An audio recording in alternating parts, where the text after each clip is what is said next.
Recorded Books and RB Digital present The Suicide House by Charlie Donlea. Narrated by Vivian Laney. Session 1. Journal Entry. The Tracks. I killed my brother with a penny. Simple, benign, and perfectly believable. It happened at the tracks, because, as life would teach me in the years to come, a speeding train was many things. Majestic, when it blurred past too quickly for the eyes to register anything but streaks of color. Powerful, when it rumbled underfoot like an impending earthquake. Deafening, when it roared along the rails like a thunderstorm dropped from the heavens. A speeding train was all these things, and more. A speeding train was deadly. The gravel leading up to the tracks was loosely packed, and our feet slipped as we climbed. It was evening, close to 6 o'clock, the usual time the train rolled through town. The bottoms of the clouds blushed with a dying crimson as the sun settled under the horizon. Dusk was the best time to visit the tracks. In broad daylight, the conductor might spot us and call the police to report 2 kids playing dangerously close to the tracks. Of course, I made sure that scenario had already happened. It was essential to my plan. Had I killed my brother the very first time I brought him here, my anonymity in this tragedy would have been paper thin. I needed ammunition for when the police came to question me. I needed to create an irrefutable history about our time at the tracks. We'd been here before. We'd been seen. We'd been caught. Our parents had been informed, and we had been punished. A pattern had been developed. But this time, I would tell them, things had gone wrong. We were kids. We were stupid. The narrative was flawless, and I would later learn that it needed to be. The detective who would look into my brother's death was an onerous force. Immediately suspicious of my story, he was never truly satisfied with my explanation of events. To this day, I am certain he is not. But my version of that day and the history I had created was watertight. Despite his efforts, the detective found no holes. Once we made it to the top of the embankment and stood next to the tracks, I fished 2 pennies from my pocket and handed one to my brother. They were shiny and unblemished, but would soon be thin and smooth after we placed them on the rails for the roaring train to flatten them. Dropping pennies onto the tracks was an exciting event for my brother, who had never heard of such a thing before I introduced him to the concept. Dozens of other flattened pennies filled a bowl in my bedroom. I needed them. When the police came to ask their questions, the collection of pennies would serve as proof that we'd done this before. Far out in the evening, I heard the whistle. The faint sounds seemed to catch in the clouds above us, echoing in the bloodshot cotton balls. The evening was darker now as the sun melted away, grainy and opalescent. Just the right mixture of dusk for us to see what we were doing, but not enough to betray our presence. I crouched down and placed my penny on the tracks. My brother did the same. We waited. The first few times we'd come here, we placed our pennies on the rails and ran back down the embankment to hide in the shadows. But soon we discovered that in the evening, no one noticed us. With each venture back to the tracks, we stopped running when the train approached. In fact, we crept closer. What was it about being so close to danger that filled us with adrenaline? My brother had no idea. I was quite certain. With each successive trip, he became easier to manipulate. For a moment, it felt unfair, as if I had stepped into the role of bully, a role my brother had mastered. But I reminded myself not to confuse efficiency with simplicity. This felt easy only because of my diligence. It felt easy only because I had made it that way. The train's headlights came into view as it approached, first the top light, and soon after the two ditch lights. I crept closer to the rails. He was next to me to my right. I had to look past him to see the train's approach. He was aware of me, I could tell, because when I crept closer to the tracks, he matched my movements. He didn't want to miss out. He didn't want to allow me more bragging rights or a greater surge of adrenaline. He couldn't allow me to have anything that he could claim as his own. It was how he was. It was how all bullies were.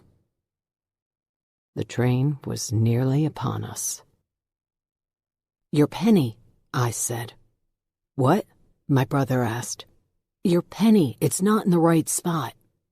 He looked down, leaning slightly over the tracks. The roaring train barreled toward us. I took a step back and pushed him. It was over in an instant. He was there 1 second and gone the next. The train roared past, filling my ears with thunder and turning my vision into a blur of rusted colors.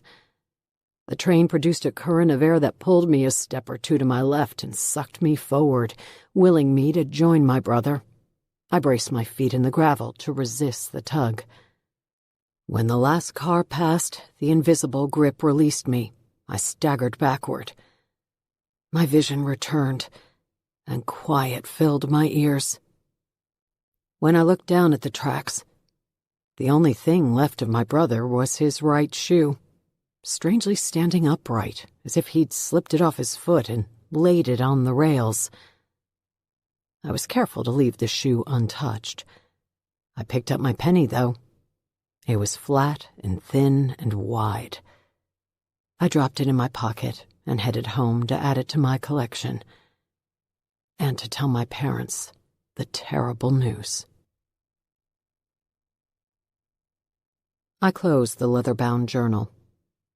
A long tassel hung from the bottom, keeping my place for the next time I read from it during a session. The room was dead quiet. "Are you shocked?" I finally asked. The woman across from me shook her head. Her demeanor had not changed during my confession. "Not at all." "Good. I came here for therapy, not judgment." I lifted the journal. "I'd like to tell you about the others." I waited. The woman stared at me. "There are more. I didn't stop with my brother." I paused again. The woman continued to stare at me. "Would you mind if I told you about the others?" She shook her head again. "Not at all." I nodded my head. "Excellent. Then I will."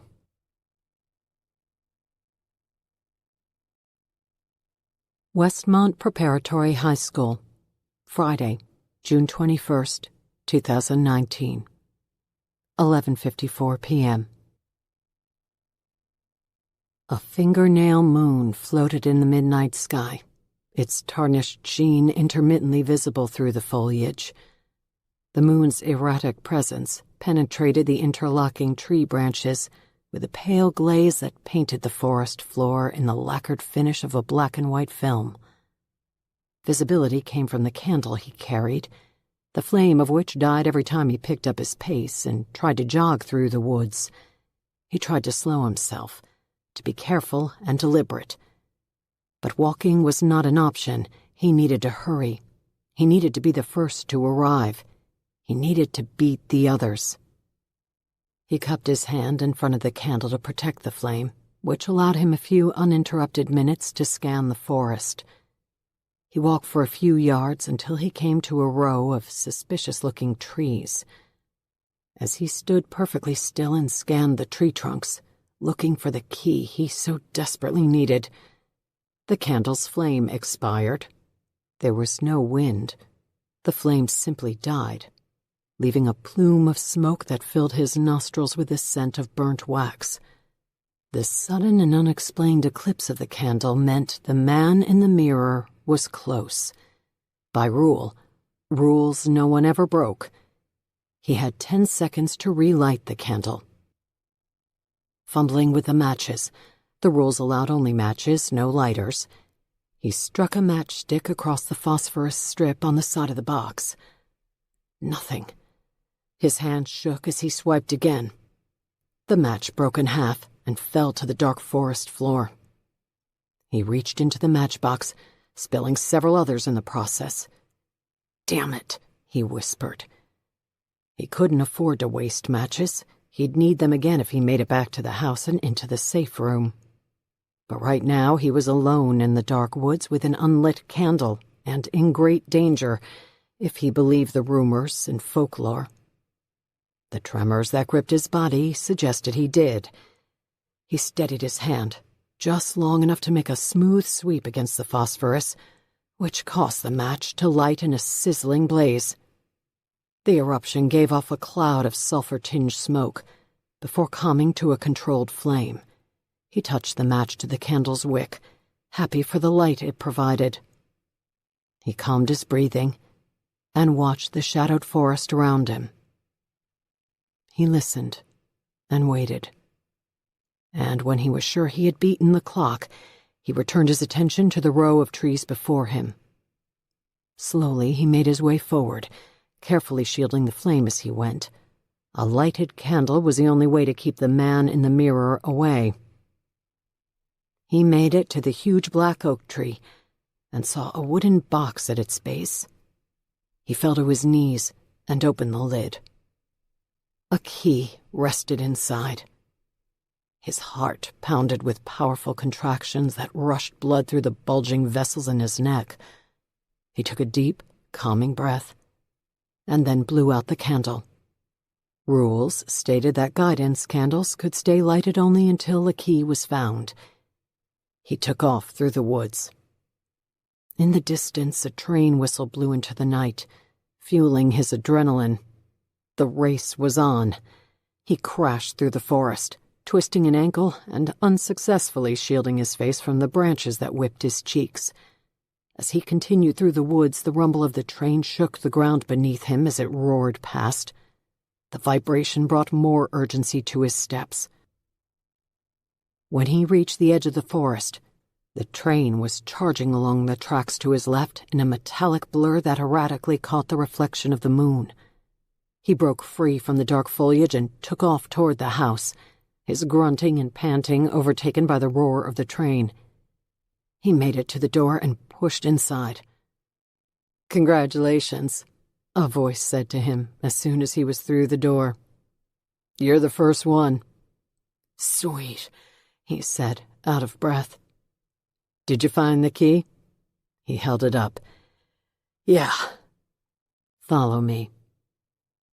They crept through the black hallways of the house until they came to the door of the safe room.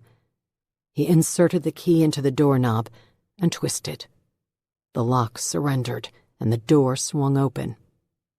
They entered, and then closed the door behind them. The room was pitch black, much worse than what the forest had offered. "Hurry."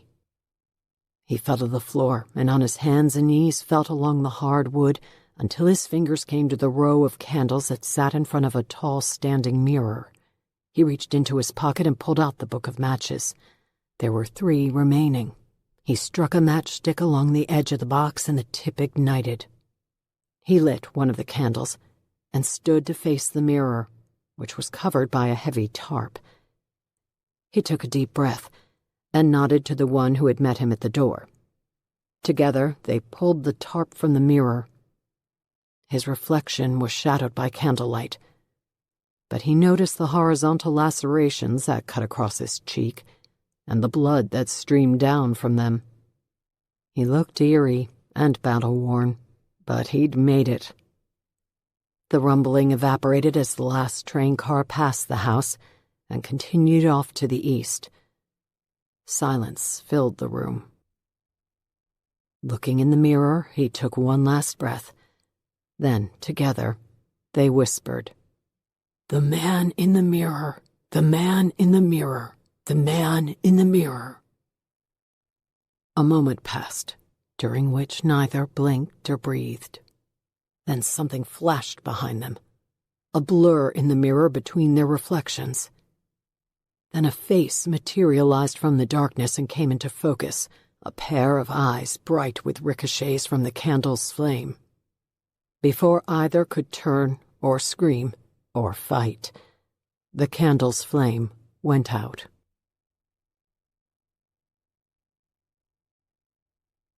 Peppermill, Indiana, Saturday, June 22nd, 2019, 3:33 a.m.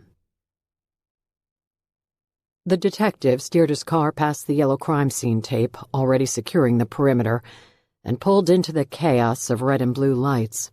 Squad cars, ambulances, and fire trucks were parked at odd angles in front of the brick pillars that mark the entrance to Westmont Preparatory High School, a private boarding school. What a goddamn mess. His commanding officer had been short on details, other than that a couple of kids had been killed out in the woods at the edge of campus. The situation was ripe for overreaction. Hence the presence of the town's entire police and fire departments. And from the look of it, half the hospital staff.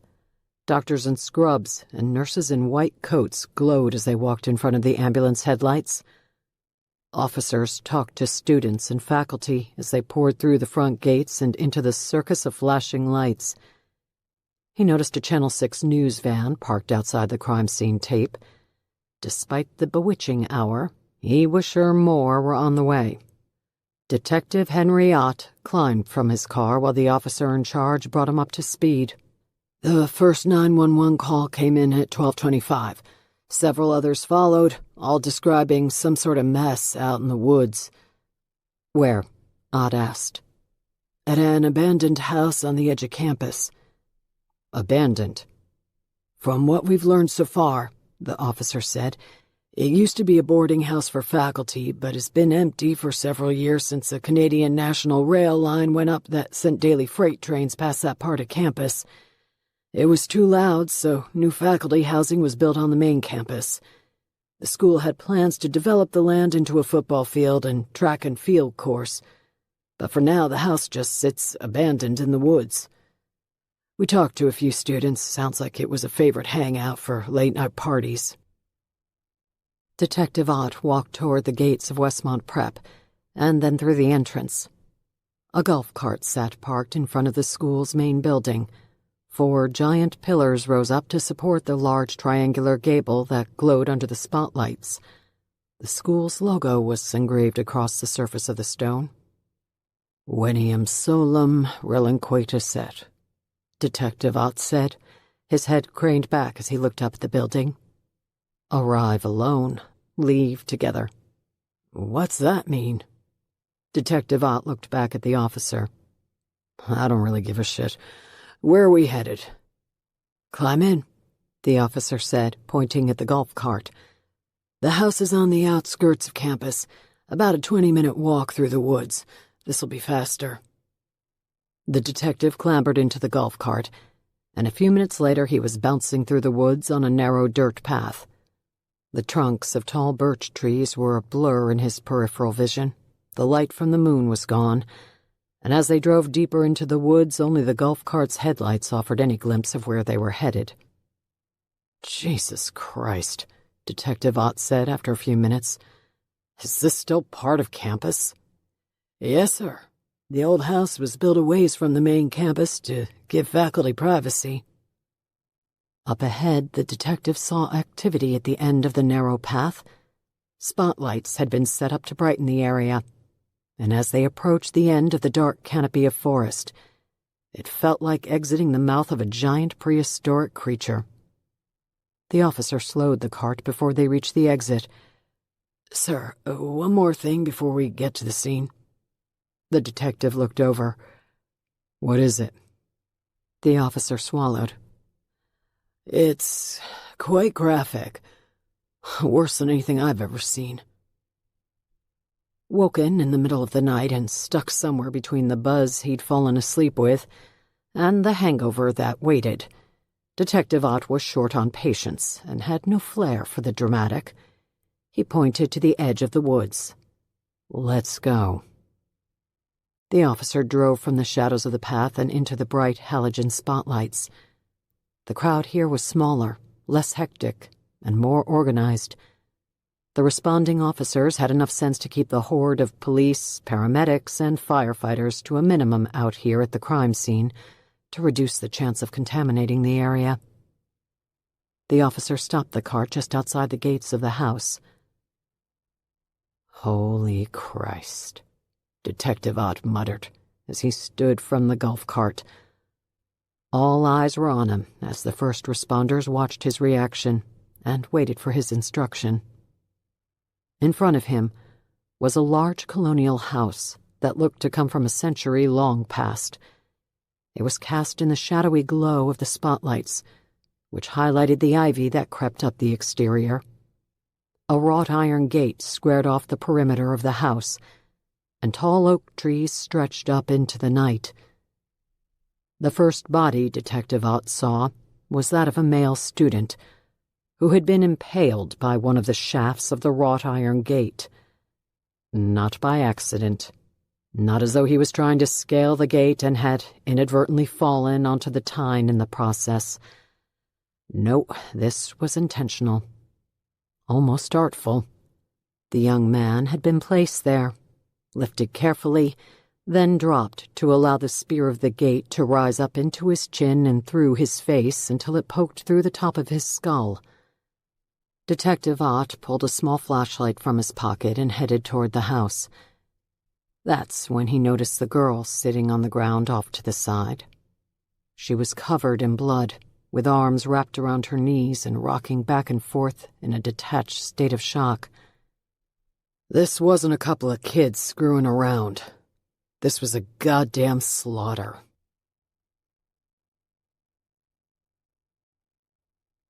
Part 1. August 2020. Chapter 1.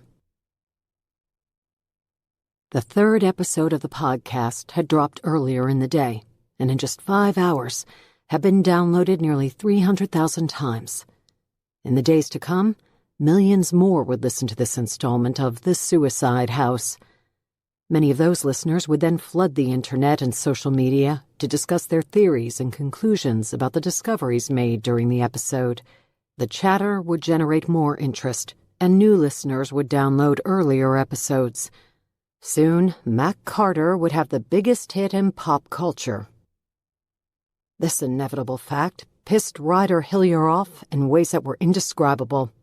She had done the research, she had sounded the alarms, and she was the one who had been looking into the Westmont Prep killings for the past year, recording her findings and posting them on her true crime blog. Her YouTube channel had 250,000 subscribers and millions of views. But now all of her hard work was being overshadowed by Mac Carter's podcast. She had seen right away that the Westmont Prep story had legs, that the official version of events was too simple and too convenient, and that the facts presented by law enforcement were selective at best and straight-up misleading at worst. Ryder knew that with the right backing and some smart investigative reporting, the story could draw a huge audience. She had pitched her idea to studios the previous year, after the case made national headlines and was open and shut before any real answers were given. But Ryder Hillier was just a lowly journalist, not a bona fide star like Mac Carter. She didn't have the all-American face or the strong vocal cords, and therefore none of the studios had paid any attention to her pitch. She was a 35-year-old journalist, unknown outside the state of Indiana. But she was sure her articles about the case, which had run as a feature in the Indianapolis Star and were referenced by several other outlets, as well as the popularity of her YouTube channel, had something to do with a sudden interest in Westmont Prep. Mac Carter didn't shift from primetime television to a podunk town in Indiana by chance. Someone somewhere had been paying attention to her findings, and they saw opportunity and dollar signs. They commissioned Mac Carter, the current host of Events, a nightly news magazine show, to run a superficial investigation and to produce a podcast around his findings. His name would draw attention, and the podcast would draw millions of listeners on the promise that the great Matt Carter, with his proven investigative skills and hard-charging attitude, would find answers to the Westmont Prep killings, which had been too cleanly closed. But in the end, he wouldn't prove a goddamn thing other than that, with the proper sponsorship and tons of upfront cash, a podcast could grow from the ashes of tragedy to become a lucrative endeavor for everyone involved. So long as the tragedy was disturbing and morbid enough to draw an audience. The Westmont Prep killings qualified. Ryder wasn't going to allow the reality of big business to deter her. Quite the contrary. She'd worked too hard to give up now. She planned to piggyback on the success of the podcast. She wanted to pull Matt Carter in, to show him the cards she was holding, to gain his interest and make him take notice. Her YouTube channel provided a decent income from advertisers, and her gig at the paper paid the bills. But in her mid-30s, Ryder Hillier wanted more from her career. She wanted to break out, and attaching her name to the most popular true crime podcast in history would bring her to another level. And the truth was, Matt Carter needed her. She knew more than anyone about the Westmont Prep killings, including the detectives who had investigated it. She just needed to figure out how to get Mac's attention. Like hundreds of thousands of others, she had downloaded the latest episode of his podcast. She put the buds into her ears, tapped her phone, and took off down the running trail as Matt Carter's practice voice rang in her ears. Westmont Preparatory High is a well-respected boarding school nestled on the banks of Lake Michigan in the town of Peppermill, Indiana. It prepares teenagers not just for the rigors of college, but for the challenges of life. Westmont Prep has been around for more than 80 years, and its rich history promises that the institution will be here long after those listening to this podcast are gone. But in addition to the honors and accolades, the school has a scar, an ugly, jagged blemish that will also be here for years to come. This podcast is a retelling of the tragedy that occurred at this prestigious school during the summer of 2019, when the rules that normally define the school's conduct were loosened just a bit for those students who remained on campus through the hot summer months. It's the story of a dark and dangerous game gone wrong, of 2 students brutally murdered, and of a teacher accused. But at its core, this story is also about survivors. A story about the students who are desperately trying to move on, but who have been mysteriously pulled back to a night they can't forget. During this podcast, we will explore the details of that fateful night. We will learn about the victims and about the reckless game that took place in the woods on the edge of campus. We will go inside the abandoned boarding house where the murders took place. We will meet those who survived the attack and take a closer look at life inside the walls of this elite boarding school. We will review police reports, witness interviews, social workers' notes, and psychological evaluations of the students involved. We'll go in depth with the lead detective who ran the investigation. Finally, we'll creep into the mind of Charles Gorman, the Westmont Prep teacher responsible for the killings. Along this journey, I hope to stumble over something new, something no one else has discovered, perhaps a piece of evidence that will shine light on the secret many of us believe is still hidden behind the walls of Westmont Prep, a secret that will explain why students continue to return to that abandoned boarding house to kill themselves. I'm Mac Carter. Welcome to the Suicide House. Ryder shook her head as she jogged. Even the goddamn intro had her hooked. I'm Mac Carter, and on episode 3 of The Suicide House, we're going to meet one of the survivors of the Westmont Prep killings, a student named Theo Compton, who was present at the abandoned boarding house the night of June 21st. Theo has never before given an interview to the media, but agreed to talk to me exclusively about what happened the night 2 of his classmates were killed. He reached out to me through the message board on the Suicide House webpage. Per his request, I met him at the McDonald's in Peppermill. We sat at a back booth, where he whispered through most of our discussion. It took a bit of time to get him talking, so I've edited our conversation down to the last third. Here is a recording of the interview, with my comments added in voiceover throughout. So, you were there the night your classmates were killed? Theo nods and scratches at stubble on his cheek. Yeah, I was there. Tell me about the abandoned house. What was the draw? What was the draw? We're a bunch of teenagers trapped at a boarding school with strict rules and a dress code. The house in the woods was an escape. An escape from what? From the rules? From the teachers? From the doctors and the counselors and the therapy sessions? It was freedom.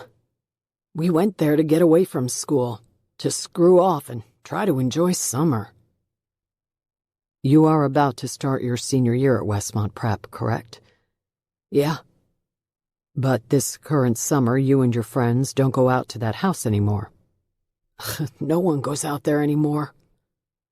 Last summer, on the night of the killings, you and your friends got caught up in something. A dark and secretive game. Tell me about it.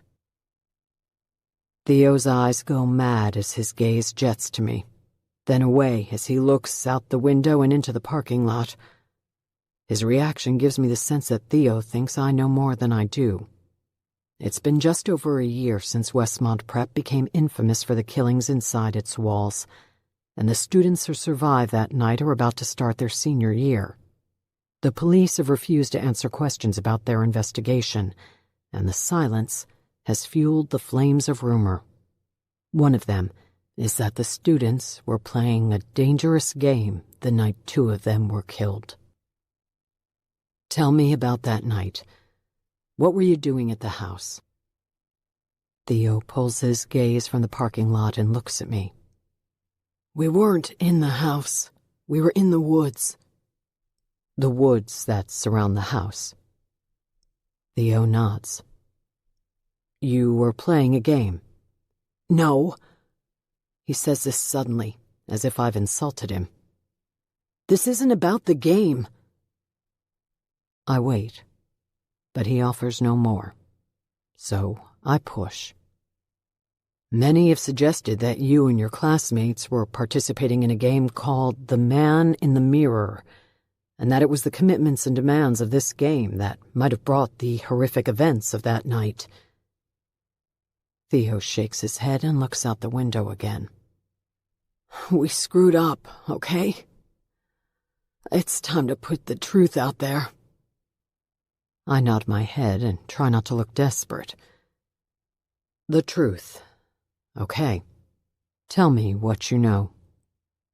He takes a deep breath. Several of them, in fact, until he is nearly hyperventilating. We didn't tell the police everything. About what? About that night. About a lot of stuff. Like what? Theo takes a long pause here. I wait anxiously for him to say more. Finally, he does. Like the things we know about Mr. Gorman. My breath catches in my throat, and for a moment I can't speak. Charles Gorman is the Westmont Prep teacher accused of murdering Theo Compton's classmates, slaughtering them, in fact, and impaling one of them on a wrought iron fence. The case against him is profound, and there has never been another suspect. But despite the evidence against Gorman, many believe that there is more to the Westmont Prep killings than what the public currently knows. Theo Compton appears ready to produce the missing pieces of a very complicated puzzle. What about him? I sound desperate, and Theo recognizes it.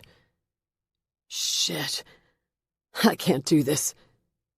Theo shifts his weight and starts to slide out of the booth. Wait. Tell me about Charles Gorman. Do you know why he did it? Theo suddenly stares straight into my eyes. He didn't. I fixate unblinkingly on the young man in front of me. I shake my head. Why do you say that? Theo stands up suddenly. I've got to go. If the group knew I was talking with you, they'd freak out. What group? He turns away from the table and is gone in an instant, walking away through the doors of the McDonald's, leaving me alone in the back booth. I sit for a while, asking myself the same question over and over. What group?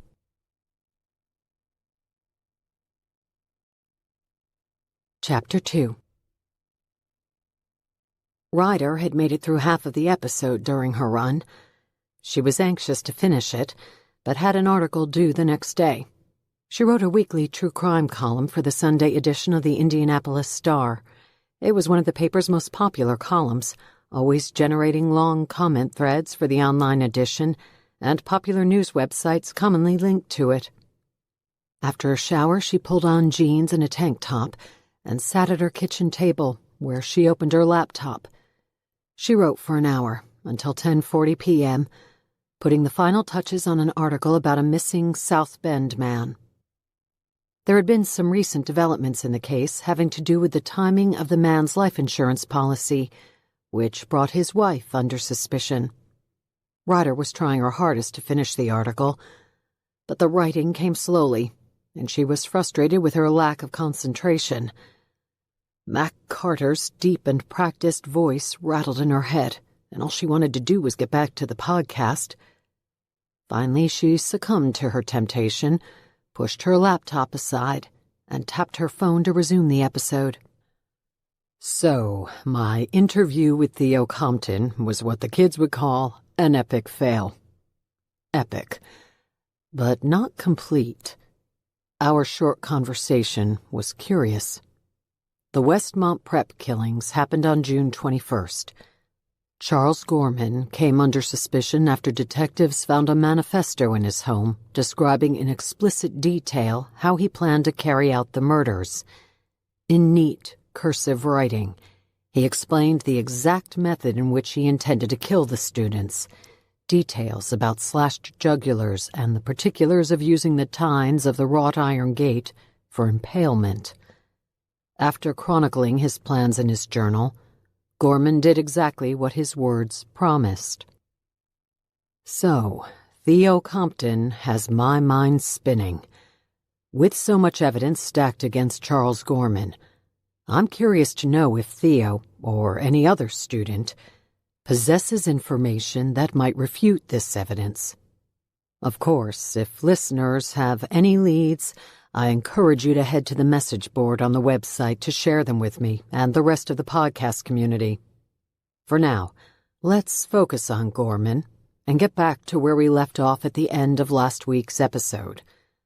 I told you that I was granted exclusive access to the Westmont Prep's campus, and in particular to Charles Gorman's house.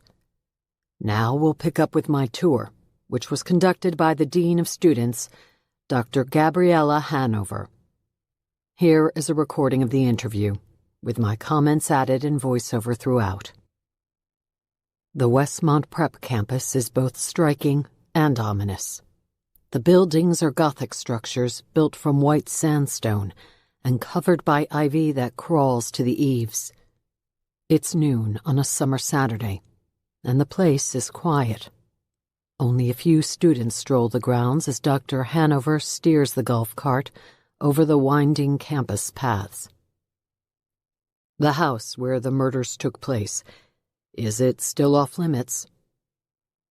I can immediately tell Dr. Hanover does not like the question. She shoots me a sideways glance that connects with a split second of eye contact. It's as if our fingers touched, and sparked with static electricity. The look is just enough to tell me not to press my luck.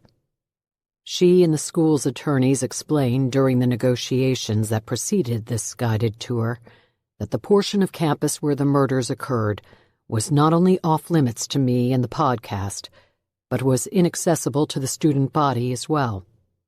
That area has been sectioned off by a tall brick wall. I can see the partition in the distance as Dr. Hanover drives me through campus. To curious minds like my own, the red brick does not warn me to stay away. It does just the opposite. It begs me to discover what's beyond it. It shouts to me that it's hiding something sinister. On the other side of that wall are the woods, and in those woods is a forgotten path that leads to the infamous boarding house. For years prior to the killings, the school's plan had been to demolish the house and clear a portion of the forest to make room for a football field, track course, baseball diamond, and soccer field. In just the past few months, the school has secured the funding. Renovation is slated to begin as soon as the Peppermill police determine that there is no more evidence left to gather from the crime scene. Despite the case being so quickly solved, an executive order from the governor has held up the demolition of the house. Last year, he was pressured by the district attorney's office, and they were pressured by the Peppermill Police Department to delay the destruction of the boarding house. Someone inside the department is still convinced that there are unanswered questions about that night hiding in the walls of that house. And so, demolition has been held off.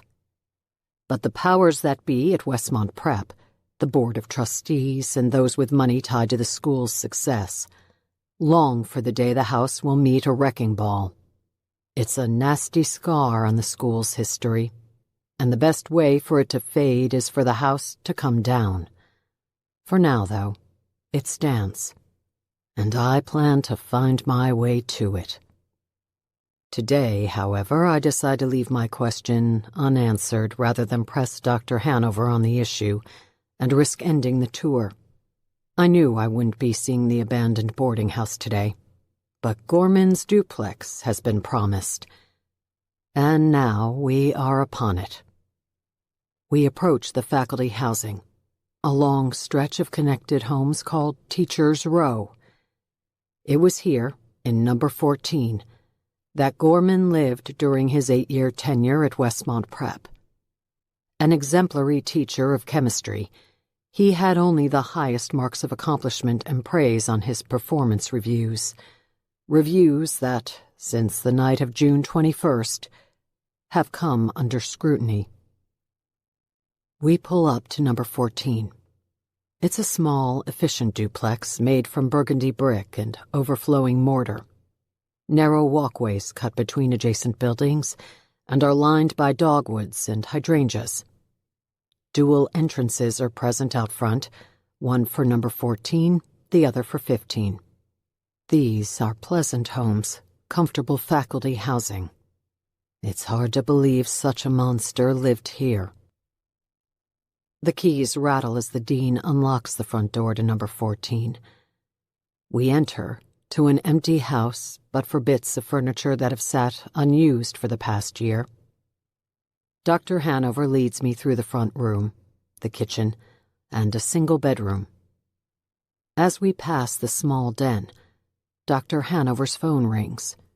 She excuses herself, stepping outside to take the call. Suddenly I'm alone in Charles Gorman's home. It's unnervingly quiet. There is something ominous about being here by myself, and I realize there is a likely reason this unit has not been reassigned, and likely never will be. It has sat empty for more than a year, because Gorman lived a secret life inside the walls of this home, and any faculty member who dared to take this place as their own would be walking in a killer's footsteps and dealing with the spirits of the students he killed, spirits that surely roam this empty house looking for closure and answers. I feel them now. I'm looking for the same things they are. But I shake the chill from my neck. I know I don't have much time. I also know better than to do what I'm contemplating, but my instincts as an investigative reporter are untamed. I walk quickly into the small office. The room is empty. Depression marks on the carpeting show me where a desk once stood in the middle of the room. It is likely the place where Gorman sat when he wrote his manifesto. All that remains in the room now is an empty bookshelf, a chair crooked from the loss of a wheel, and a portrait of the periodic table hanging on the wall. I know what's behind it. I take a quick glance to make sure Dr. Hanover is still outside. Then, I remove the periodic table. Behind it is a safe sunk into the plaster. It was here that detectives discovered Gorman's manifesto. I turn the handle on the safe and pull open the door. Close that right now. Dr. Hanover's voice is neither loud nor panicked. It's just direct and firm. I turn from the safe. She's standing in the doorway, and I know I've been made. Eerie music chimed from her phone and pulled Ryder back to the present, and away from Charles Gorman's house, where Mac Carter had brought her with his alluring voice and vivid descriptions. The music quieted, and she heard Mac Carter's voice again. On the next episode of The Suicide House, more on my discovery inside Charles Gorman's duplex. You won't want to miss it. Until then, I'm Mac Carter.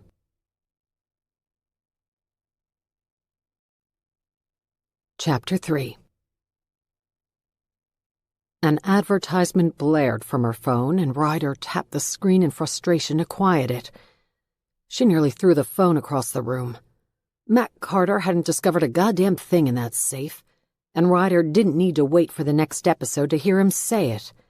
It was a cheap bait and switch, an embarrassing self-promotion of his abilities as an investigative journalist.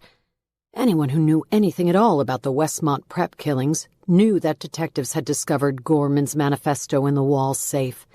There was nothing groundbreaking about Mac Carter's discovery. Yet Ryder was sure that uninformed podcast listeners would be drooling with the idea that Mac had been caught red-handed just as he was about to break the case wide open with the contents of Gorman's safe. She knew the Suicide House website would be overrun with traffic as podcast listeners breathlessly scrolled through the pages to see the photos of the Westmont Prep campus and Charles Gorman's duplex, and to view the cell phone pictures Mac Carter had snapped of the wall safe. Ryder's blog and YouTube channel had much of this information just after the killings. She had obtained the images from newspaper clippings and public records of campus and Teachers' Row. She had even managed to find a picture of the front of Gorman's house roped off by yellow crime scene tape the day after the killings, which had been posted to a student's social media account before being taken down. But Mac Carter's stunt, whispering as he pulled the wall hanging from its hook and hyperventilating as he described the safe behind it, was sure to bring huge numbers to the podcast. She was angry with herself for falling for it, for being as interested as everyone else. She cursed as she scrolled through Mac's website now, having taken the bait like so many others. The message board was already inundated with threads discussing Mac's findings, theories about Theo Compton's cryptic suggestion that Charles Gorman was innocent, and about what Mac might have found inside Gorman's safe. "It's friggin' empty, you know-nothings," Ryder shouted at her computer. "Why would evidence still be present at a crime scene a year after the fact?" After 30 minutes of reading the threads, Ryder could take no more. She was about to click over to her own blog to post some sort of update telling her followers that she was still the fearless, real crusader looking for the truth behind the Westmont Prep killings, and that her fans should not abandon her for such a transparent fraud of a podcast. But before she clicked off Mac Carter's site, she saw a video playing on a loop in the comments section. She recognized the footage immediately, because she had shot it. It was from when she had snuck through the woods behind Westmont Prep a couple of weeks after the killings and captured shaky video of the boarding house. It had been difficult footage to obtain, since back then the area was still roped off with crime scene tape, and the police were interested in keeping prying eyes away from the place. Under the video was a short, cryptic comment. MC 1335. Tonight. I'll tell you the truth. Then whatever happens, happens. I'm ready for the consequences. Ryder saw that the comment, which was meant for Matt Carter, had been posted at 10:55 p.m. 30 minutes ago. She grabbed her car keys and dialed her phone as she ran out of the house.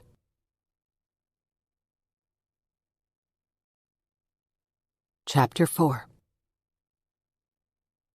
He slowed his car as he passed mile marker 13, and then hit the reset button to bring his odometer to 000. He continued at a reduced speed as he watched the odometer click up from nothing. All the survivors knew the numbers. 13, 3, 5. It was how this whole thing had started. How different things would be had they never heard those numbers, had they never been lured to this place by the promise of adventure and acceptance. But the past could not be changed. He could control only the present in hopes of altering the future. When the number 3 spun up on the odometer, indicating that he'd driven a third of a mile beyond mile marker 13, he pulled over, parked his car on the gravel shoulder, and turned off the headlights. The dark night swallowed the vehicle. He was invisible, and wished he could stay that way. He wished he could don a cloak and hide from the world, from his thoughts, from his memories, from his sins, and from his guilt. But he knew it wasn't that easy.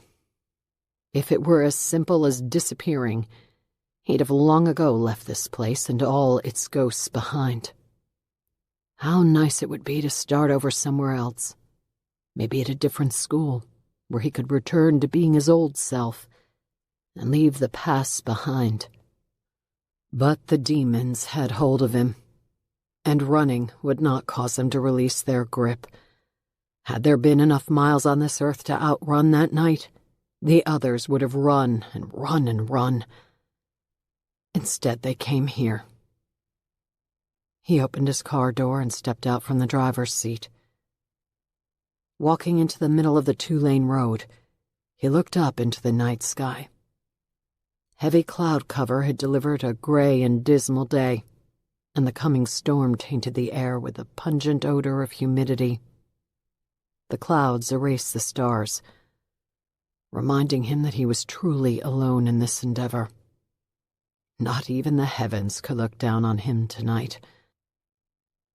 The quiet of night filled his ears, but he wished for the roar of an 18-wheeler, its tires screaming over the pavement as it approached. How much easier would it be to simply stare into the headlights? He could close his eyes, and it would all be over.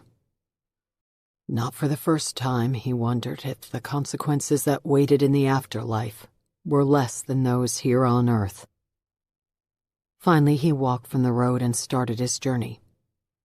Leaving the door wide open, he walked past the front of his car and into the woods. 13, 3, 5. Mile 13, a third of a mile farther, and a half-mile hike through the woods.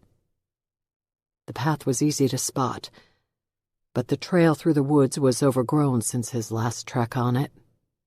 That had been the previous summer, on the night of the slaughter. And so much had happened since then that he barely recognized his life. He covered the half-mile stretch in 10 minutes and came to the edge of the wooded path where a chain, rusted and corroded, drooped between 2 posts. A moss-covered placard read, "Private property," and was a feeble last attempt to keep trespassers away, He walked past the sign, and then the infamous boarding house was in front of him. Before that terrible night had plagued their lives, he and his classmates had come here often, every weekend. Their use of the abandoned building had kept it alive back then. But now, after a year of absolute vacancy, the house was dying. Not like the massacre that took place here, where mortality came quickly and unexpectedly. No, the house was experiencing a slower death, one day at a time. The bricks were crumbling, and the cedar around the doors and windows was warped. The eaves had rotted, and gutters poked like hangnails from the roofline. The place looked ghostly in the dark of night, with frayed yellow crime scene tapes still secured to the gate and flapping in the night breeze. He hadn't been back since that night, when he and the others had come to show the police what exactly had transpired. As much as they were willing to tell, anyway. He stepped into the clearing and walked toward the house.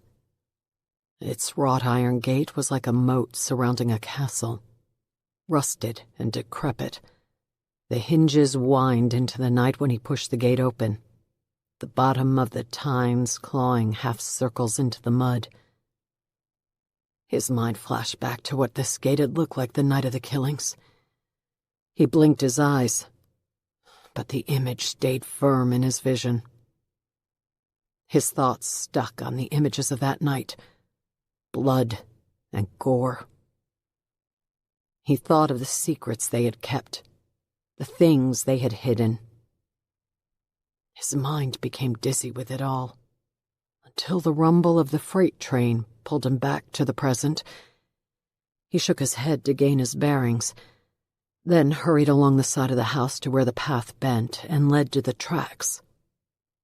The decisions they all had made that night brought him to this spot, the same spot where Mr. Gorman had come. And it was here that the rest of his existence would start. It was here that he would face down his demons and finally be free. The train's whistle filled the night as the locomotive approached. Together with the thundering of the train cars on the rails, he could hear nothing else. As he waited next to the tracks, he sunk his hands into his pockets and grasped the item that was there. Like a child sucking on a pacifier, the feel of it between his fingertips provided a calming sensation. It always had. As the train approached, with its headlamp like a beacon in the night, he didn't attempt to shield his ears from the thunderous roar. He wanted to hear the train. He wanted to feel it and smell it and taste it. He wanted the train to carry his demons away. He closed his eyes. The thunder was deafening.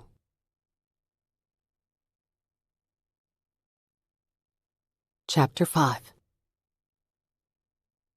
Mac Carter sat in his rented house in Peppermill, Indiana, popped open a beer, and read through his notes one last time. He took a sip to wet his throat, adjusted his noise-canceling headphones, pulled the microphone close to his lips, and spoke. The Westmont Prep killings left the nation saddened and stunned that such a terrible tragedy could take place inside the protected sanctuary of a private boarding school. So far, we've taken a look at some of the details of that fateful night. During the next episode, we will learn more about the 2 students who were killed, and we will take a deep dive into the dangerous game they were playing. To do this, we will take a closer look at what life was like inside this elite boarding school, and we will examine the teenagers that made up the student body. As always, I hope to stumble over something new along the way, something no one else has discovered, a secret many of us believe is still hidden inside the walls of Westmont Prep. I'm Mac Carter, and this is The Suicide House. Mac tapped the laptop's touchscreen to stop recording, He played the promo back as he finished his beer, tweaking segments of it and working on the timing of the delivery and the cadence of his voice. When he was satisfied, he emailed the intro to his producer. Already, his was the most downloaded podcast of the season. The Westmont Prep case was wildly popular within the true crime community, and the story still had legs in the mainstream media. His network, where his popular nightly news magazine show ran 5 nights a week, was backing the production, and the huge sponsorship deals they had signed were a good predictor of success. The Suicide House was the next big thing. He spent an hour in the small recording studio his network had built in the rental house in Peppermill. On the computer in front of him were all the recordings he had created over the past week. His producer had cleaned them up and trimmed them down, and now they waited for Mac's review and approval before his team would start organizing them into a coherent episode. Many of the sound bites were red-flagged, indicating additional voiceover work was needed from Mac. He popped another beer and worked steadily until 11:30 p.m. when his phone rang. He didn't recognize the number, but he'd been getting many random calls since his arrival in Peppermill. Most of his interviews to this point had been conducted over his phone, which was fastened with a recording device that captured not only Mac's voice, but the caller's as well. When played back on the podcast, the audio was surprisingly clear. He activated the recorder as he answered the call. Mac Carter. It's Ryder Hillier. Mac closed his eyes. He almost stopped recording. Ryder Hillier was a true crime journalist who ran a popular blog that hosted forums and chat rooms where other nuts shared conspiracy theories about all sorts of cases from around the country, from missing persons to homicides. The Westmont Prep killings had been one of Ryder's most popular cases. She had researched and written about it extensively over the past year, and she'd been reaching out to Mac since word broke about him hosting the podcast. Listen, Ryder, I don't have time right now. Have you been reading the threads on your website? I'm right in the middle of something, Ryder. Of course not. You probably have a slew of assistants who do that for you. I bet you've never even looked at the comments you ask your listeners to make, but there's one you should know about. Do the numbers 1335 mean anything to you? 13-3... what? Shit, Ryder said in an annoyed voice saturated with condescension. You really are clueless, and you're the one with the hottest podcast in Serial. Ryder, if you get a hold of my producer tomorrow, she can set up... You better get out there, like right now. I'm on my way as we speak. Out where? 1335. What the hell are you talking about? Bring your recording equipment. Take Route 77 south. Once you see mile marker 13, go another third of a mile. That's the 13 and the 3. We'll handle the 5 when you get there. But I'm only waiting 20 minutes, and I'm heading in by myself. Heading where? To the boarding house. Better hurry, or you'll miss me. The call ended abruptly, and Max stared at his phone. Then he clipped his microphone to his collar, tapped it to confirm it was working, and ran out the door.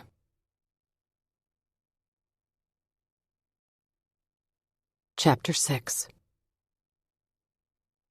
Mac talked as he drove. His headlights brought Route 77 to life in the otherwise dark night. The country roads on the outskirts of Peppermill were pitch black, and listeners would detect urgency in Mac's voice when this segment of the podcast aired.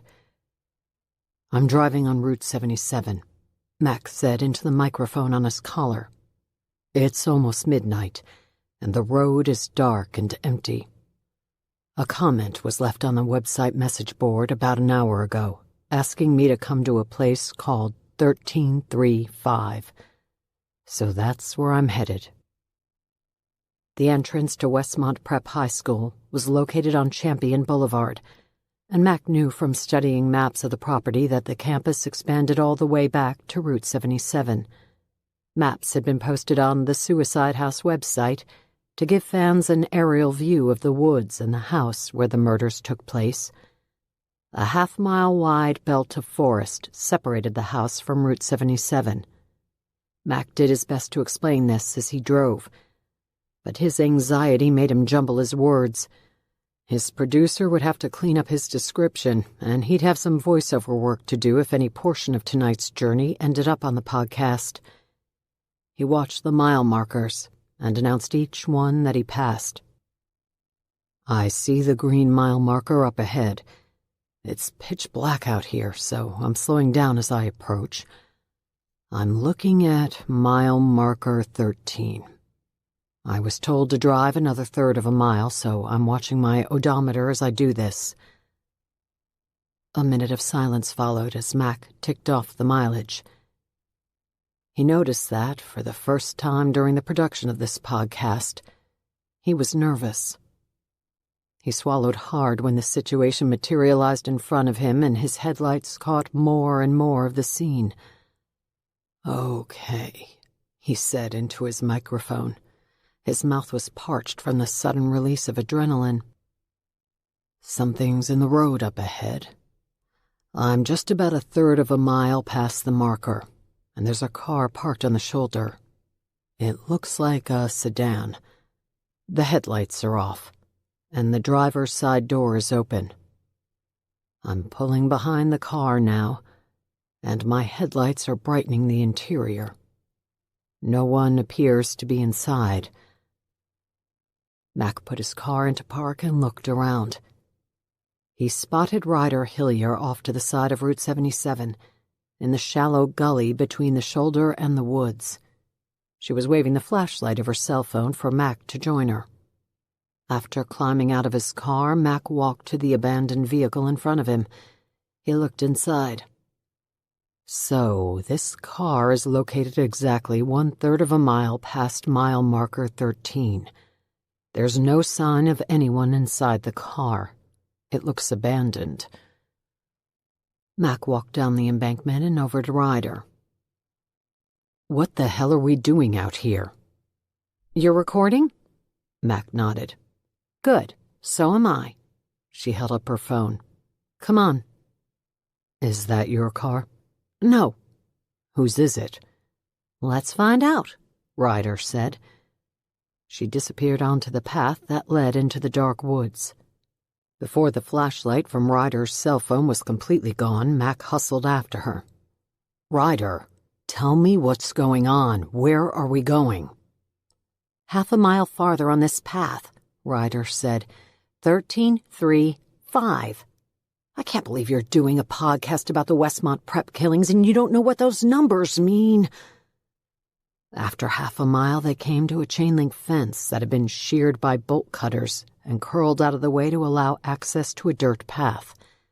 They both ducked through. Not far past the fence, the path ended at the edge of the forest. A rusty chain sagged between two posts and dangled a private property sign. When they made it that far, Mac Carter was staring at the shadowy structure where 14 months earlier the Westmont prep students had been slaughtered. "So," Mac said into his microphone as he collected himself. His voice trembled.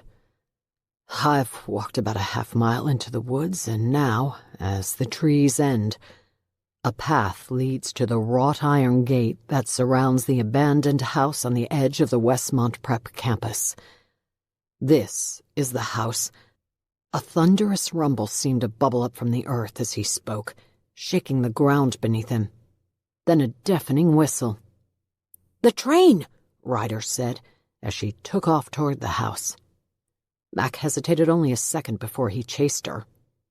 They followed the path around to the back of the house, and then cut to the right as the trail led through a brief thicket of woods and ended at train tracks. The train was already thundering past when they arrived. Ryder held her phone in front of her as she videoed the passing cars, some of which were decorated with graffiti but moving too fast to decipher. It took 3 minutes before the rattling finally ended as the last car passed, leaving the night assaulted but quiet. Ryder pointed.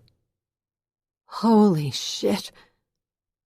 Mac followed the direction of her finger across the tracks. There, on the other side, was a body lying in a heap. Ryder stepped onto the tracks and crossed. Mac took a quick glance in each direction and saw only the parallel rails as far as the night would allow. Then he stepped to the other side. When he approached the body, Mac followed the glow of Ryder Hillier's cell phone as she recorded the finding. Under the glow of the light, Mac saw limbs at grotesque angles, and the head bent to the shoulder, surely broken and unfixable. One leg was trapped under the body, the other bent like a hockey stick at the knee. Both arms were tucked close to the torso with hands sunk in the pockets of his jacket. Mac's stomach roiled, and he was tempted to look away. But something about the face drew Mac in. He slowly crouched down to get a better look. Through the blood and gore and the disfigured appendages, he recognized Theo Compton.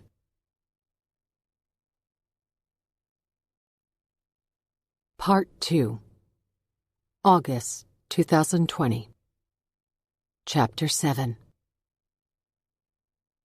Dr. Lane Phillips sat in the back seat as the cab pulled down Michigan Avenue. He paged through his notes to bring himself up to date on the Westmont Prep killings from the previous year.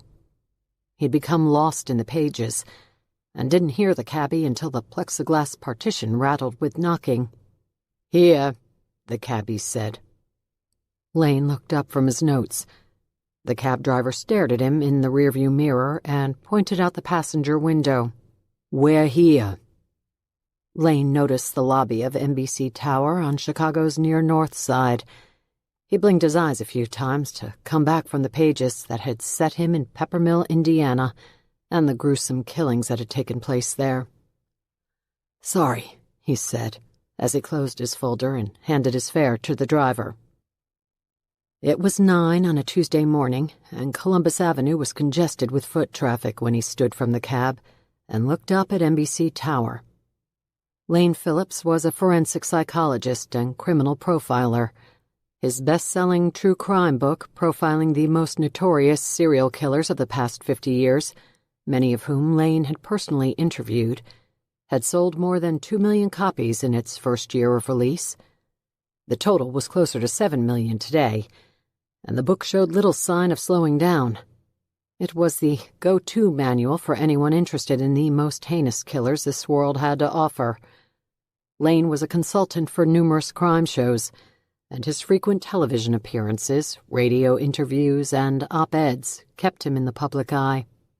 He was good in front of a camera, which made him a sought-after guest on both cable news and the morning programs whenever high-profile cases made it into the news cycle. A few years back, a North Carolina girl named Megan McDonald had gone missing for 2 weeks before miraculously escaping her abductor. In the aftermath, it was Lane Phillips whom the networks called to explain what the girl must have been going through as a survivor of abduction. A famed profiler, Lane was contacted by the FBI when Megan's abduction was linked to the disappearances of other women, so that Lane would create a profile of the man who might have taken them. All of Dr. Phillips' talents and the many opportunities they produced required a talent agent to manage the offers that came to him. As Lane walked from the cab, Dwight Corey waited on the sidewalk outside of NBC Tower. Lane spotted him immediately. Even on the swarming streets of Chicago, which were populated by every category of business person, Dwight stood out in a crowd. He was a 6'5" black man who wore custom Armani suits when Lane joined him for Saturday afternoon lunch meetings. Casual for Dwight Corey meant that the crisply starched shirt he wore under his impeccably tailored jacket was without a tie. Today, though, for this meeting, Dwight sported a sharp green tie with a beige Armani suit. The French cuff sleeves of his shirt protruded perfectly and were highlighted by gold cufflinks. His shoes carried some sort of glow that caused Lane to squint. Lane, on the other hand, gave off an entirely different aura. He wore dark jeans and a sport coat over an opened-neck Oxford shirt. His shoes were comfortable and scuffed, and his hair was a mess of wavy locks that he controlled with an opened palm swipe from front to back whenever the long strands fell into his face. He had carried this look when he was a poor PhD student hopping from one prison to another interviewing convicted killers, and despite a successful and prominent career, it had never varied. Lane extended his hand as he approached. "It's been too long," Lane said. "Good to see you, friend." Lane pointed at Dwight's shoes. "You have batteries in those things?" Dwight smiled. "A little style might do you well. But don't worry, this new gig doesn't include anyone looking at your ugly mug or your terribly out-of-date sport jacket. I'll only be subjecting the audience to your voice. This thing about the Westmont Prep killings, it's not for television." "Nope, but it's the hottest thing going at the moment." "I thought you said Matt Carter was involved." "He is, and he wants you badly." "How badly?" Dwight slapped Lane on the back and looked at his watch. "Let's go find out."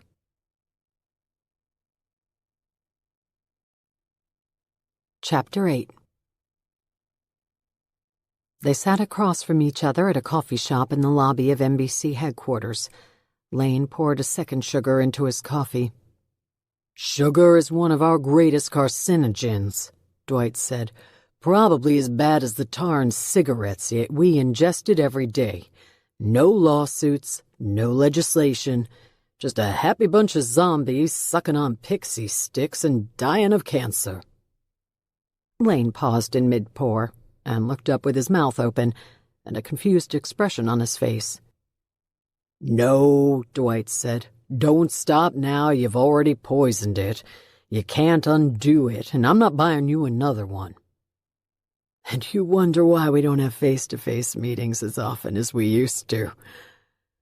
After a brief pause, Lane finished emptying the sugar packet into his coffee. "The last time we went to dinner, you lectured me about my porterhouse." "It wasn't a lecture. I just pointed out where the meat came from and how it was harvested. Most folks don't know. And I was very happy in my ignorance." Lane took a sip of his coffee. "Ah, now, that's damn good. It's like drinking hemlock." Lane ran his hand through his hair. "I hope I live long enough to hear this offer. Tell me about it." "Do you listen to podcasts?" "Podcasts? Yeah. I listened to one about bass fishing before I headed down to Florida last year. It didn't help." "Well, they're big and popular at the moment. Radio, through the podcast medium, is making a comeback. It's a similar phenomenon to what's happening in television. Fewer people are watching broadcast television, but more people are streaming content. Radio is following the same path. No one listens to the radio anymore, but everyone is downloading podcasts. From politics to Zen parenting, there's something for everyone within the ether of podcasting. But one specific genre in particular is generating huge audiences. True crime. Right up your alley. Most of these podcasts simply rehash old crimes, attempting to retell the stories in a unique way. A few of them attract big advertisers and make legitimate income. But the podcasts that make it big, well, they never die. They run again and again as new listeners discover them. Years later, listeners can download old episodes. The podcast resells their product to other advertisers over and over again. If you're lucky enough to get a piece of the revenue, it could provide income for years." Lane raised his eyebrows. "You want me to do a podcast?" Dwight held up a finger. "Not any podcast. The biggest one out there. NBC is producing it, and it's already generated a massive audience after just 4 episodes." Lane held up the folder he had been reading in the cab. "The Westmont Prep killings." "Correct." Is this about the video of that kid who jumped in front of the train? Theo Compton. Yes. Isn't the guy who uploaded that video to YouTube being sued by the kid's parents? It's not a guy, it's a woman. A journalist named Ryder Hillier. And yes, she's being sued by the family. YouTube banned the video, and now the footage is hard to find because it's so heavily restricted and scrubbed from the internet. It's a perfect storm. An illicit video, a mysterious suicide, and a lawsuit. All tied to a huge, well-known murder case.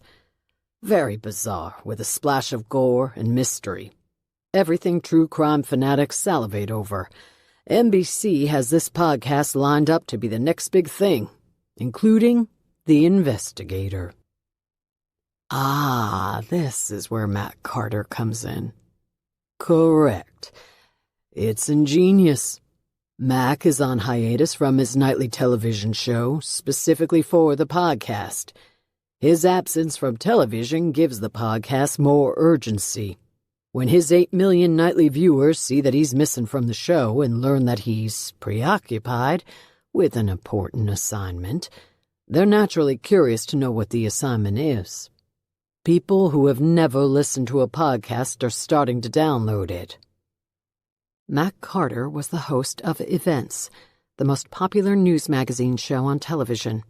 Millions tuned in each night to watch Mac investigate everything from the JonBenet Ramsey case to the secrets of escaping from a submerged car. The tragic death of a family of 4 who drowned when their car veered into a retention pond prompted the live event when Mac drove a car into a swimming pool and then showed the world the best way to emerge alive. It was one of his most watched episodes and put Mac Carter on the map. And now, Dwight said, in addition to a big case and a big host, they've got a big mystery. That's where you come in. The YouTube video of that kid who jumped in front of the train, he was the 3rd Westmont prep student who survived the attack to go back to that house and kill himself on the tracks. 2 girls, 1 guy. They all jumped in front of that freight train. The same train Charles Gorman, the teacher who was accused of killing the kids, jumped in front of as the police were getting ready to arrest him. Jesus Christ. The suicides have been a well-kept secret. Local law enforcement wanted to keep them quiet, but thanks to that video and Mac Carter's podcast, they're a secret no more. Mac is promising to get to the bottom of the mystery, and ratings are through the roof. And my role? NBC wants you, as a forensic psychologist, to figure out why, one by one, every student who survived that night is going back to that house to kill themselves. Lane leaned back in his chair, staring up at the ceiling of the cafe. His mind was already creating a profile of the type of person who would return to a place of such trauma to end their own life. He finally looked back to Dwight.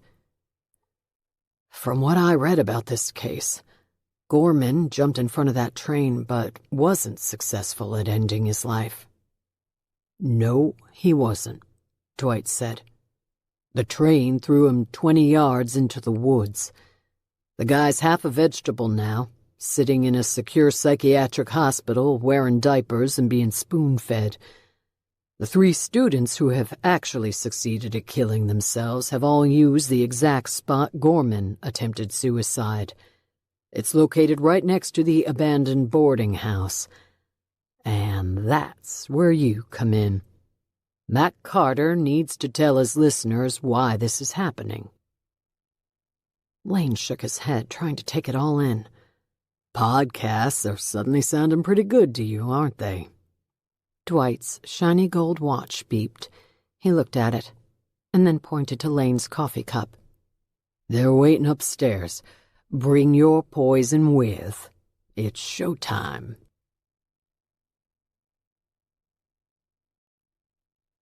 Chapter 9. Rory Moore sat in the back of the courtroom. She hid behind thick-rimmed glasses and made sure her beanie hat was low on her forehead.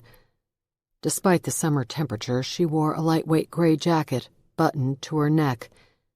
This was her battle gear, the outfit she wore in a number of various forms to protect her from the world. Her right knee bounced nervously, and the vibration in her foot reminded her that she was without a critical aspect of her gear. The rubber sole of her high-top canvas gym shoe had felt wrong ever since she started wearing them. Rory had been without her combat boots for 6 months now, but she hoped to remedy that situation today.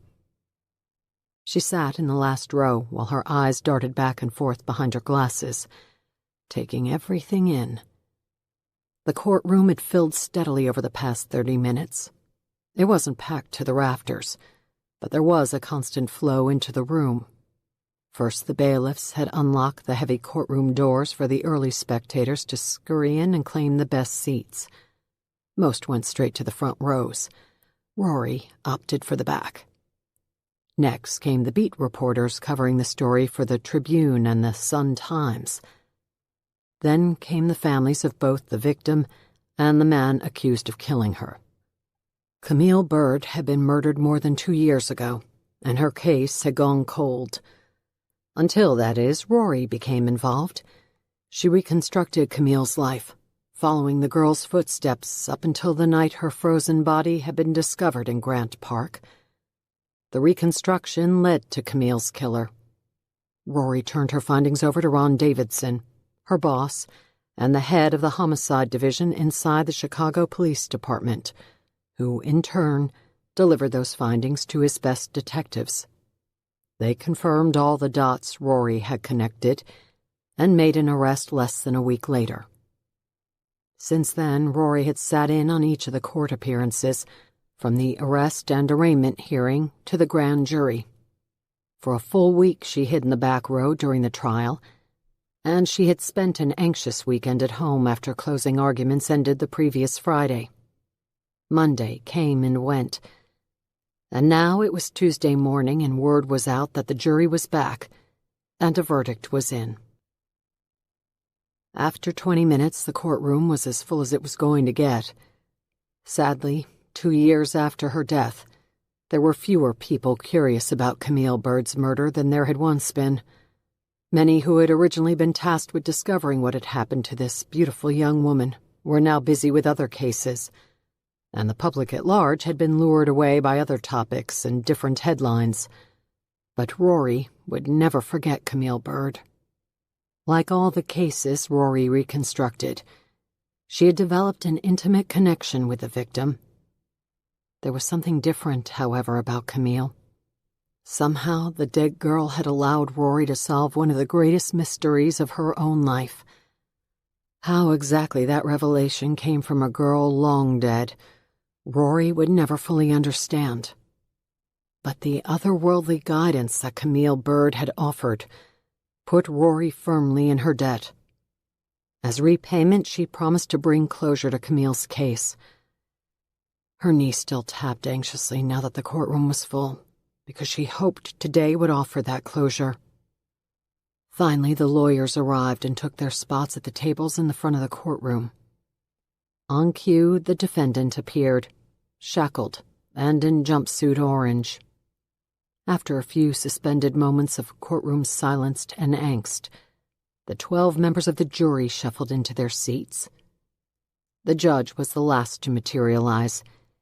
He brought the court to order and explained that the jury had come to their conclusion. He offered a 10-minute monologue on how things would proceed and addressed both families during the process. When there was nothing more to add, he turned to the jury. "Mr. Foreman," the judge said, "have you come to a verdict?" "Yes, Your Honor," the foreman said. As he lifted the page to read their decision, Rory closed her eyes. "On the count of first-degree homicide in the death of Camille Bird, we, the jury, find the defendant guilty." Murmurs and cries filled the courtroom. The accused's mother openly wept and moaned. Camille Bird's parents huddled together and also cried. Rory stood and headed for the exit. There were other counts into other crimes and more verdicts to be announced, but Rory had heard all she needed. As the foreman continued to read from his card, Rory opened the door to the hallway. Before she slipped out of the courtroom, she caught a glance from Walter Bird, Camille's father, whom Rory had gotten to know during her hunt for Camille's killer. He nodded at her from the front row and mouthed, "Thank you." Rory nodded back, and then disappeared through the doors.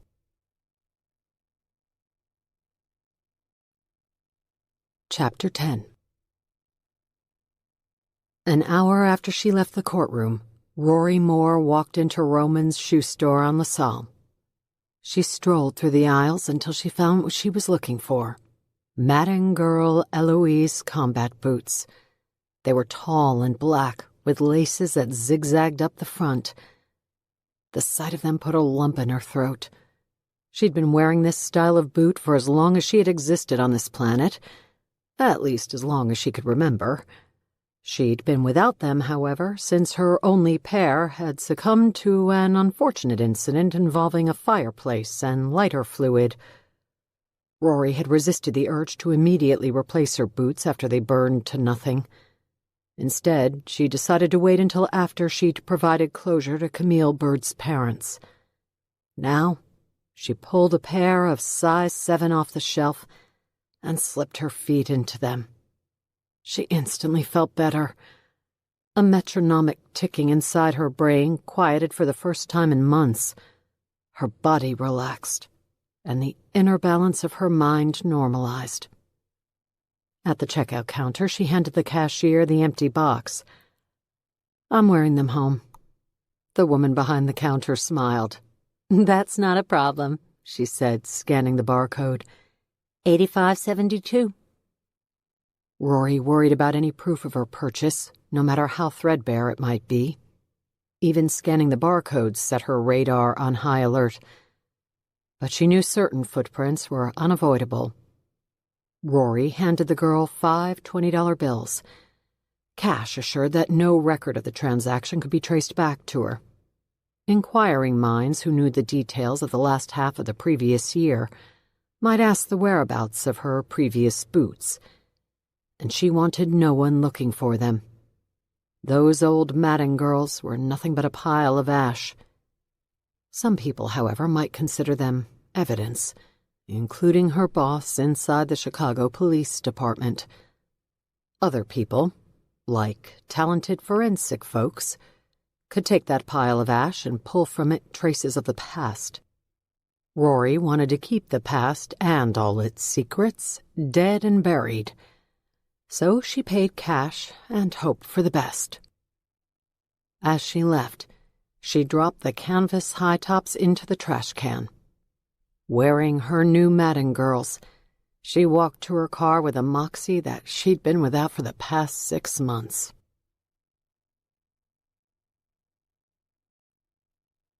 Chapter 11. From the street out front, the house looked dark and empty. Inside, though, soft light seeped from the den and spilled across the cherry wood floorboards. Rory sat at her workbench in the dim room, the gooseneck lamp directed at the catalog in front of her, and her laptop emanating a blue glow. She was hard at work, and it had nothing to do with her job at the Chicago Police Department. Tonight was for research. Tonight was for tracing lineage. Tonight was for making sure her next purchase would be perfect.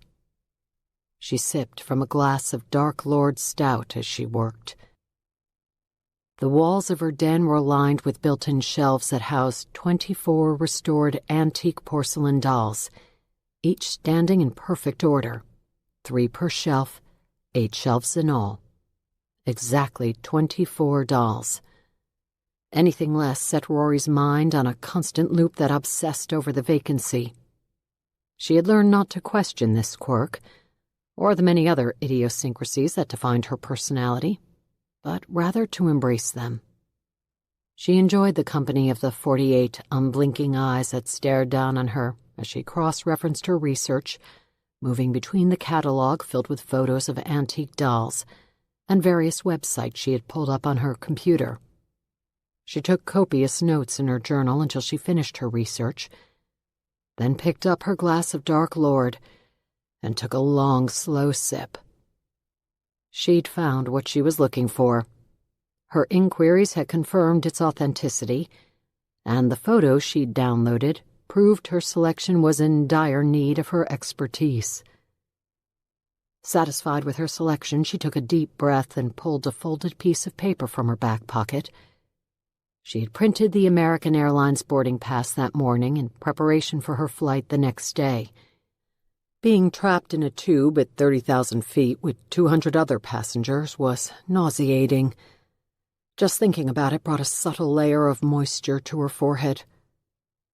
She heard the front door open, and keys jingle as they were removed from the lock. "Rory." "In here," she said, slipping the boarding pass back into her pocket. She didn't bother to turn around. She sensed his presence in the doorway, then felt the vibration of his footsteps as he approached. Finally, she felt his lips on the side of her neck. She reached back and ran her fingers through his hair.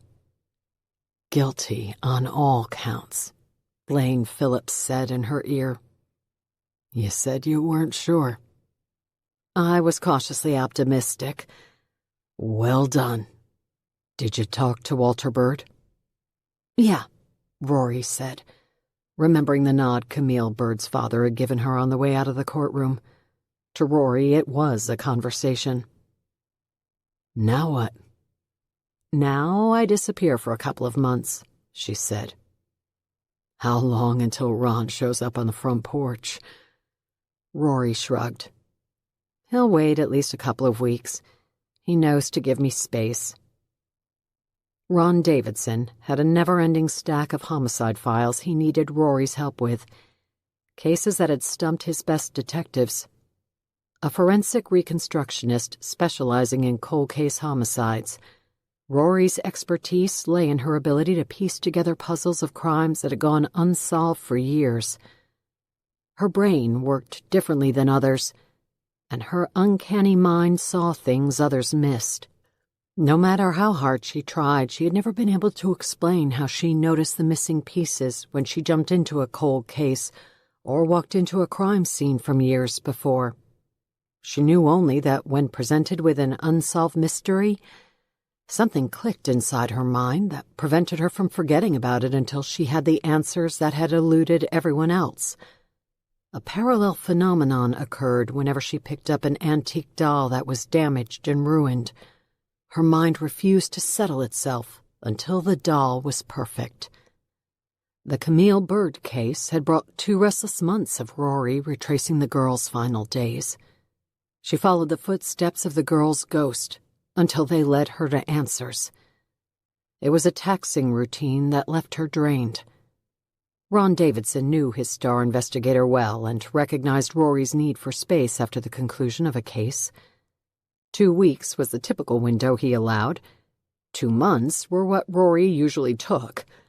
The gaps were filled with Ron's frantic phone calls, incessant texts, threats of ending her employment with the Chicago Police Department, and the inevitable hunt when Ron tracked Rory down, one way or another, to corner her with an ultimatum. Tonight, though, on the first day of her self-appointed sabbatical, none of that was present. It felt like the start of summer vacation when she was a kid. 2 weeks will go fast, Lane said. Then you'll need a place to hide. Ron's a detective after all, and he knows where you live. It won't be hard to find you. Rory turned with a smile to stare at Lane. Something tells me you have a hiding place. I do. I've been asked to take part in a podcast for NBC. A podcast? About what? The Westmont prep case from last year. When those kids were killed in Indiana? Yeah. The podcast is already underway with a lot of buzz, huge advertisers, and a big name attached, Mac Carter. It's being produced in Peppermill, Indiana. They need me for about a month, they're guessing. Maybe longer, depending on what Mac turns up. They need you for what? He took her hands and pulled her to her feet. There's a lot that doesn't make sense with the case, with the murders, with the teacher who was accused, and with the students who survived. There's a big psychology angle they want me to take on. He pulled her closer. Come with me. Rory raised her eyebrows. Come with you? Yeah. To Indiana? Lane nodded. Rory rolled her eyes.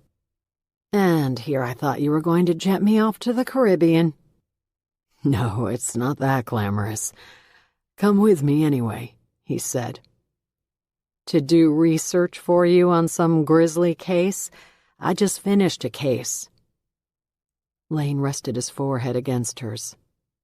I'll do the research. You keep me company, and hide from Ron for a few weeks. He'll never find you in Peppermill. That's for sure. They set me up in a little cottage. They showed me pictures. It's cute. Rory cocked her head. Who exactly am I talking to right now? You've never used the word cute in your life. And you rarely leave the city unless you're on an airplane to New York. I'm trying to sway you into saying yes. Cute isn't doing it. Rory backed away and shook her head. No, Lane, I'm not in the mood for that. You'd be working, and I'd be doing what exactly? Sightseeing in Northeast Indiana? I want to be here, in my own house, close to my own stuff, and doing my own thing for a while. I need the downtime. Lane nodded. I thought I'd give it a try. Her father's death the year before had left only one man on this planet who understood her, to the extent that Rory Moore could be understood. Sorry, Rory pointed at her workbench and the open catalog of dolls glowing under the gooseneck lamp. I need some time by myself, to unwind and get my mind straight. Lane nodded again. I get it. Rory ran her hand over his cheek and kissed him. I'm a pain in the ass, I know. I still love you, even if you make me go to a cottage in Indiana by myself. I thought it was cute. Lane smiled. That was the wrong play. So very wrong, Rory said. She turned around, closed the catalog, and picked up her Dark Lord. Wasn't the Westmont Prep case solved? Open and shut, no? One of the teachers killed those boys. It's a long story. I've got all night. Lane pointed at Rory's beer. I'm going to need one of those.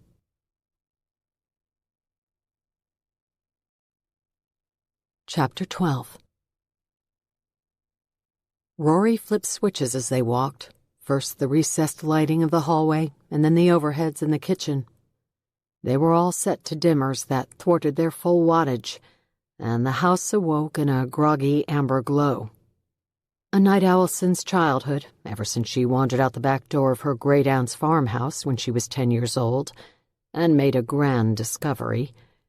Rory preferred the stalking shadows of a barely lit house to the infirmary fluorescent she witnessed spilling from the windows of the bungalows up and down her block.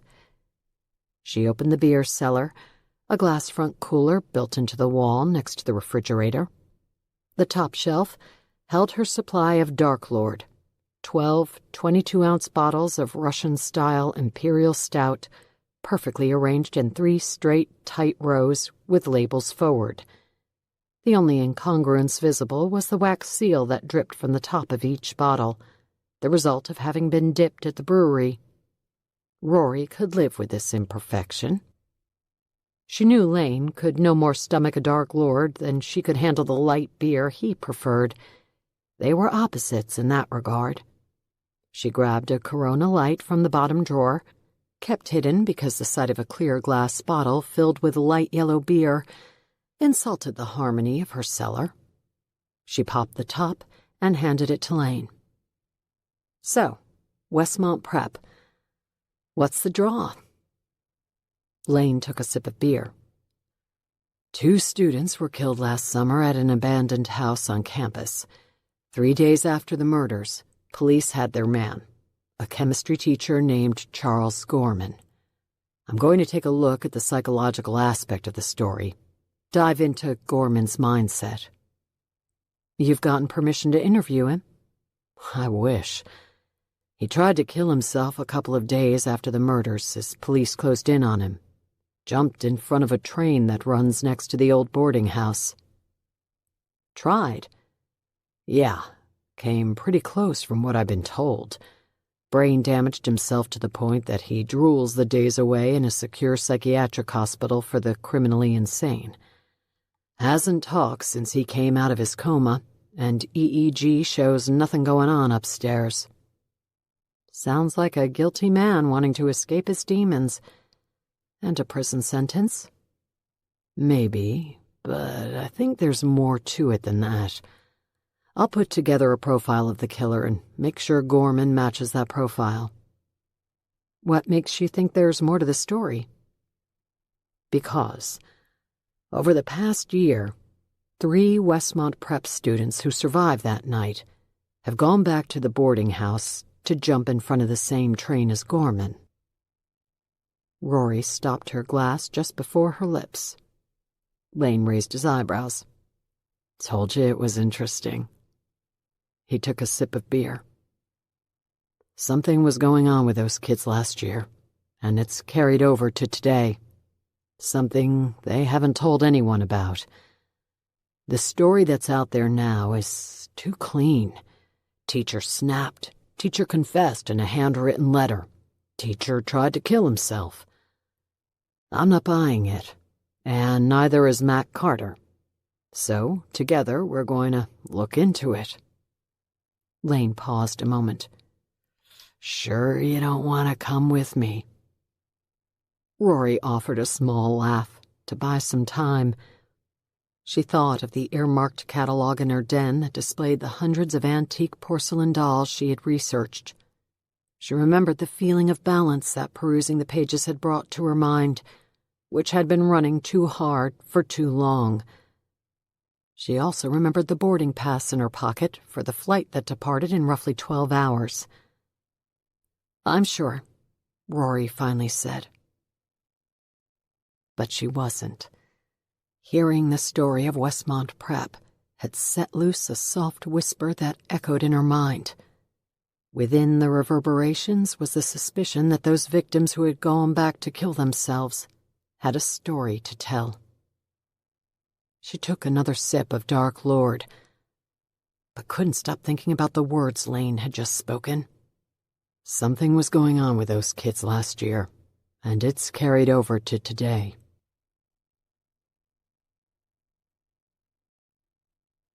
Westmont Prep, Summer 2019. Session 2. Journal Entry. The Keyhole. There was a keyhole in my bedroom door. It was a portal through which I spied on a world I hated. The things I saw through that keyhole were never discussed. I was supposed to believe they never happened. But they did. Even if my mother and I never discussed them, those things existed. I saw them, and I'm certain my mother knew I watched through that hole. I always wondered if the things that took place within the tunneled view of my bedroom door took place in that exact location for a reason. Was she asking for my help? I looked up from the journal. My voice had cracked while I read the last sentence, and it took me a moment to gather myself. I'm sorry. The woman sat in the chair across from me and waited. I inhaled deeply, looking back to the leather-bound journal, and began reading again. The things I saw through that keyhole changed my life. It was the terrible things that happened in that narrow scope of my vision that made me who I am. I wish I could say that I charged through that door and stopped my father.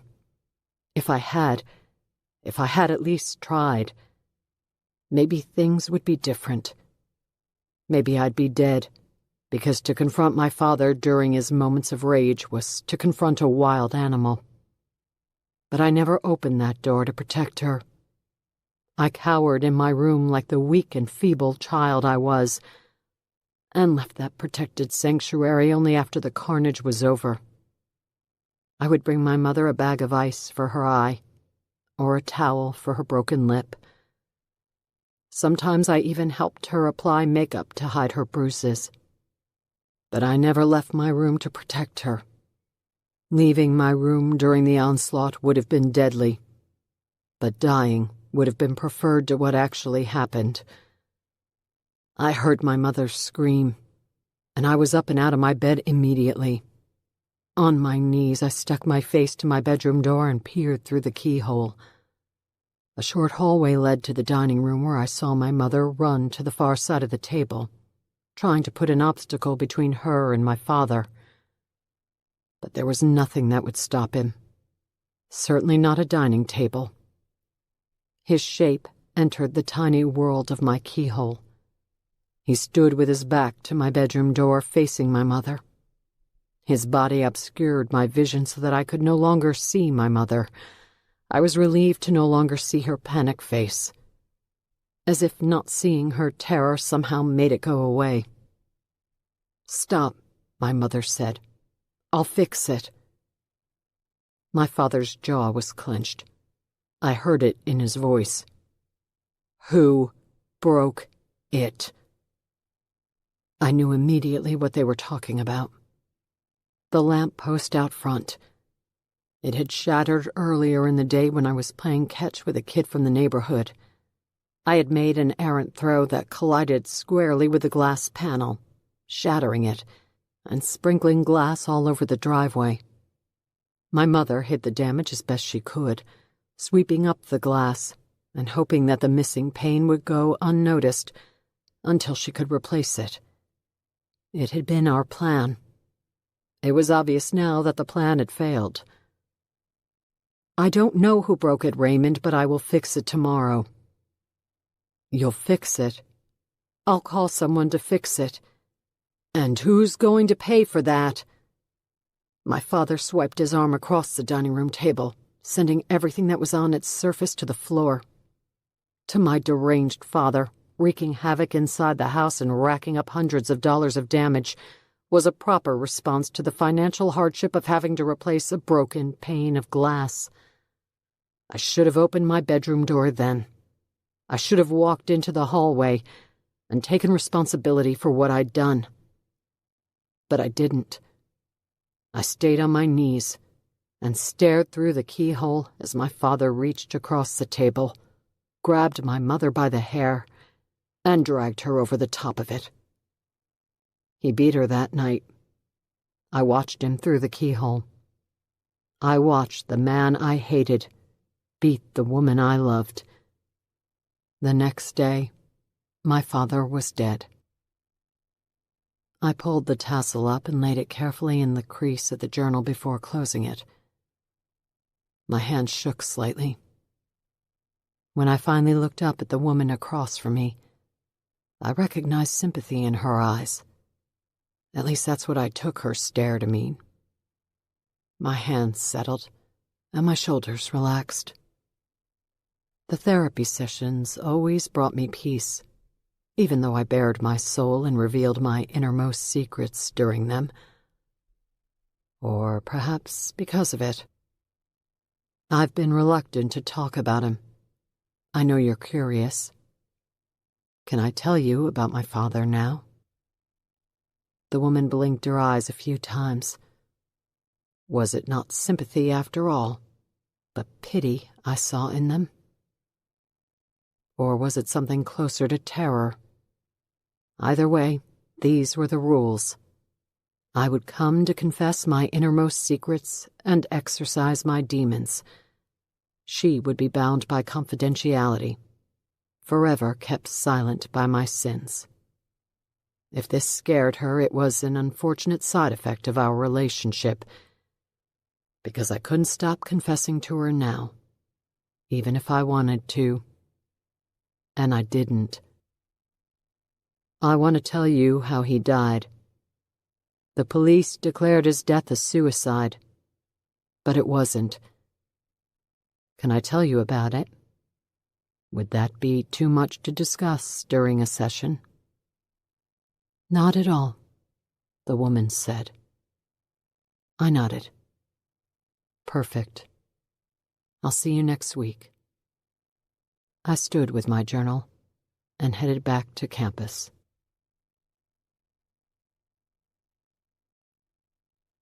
Chapter 13. Tucked quietly into the northeast corner of Indiana, on the banks of Lake Michigan in the sleepy town of Peppermill, Westmont Preparatory High School was an elite boarding school with a reputation of preparing its students for the rigors of college. Its practices were strict, its expectations high, and its track record impeccable. 100% of students who enrolled at Westmont Prep went on to graduate from a 4-year university. No small feat, considering the kids who made up the student body. In addition to the snobby rich kids, the gifted academics, and the overachievers, the strict disciplines found inside the walls of Westmont Prep also drew troubled and rebellious teens who had found themselves at life's crossroads. There were the teens whose parents had recognized the trajectory early on and had been sent to Westmont Prep to straighten out before it was too late. There were also those kids whose parents had realized too late the seriousness of their child's predicament and had found Westmont Prep only after some series of events had landed them in the sort of trouble that required planning and bargaining and concessions in order to prevent lifelong consequences. Those burned-out parents shipped their kids off to Westmont Prep because they feared if it wasn't a boarding school they were losing their kids to, it might be prison. Still, despite this mixed bag of students, the practices and principles of Westmont Prep brought them all into line. Isolate and educate, a tried-and-true practice of boarding schools across the country. The campus architecture mimicked the elite prep schools of the East Coast, with buildings made from Bedford limestone and covered in ivy that wrapped around the windows and climbed up to the eaves, where cornices stood like sentries keeping watch over campus. The pediment of the library, the first building visible when one walked through the front gates, was a massive triangular gable supported by thick, sturdy columns. Stenciled into the stone was the school's logo, Veniam solum relinquatis et. Arrive alone, leave together. Gavin Harms and Gwen Montgomery walked past the building now. The night was thick with humidity, and even though it was approaching 10 o'clock, the long summer day still offered the last efforts of the sun, a soft burn on the horizon that streaked the sky with brushstrokes of salmon. Their friends, Theo and Danielle, walked next to them. The four had been close since Gate Day, the ceremonious moment when students reported to campus at the start of each school year. As soon as students arrived at the front gates, whether they were incoming freshmen or seasoned upperclassmen, they were on their own. Parents were not allowed on campus during Gate Day. Once a student walked through the wrought iron doors, they were responsible for themselves. Independence was a theme at Westmont Prep. Students were expected to find their way and develop a new support system inside the walls of the school. Arrive alone, leave together. Many kids landed at Westmont Prep as defiant teenagers, longing to be free from the reins of their parents. But for a few, the ceremonial closing of the entryway on Gate Day brought reality clearly into focus. As the students stood on one side of the wrought iron, their parents on the other, an array of reactions followed. Some cried. Others clung to the iron bars like felons in their cells and begged to come home. A few laughed at the dramatic symbolism before heading to their dorm rooms. The smart ones made friends and stuck together. Gavin Harms, Gwen Montgomery, Theo Compton, and Danielle Landry had been together since the beginning, and now they were entering the summer before junior year. As they approached Marjorie Hall, they cut to the right to avoid the front entrance, where the house mom would certainly question where they had been that caused them to arrive back to the dorm so close to curfew. From there, the conversation would turn to Gavin's backpack, which was thick and swollen with cans of Budweiser. So instead they walked to the rear entrance. Before they could reach for the door, it burst open and startled them all. Tanner Landing was standing in the doorway. "Got my beer, bitches?" Westmont Prep produced an interesting dichotomy of friendships. Some were organic, built from common interests and natural affection. Others were forced, created by the confines of campus and dorm assignments. Tanner Landing had been part of this group since just after freshman year, when most students went home for summer except for a handful of kids whose parents forced them to stay for the summer session. During the school year, Tanner could be avoided. In summer, Gavin and his friends were stuck with him. "You scared the hell out of me," Gwen said as she pushed past Tanner and into the back hallway of the dorm. Tanner's girlfriend, Bridget, apologized for his stupidity. "He's a Neanderthal," she said. Gavin and Theo shared a dorm room, and they filed inside and locked the door.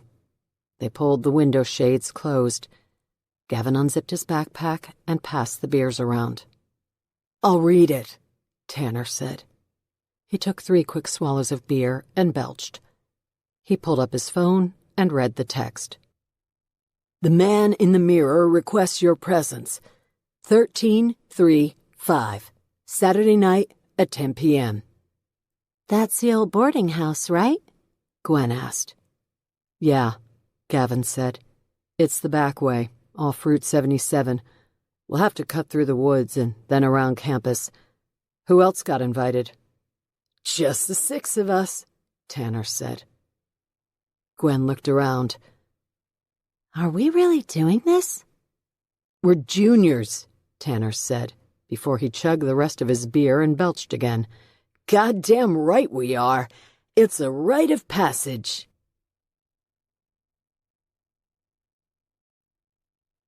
Chapter 14. Mark McAvoy walked into his basement. The air conditioning kept the first and second floors forcibly cool, but during the summer months Mark preferred the basement. The cold earth radiated through the walls of the home's foundation and kept the basement a few degrees cooler than the rest of the house. He loved the basement for more than just the temperature, though. It was where he hid his secret. They had constructed a small bar the previous year when they finished the basement.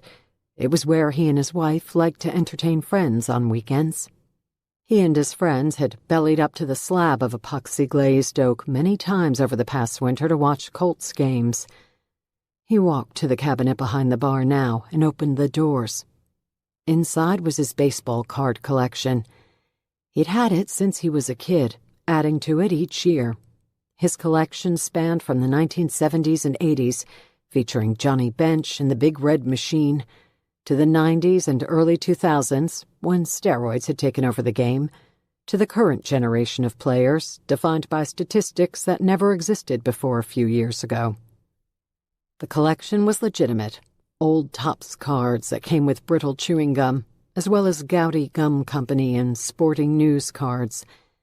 They were worth something today if he ever dared bring his precious cards to an auction. But Mark had no plans to sell his collection. Tonight, as he pulled the first box off the shelf, he was interested in something other than his cards.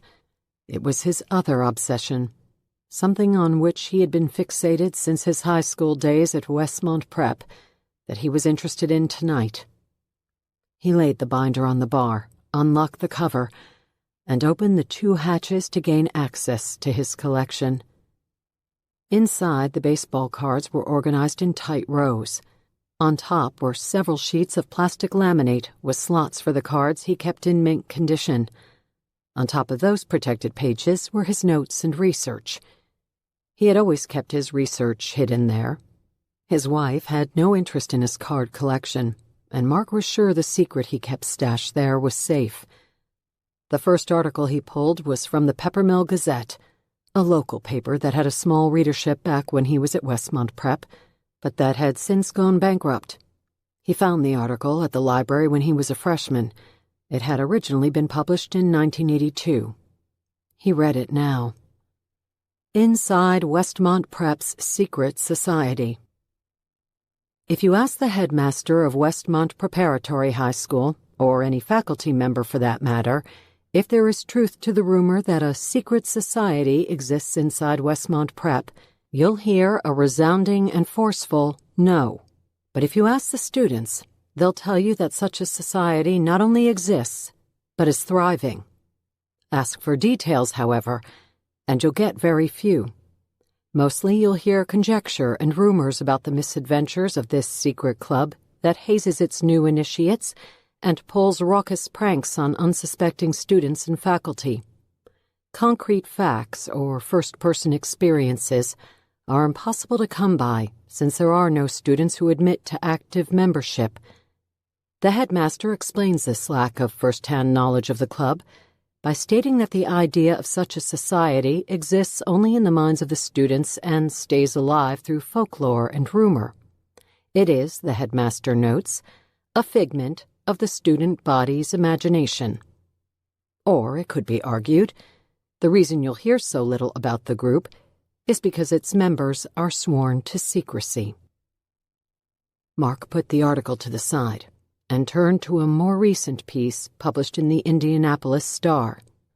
Written by a true crime journalist named Ryder Hillier, the lengthy article chronicled the history of secret societies in American high schools, touched briefly on the most famous collegiate societies of East Coast Ivy League schools, and then settled down to examine the organization inside the walls of Indiana's most prestigious boarding school. Westmont Prep was known for its strict discipline and rigid academics. The school was frequently ranked among the top preparatory schools and boasted a 100% conversion rate to a 4-year university.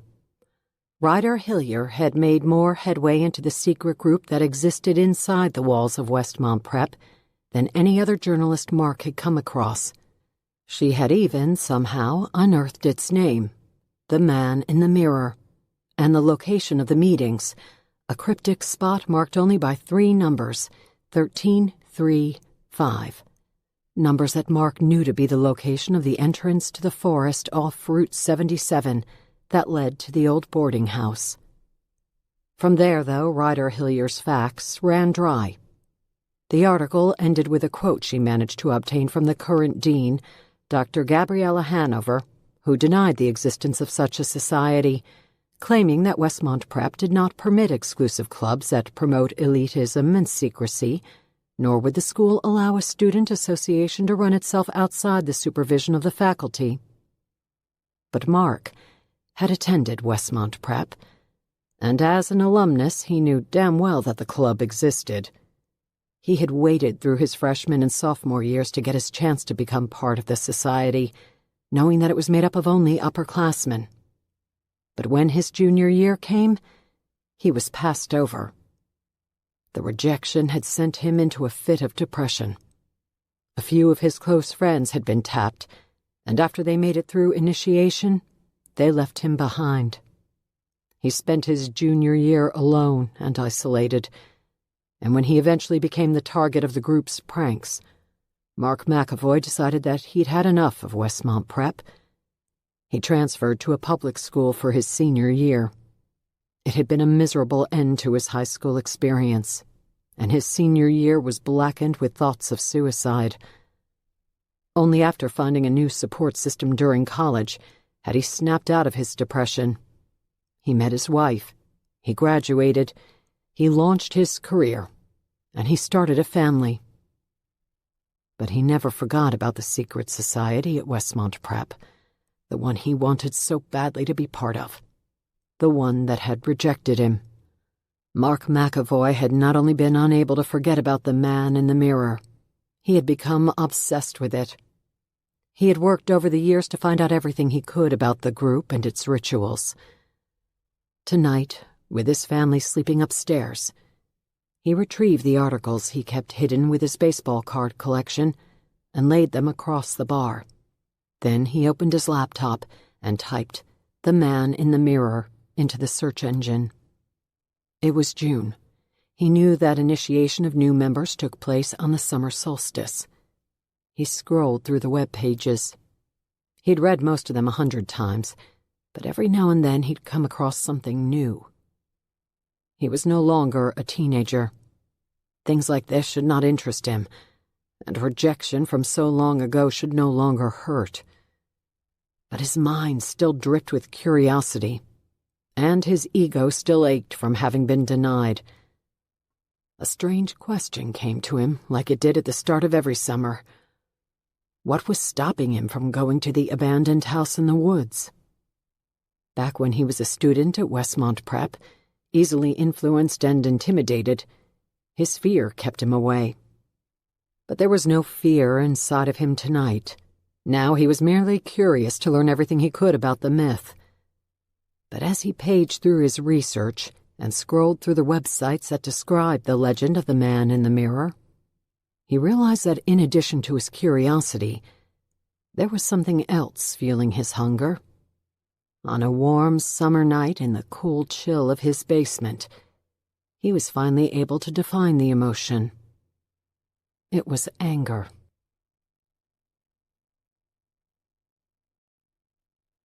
Part 3. August 2020. Chapter 15. Claustrophobia, social anxiety, and the nagging need to forever be in control of her environment made air travel something Rory Moore avoided whenever possible, and something she did badly when it was mandatory.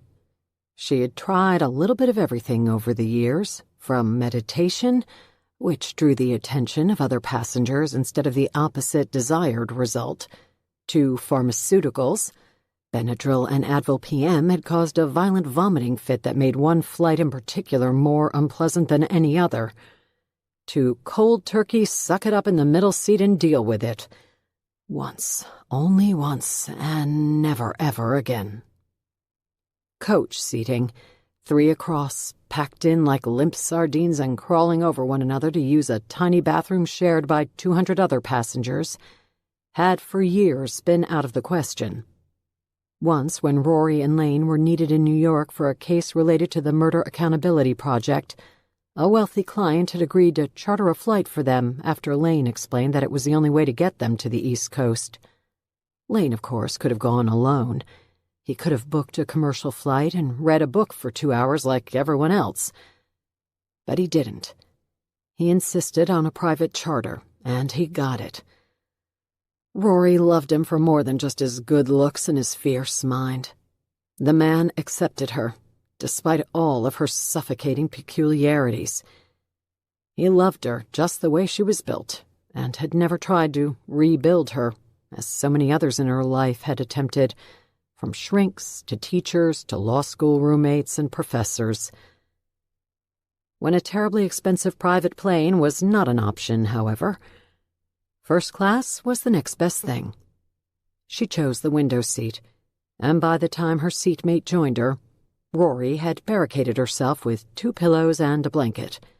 She had Lane's dissertation from his PhD days on her lap, and the prominent display of its title, "Some Choose Darkness," was like a homeowner hanging a plastic owl on the side of their house to scare off woodpeckers. For good measure, Rory wore a surgical mask. A quick glance at the lady in 2A gave the image of a serial killer reading a how-to manual, who either was trying to keep at bay the germs floating through the recirculated air so she could live long enough to make her next kill, or was herself sick with the plague. Rory knew she was no treat to sit next to on an airplane, but her efforts paid off. The gentleman in 2B sat down without a word, and for the entire 3-hour flight to Miami, he never attempted conversation.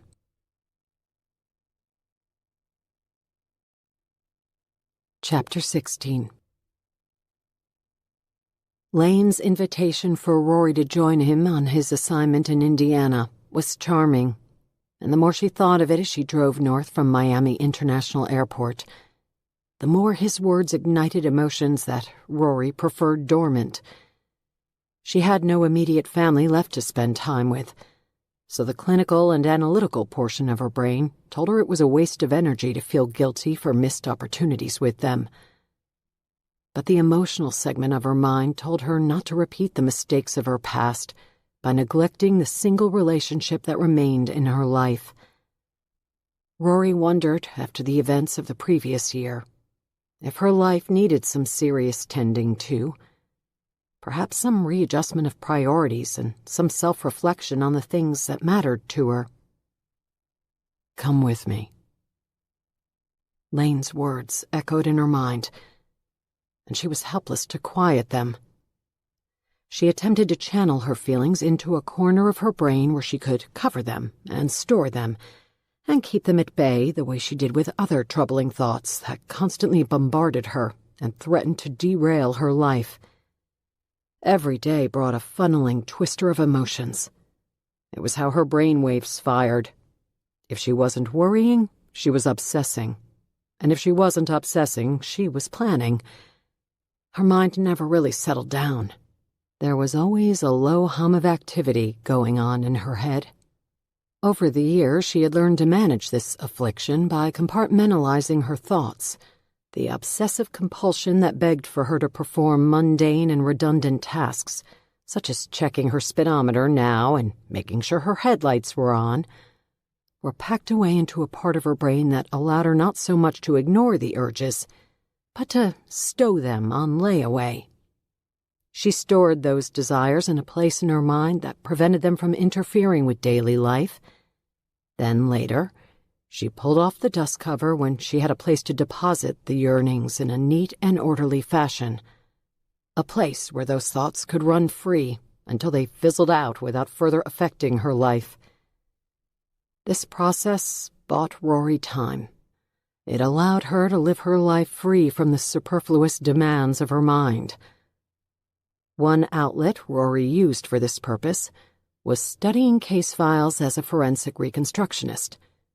The repetition of reading and rereading interview transcripts, reviewing autopsy summaries until she had each page stored as an image in her mind, poring over detectives' notes and evidence logs, and studying crime scene photos until she could see them with her eyes closed, was a perfect exercise for a mind that never turned off.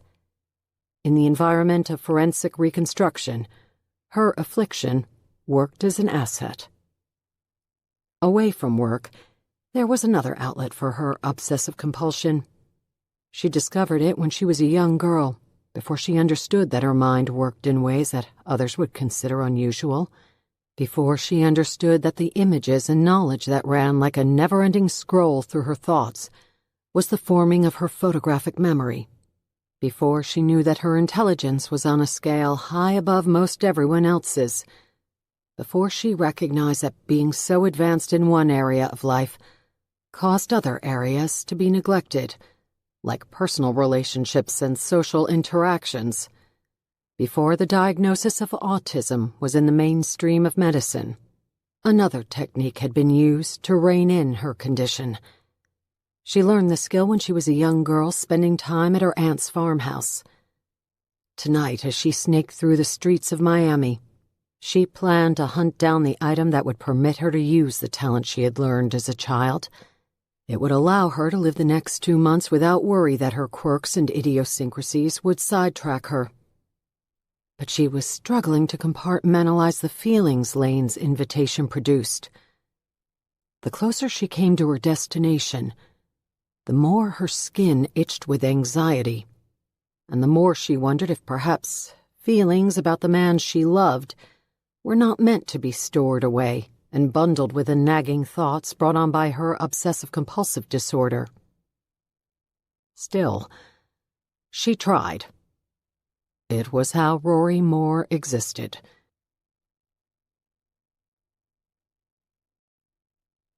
Chapter 17.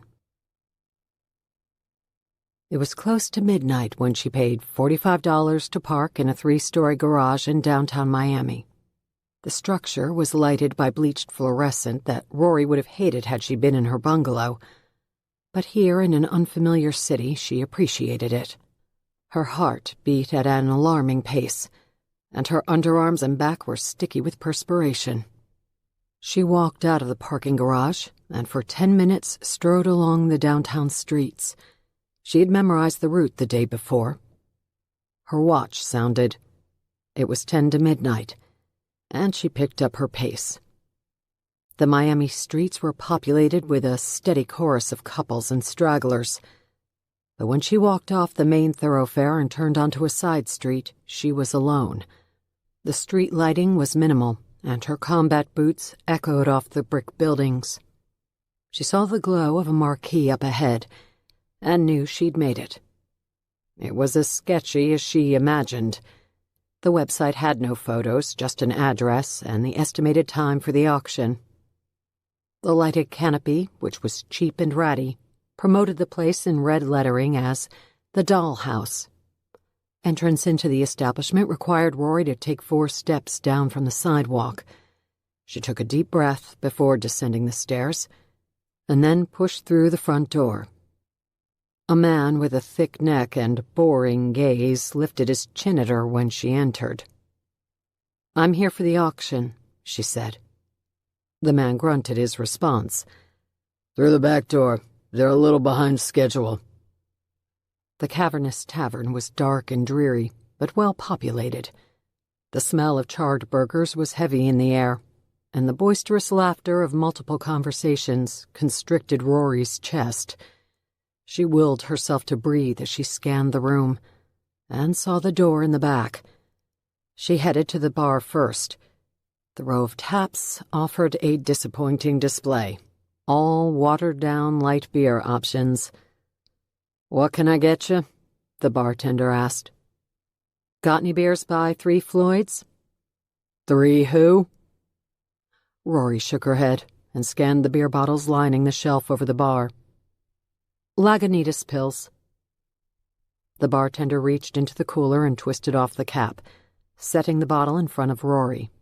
She dropped money on the bar and took her beer to the back room. It was just past midnight. Another man waited outside, and Rory flashed her printed ticket, which the man took as her admittance. As she walked into this back room, the dollhouse became more impressive. The lighting was brighter here, a stiff contrast to the tavern. The walls were lined with glass cabinets that held an array of collectible porcelain dolls. Other collectors, who had no doubt been here for hours, filled the room. They were all scanning the options and researching their histories. Rory had already done her homework, and it took less than 2 minutes to find the doll she was looking for, an Armand Marseille Kitty Joy German baby doll in terrible condition. She stared at it now through the glass. Before Rory could inspect the doll, she had to chart her ID number into the log. She scribbled her number onto the log sheet and counted 12 entries above her, which meant she'd have bidding competition tonight. With no backup plan, this Armand Marseille was her only option. She had investigated the doll back to its origins and had come 1,500 miles to purchase it. She planned to do just that. She got the attention of one of the auctioneers, who unlocked the glass case. Rory lifted the doll from its resting place. Her mind fired like lightning now. It wasn't quite an out-of-body experience, but in that moment Rory was not simply holding the doll. She was part of it. Her vision did not stop at the surface of the porcelain, but penetrated it. The porcelain face was covered in a lattice of cracks, and a large piece was missing from the left cheek and ear. There was a bald patch on the back right side of the doll's head, where a lesser restorer had attempted to repair a different crack with devastating results. The effort was so amateurish that Rory wondered how someone of such little skill had obtained a classic doll like this. But even this egregious insult put a thrill in Rory's chest. Her vision penetrated the doll and saw it from the inside out. Her mind was blind to the damage and only imagined the possibilities. The doll's potential mesmerized her. "You good?" the auctioneer asked, pulling Rory from her trance. She nodded and handed the doll over. 10 minutes later, she sat in the back of the auction hall, sipped her Lagunitas, and waited. 4 auctions had been scheduled that day. This was the last. The pristine dolls sold first to collectors who wanted to take them home and display them on shelves with other perfect figurines. Rory had no interest in the unblemished dolls. They held no histories. They kept no secrets. Their stories had already been told. She was after dolls that had traveled the world and had the scars to prove it. She was after imperfect dolls that had lost their connection to their previous owners and were badly in need of affection and attention. She finished her beer and ordered another while the unblemished dolls sold, one after the other.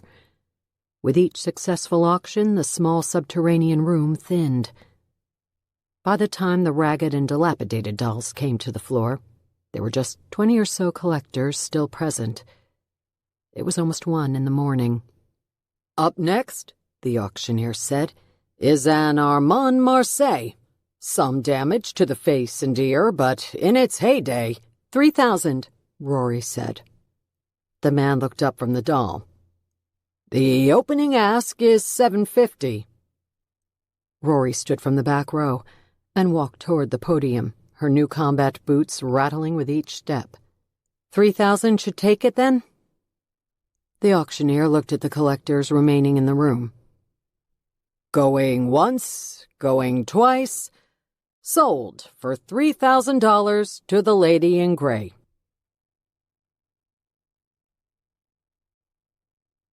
Chapter 18. Lane had spent 2 days delving into the Westmont Prep killings and learning everything he could about the case. NBC had provided a file folder of research, but Lane had his own sources too, and had dug as deeply as possible in just a short couple of days. Now his car was packed as he drove south from the city. 2 hours after leaving Chicago, just before noon, he pulled past the "Welcome to Peppermill, Indiana" sign.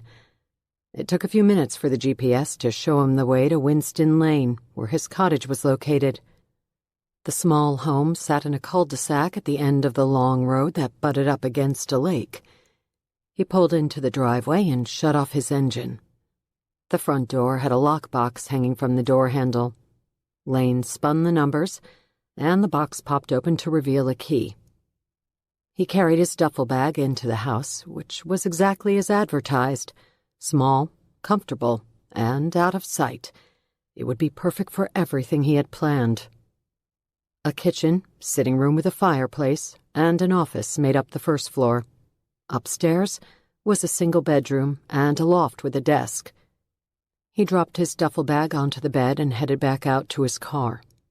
From the trunk, he retrieved the box he had managed to pick up on the way down after some heavy negotiating and way too much money. But for his plan to work, the purchase was essential. He carried the box into the kitchen, opened the refrigerator, and lined the top shelf with the bottles it held, making sure they were in perfect order with labels out. When he finished, he wheeled a second suitcase through the kitchen and into the 3-season room attached to the back of the house.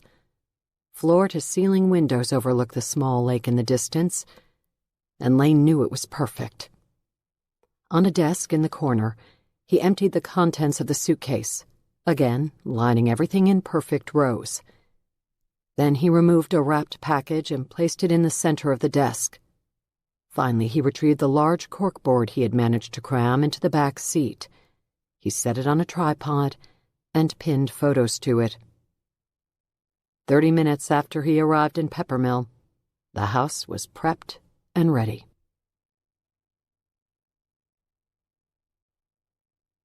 Chapter 19.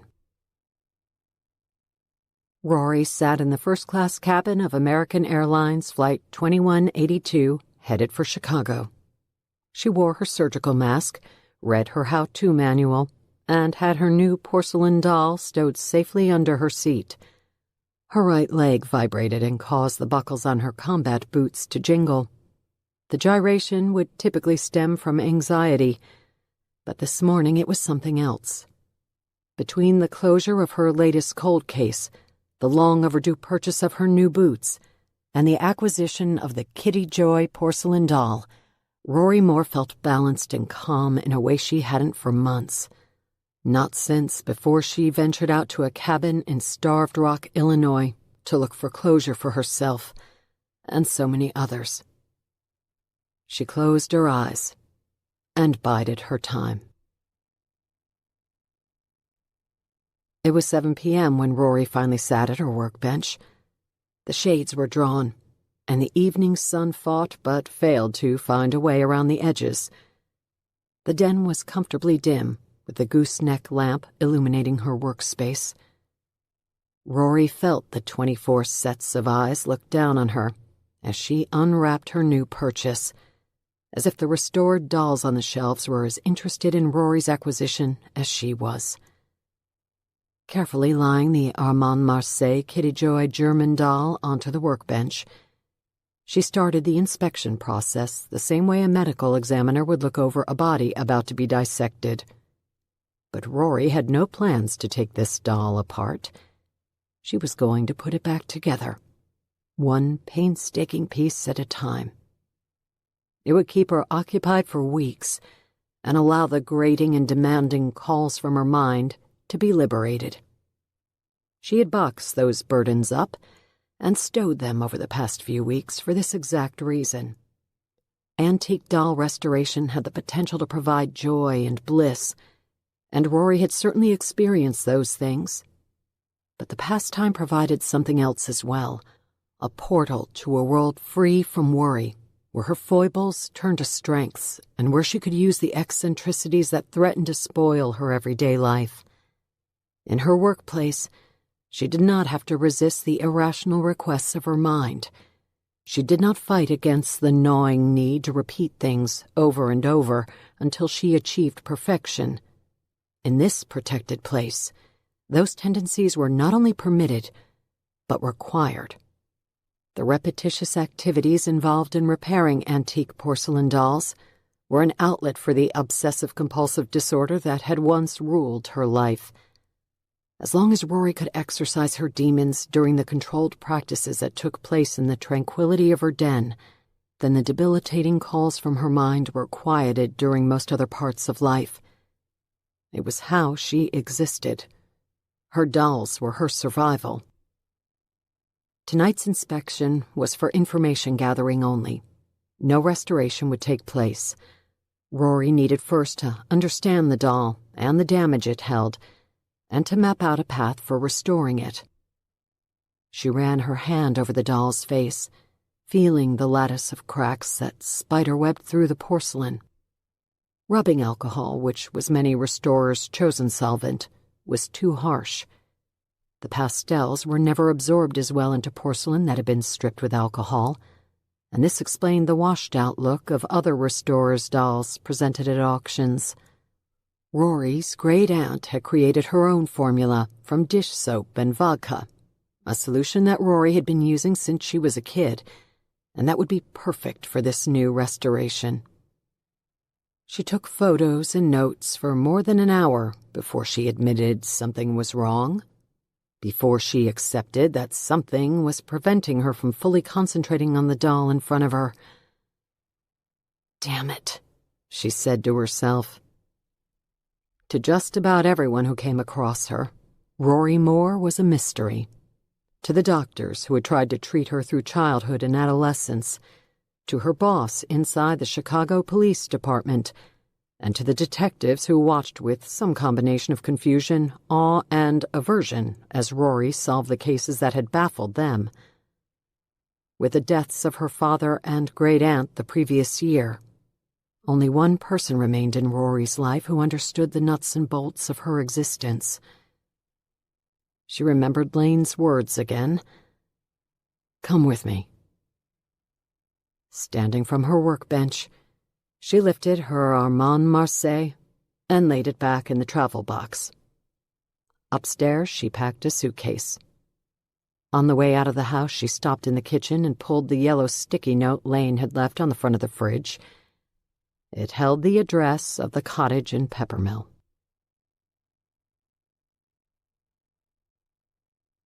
Chapter 20. A light beer rested on the coaster in front of him, and a file folder lay next to it, with pages spilling onto the mahogany bar. Peppermill was a small town filled with corner taverns. Lane's first meeting with Mac Carter had been arranged for 7 p.m. at an establishment named Tokens, which was made up of a long bar with a line of stools in front of it and a row of chest-high cocktail tables separating the bar from the booths that studded the opposite wall.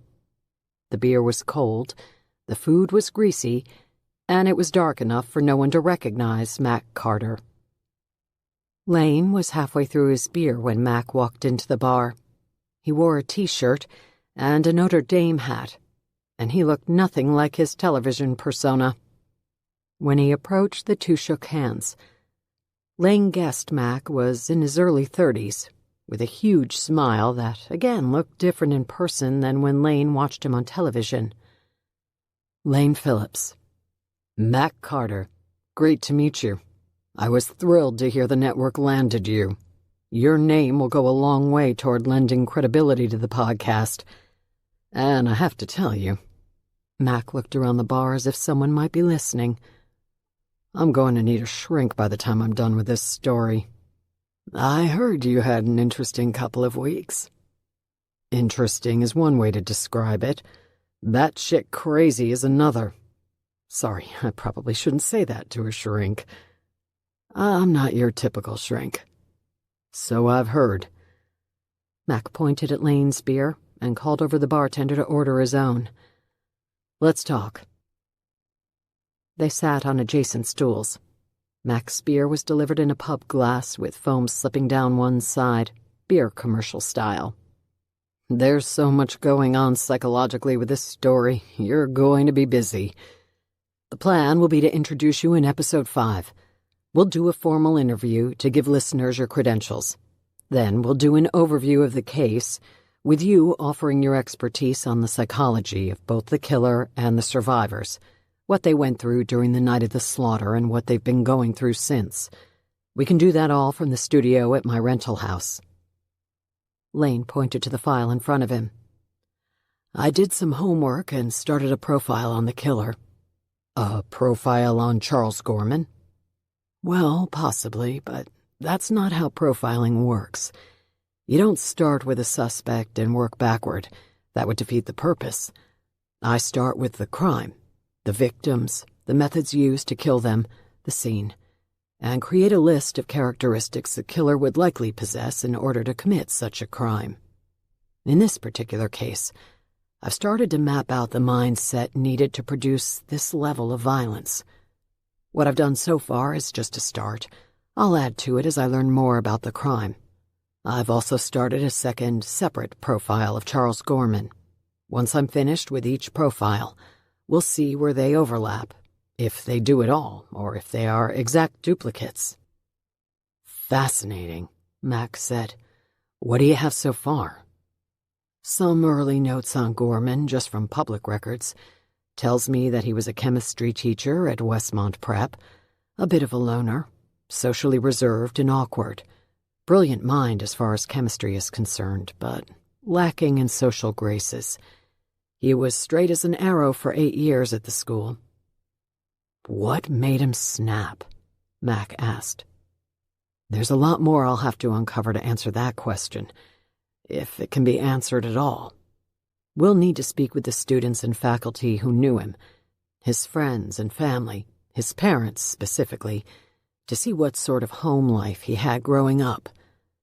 From what I've learned so far, he had a normal childhood, but digging into his past will help me see what was going on in his life from childhood through his adult life, and leading up to the night of the killings. Unfortunately, speaking with Gorman directly is out of the question from what I've heard. I heard the same thing, Max said. He doesn't know what day of the week it is, let alone what happened in those woods a year ago. I guess if you jump in front of a train, you better make sure you finish the job. I've got some connection at Grantville, the psychiatric hospital where Gorman's at. I'll put in a few calls and see if I can get more details about his condition. Lane took a sip of beer. Tell me about the suicides. Mac drained his beer and ordered another. This is where a strange story gets stranger. The night of the murders, 2 kids were killed. The rest of the students ran from the house and escaped through the woods, but not before many of them saw the carnage of one of their classmates impaled on the wrought iron gate, so I'm sure it was quite traumatic. A couple of months after the killing, just as the school was starting in the fall, one of the kids went back to the woods and jumped in front of the freight train that runs next to the boarding house. She was the first. A couple of months later, it happened again. Another suicide. Yeah, Max said. Same way. Man versus train. Well, girl versus train to be specific. It was another female student. And just a couple of weeks ago, as I'm sure you've seen if you're one of the 20-some million people who have viewed the video, Theo Compton was the latest. It's bizarre. We'll have to find a way to talk with the students and try to understand what's pulling so many of them back to that house. Talk with their parents and siblings. Talk with teachers and faculty. The school has been quite receptive to my inquiries. I can't tell if they are being openly transparent or trying to appease me because they think it's the path of least resistance. At any rate, they allowed me a tour of the campus, and I've interviewed the Dean of Students, Dr. Gabriella Hanover. There was something Theo Compton said to you about Charles Gorman, that he believed Gorman didn't kill his classmates. Any progress on that front? No, I'm still working on that, Max said. And still confused by it. Theo decided to end his life before I had the chance to speak with him again. It appears that the young man was quite tortured by whatever it was he was keeping quiet about. I'd like to hear the full audio from your meeting with him, and also from the night you went out to the boarding house and found him. Maybe I can pick up on something he said. Mac nodded. What played on the podcast was heavily edited because it took a while to get him talking. The unedited conversation is on my laptop back at the house. But to listen to it all again, I'm going to need something stronger than beer. I'll pick up a bottle on the way over. Bourbon? Lane asked. Perfect, Max said as he dropped money next to their half-empty beers.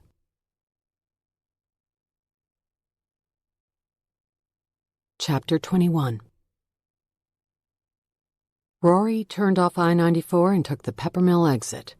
She pulled through town as night fell, and lampposts blinked to life. Her GPS led her onto Champion Boulevard until she came to twin brick pillars joined by a tall wrought-iron gate. Westmont Preparatory High School was chiseled into the concrete that arced above the gate and joined the 2 brick pillars. Beyond the gate, a tree-lined path led to campus, where the school's buildings were shadowed against the darkening night sky. To Rory, the majesty of the campus and the school, the historic buildings and the locked gate, it was all a mockery. It was all meant to demonstrate protection and sanctity. Inside such a fortress, the kids would be sheltered from the dangers of the outside world. Parents had sent their children here believing that myth.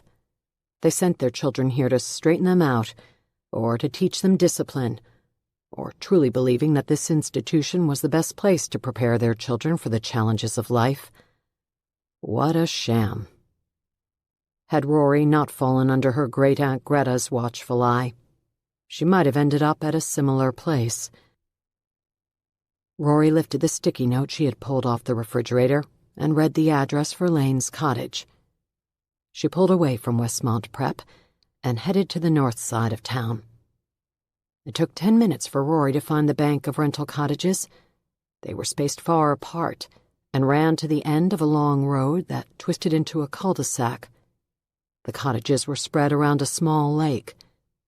She slowed her car as she moved from house to house and read each address. When she found Lane's cottage, she pulled into the driveway, but noticed the windows were dark. She stood from the car and looked around the small community of homes.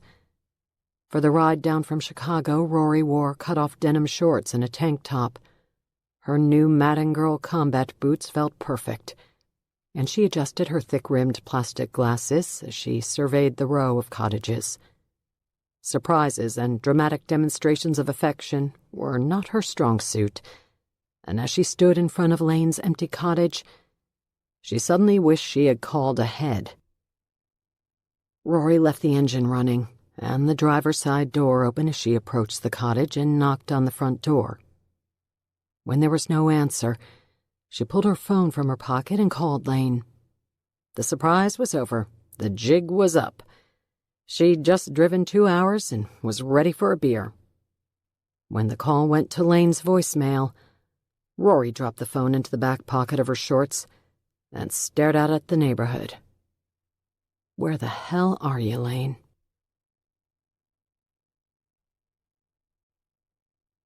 Chapter 22. It was close to 9 p.m. when Lane pulled up to Mac Carter's rental house. It was on the opposite side of Peppermill as his cottage.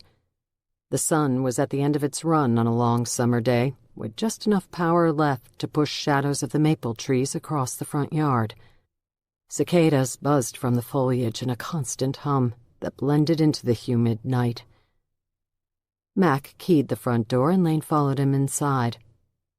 "They've set me up nicely," Mac said as he walked through the house and into the kitchen. "The studio is top-notch, and we do all our recordings and voiceover work in here." Off the kitchen, French doors led to the recording studio. Lane saw a bank of computers on the table with microphones and headphones in front of them. "Everything I record out in the field is reworked in here. I also have a tech team back in New York that handles anything we can't. Because I'm doing the podcast in real time, the New York people jump in when we're behind on a deadline." Mac pulled glasses from the cabinet and poured 2 fingers in each from the Maker's Mark that Lane had purchased on the way over. They headed into Mac's studio and placed headphones over their ears as they sat at the table. Mac queued up the soundtrack. A few seconds later, Lane was sipping bourbon and listening, enthralled, to Mac Carter's conversation with Theo Compton. Then the audio switched to Mac's quivering voice as he narrated his journey along Route 77, past mile marker 13, his discovery of the car that sat abandoned on the shoulder, his half-mile trek through the woods to the abandoned boarding house, and finally his discovery of Theo Compton's body next to the train tracks. Lane made notes as he listened to the raw, uncut footage. On the kitchen table outside the studio, the front display of Lane's phone lit up with Rory's face when it rang. The volume was set to high, and the ringtone chimed through the kitchen. Despite the studio doors being open, neither Lane nor Mac heard the phone. Their noise-canceling headphones prevented them from hearing anything but Mac's voice as the audio played. The headphones were so effective that Lane's first indication that something was wrong came from his other senses. The odor of gas was first to take his attention from the audio he was listening to. Then it was the vibration of the explosion. He never heard a thing.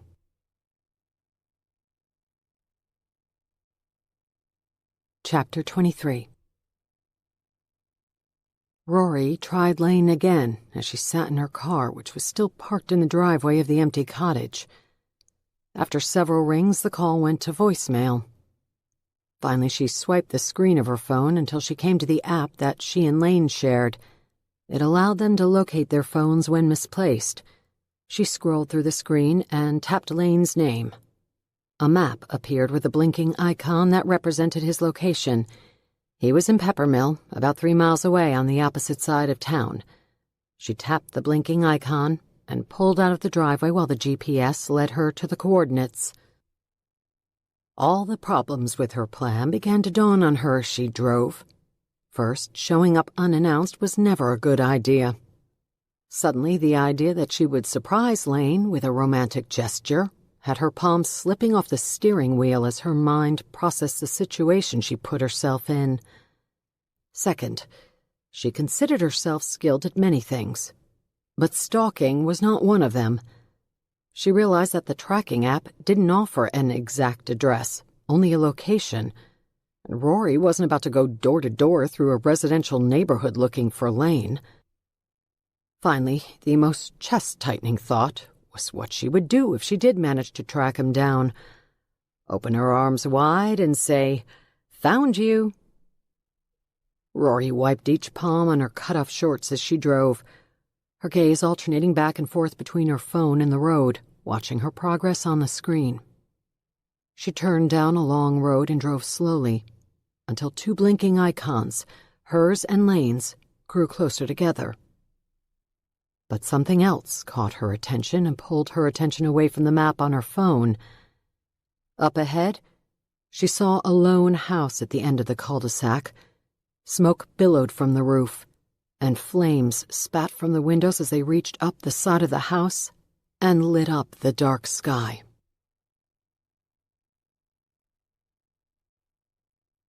Chapter 24. Rory skidded to a stop at the curb. There were two cars in the driveway, and one was Lane's. She kicked open the driver's side door and ran up the driveway, her combat boots jangling with her steps. The front door was locked. She cupped her hands against the side window and squinted inside. She saw smoke and flames toward the back of the house. She attempted a half-hearted kick to the front door, but it didn't budge. And at 110 pounds, she wasn't delusional enough to believe another attempt would end differently. She ran around to the back of the house. Thick black smoke, tinged with yellow, billowed from the windows on the first floor, rolling up the side of the house and drifting into the dark night. Rory reached the back door and tried the handle. As it opened, a giant plume of smoke nearly swallowed her. She crouched below the curl of ash as it spun over her like a creature slithering to the outside. She stared into the house. The door led into the kitchen. "Lane!" She waited for a response, but all she heard were the strange sounds of fire, crackling and hissing and groaning. Turning her head toward the fresh air behind her, she took a deep breath and then ran into the burning house.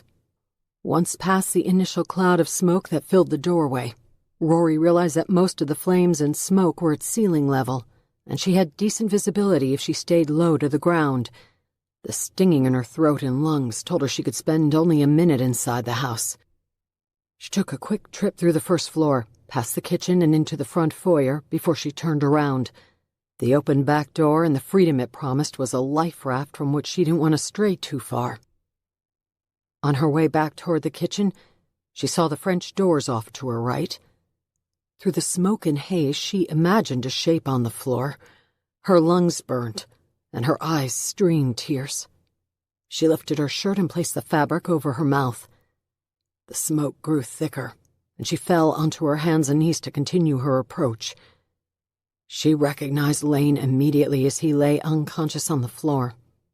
She checked his neck for a pulse, but her own heart was racing, and it prevented her from registering the subtle feelings from her fingertips. She reached down and grabbed him under the armpits, dragging him across the hardwood floor as she backed out of the room and through the kitchen. She pulled him across the threshold of the back doorway and out into the hot summer night, moving as if the curl of smoke had spat her out of the house. Despite August's heat and humidity, the air outside was cool. Rory sucked in the fresh air as if gulping from a water fountain. She continued her backward trek, her legs fatigued, and her quads burning by the time she had lain in the grass of the backyard and at a safe distance from the house. She knelt by his side and touched his face, feeling the tacky stick of coagulating blood. The flames from the burning house offered enough light to see that the source of the blood was a wound somewhere in his hairline. She finally confirmed that he was breathing. Then she looked back to the house. Someone else was inside, and she thought briefly of attempting to enter again, but the flames had grown stronger now. The back door was like the mouth of a dragon breathing flame and smoke into the night.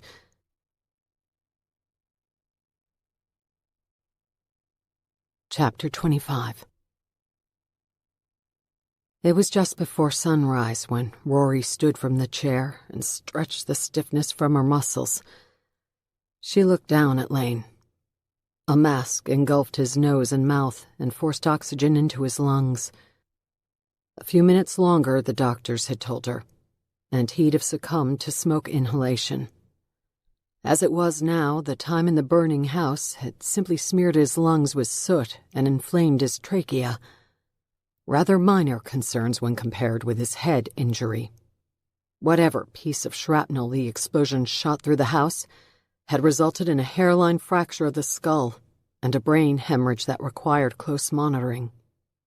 The doctors were watching to make sure the swelling subsided and the blood resorbed before they would consider him out of the woods.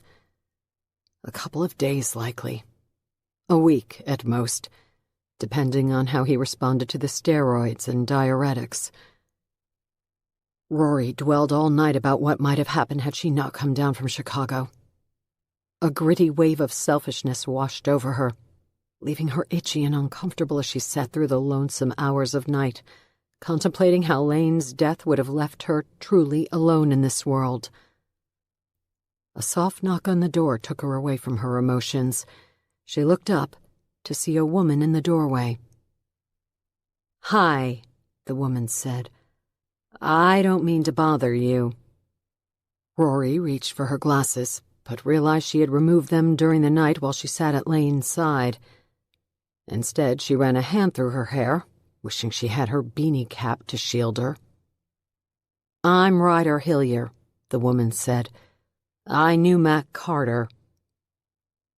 After Lane had arrived in the ER and his condition had been declared as critical but stable, a uniformed police officer had questioned Rory about the events of the night.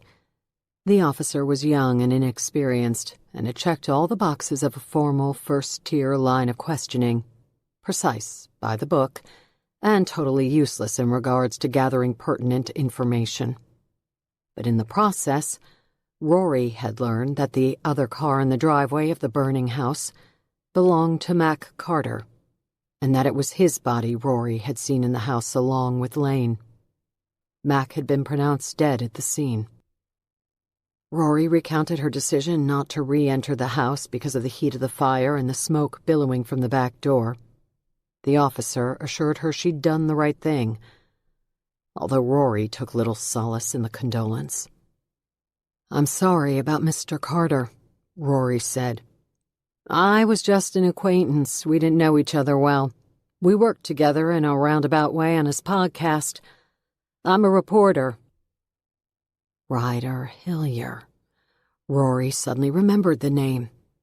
This was the true crime journalist who had posted video of the dead Westmont prep student to the internet just hours after he'd thrown himself in front of a train.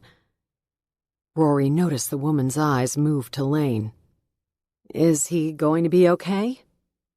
Rory nodded. "So they tell me." "I heard Dr. Phillips had signed on to the podcast to offer his expertise into the criminal mind." Rory focused her gaze somewhere over Ryder's head. She didn't answer. "I'm not sure how much you know about the podcast Mac Carter was working on," Ryder finally said. "But this explosion, his death, it's all very suspicious." Behind Ryder Hillier, two men appeared. Rory knew by their suits and their expressions that they were detectives. "Excuse us," one of them said. "We're here to speak with Dr. Phillips." "I'll let you go," Ryder said.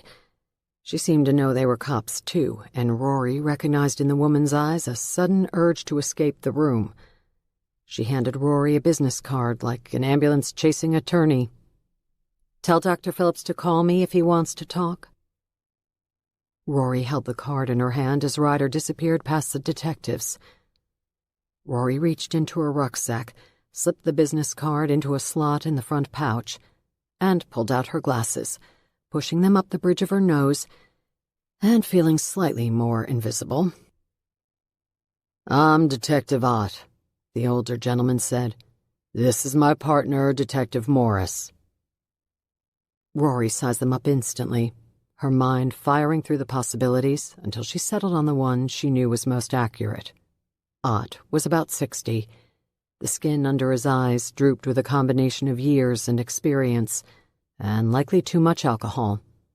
He was close to retirement, and maybe had another couple good years in him. Morris was younger, maybe 30. His face was nearly wrinkle-free, and his scowl told Rory he was the protege who was a bit too eager to prove himself. "Rory Moore," she said. "How's Dr. Phillips?" "Stable," Rory said. "Some smoke inhalation and a nasty head wound." "Has he been able to talk?" the younger detective asked with little emotion. "Not yet. He's sedated. They're making sure the swelling in his head comes down and the hemorrhage starts to clear before they get too excited about letting him wake up." "Well, he's in good hands. Docs here are great," Detective Ott said. Rory nodded her thanks. She wasn't sure how good the health care was here, and she was reluctant to compare Lane's current level of care to what he might receive in Chicago.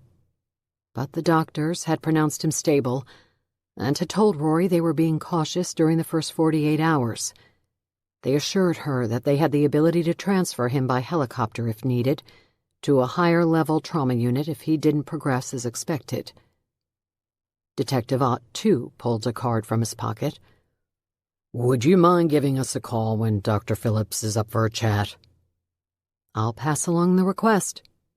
Detective Ott next pulled a notepad from his breast pocket. "Do you have a minute to run through what happened?"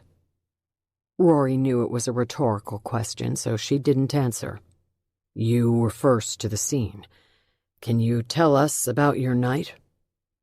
"Sure," Rory said, briefing the detectives on her impromptu trip down from Chicago and how she tracked Lane to Matt Carter's rented house, about entering the house through the rear door and finding Lane on the ground in the room off the kitchen. "Can you tell us what you and Dr. Phillips are doing in Peppermill?" "Lane was working on Matt Carter's podcast about Westmont Prep. I was joining him to keep him company." There was a moment of silence as the detective jotted on his notepad. "The fire marshal said the explosion was the result of a gas leak. Considering the damage to the house, he's damn lucky to be alive," Ott said. "We're looking into how the leak started. We'll know more soon." "We'll be requesting fingerprint samples from you," Morris said, in a tone meant to assert competence and authority, but only made Rory think he was compensating for a lack of it. "That can be arranged at your convenience," Ott said. He looked down at his notepad. "When you arrived at the house, did you see any cars in the area, or anyone else around?" "No," Rory said. "I saw flames, and I ran inside. Front door was locked. I tried to kick it open before I ran around to the back." She looked at Morris.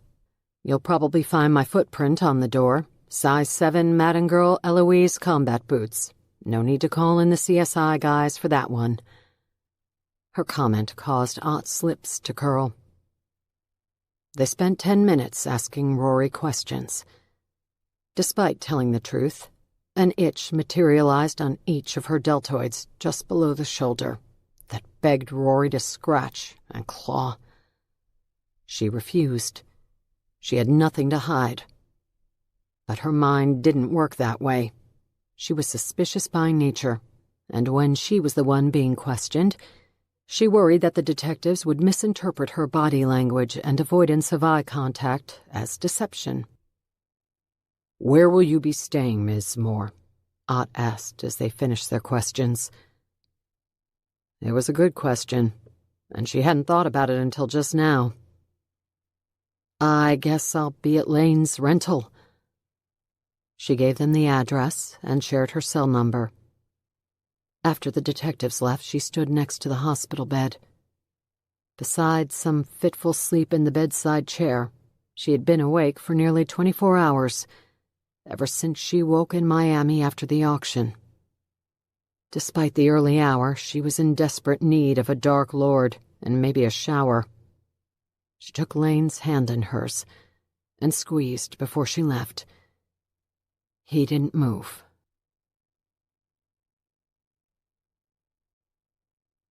Chapter 26. The groggy glow of early morning shaded the streets of Peppermill as she drove past the shops and restaurants, through the main boulevard, and eventually onto Winston Lane, the shadowed road where her night began almost 12 hours earlier. Cottages lined each side of the street as she drove into the cul-de-sac. She had fished the keys from Lane's pocket after the nurses gave her a bag filled with his clothes. She parked in the driveway and walked to the front door, where she keyed the lock and entered. Rory kept the cottage in shadows, only lighting the small lamp on the end table in the front room. She took a moment to study the small house, walking into the kitchen. Hunger growled in her stomach, and she pulled open the refrigerator door. It was empty of food, but filling the top shelf were 6 bottles of Dark Lord Stout, lined in perfect rows with the labels forward, as if Rory herself had arranged them. A smile found her face. He had known she would come. She pulled a Dark Lord off the shelf and grabbed a glass from the cabinet. The beer formed a thick head as she poured it, and Rory allowed the stout to settle as she carried the glass with her and explored the rest of the house. When she reached the 3-season room at the back of the cottage, she stopped and stared at the desk. Arranged on its surface was an array of pastels she used to color the dolls she restored. Next to them were brushes and swabs. The presentation represented just a fraction of the tools she used during a restoration, but Rory appreciated Lane's efforts. The rest of her equipment was packed in her car, along with her new Kitty Joy doll.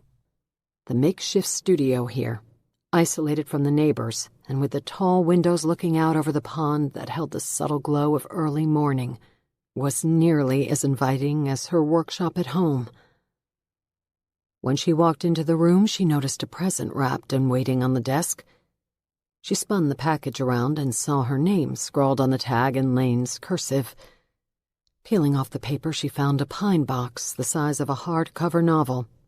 She lifted the top to reveal a set of Folger Gruden paintbrushes.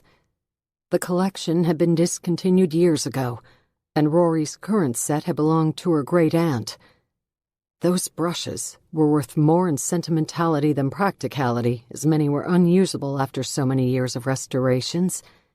This sight of the pristine set prickled her chest with possibility and produced the urge to go to her car, retrieve her new doll, and put the brushes to use. Rory lifted one of the brushes from the foam casing that secured it. The handle, like the box, was made from pine. On one end were fine bristles made from sable hair. She stroked the back of her hand to feel the softness. The other end of the handle was beveled to a needle-like point, which was meant for sculpting.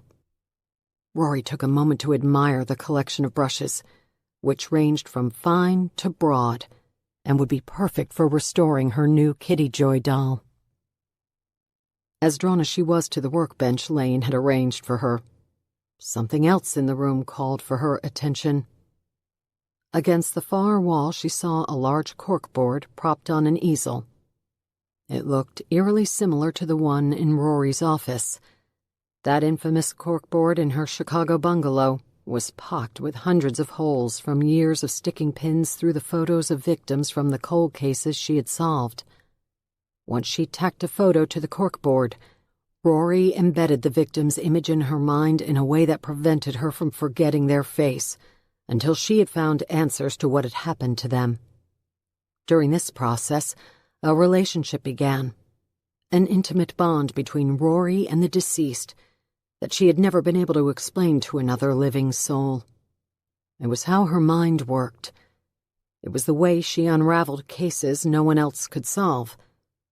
She grew closer to the victims whose murder she investigated than she did to nearly anyone else in her life. Rory carried her glass of Dark Lord through the room and stared at the corkboard.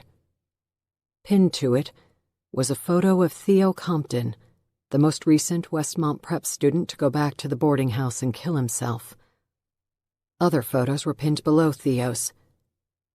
As Rory moved closer to the board, she recognized the 5 faces that stared back at her. She'd done her research. After Lane had first told her about the case, Rory spent the night scanning the internet and learning everything she could about the Westmont Prep killings. It had been a distraction from the angst of preparing to board an airplane the next morning. 2 of the faces belonged to the students who had been killed during the slaughter. The other 3 were the survivors who had gone back to that house over the last few months to kill themselves. Rory stood in front of the board and scanned each photo, hypnotized by the eyes that stared back. Finally, she looked at the table next to the corkboard. A glossy 5x7 photo lay on the surface. It contained another face with eyes that were equally hypnotic. She lifted the photo from the desk, stared at it for a moment, and then pinned it to the top of the board, above the others. This photo was of Charles Gorman, the chemistry teacher who killed the first 2 students and hung one of them on a fence. Rory took a step back to take in the entire board. The room was starting to brighten with the rising sun. It was approaching 6 in the morning when she sat in a chair in front of the corkboard and stared at the faces that held the mystery of Westmont Prep. She raised her glass and took a sip of Dark Lord. Something sinister lay hidden and buried out at that boarding house.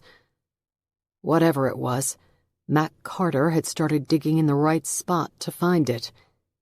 And if it wasn't the exact spot, he had been close enough to spook whoever wanted it to stay buried. Rory's expertise was reconstructing crimes to find the truth hidden within them, not just how they happened, but why. As she sat in the small cottage in Peppermill, Indiana, she was hard-pressed to come up with a case better suited to her talents than the Westmont Prep killings. She settled into the chair and studied the faces in front of her. They were the students who once walked the campus, but now were ghosts of the forest, and the teacher who turned on them. She took another sip of Dark Lord and wondered what happened at that school that had caused so much death.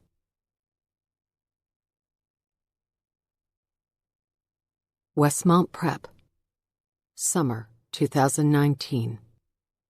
Session 3.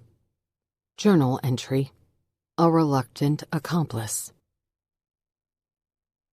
I look through the keyhole.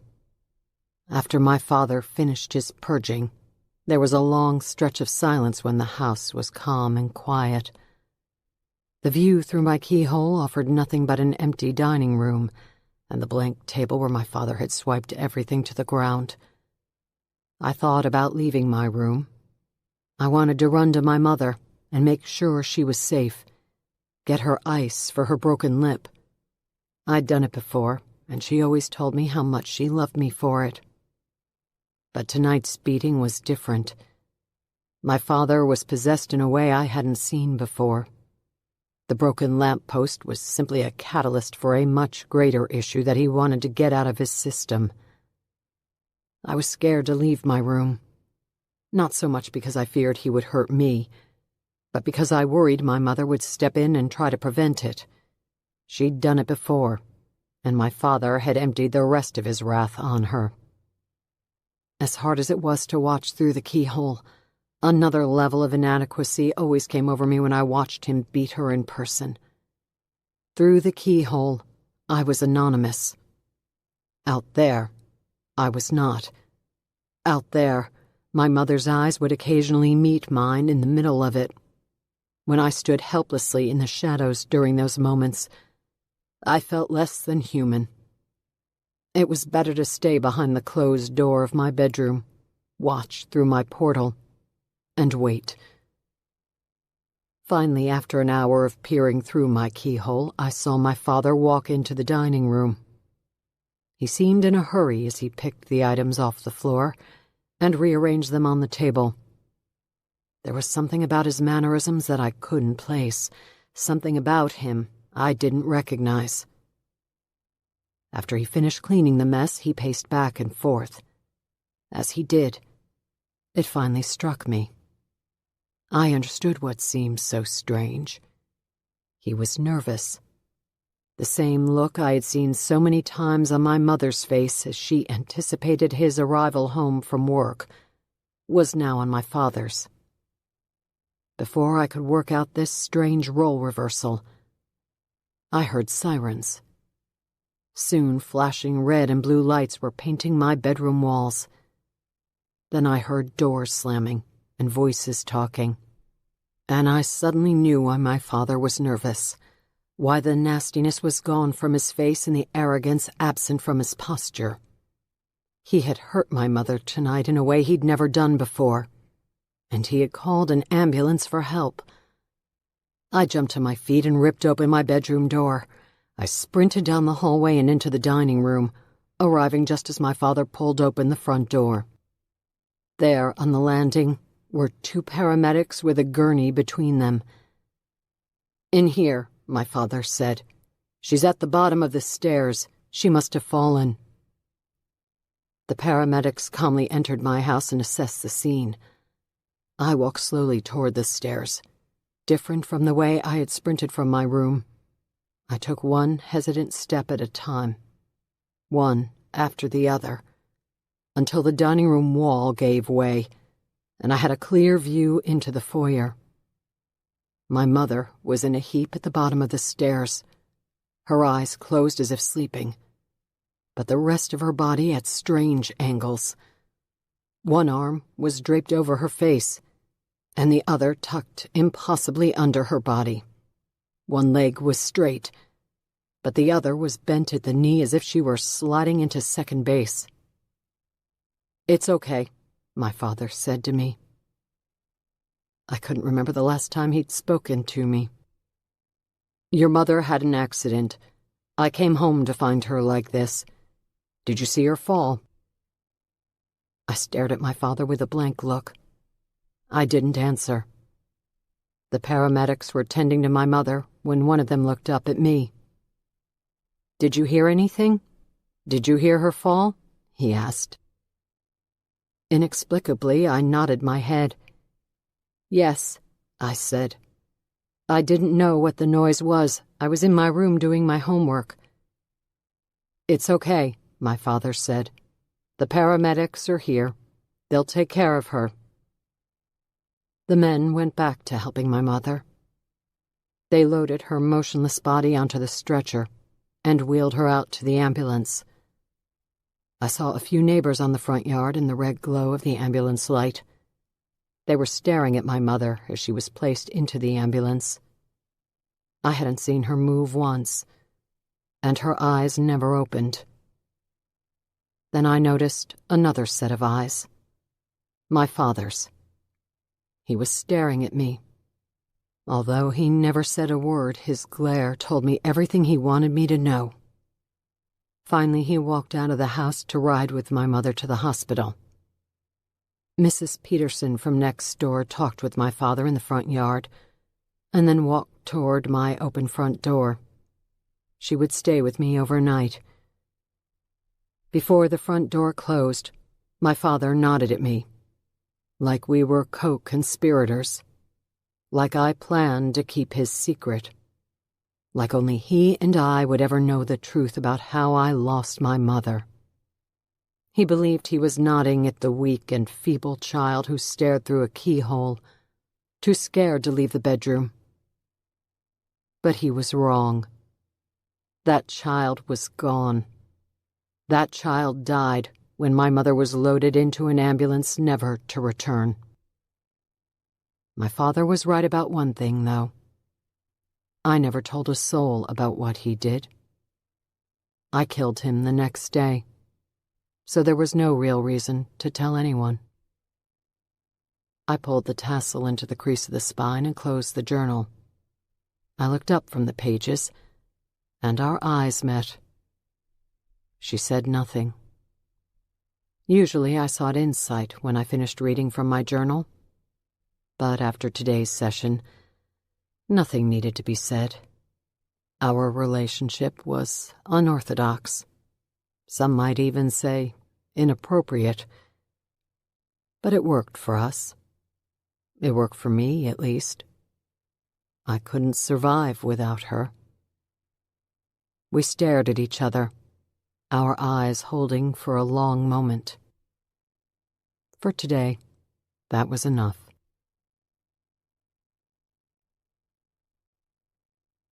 Chapter 27.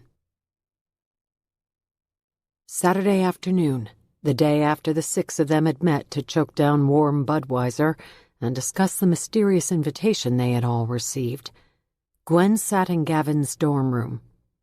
She paged through a stack of envelopes and stopped in the middle. "Here's one from your mom." Gavin rolled his eyes. "She's not my mom." "Sorry, I forgot." Although they'd been dating since freshman year, Gwen had never gotten the full story behind Gavin's home life, or why his aunt and uncle had taken full custody of him. She knew that his brother had died in an accident a couple of years before, and that his family had never fully healed. That's all she'd been able to get out of Gavin. She had tried a few times to dig deeper into his life outside of Westmont Prep, but Gavin Harms never talked about his dead brother or his family. He never talked about his aunt and uncle. That was the way he operated. Take it or leave it.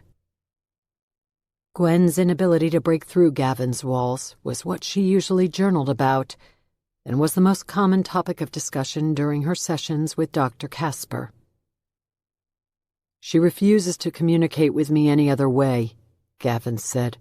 "Written letters sent through the post office. That's it." "Snail mail is fun. I never get any.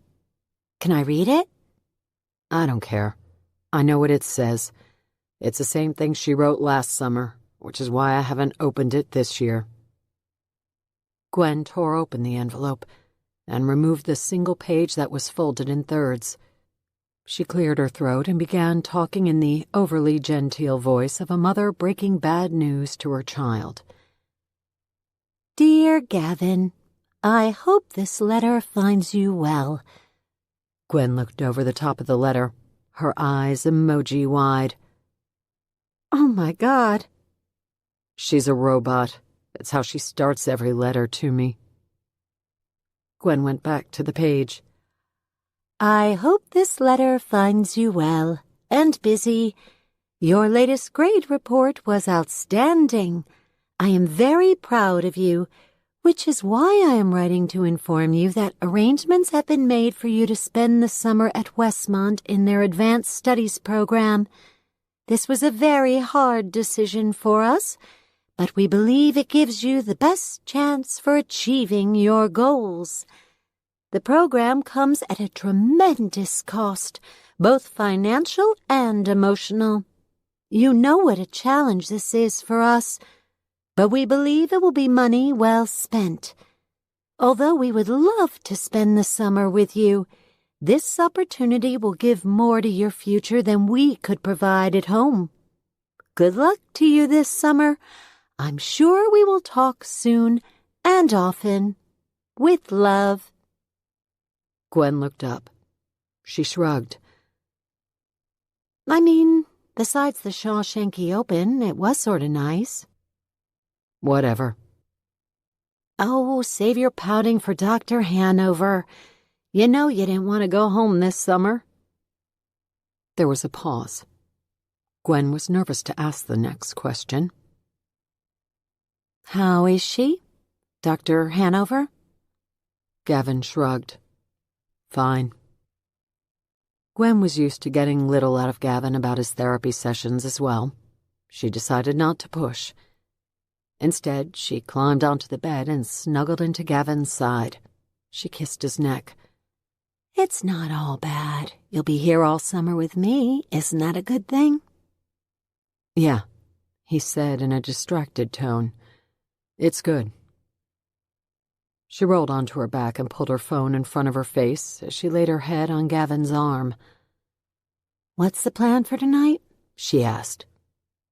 "Wait till dark and then head out." "Have you ever been out to the abandoned boarding house?" Gavin shook his head. "Never." "Are you scared?" "Are you?" Gwen turned and looked at him. "Yes."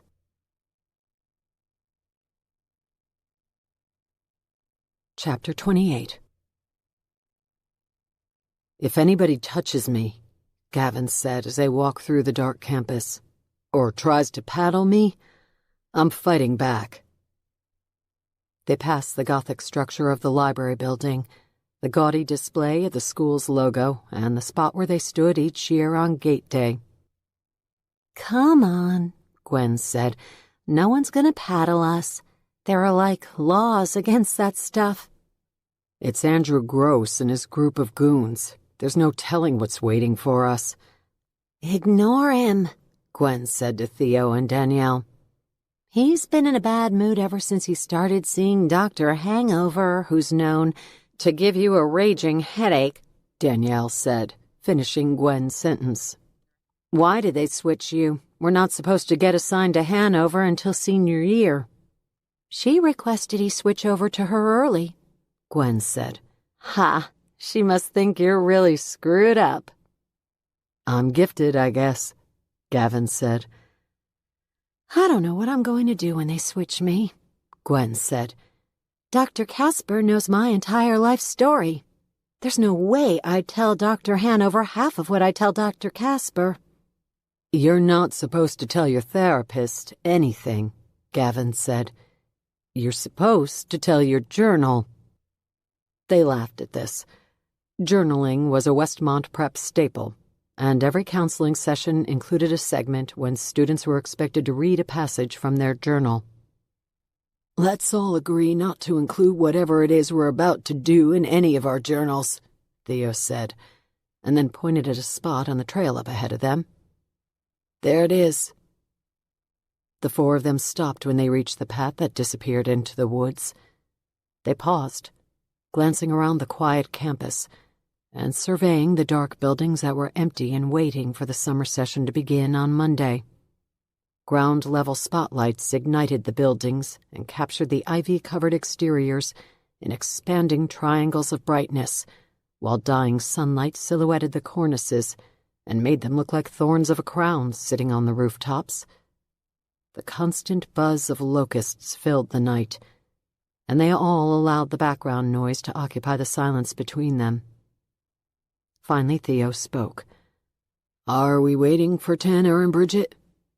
Tanner said they were heading to Route 77 by themselves, "so we'll hook up with them there," Gavin said.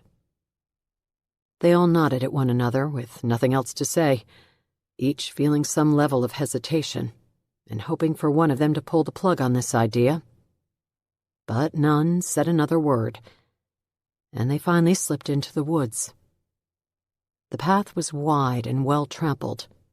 The heavy ceiling of foliage blocked out the remnants of dusk, so they clicked on the flashlights of their cell phones to guide the way. Heading into their junior year, they were no longer underclassmen. They were now nearly at the top of the food chain. They had been invited to the abandoned boarding house. Although many students knew of the house's existence, few possessed any details about what took place there. And even though just about every student had heard about the man in the mirror, rumors were great and exaggerated and the folklore was legendary, few held any specifics. That was because membership into this group was exclusive, the demands of its brotherhood great, and the oath to secrecy absolute. As they made their way through the forest, their steps were fueled by a steady dose of trepidation and curiosity. They had only the seniors to deal with, the summer to get through, and initiation to conquer.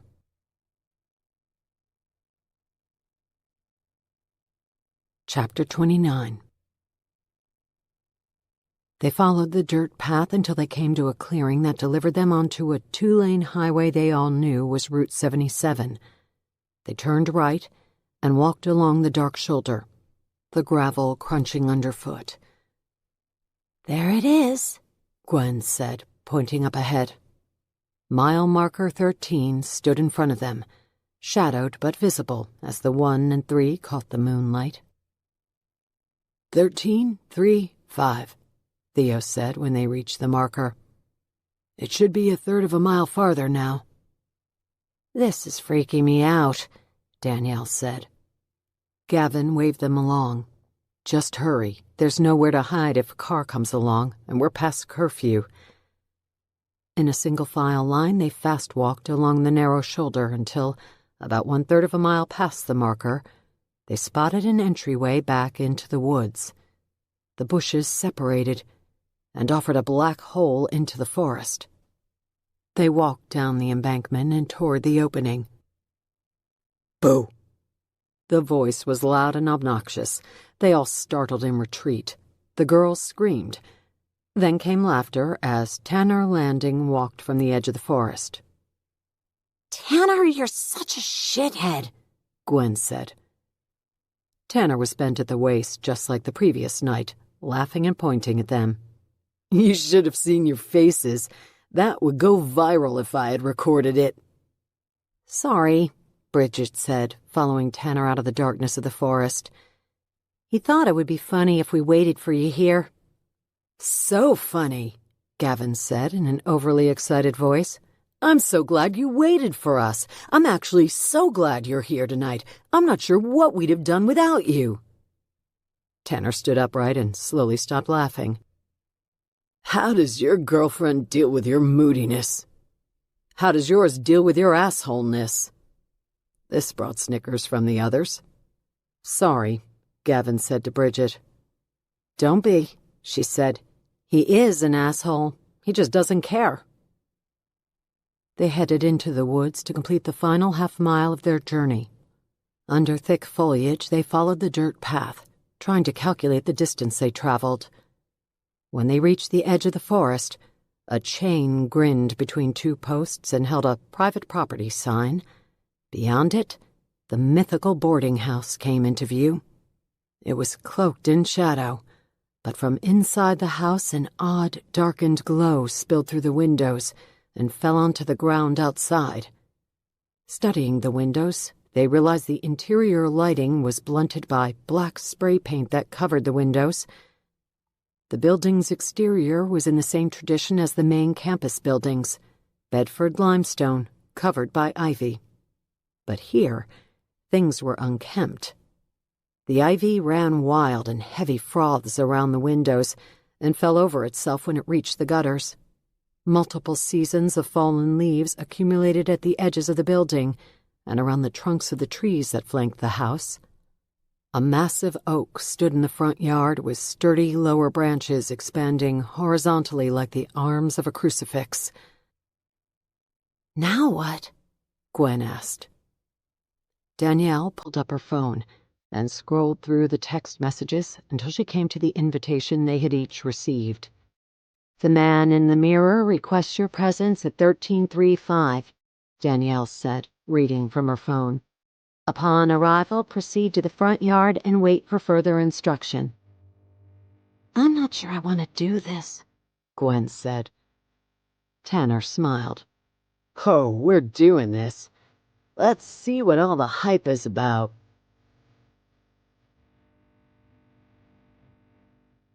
Chapter 30. They walked from the edge of the forest and into the clearing in front of the boarding house. Then together the group passed through the opening of the wrought iron gate that surrounded the house. As soon as they made it onto the front yard, figures materialized from the darkness and slowly closed in on them. Cloaked in black hooded capes, the ghosts morphed from the shadows of the ivy that climbed the walls, poured out of the front door, and emerged like warlocks from the forest that surrounded the house. They approached quickly, and Gwen's vision blackened when she felt a blindfold being wrapped around her face, the soft nylon tied in a knot at the back of her head. This, "Abandoned boarding house," someone said from behind her. Gwen recognized Andrew Gross's voice. Andrew was a Westmont Prep senior they all believed had been behind the invitation. He had long been rumored to be involved in the man-in-the-mirror challenges that so many classmates gossiped about. "It's not for anyone who decides to come. It's for the chosen. You've all been invited to join the Man in the Mirror, a small and exclusive group at Westmont Prep. Whether you accept that invitation is still to be decided." Gwen felt a hand on her elbow, which guided her through the grass and onto a gravel path. After just a few moments without vision, she was disoriented to her surroundings. She stumbled down an embankment, feeling the grip on her elbow tighten to keep her upright. Finally, the hand moved from her elbow to her shoulder and forced her downward into a hard wooden chair. "You've all heard about the Man in the Mirror and the challenges he puts forth. There will be a series of them this summer, and your first is tonight. It's simple. Just sit where you are. That's all. First one to get off their chair loses. And trust me, you don't want to be a loser." Gwen heard footsteps crunching over the gravel and through leaves as Andrew and the other seniors retreated. Finally, the shuffling disappeared, and all that remained was the buzz of cicadas. Finally, Gwen spoke. "Gavin?" She wasn't sure why she was whispering, but they all followed along. "I'm here," Gavin said. "I think I'm right next to you." Gwen felt Gavin's outstretched hand touch her shoulder. It startled her, and then she grabbed it and squeezed his hand. "This is seriously screwed up," Theo said. "We're supposed to sit here all night?" "That's right," Tanner said. "I'll stay for a week if I have to, but you guys feel free to be the first to quit." No one spoke. "Hello," Tanner said. Since Gate Day freshman year, Tanner had been desperate to fit in, Gwen knew. He was a social climber, jumping from group to group, seeking acceptance and approval from anyone who offered it. That he had been included in this small group that was invited to join the much-rumored secret sect inside the Westmont Prep student body was his ticket to friendship and popularity. Gwen knew Tanner wasn't bluffing. He would actually sit here all night if it meant that the seniors include him in their social circle. "Hello," Tanner said again. "Tanner, just shut up," Gavin said. "Do you think you're capable of that?" Just as the words were out of Gavin's mouth, a noise came from far off. A muted horn that disrupted the vibration of the locusts. "What was that?" Gwen asked. She squeezed Gavin's hand harder. It came again, this time louder. "Should we leave?" she asked. "I don't know," Gavin said. Another whistle, louder still. Then, a rumble. The chairs pulsated under them. Finally, they heard the chugging of an approaching train. With the blindfolds on and nothing but blackness in their vision, the train came from nowhere. "Gavin?" Gwen said. "Screw this," Gavin said. "Let's go." Gwen pulled the blindfold off her face. She saw that the 6 of them were lined up next to train tracks, the backs of their chairs dangerously close to the rails. When she looked to her left, she saw the headlight of a train barreling toward them. She let out a scream that caused everyone in the row to pull their blindfolds down. They all stood in a mass exodus, running down the embankment as the train stormed past. Tanner clipped his heel on the chair as he ran, causing it to topple backward onto the tracks. As the train sped by, the chair splintered when the train crunched over the wood and shattered it into 1,000 pieces.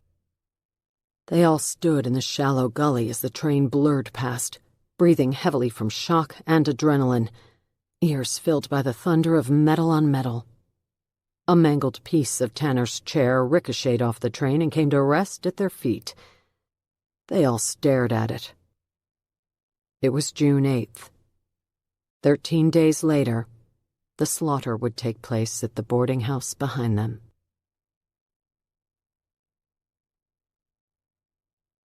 Chapter 31. Mark McAvoy had a plan. He would go to Peppermill on June 21st. He would follow Route 77. He would take the route so many of his classmates talked about, 1335, and find the abandoned boarding house. He would do it this summer, the way he should have done it during his junior year at Westmont Prep. He should have done it back then out of defiance, to prove that the students who chose only a select few to join their clique had no more dominion over the school than did the kids they shunned. Had Mark possessed the same courage as a junior in high school that he had today, much of his anger and curiosity would have been dispelled. Instead, he was a 25-year-old man still scarred by rejection and still chasing a dream of acceptance, pursuing a need to be part of a group that had excluded him years before. He needed to keep his trip to Peppermill a secret. His wife could know nothing about it. He'd play it off as a business trip. He'd be gone for just one night, he'd tell her. He'd drive to the airport and park in the extended commuter lot, making sure to get a receipt. From there, he'd take the South Shore Metro line. It was only 2 stops from South Bend, Hudson Lake, and Carroll Avenue, before the Metro reached the shores of Lake Michigan and the town of Peppermill. His wife paid their bills, so he would have to use cash to leave no credit trail behind. Once in Peppermill, he'd have a drink at the corner bar, wait until the proper hour, and then find Route 77 and start the journey he should have taken years before. He'd finally see what the rumors were all about. He'd stay in the shadows. No one would see him. He'd be invisible. He was aware of the possibility of a letdown. He was aware that during his years at Westmont Prep, he had likely made the man-in-the-mirror initiation a bigger event than it actually was. Now, nearly a decade later, it was possible that what he found at the abandoned house would not live up to his expectations, to his embellished thoughts of what transpired out in the dark woods at midnight each summer solstice. The whole excursion might not fulfill his fantasies, but he could make those fantasies come true. He was no longer a scared teenager. Rules no longer bound him. He could do anything he chose once he made it out to that house. It was June 8th. He had 13 days to perfect his plan.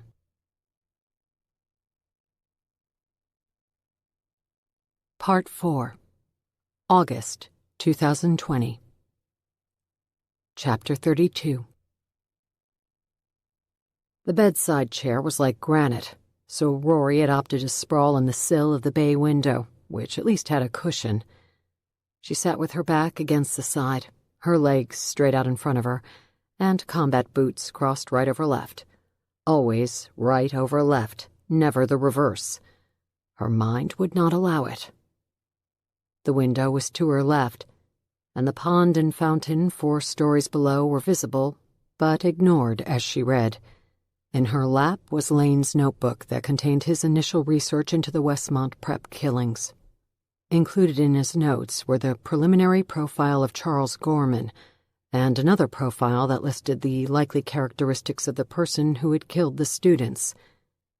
The profile of Gorman depicted a reserved science teacher who excelled at chemistry, an introverted man with tendencies to be shy in public situations outside the classroom. He had always complied with the rules and never earned a serious mark against him, neither at Westmont Prep nor the public school where he taught for more than a decade before landing in Peppermill. Gorman had come from a traditional family, which was still intact. His parents were married, both retired teachers living on pensions and residing in the same Ohio home where they raised their 3 children. Gorman was the middle child, and by all accounts, according to Lane's research, had had a normal childhood. No incidents of violence in grade school, high school, or college. No red flags indicating he was a man on the brink of snapping into a fit of rage or plotting a terrible massacre. Charles Gorman was single, and Lane's research had uncovered only one curious area of Gorman's past that had piqued his interest. This was marked in the notes by 3 red stars and 2 slashes that underlined the heading, Relationships. A former girlfriend at Gorman's previous place of employment had reported him to the school's HR department after they ended their 8-month relationship. The report stated that the female colleague, a civics teacher, felt uncomfortable by Gorman's continued attention and insistence that they work things out. After a meeting with HR and a teachers' union rep, the case was resolved, and nothing more happened between the 2 parties. Gorman left the school at the end of the term and started at Westmont Prep the following year. The woman's name was Adrienne Fang. Lane had also underlined her name twice, which meant that he had intended to speak with her to further his profile of Charles Gorman. Lane had also listed the names of Gorman's 2 siblings and parents as sources to speak with. At the bottom of the page, Lane had listed his contacts inside Grantville Psychiatric Hospital, where Gorman was currently being cared for. Rory dog-eared the page and then turned to the next. The boarding house slaughter was scrawled at the top in all caps. The profile that followed included characteristics that Lane believed the killer of the 2 Westmont Prep students possessed. The sketch depicted an organized killer, based on the scant evidence that had been found at the scene. Besides the bodies, the killer had left no fingerprints, fibers, or footprints at the scene. A disorganized killer, on the other hand, someone who flew into a fit of rage and killed out of reaction rather than calculation, typically left a crime scene littered with evidence and oftentimes offered a poor attempt at sterilizing the scene. The bloodbath at the boarding house, Lane surmised, was pre-planned and carefully carried out by a skillful predator. The only sloppiness discovered within the staged crime scene was the trace amount of blood that belonged to neither of the 2 victims. DNA had been taken from all the students and faculty, including Charles Gorman. The unidentified blood at the scene belonged to none of them. Whose blood was at the scene? Lane had written in all caps. Adding to the theory of an organized killer who had carefully plotted the murders was the manner in which each student had been killed, one by a single slash that severed the right jugular, and the other by a wound to the throat, severing the trachea and causing asphyxiation. The absence of defensive wounds on either victim's hands or arms suggested an element of surprise. The original attack had occurred inside one of the rooms of the house, and then one student had been dragged outside and impaled on the wrought iron fence. Lane surmised that this represented a symbolic act of revenge. This person was likely, Rory read, someone with a troubled past and an abusive childhood or broken family. The fact that no female students had been injured suggested that perhaps the killer had ill feelings toward men, perhaps his own father. That there was a female student present but uninjured at the scene made feasible the idea that the killer was close with his mother, or at least had a strong maternal influence in his life. Lane made 2 observations here. The killer either lived with his mother during adult life and had an unnaturally intimate relationship with her, and by default was unmarried, or had lost his mother at a young age or through a traumatic event that caused him to develop an unnatural and inflated memory of his mother as a deity that other women could not live up to. Violence was likely part of this person's past, either toward him or someone he loved. The trauma of this violence had been internalized and later projected toward others. The Westmont Prep students may not have been the killer's first victims. He may have killed before. The killer had to be physically strong, with enough bulk to lift a 160-pound teenager onto the fence. the likelihood that this person was male was overwhelming. Rory turned the page and saw that Lane had drawn a Venn diagram that included all the characteristics from each profile, that of Charles Gorman and that of the killer. The circles overlapped in the middle, creating an oval where the two profiles matched. Few characteristics were listed there. The oval included that the offender had knowledge of the abandoned boarding house and knew the students would be there on the night of the killing. The offender was likely someone familiar to the victims, perhaps with low self-esteem, but with above-average intelligence. The offender was strong enough to overwhelm two healthy teenage men. Rory looked up from the notebook and gazed out the window. Her mind was churning with anxiousness, an uncontrolled urge to begin the redundant calculations needed to decipher the pieces of a crime. Charles Gorman matched Lane's profile of the killer, about as well as any random Westmont prep teacher. She knew there was more to the story. An uneasy energy flushed through her circulatory system. Rory stood from the windowsill and walked over to the bed, placed a hand on Lane's forehead, and leaned over so that her lips were close to his ear. "I need you, so you can wake up any time now."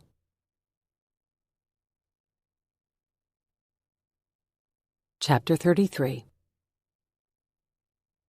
It was a rare occasion that Ryder Hillier walked into the headquarters of the Indianapolis Star. She took most of her assignments by email and submitted her articles the same way. Staff meetings demanded her presence twice a month, but otherwise she was a crime reporter who chased stories on her own and waited for the okay from her editor after she found one she liked. Usually her efforts were met with glowing praise. Her track record had granted her a long leash. Today, though, her editor was tugging on the other end. Her presence at headquarters was not the result of a staff meeting or an overdue deadline for which she needed to coax an extension.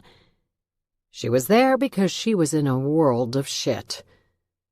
The decision to post the Theo Compton video had been misguided at best, and Ryder would admit that her motives were clouded by the opportunity to beat Matt Carter to a scoop.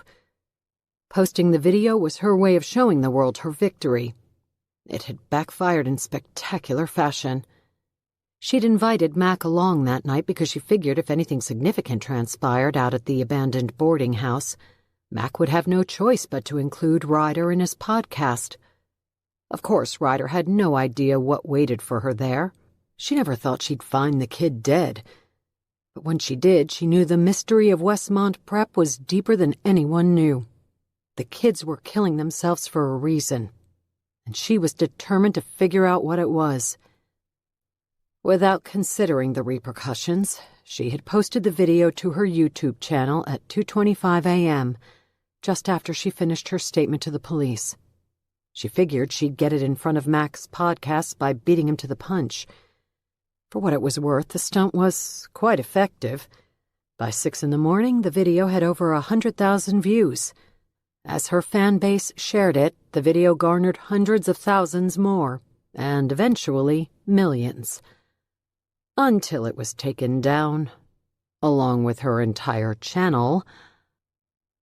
If Ryder had been as well protected as Mac Carter, she would be in a much better position today than she was currently. Mac Carter had powerful lawyers and a network to shelter him. The higher-ups likely told Mac to stay as far away from the Theo Compton video as possible, but they still expected him to attack the angle, and he did, to enormous success. His podcast never linked directly to the video of Theo's body, but produced the hell out of Mac's journey to the abandoned house after an unidentified tip had come through. Of course they edited out Ryder's phone call, instead spinning the story to suggest that it was Mac himself who had seen Theo's message and decided to go out to 1335. That there happened to be another reporter present at the house that night, described in the podcast episode as an amateur sleuth, was pure chance. That this amateur had made the ill-fated decision to record what they'd found by the train tracks was a problem that fell squarely on Ryder Hillier's shoulders. Mac walked away clean. Better than clean, he walked away more popular than ever before. The 4th episode of the podcast was downloaded millions of times. But the genius in what Mac Carter had accomplished was that in order to distance himself from the video, he had to mention that it existed, which he did, over and over and over again. Every time he had scolded the amateur sleuth for posting such a heinous video, Mac Carter knew he was inviting his podcast listeners to search for the footage. Even without direct links to Ryder's blog or YouTube channel, she saw the uptick in web traffic and knew that Mac's audience was searching her site for the video. Mac had received the benefit of the recording without any of the legal ramifications. It was, Ryder had to admit, a bit of marketing genius. "Shut it down," her editor told her now as she sat in front of his desk. "It's already down. YouTube prohibited the video and did their best to erase its existence, took my entire channel down, and when they put it back up, it will likely be demonetized." "Not just the video," her editor continued. "Shut it all down. Everything. No more Westmont Prep coverage." "I've never done anything related to Westmont Prep for the paper," Ryder said. She hadn't. Her fascination with the Westmont Prep killings was her own endeavor, and her blog and YouTube channel were separate projects that she chased on her own, never expensing a dime to the paper and never missing a deadline because of her work on the case. "And you never will," her editor said. "That includes writing anything about Mac Carter's death." "I'm the one who should write about Mac. I'm the one who was with him a few nights before he died, and his death has to be related to Westmont Prep." "Stay away from it, Ryder. I've already assigned it to someone else, and if you want to continue to write for this paper, you'll shut the side stuff down. At the very least, you're grounded from side work until we learn the depth and weight of the legal ramifications from your latest stunt. And if you get formally charged and convicted of any wrongdoing, obviously your time here is over. For now, stay busy and stay invisible. No bylines until this other mess gets solved." "No bylines? You're taking my column away." "Putting it on hiatus." "Look," Ryder said, trying to tame the conversation. "Mac Carter arrives in Peppermill and starts poking around a year-old case.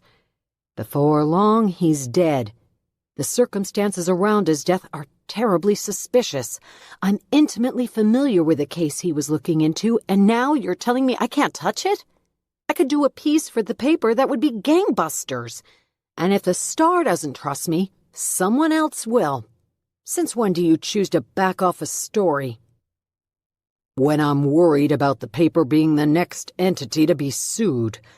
Our attorneys think the only reason we haven't been slapped with a lawsuit already is because there are no direct ties between us and the Westmont Prep story. You're hanging out in between, and the predators are waiting for a way to go after the paper. I'm not going to allow it to happen. You're officially on the sidelines. No more discussion about it." He looked at his computer and scribbled onto a loose piece of paper, which he dropped in front of her. The page held several names and addresses. "Here are a bunch of leads. A missing girl from Evansville, a convenience store robbery in Carmel, a melee at a preseason football game at Indiana U, a rape accusation at Notre Dame." He looked back to the computer. "Oh, and a guy who was shot in the ass when he broke into an 80-year-old lady's house. Talk to that lady. I want her on the front page of the Metro section." Ryder looked down at the list of leads. At the bottom was the name of the missing South Bend man who disappeared the year before. She tapped it with her finger. "I've already covered the guy in South Bend. Nobody knows what happened to him. The story's cold and boring." "Then heat it up." Her editor waved her off. "Get me something interesting on all those leads. It'll keep you busy for days." "And then what? Chase these leads and do what with them?" You said no bylines. Correct. You're not writing a thing for a while. Bring your notebook back here, filled with research, and hand it off to another reporter to write the story. Are you seriously doing this to me? You did it to yourself, Ryder. You want to write stories for this paper again? And get to work in the trenches until your legal headaches go away. Consider yourself lucky to still have a job. No other paper would take you at the moment. Ryder grabbed the leads, crumpling the page in her palm as she stood, turned on her heels, and left the office.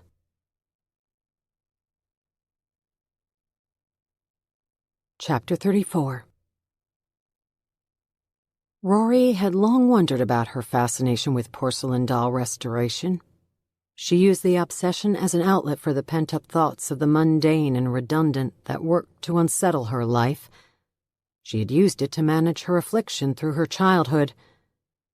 During her adult life, she had leaned on the diversion as a way to stay connected to her great-aunt Greta, who had first introduced Rory to the pastime of China doll restoration. In the process, Greta had saved Rory from a life of self-destruction.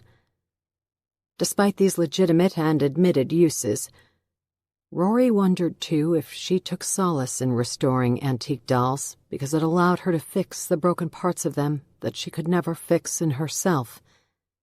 It was oxymoronic that her own faults and deficiencies were the very tools she used to mend the flaws and imperfections in the dolls. If channeled correctly, Rory's shortcomings of obsessive compulsion and some spectrum of autism could be used to restore the dolls back to perfection. Despite that Rory had always been broken and could never be fully repaired, the dolls made her as whole as possible. She sat in the three-season room of the cottage and mixed a batch of papier-mâché. The smell brought back memories from her childhood at Aunt Greta's farmhouse, where she spent the summers of her youth learning the old lady's furtive formulas and secret techniques that, when applied properly, could transform the wreckage of an antique German doll into a masterpiece. When the papier-mâché had the correct consistency, she took a small amount and went to work reconstructing the doll's ear, where most of the previous porcelain had cracked and fallen away to leave a gaping crater. After creating a sturdy base, she dried the mache with an electric heat gun. Then she pulled a batch of cold porcelain clay from an airtight bag, placed a large dollop in the middle of the papier-mâché area, and molded it roughly into the shape she desired. She used her tools to sculpt the porcelain into a new ear and cheek, and then heated the porcelain to stiffen it. Opening her new set of Folger-Gruden brushes from Lane, she removed one brush and touched its end to her finger. Each brush handle was made of pine, the tip of which doubled as a sculptor's wand. The handles varied in sharpness, from blunt to piercing. Rory chose a blunt-tipped wand for the coarse work that was required during her initial sculpting of the porcelain clay. Later, she would use the sharper, more needle-like tips for the fine casting of the subtle features of the ear, cheek, and lateral canthus of the doll's left eye. She worked steadily for 2 hours, purging her stored anxieties, discharging pent-up thoughts of redundancy, and dispelling the constant urge to repeat activities she had recently completed. When finished, she placed the Kitty Joy doll back in the travel case, careful not to disturb her progress. Then she locked up the cottage and headed to the hospital, feeling lighter than she had hours earlier. Lane's eyes were open when she walked into his hospital room. They were wet and bloodshot from the medicine that dripped from the IV bag. "Hey," Rory said. "This wasn't how I planned to get you down here." Rory smiled and put her hand on his cheek. "You scared the hell out of me." "What a shit show," Lane said, before grimacing. Rory saw a styrofoam cup next to the bed and handed it to Lane, who sipped from the straw. "Throat feels like gravel." "What have the doctors told you?" Haven't seen them yet, but 2 detectives were here when I opened my eyes. Yeah, I've already talked to them. My throat wasn't cooperating, so I wasn't able to tell them much. I wasn't able to ask any questions either. Christ, Rory, what happened? I guess waking up in a hospital bed leaves a lot of blank spots. Rory took a seat next to the bed and filled Lane in on everything from her trip to the auction in Miami, to her decision to come down to Peppermill, to her tracking Lane to Matt Carter's rental house, and the fire she found there. That Matt Carter had died in the explosion and subsequent fire, and that Detectives Ott and Morris were suspicious about the circumstances, to say the least. I thought all night about how mad I would have been at you if you had died. There's the warm and fuzzy woman I love, Lane said, and then sucked ice water through the straw. How's your head? It hurts. Can you use it? Lane nodded. Good. I read your profiles on the Westmont prep killer. We need to talk.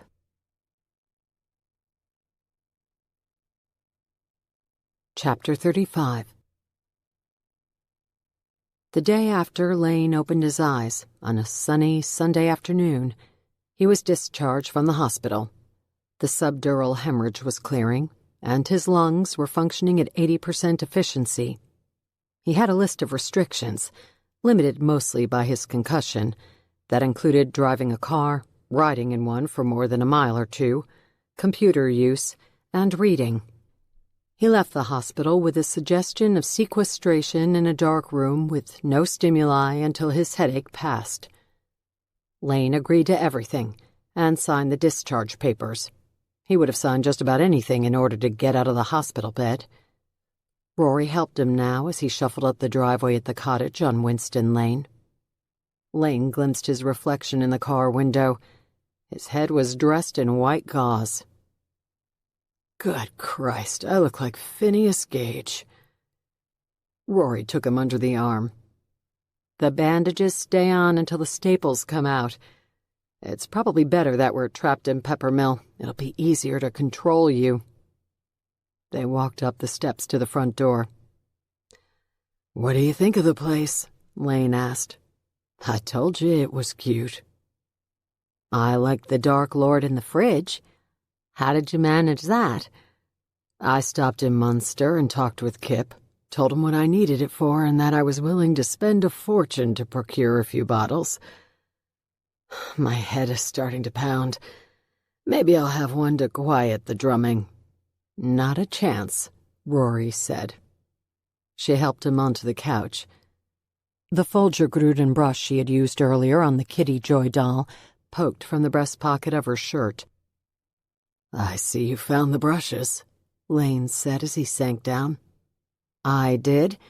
I'm sure those cost you a fortune, too. These have been discontinued for 2 decades. You can find anything on the internet. It just depends on how much you want to spend. Lane adjusted himself. All of it was money well spent, with the deliberate and transparent purpose of bribing you to stay for a day or two. You've got me for more than a day or two, Dr. Phillips. We're stuck in Peppermill until you're cleared to drive a car, or ride in one for that matter. Doctors said at least 2 weeks. Lane laid his head back on the couch cushion and closed his eyes. If you were anxious to leave, you'd load me into your car and speed back to Chicago, potholes and all. We're playing by the rules and staying in this little town because you've caught on the Westmont prep case. Rory sat next to him. The corkboard in the other room definitely has my attention. And while I was sleeping peacefully in the hospital, you read through my profile of the Westmont prep killer. What do you make of it so far? Rory shook her head. Something about the case feels off. Lane opened his eyes and lifted his head. Keep going. My first thought is that Charles Gorman doesn't match your profile of the killer. Besides some overlaps in geography and basic knowledge about the students, which would apply to any faculty member, Gorman doesn't sound like he possesses many characteristics of the killer you described. Let's review what we know. Lane pointed to his bandaged head. I'm cloudy. The crime scene, Rory said. Isolated. Dark. Something someone could easily control, especially if he were familiar with the house. No chance of anyone unexpectedly stumbling upon him, Rory said. This was how Rory and Lane operated in their professional relationship, freely and fluently, working off each other's thoughts and oftentimes finishing each other's sentences. Other than the students who were in the woods, there was no chance that unwanted spectators would see anything, she said. Correct. And no chance anything would be caught on surveillance video. A very controlled environment, Lane added. Somewhere he could lie in wait. No defensive wounds on the Vicks means he surprised them. He was at the house when the two kids arrived. Organized, pre-planned. He chose the location, he chose the method, he chose the weapon. They both paused a moment. Tell me about the killer, Rory said. Describe his mindset and where this type of violence came from. Well, Lane said, let's start with what we know about the victims. Both students, both male. One was entering his junior year, the other his senior year. No drugs were found in either of their systems. The perp wanted them dead for a reason. The killings were not random, they were planned. What type of person would want to kill two teenagers? Someone with a troubled past. Someone with resentment toward men. The girl at the scene was unharmed. Assuming she encountered the perp and was allowed to live, the killer was likely close to his mother. Your profile suggested a strong maternal bond, Rory said. Lane nodded. Strong, but perhaps fractured in some way. The bond with his mother is unnatural. Maybe rooted in love, but one that has morphed to something abnormal and unhealthy. And a non-existent or toxic relationship with his father. Either the father figure in his life was absent, for which the perp felt scorned, or his relationship with his father was abusive, for which the perp felt offended and resentful. We need to know more about the victims. Were they good kids? Were they bullies? Did they impact the perp's life in such a way as to trigger his inner thoughts about his father? Another pause filled the room as each of them ran through scenarios. So, Lane said, we know what happened. Two kids were killed in an abandoned boarding house. We know how it happened. They were ambushed and their throats were slashed. But to figure out the why and the who, Rory said, we're going to need to do a lot of digging. Rory's gaze drifted to the 3-season room, where the photos of the victims were tacked to the corkboard. The 2 students who were killed and the 3 who had killed themselves. She wanted to go to the board now and stare at the photos. She longed for that feeling of intimacy to the lost souls that she conjured every time she reconstructed a homicide. The kids who are killing themselves, Rory said. Maybe they're doing it to escape their misery. Maybe guilt is pulling them back to the scene of the crime, and death feels like their only option. What are they feeling guilty about? Rory kept her gaze focused toward the 3-season room. A secret? She finally said. Secrets have a way of eating people alive. The Compton kid certainly had something he wanted to get off his chest when he talked with Mac Carter. So, if we agree that the portrait of the killer doesn't resemble Charles Gorman, and we work off the assumption that there is a group of students who know more about that night than they told the police, then it's a logical conclusion that the student's guilt stems from what really happened at the abandoned boarding house that night.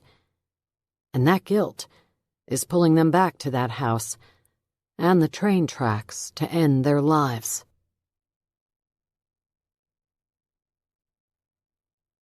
Chapter 36. Gavin Harms walked along the boulevard that ran in front of the school's main entrance. Summer session was winding down, and his senior year would officially begin soon. The campus was empty. Those students who were left to spend their summers at Westmont Prep were holed up in their dorm rooms or in the library studying for finals. The campus was noticeably quieter than normal, even for summer. Enrollment had dropped after the murders at the boarding house, the first contraction in the school's history. Westmont Prep had always been comfortably full, and enrollment had always needed to be capped, the overflow being placed on a long and doubtful waiting list. But since the killings at the abandoned boarding house the summer before, many students had simply never returned for fall session. Those who did promptly exited campus when the year was over, leaving summer enrollment scarce. June had marked the one-year anniversary, and Gavin was among only a score of students who studied through the summer. God forbid, he thought, his aunt and uncle allow him to come home for summer. The sturdy balusters of the Westmont Prep's prestigious library building rose up to support the pediment where the school's motto was displayed: "Arrive alone, leave together." Gavin had never bought into the saying, not when he was a wide-eyed freshman, and not today, when he was just 9 months from graduating. He felt more alone now than ever before. But much of that sentiment came from his decisions over the past year. Much of it came from the secret he was harboring. A secret he was worried would stay hidden for only a short time longer. He had done everything in his power to prevent it from coming to the surface. He had done things he regretted, and things he wished he could take back. Arrive alone. Leave together. He wondered if he and Gwen would be able to leave this place together, or if each of them would walk off alone and in different directions. He cinched his backpack tighter as he walked past the library and to his dorm. Inside, he locked the door and pulled up his laptop, where he looked up Ryder Hillier's blog. Since Mac Carter's podcast had been placed on indefinite hiatus, Ryder's site was his only source for updates. He had heard that Ryder was in a world of trouble for posting the video of Theo's lifeless body lying by the tracks. Theo's parents were suing her, and with any luck, her site would soon be shut down too. Then Westmont Prep would be shielded from the world, and with any luck, everything in its past would fade from memory. The less attention the rest of the country paid to Peppermill, Indiana, the better. All Gavin needed was to ride out this latest storm, get through his senior year, and leave this place behind. Then things would be better. As long as Ryder's blog was active, though, Gavin would use it for updates. Today, however, she had posted nothing new. The message board was filled with conspiracy theories about the boarding house, the train that ran alongside it, the man in the mirror, and why students kept killing themselves.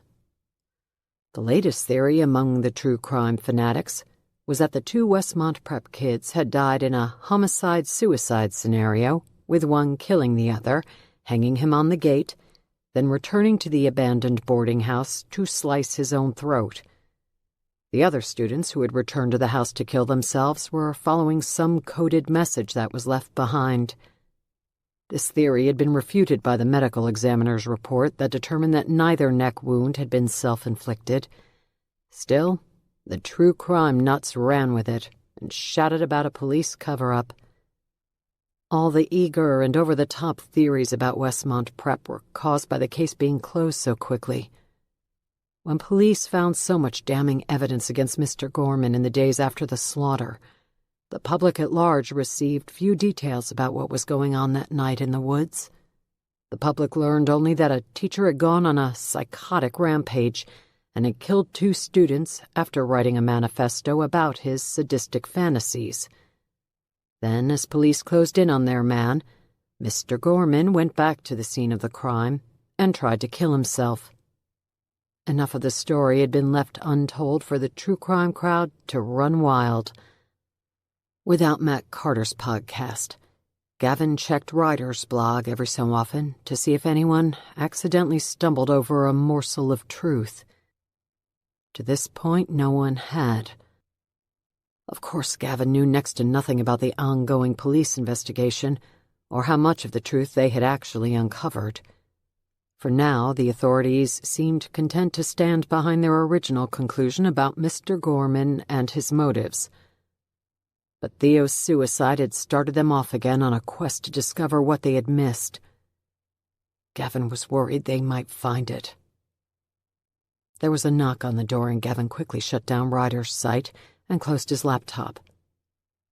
When he opened his door, he found Gwen in the hallway. Gavin still hadn't gotten used to her appearance. Over the last year, since the night of the murders, Gwen had lost 15 pounds from a frame that had already been petite. The result was gaunt cheeks and cadaverous shoulder blades. A straight-A student since birth, Gwen saw her GPA nosedive during her junior year. More alarming than her appearance or her grades was her lack of concern. Gwen had not only lost her interest in academics, but withdrawn from nearly everything in her life, including her relationship with Gavin. This was most dangerous of all. The further Gwen drifted from him, the less he knew about her actions. Now more than ever they had to stay together. They had to stay quiet. Just for one more year. Then, things would get better. The images from that night would fade. Their consciences would heal. They would forget. Their secret would be preserved and their lives would return to normal. For the first 6 months after the slaughter, Gavin had tried to save his relationship with Gwen. But he felt things slipping away. After Danielle's suicide, things hit rock bottom, and now Gavin and Gwen talked only when necessary. Those times mostly consisted of situations like tonight, when Gavin needed to talk her off the ledge and keep her quiet. Gavin motioned her inside, and then leaned his head into the hallway to make sure she was alone. "How do you feel?" Gavin asked as he closed the door. "Terrible." "You need to eat something, Gwen. Seriously." Theo's mom texted me. "What did she want?" "She said she can't get a hold of you and she wants to talk to us." "Don't call her back," Gavin said quickly. "Gavin, her son died. She wants answers, and she naturally thinks we might be able to provide them." "What are we supposed to tell her? She'll want to know what was going on, not just lately, but last year too. If we start telling people what we know, sooner or later one of us will say something we're not supposed to. Is that what you want? Do you want the police to start asking us questions about that night again? Do you remember every single detail you told them? Because they do, and they'll want to know why you remember things differently now, a year later, than you did back then. And once we screw up our story, they'll start poking around again. Do you want the police to start looking at what happened that night?" Gwen shook her head.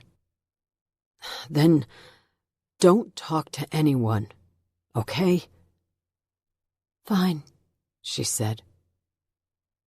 "Did you check Ryder Hillier's stuff?" "Yeah, nothing new." Tears welled in Gwen's eyes. "I don't know how much longer I can do this." Gavin ran a hand through his hair. He stared at Gwen, and worried that she wouldn't make it through the year.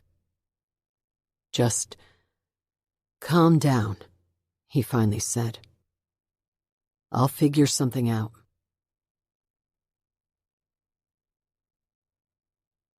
Westmont Prep, Summer 2019.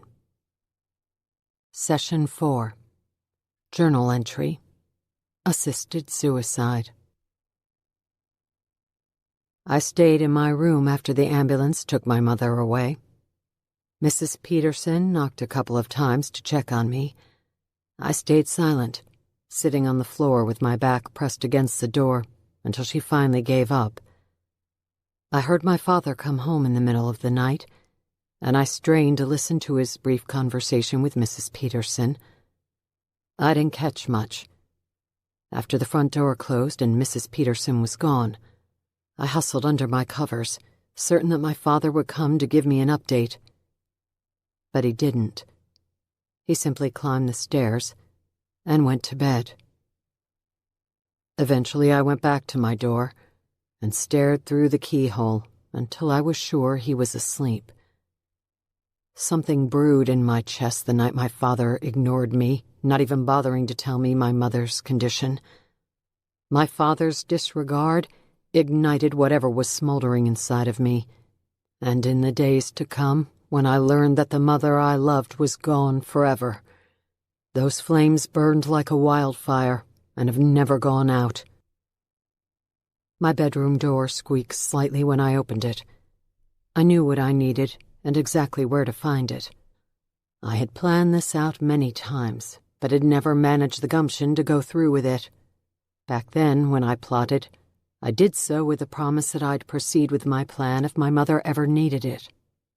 But it was just a fantasy, a blatant lie I repeated to fool myself.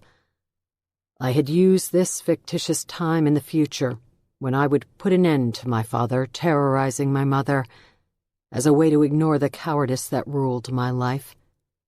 The con allowed me to deflect how weak and feeble I felt every time I stared through that keyhole and watched him beat her. It worked for a while.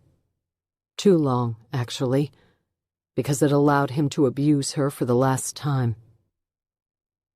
I finally left my bedroom, crept down the basement stairs, and headed to the back corner that harbored the tools I needed.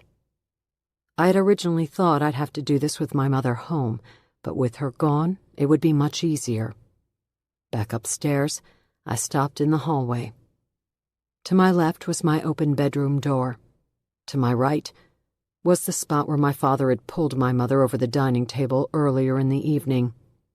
I walked past the table to the bottom of the stairs where my mother's body had lain when the ambulance arrived. I took the stairs one at a time. They creaked softly under my 14-year-old frame, but I was suddenly unafraid. A sense of purpose filled me as I carried the thick rope in my gloved hands. I felt a resolve telling me that even if my father woke, I would be able to carry things out as planned. There was nothing that could stop me. When I pushed open the bedroom door, the light from the hallway slanted across his sleeping body. He was snoring the way he always did after he'd been drinking. He was on his back, and I wasted no time. I carefully laid the rope across his neck. He swallowed when I did this, and his snoring momentarily stopped. I stood still until it started again. Then I slithered under the bed. It was dark without the light from the hallway to guide me. I felt for the ends of the rope and pulled them down so they hung by my ears. Then I carefully wrapped each length around my hands. I was wearing garden gloves from the basement to prevent rope burns. I slid my knees upward so they were against my chest. It was a tight squeeze, and in order to gain the leverage I needed, I had to lift the mattress slightly. When I did, it caused my father to stir. I feared he was about to wake. There was no time to position myself. I pulled down on each end of the rope. At the same time, I leaned backward into the floorboards while my knees pressed firmly against the mattress above me. I closed my eyes when I heard him cough and felt him squirm. I wanted to cover my ears, but I needed to hear him die. I had to be sure. The mattress bucked wildly as he thrashed above me. I held on with all my strength. 5 straight minutes, until the muscles in my arms cramped and my back burned, until my legs went numb, and until my father finally stopped moving. I forced myself to hold the rope tightly for 5 minutes longer. When I finally released my grip, my muscles refused to relax. They stayed taut and contracted, and a searing pain coursed through my knees when I straightened them. I waited a few more minutes, but the only noise I heard was my breathing. I slid from under the bed and looked briefly at my father. I knew he was dead. I didn't need to check. Instead, I tied the ends of the rope to the top of the headboard and pushed his lifeless body until it hung from the edge of the bed. I made sure there was nothing in the room that would give away my presence there that night. Then I headed back down to the basement and dropped the garden gloves in the corner where I found them, climbed the stairs to my room, and closed the door. I stared through the keyhole all night long, until the dark shadows were replaced by dawn. My father never appeared in the keyhole again. It was a new day. I pulled the tassel and laid it between the pages as I shut my journal. I was too young at the time to understand the way I felt about myself, but our sessions have clarified things for me. The feeling was disgust. Since that day, I've realized that the weak have no place on this earth, and that those who prey on them are equally worthy of extinction. We stared at each other the way we usually did after I finished reading from my journal. "Do you disagree?" I finally asked. She shook her head. "Not at all." "Good. Then I want to tell you about what I have planned here on campus. It will take care of both the pathetically fragile and the bullies who take advantage of them. You're the only one who would understand, and since you're not able to tell anyone what we discussed during our sessions, I know you'll keep my secret."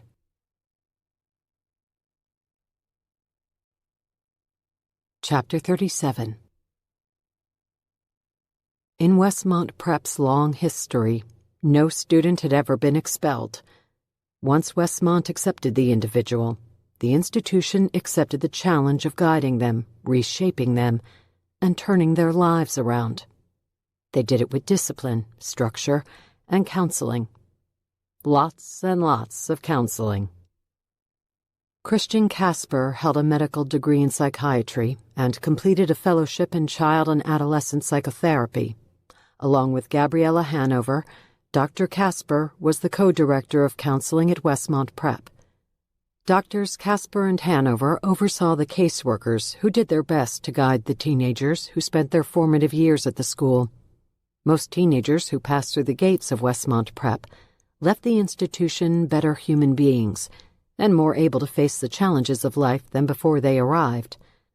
Like much of Westmont Prep faculty, Dr. Casper had a residence on campus. In addition to his role as a therapist, he taught an AP U.S. History course, a full-time position to which he had dedicated the past decade of his life. He lived in the number 18 duplex on Teachers Row, which doubled as his office. Gwen Montgomery sat across from him now, their session coming to an end.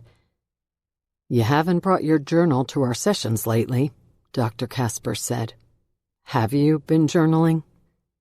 "Not as much as usual." Dr. Casper did not respond, which Gwen knew from years of sessions with him meant that he was not satisfied with her answer. "I haven't really been thinking about that stuff lately. Like, me stuff. I've been distracted all week." "By what?"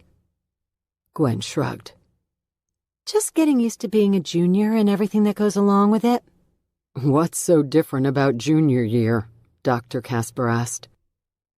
"Upperclassmen stuff." "Let me guess. You started going out to the abandoned boarding house." Gwen looked away and Dr. Casper laughed. "It's the worst-kept secret at Westmont Prep. The old house in the woods where upperclassmen drink beer and do other stupid things. It's been going on long before you arrived here and will go on long after. Or at least until they tear that wretched thing down. Next year, when you're a senior, you'll be doing the same thing to unsuspecting juniors." "Doing what?" Gwen asked. Dr. Casper pulled up his laptop. "Giving them a hard time. It's tradition for the seniors to razz the juniors." Gwen wondered if Dr. Casper's definition of razzing included being blindfolded and lined up on train tracks. And even if Dr. Casper knew about the gathering at the abandoned boarding house, Gwen was sure he knew nothing about the details of what went on there. She was just learning them herself. "Put it in your journal," Dr. Casper said. "Write down your experiences and what it is about those experiences that bothers you. We'll talk about them next time. Deal?" Gwen nodded. Dr. Casper tapped his keyboard. "Do you need refills on your prescription?" Gwen was silent. Dr. Casper looked up at her. Gwen nodded. "Yeah, I need more." "I'll send it in now, and you can pick it up at the nurse's office tomorrow." Gwen was silent until Dr. Casper stopped tapping on his computer and looked back up at her. "It's summertime," he said. "I expect you to break a few rules. I'd be worried if you didn't. Just don't get carried away."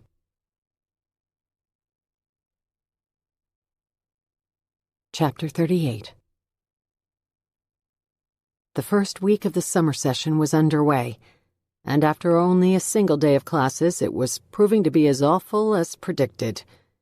The students stared through classroom windows, daydreaming of being anywhere else, romanticizing the summer they were missing, and imagining their liberated classmates soaking up the sun during beach parties on long summer days and laughing around bonfires at night. The only positive was that the curriculum was light, with each pupil required to take only 2 courses. Gavin and Gwen had strategically planned the same schedule, Mr. Gorman's chemistry class and Dr. Casper's A-Push course. Mr. Gorman's class came with the added burden of a 3-hour lab on Tuesdays and Thursdays to go along with the Monday, Wednesday, and Friday classroom time. Getting it out of the way while dealing with only one other course was a begrudgingly legitimate excuse for being trapped at Westmont during the summer, as Gavin's aunt had mentioned in the letter Gwen had read. Gwen and Gavin stood next to each other in the lab, safety goggles protecting their eyes, and test tubes and beakers in front of them. Across from them were Theo and Danielle, and at the neighboring lab table were Tanner Landing and Bridget Matthews, who had been partnered with Andrew Gross and another senior. Mr. Gorman droned in the background about the chemical reaction that was about to take place. "You guys interested in heading up to Chicago one weekend this summer to catch a Cubs game?" Andrew asked. Tanner nearly salivated at the invitation. He nodded. "For sure." "Good," Andrew said, a little smile forming on his face. "I hear there's a train that runs right up to Wrigley Field. I'll see if I can get you a seat on it." The other seniors laughed from the table next to them. "But this time I'll get you a seat that doesn't splinter so badly." Tanner smiled, because he didn't know what else to do. His cheeks reddened. Mr. Gorman came over to Gwen's lab table. "Miss Montgomery will demonstrate for us the chemical reaction first, and then you will repeat the process at your own stations. Gather around." There were just 12 students in the lab, 3 groups of 4, and they all converged around Gwen's table as she poured pink liquid from a beaker into a Florence flask, which Gavin held with a clamp secured around the neck and with the bottom over the flame of a Bunsen burner. Inside the flask, crystals started gyrating as the liquid boiled from the heat. Gwen held a pipette over the flask. When she titrated a single drop into the pink boiling liquid, it created a loud popping noise before a thick white gaseous fog formed inside the flask, which grew in intensity until the gas spilled over the edge and streamed down the side of the beaker. Mr. Landing, can you explain why the vapor is moving down the exterior of the flask rather than floating into the air? Because it's got that pink stuff in it. Mr. Gorman looked around the lab. Miss Montgomery? Because the iodine vapor has a higher density than air. Basically, it's heavy, and so it sinks. Correct. Mr. Landing, let's try again. Tell me about the reaction that is taking place between the ammonia and the iodine. What is the snapping noise we are hearing? Tanner looked at the pink bubbling fluid as it fizzled and spit off more vapor. It's explosive? Very cute. Can you tell us what's happening with the chemistry? Some sort of reaction that's pretty sweet. Miss Montgomery. Nitrogen triiodide is unstable, Gwen said, because the nitrogen and iodine atoms are different sizes. The bonds connecting the nuclei are breaking, which causes the popping noise. When the ionic bonds break, they release the fog or vapor. Excellent, Miss Montgomery. Maybe you could show Mr. Landing where that information is in the textbook he clearly hasn't yet opened. Now let's add the other substance to the smoking flask. Gwen titrated a few drops from a second pipette into the flask Gavin was holding. As soon as the substance met the fluid inside the flask, the fog dissipated. Buzzkill, Tanner said, offering a stupid smile. I wonder what would happen if you swallowed that stuff. This got a few chuckles from the seniors. You'd lose more brain cells than you have left to offer, Mr. Landing. Mr. Gorman's comeback caused the entire class to burst into laughter. Gavin laughed so hard he had to steady the flask with both hands to prevent spillage. Settle down, Mr. Gorman said. Everyone break into your groups and run the experiment yourselves. Discard everything into the sinks under the hood. The write-up summary will be due at the end of the period. Mr. Gorman went to the front of the lab and sat at his desk to rifle through papers. Tonight, Andrew said, while he was standing around Gwen's lab table. 13-3-5, 11 o'clock. Gwen and Gavin looked at each other, and then to the others. It's a weekday, Gwen said. Curfew is 9. Andrew smiled. Then don't get caught.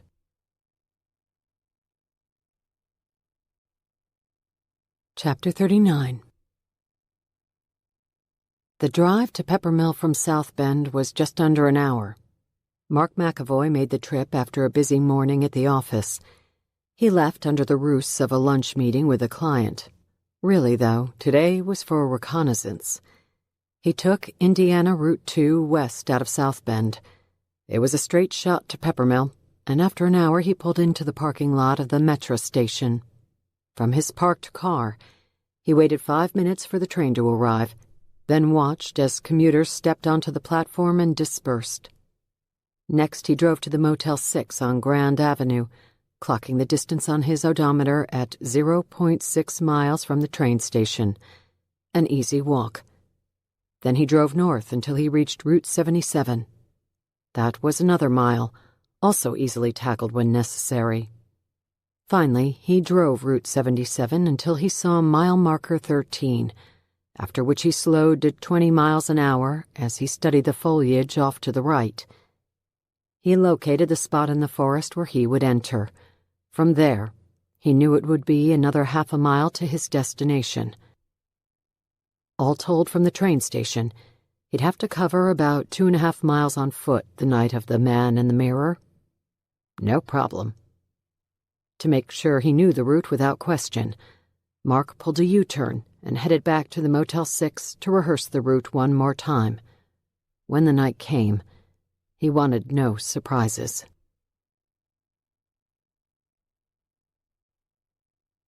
Chapter 40.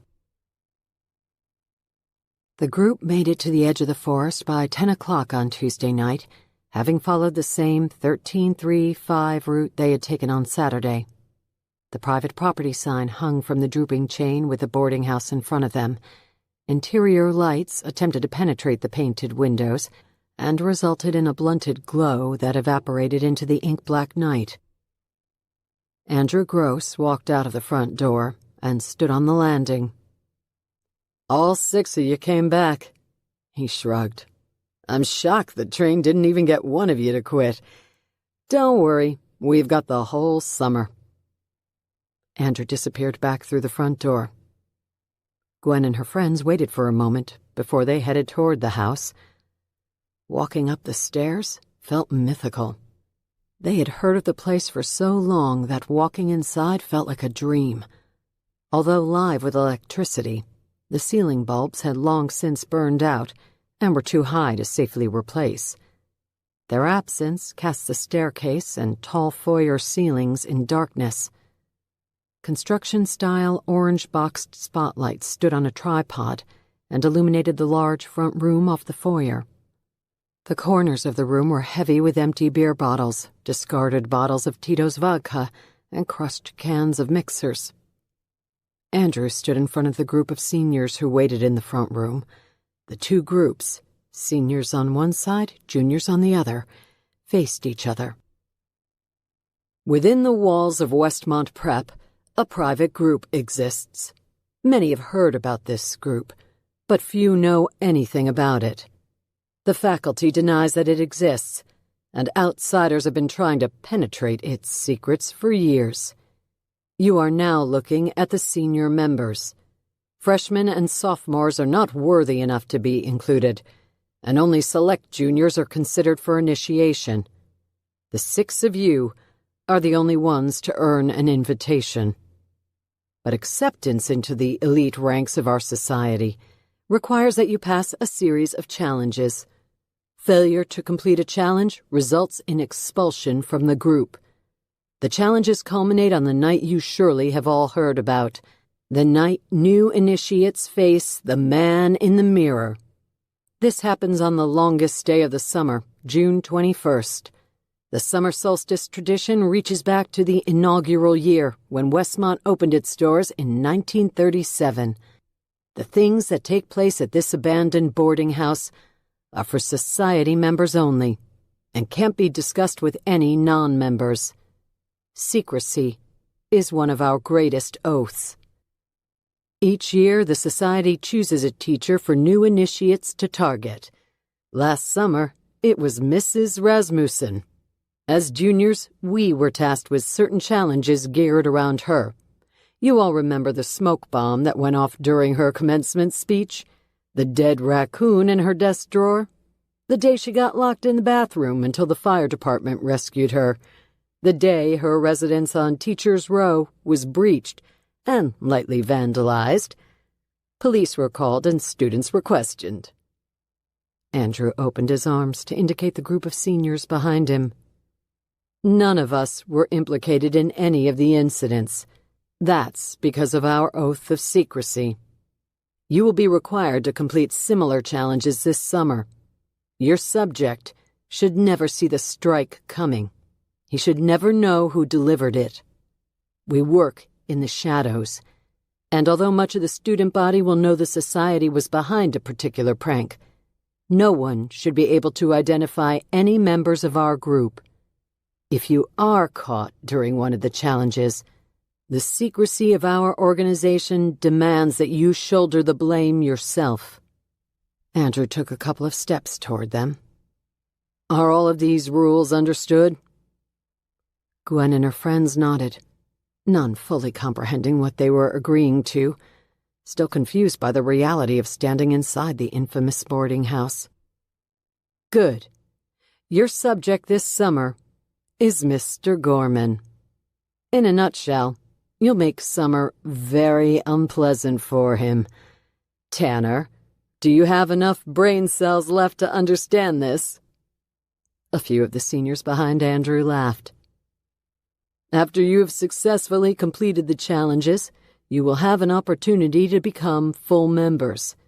This opportunity will present itself on June 21st, when you all gather in the woods behind this house on the night of the man in the mirror. You've probably all heard rumors about what takes place on the summer solstice. But trust when I tell you that whatever you've heard pales in comparison to the real thing. Those who make it through initiation remain members for life. Andrew looked each of the juniors in the eye. Are there any questions? If there were, they didn't have the chance to ask them. Just as Andrew finished speaking, the whistle of the train's horn echoed in the distance. "The train!" one of the seniors said. Andrew smiled. "Time to move." A rumble shook the walls. Then a roar followed as the train approached. "Open the windows," Andrew said, looking at the juniors. "Open everything." Quickly the seniors went to work, pulling the spray-painted windows of the front room open. Others ran through the house doing the same. The doors to every room were thrown wide. In the kitchen, cabinets and pantries were ripped open. Gwen knew the folklore. The train that ran next to the abandoned boarding house carried the spirits of those who had been claimed by the man in the mirror. The spirits entered the house, but could reside only in rooms with windows and doors that remained closed. Closets, dressers, armoires. The spirits could rest anywhere that was sealed. Gwen took off. She couldn't tell if what she felt was a sense of dread, or just silly excitement over being part of the myth she had heard so much about during her first 2 years at Westmont Prep. She raced up the stairs with Danielle. They went into the first bedroom and pulled open the windows. When they did, the growl of the passing freight train grew louder. They opened closet doors, bathroom cabinets, and an old trunk that sat in the corner. They ran from room to room and did the same until they were sure everything was open. When they made it downstairs, the others were returning from different parts of the house. In the front room, Andrew began pulling a tarp over the tall standing mirror that rested in the corner. Spirits were also able to reside in uncovered mirrors, Gwen knew, and until the train was gone, one should never look at their own reflection. The train's whistle blew just as Andrew cloaked the mirror. Before he had it fully covered, Gwen glanced at the surface for a split second.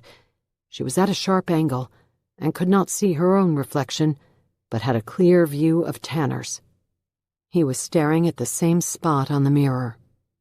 Gwen closed her eyes and squeezed her lids tight. It was June 11th. 10 days later, Andrew Gross would lay dead in that room, and Tanner Landing would be impaled on the wrought iron fence outside.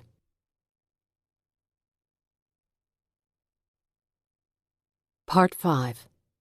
August 2020. Chapter 41. It was evening when the doorbell rang. Rory and Lane had batted ideas around all afternoon until Lane grew exhausted. He was on the couch with his head back against the cushions.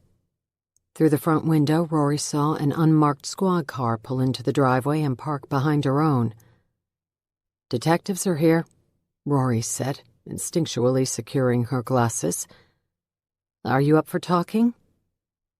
"If they're here on a Sunday, I don't think we have a choice." Rory stood and headed for the door. She pulled her beanie cap low on her forehead before opening the door.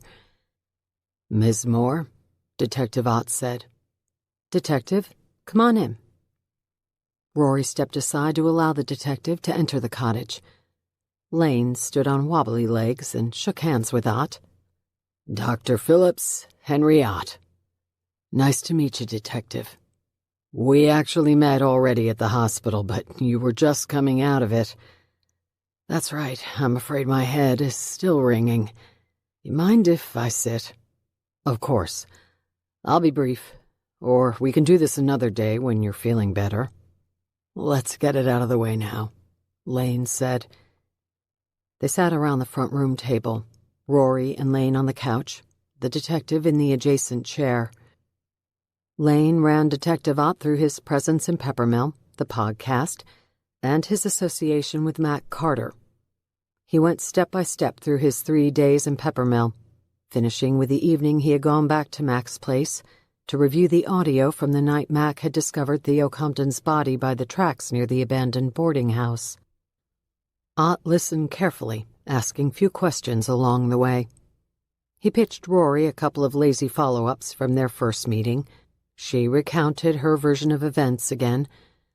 Besides having nothing to hide, she also had a photographic memory, so the second time through her story was a verbatim statement of the first, something that either solidified her honesty or shrouded it in doubt. "You're the only detective I've ever talked to who doesn't take notes," Lane said.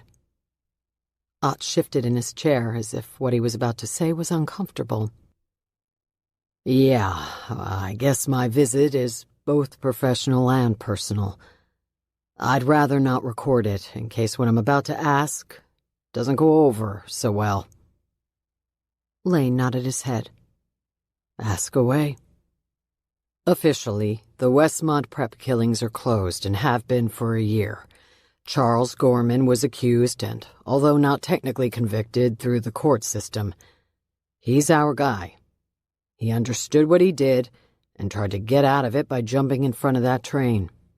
We placed him under arrest and formally charged him in his hospital bed the next day while he drifted in a coma. He'll likely never stand trial, but officially, it's a done deal. "Officially," Rory said. Ott ran his palm over the stubble of his chin. "Yeah, on the record, the case is closed. But off the record, something about it has never sat right with me. Ever since I showed up on Westmont Prep campus the night of the crime and drove in a golf cart through those woods to that horrific scene, things fell perfectly into place. Too perfectly.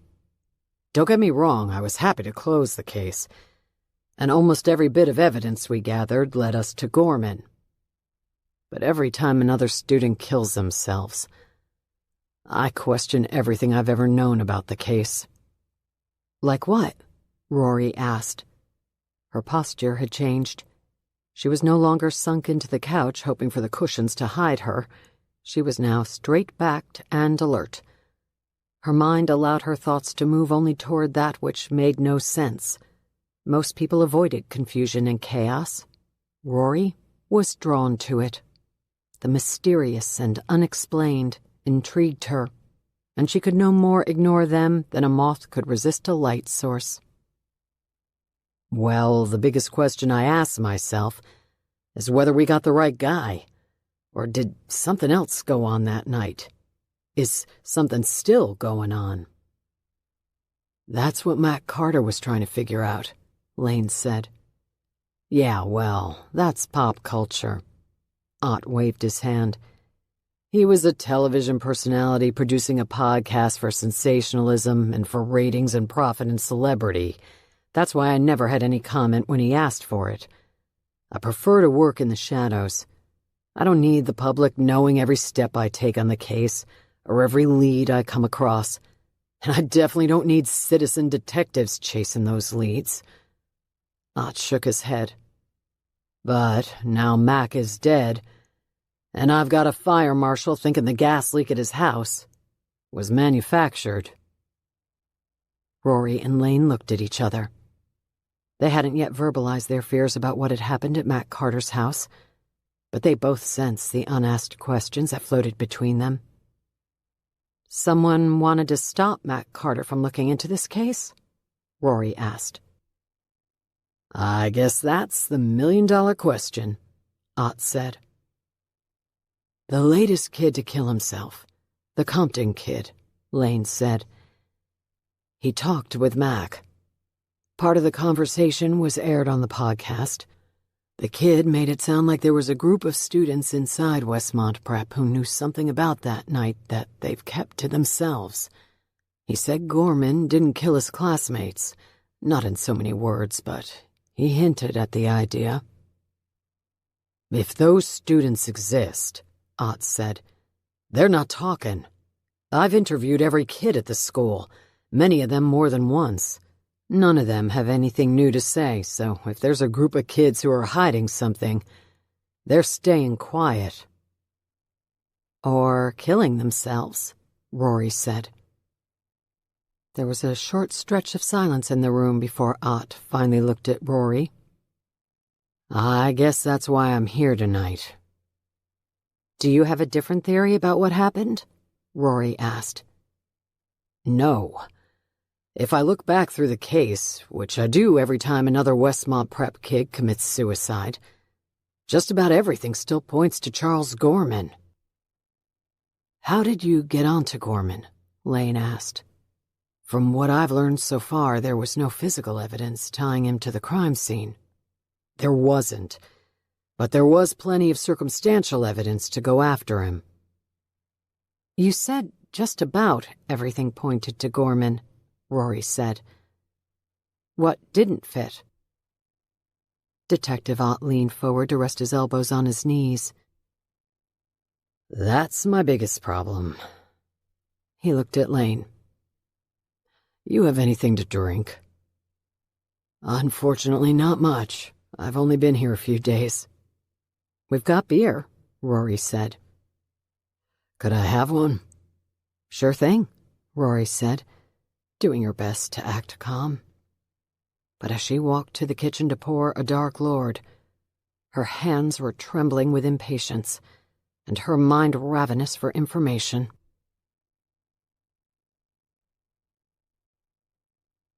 Chapter 42. I arrived at the boarding house in the early morning hours, Detective Ott said as he held a pint of Dark Lord in his hand while he leaned back in the chair. 3 or 4 o'clock. I found 2 dead kids. One was impaled on the gate outside. The other was in a puddle of his own blood in one of the rooms inside. Only one student remained at the house, a girl named Gwen Montgomery. She was in shock and sitting on the ground next to the kid on the gate. She had blood on her, and at first I thought she was injured, but most of the blood was Tanner Landing's. Ott took a deep breath. She said she tried to pull him down off the gate before realizing it was futile. He was impaled quite dramatically. So she sat down next to him, called 911, and then rocked back and forth until the first responders arrived. She was so out of it, the officers allowed her to sit on the ground until I showed up. Ott sat up and bit his bottom lip, before shaking his head and looking at Rory. This girl, he said. She's the only thing that doesn't make sense. He took a long sip of stout. The blood on her hands and chest, most of it belonged to Tanner Landing, but some of it remains unidentified. We've never been able to place it, never figured out who that blood belongs to. What's the girl say? Lane asked. He too was sitting up and leaning forward toward the detective.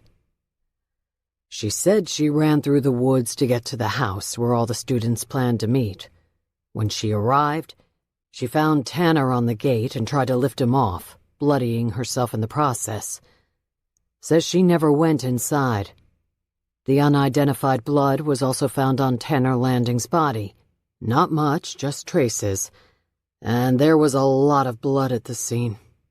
It looked like a goddamn slaughterhouse. The Landing kid was cut across the throat and impaled through the chin and face. Most of the blood was his. So this unidentified blood could belong to the killer? Rory asked.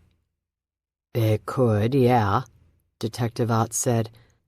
But the blood didn't match Charles Gorman. Ott took another long sip of beer. It didn't match anyone. Gorman, Gwen Montgomery, or any of the students. We tested the entire faculty, too.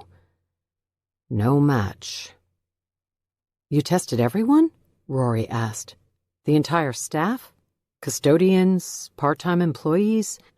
Anyone and everyone who stepped foot on that campus was tested, Ott said. All blanks.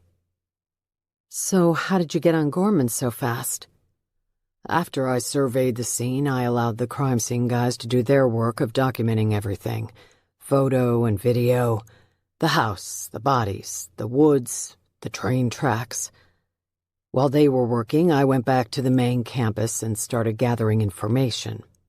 The whole campus was awake by that time, maybe 5 or 6 o'clock, with whispers about what had happened out at the abandoned boarding house. I had the Dean of Students, Dr. Gabriella Hanover, by my side. She walked me through the dorms. I questioned every student that morning, quickly, informally, just to get a feel for what had happened. Most had no idea about the boarding house, but a few said they were there. They had gone the back way through the woods, and when they arrived at the house, they saw Tanner Landing on the gate, panicked, and ran back to campus to call for help. The timing of the calls adds up. The Montgomery girl called first, and then a series of calls followed. I've read all of the 911 transcripts and listened to the recordings. They all sound like panic-stricken teenagers. None of the students' stories sounded suspicious, and they all matched closely enough for my liking. None were on my radar at the time. Gwen Montgomery was the only student I didn't question that night. The EMTs transported her by ambulance to the hospital, where she spent the day and following night before they discharged her. By then, I was a day into my investigation, and already on Gorman's trail. I talked with the faculty that morning after I questioned the students.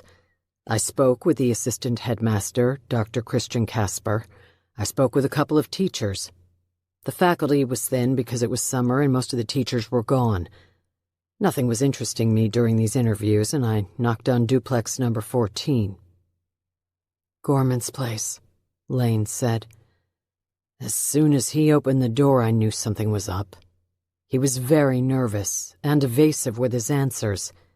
There were a lot of inconsistencies with where he was the previous night and who he was with. I put him high on my initial list and told my supervisor about my suspicions. It was later in the day, after we pulled Tanner Landing off the fence and got him to the morgue, that we gained access to the kid's phone. We discovered a video that appeared to be shot through a bedroom window. The video depicted Charles Gorman. Ott glanced quickly at Rory, and then took another sip of beer. Mid-coital and in a state of ecstasy. "Screwing?" Lane asked. "Yeah. The video was of Gorman having sex in his bedroom and was..." Detective Ott looked up at the ceiling as he again searched for words. "The video was a total breach of privacy and could be considered quite embarrassing." We later learned that the Landing boy had uploaded the video to a social media site. The timeline shows that he did this a few hours before he was killed. Rory and Lane looked at each other. Partners in business for 15 years and lovers for more than a decade. They needed only eye contact to know what the other was thinking. Lane's profile of the killer included the likelihood that Tanner Landing's death, a wrought iron tine through the head, had been an act of revenge.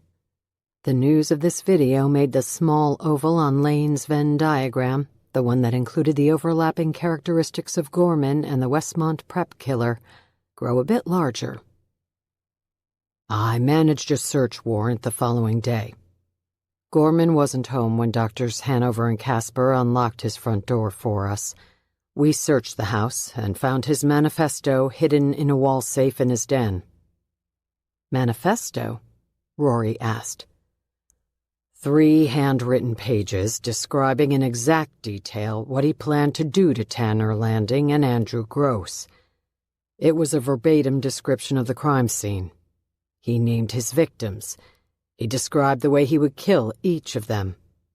I later learned that Gorman had been the target of some sort of hazing by these 2 students. The video was the last straw, and seemed to set him off. After we found the manifesto, we had enough to bring him in.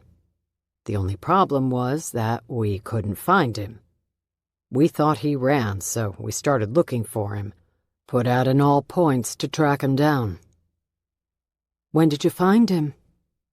One of our uniforms was at the crime scene out at the abandoned boarding house. We were still collecting evidence at that point. When he did a sweep of the area surrounding the house, he found Gorman out by the train tracks. He'd jumped in front of the train.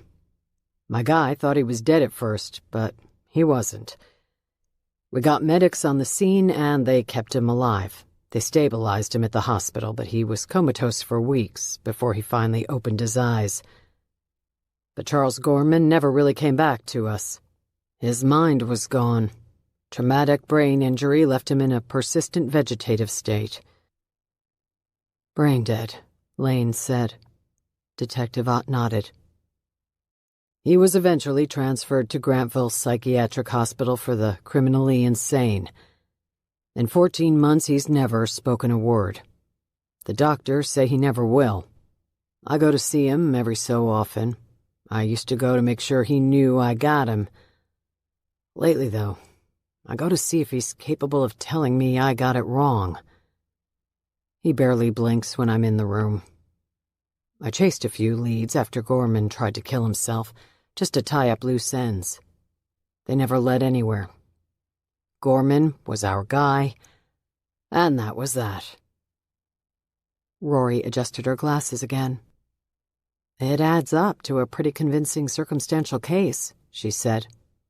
"A man with motive for revenge, and a manifesto that's practically a confession. And we think Gorman understood this, which is why he tried to end his life."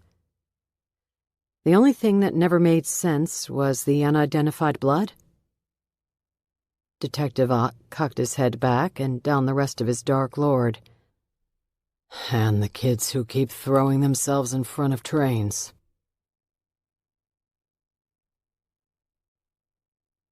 Chapter 43. Rory took Detective Ott's empty glass into the kitchen and poured him another Dark Lord. She poured one for herself as well. "Thanks," Ott said when Rory handed him the glass of dark stout, expertly topped with a thick head of foam. "I'm getting the sense you didn't come here tonight to question Lane." "No, I came for something else," Ott said, staring at Rory. "And I came alone for a reason." She wanted to look away, as she normally would when someone forced eye contact. But tonight she didn't. Tonight she held the detective's gaze, because she knew what he had come for. "Yeah," she said. "I noticed your little pit bull was absent." "Morris is a good detective, but he's young and green, and he goes strictly by the book." "But you bend the rules?" Lane asked. "When I need to." Ott continued to look at Rory. "Full disclosure, after I spoke with you at the hospital, I recognized the name and did some research. Then I called your boss back in Chicago. Ron Davidson and I have a little history together, and he was pretty convincing when he told me you're good at what you do. I know the state guys down here have worked with you and Dr. Phillips through the Murder Accountability Project." MAP was the company Lane had created to identify serial killers. He had developed an algorithm that tracked specific characteristics of homicides from around the country and found commonalities between them. When enough markers showed up, a hotspot was created, and further analysis was done to see if the tags the algorithm picked up on pointed to a single person committing the murders. To date, MAP was responsible for uncovering a score of serial killers, and the software was being developed and licensed to police departments throughout the United States. "Your work in forensic reconstruction is legendary," Ott said. "And frankly, I could use some help. I need someone else to take a look at the Westmont Prep case and come at it from a fresh perspective. I need someone who's able to piece together unsolved cases and find what others have missed." Ott straightened his shoulders and expanded his chest. "I'm a proud man and a good detective. I believe I did everything I could with the Westmont Prep case. But if another kid goes out to that house and jumps in front of a train, I'll crumble." The nape of Rory's neck was wet with perspiration, and her lungs caught for a moment, until she commanded them to expand. I'd need access to everything, Rory said before she knew the words were in her thoughts. If I'm going to help you, I'll need it all. Ott nodded, as though he had already considered this. I'll need to see the crime scene firsthand, walk through it in person. Rory didn't mention that walking in the footsteps of the dead was her way of gaining access to the victims whose souls waited for the closure she might provide. She had her own methods and her own philosophies when it came to breaking down a homicide that she had never tried to explain to others. She knew only that her routine allowed her to look at what everyone else had seen and think what no one else had thought. Ott nodded.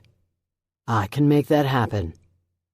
And I'll need the files on the case. Not just what you want to feed me, Rory said. Not just what you'd give the public. If you want me to find something you might have missed, I'll need everything you have. On the school, on the kids, on Gorman. No holding back. Ott ran his tongue along the inside of his cheek as he considered this.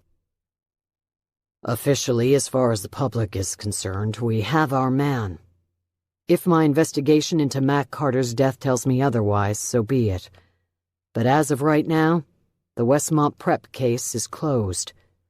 The Carter case is being treated as a suspicious death, and my department is looking into all available leads. That's how my chief wants it, and I see his reasoning. If we were to formally reopen an investigation into the Westmont Prep killings, dominoes would start falling.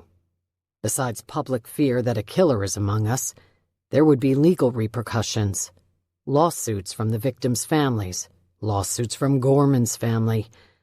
Heads would roll, and mine would be one of them. But, off the record, something about this case stinks, and I need help figuring out what it is. Rory looked at Lane to make sure he was on board. But even before their eyes met, she knew he was. It was why he had come to Peppermill to begin with, and why he had originally tried to convince Rory to join him. It was why he had stocked the fridge with Dark Lord, and had created a replica of her home office in the 3-season room. The true crime nuts who followed Mac's podcasts are going to have their own theories about what happened, Lane said. Yeah, well, nowadays everyone with an interest in crime thinks they can do twice as good as the detectives with half the information. The amateurs can create all the theories they want. 2/3 of what those fools think they know is flat out wrong, and the other third is inaccurate. Still, Lane said, Mac's podcast had a big audience. People are going to be talking, especially now. Other reporters may even show up to finish what Mac started. Which is why I'm here tonight, Ott said. I'm trying to get in front of this thing, see if I can figure out what's going on before the B team shows up and blows this thing up. You two on board? Rory adjusted her glasses and noticed that her right leg was vibrating, causing the eyelets on her combat boots to rattle. When can you get me your files? She asked.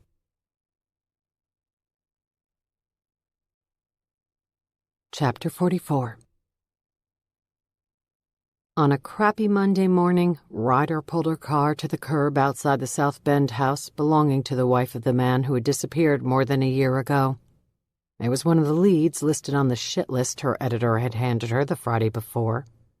The story was not new to her. Ryder had done her research on the mysterious case of the father of two who left one day on a business trip and never returned home. Ryder had originally written about it on her blog the previous year. Local man goes missing without a trace. It was exactly what her blog was about. The true crime fans who followed her were eager to chime in on unsolved cases and chase leads that the police and detectives had given up on. Any nugget of evidence the citizen detectives turned up that might aid in solving the mystery was considered a success. The interest in the missing South Bend man died, however, after news of the Westmont Prep killings stole the cover of every Indiana newspaper. As gruesome details of the school crime scene trickled in, interest grew until the entire nation started following the case. In just 2 days, the 24-hour cable news cycle was saturated with Westmont Prep's stories. It was the lead on the network morning shows, and the queen of morning television herself, Dante Campbell, had even clicked her high heels through the once unknown town of Peppermill. With the media overanalyzing every detail of the story, when the first break in the case came, the discovery of a teacher's wall-safe manifesto that described the specifics of the slaughter that had occurred at the abandoned boarding house, the news spread like wildfire. When that teacher, Charles Gorman, had then attempted suicide, coverage of Westmont Prep and the killings in Peppermill, Indiana, was wire to wire. The missing father of 2 from South Bend was forgotten. Interest in his whereabouts up and vanished, just like the man. Ryder was as much to blame as any other journalist. She had jumped on the Westmont Prep bandwagon along with all her colleagues. The only difference was that Ryder had not so easily accepted what the police offered on the Westmont Prep killings. When Dante Campbell and the other lords of the news media moved on to fresh stories and new outrages, Ryder lingered in Peppermill. She and her followers thought there was more to the story, and Ryder had spent the better part of a year chasing leads and uncovering inconsistencies in the case. Her hard work led only to Mac Carter landing his own podcast and stealing her story. Now, not only was Mac and his podcast gone, Ryder's chance at discovering anything more about Westmont Prep was slipping away. She had thought long and hard about the best way to respond to her demotion. Her first reaction was to quit. Had she still been able to count on the income from her YouTube channel, she would have told her boss to piss off. But YouTube had shut her down, and it was unlikely she would see another dime from her channel. She needed her gig at the paper to pay the bills, and she was uncertain what sort of financial headaches waited for her from the pending lawsuit Theo Compton's parents had levied. No matter how she figured things, at the moment, Ryder Hillier was stuck doing the grunt work for other writers. That work started at a small home in South Bend and a missing man named Mark McAvoy.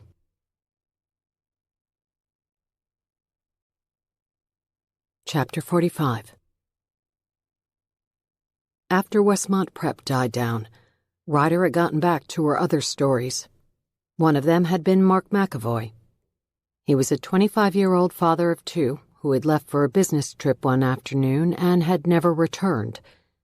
His car had been found at the South Bend International Airport, but he was never seen again. In addition to the blog post she had done on the case, Ryder had also written articles for The Star that chronicled the mystery of Mark McAvoy. The articles had mostly been brief updates on the stalled case and rehashing of old details, but never anything substantial or groundbreaking. Since the very beginning there had been little to go on. The man simply vanished. With a lack of details, however, there is generally an abundance of rumors.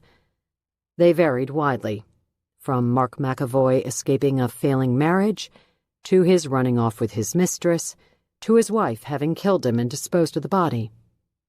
But Ryder knew women rarely killed for reasons other than passion, and to date, there had been no evidence of her husband having an affair. It was also rare to find any suburbanite skilled enough at murder to pull one off so cleanly and precisely as to leave no evidence behind. The nut who had killed his wife and 2 kids a couple of summers before in Colorado was under arrest shortly after he agreed to a television interview, where he begged for his family to come home. His shifty eyes and stuttering sentences were tells even the worst poker players could pick up. After practically convicting himself on television, police searched his home. He left so much physical evidence behind that it took police no time to arrest him. Even a diabolical killer like Robert Durst had done a piss-poor job of disposing of his neighbor's body after he killed him. After dismembering the body, he attempted to sink the body parts in Galveston Bay, but failed to realize the black plastic bags into which he had stuffed the limbs would soon fill with gas when the extremities began to decay. Not long after he sunk the evidence, the bloated bags floated to the surface and littered the shoreline. It didn't take long for an unsuspecting passerby to rip one open. Durst was arrested the next day. So the theory that Mark McAvoy's wife, an elementary school teacher and a member of the church choir, had pulled off such a flawless homicide and had hidden the body for the past year was terribly unlikely. Ryder was working on the assumption that Mark McAvoy was still alive and out there somewhere. If she could find him, there was a chance she could salvage her career. The only real news, Ryder was reluctant to call the informational lead, was the discovery that Mark McAvoy's wife was attempting to collect on $1 million life insurance policy. It wasn't much, but it might be worth an inquiry. Ryder climbed the front steps and knocked on the door. A woman answered a moment later. "Brianna McAvoy?" "Yes." "My name's Ryder Hillier. I'm a reporter with the Indianapolis Star. I was wondering if I could ask you a few questions about your husband." The woman crossed her arms. "What do you want to know?" "I'm writing a follow-up article about your husband, and police released details about a life insurance policy." Brianna McAvoy rolled her eyes. "I've got 2 little girls, and I'm trying to figure out how to raise them alone. I've got no idea what to tell them when they ask where their daddy is. Do you really think I give a damn what people think about a life insurance policy? He took it out 3 years ago. It's not breaking news. I'm trying to collect on it because I can't make ends meet on a teacher's salary alone." The woman took a step closer and stared Ryder in the eyes. "Does it sound like a mother of 2 who teaches in the community would kill her husband, the father of her children, for a life insurance payout? My suggestion to the police and all you news people is to stop watching so much television and spend some time figuring out what happened to my husband." Ryder felt a draft over her face as Mark McAvoy's wife slammed the front door. She remembered why she hated the grunt work of chasing leads. She stuck her business card into the crevice of the doorframe and walked back to her car. The crumpled page of leads rested on the passenger seat. Ryder closed her eyes and pinched the bridge of her nose. What a shit show. Just a few days before, she was happily writing about crime for one of Indiana's biggest newspapers. She had a popular true crime blog and a YouTube channel that was nicely supplementing her income. Now her career had gone to hell. She was chasing dead-end stories and turning anything useful over to other reporters to write the story. Her phone vibrated. She didn't recognize the number. "Ryder Hillier." There was silence on the other end. "Hello? You've reached Ryder Hillier." A woman cleared her throat. This is Paige Compton, Theo's mother." Ryder raised her eyebrows and glanced around her car as if she'd just been caught doing something illegal. "Hi. I need to talk with you. Mrs. Compton, I want to apologize for taking that footage of your son. It was irresponsible and so inappropriate for me to put it up on social media. It showed a complete lack of judgment on my part."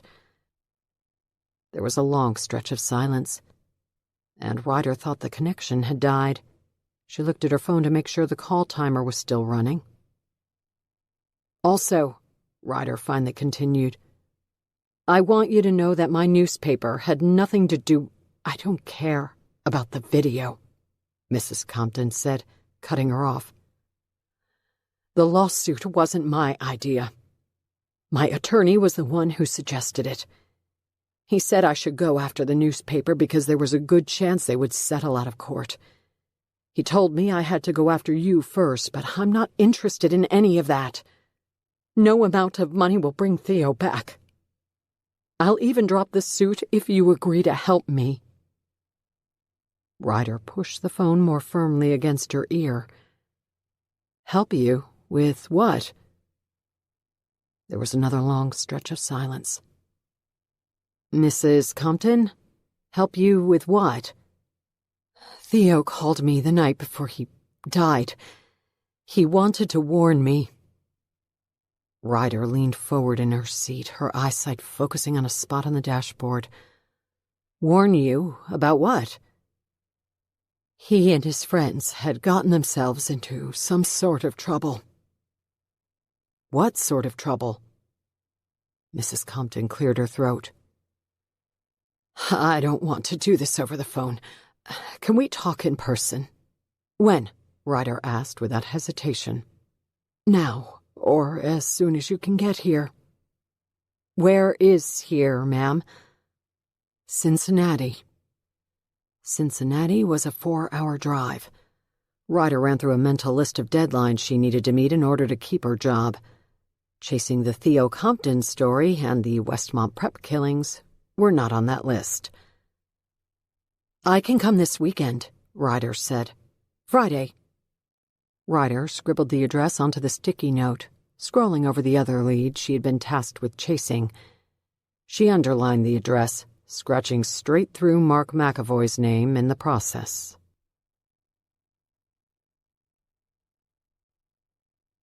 Chapter 46.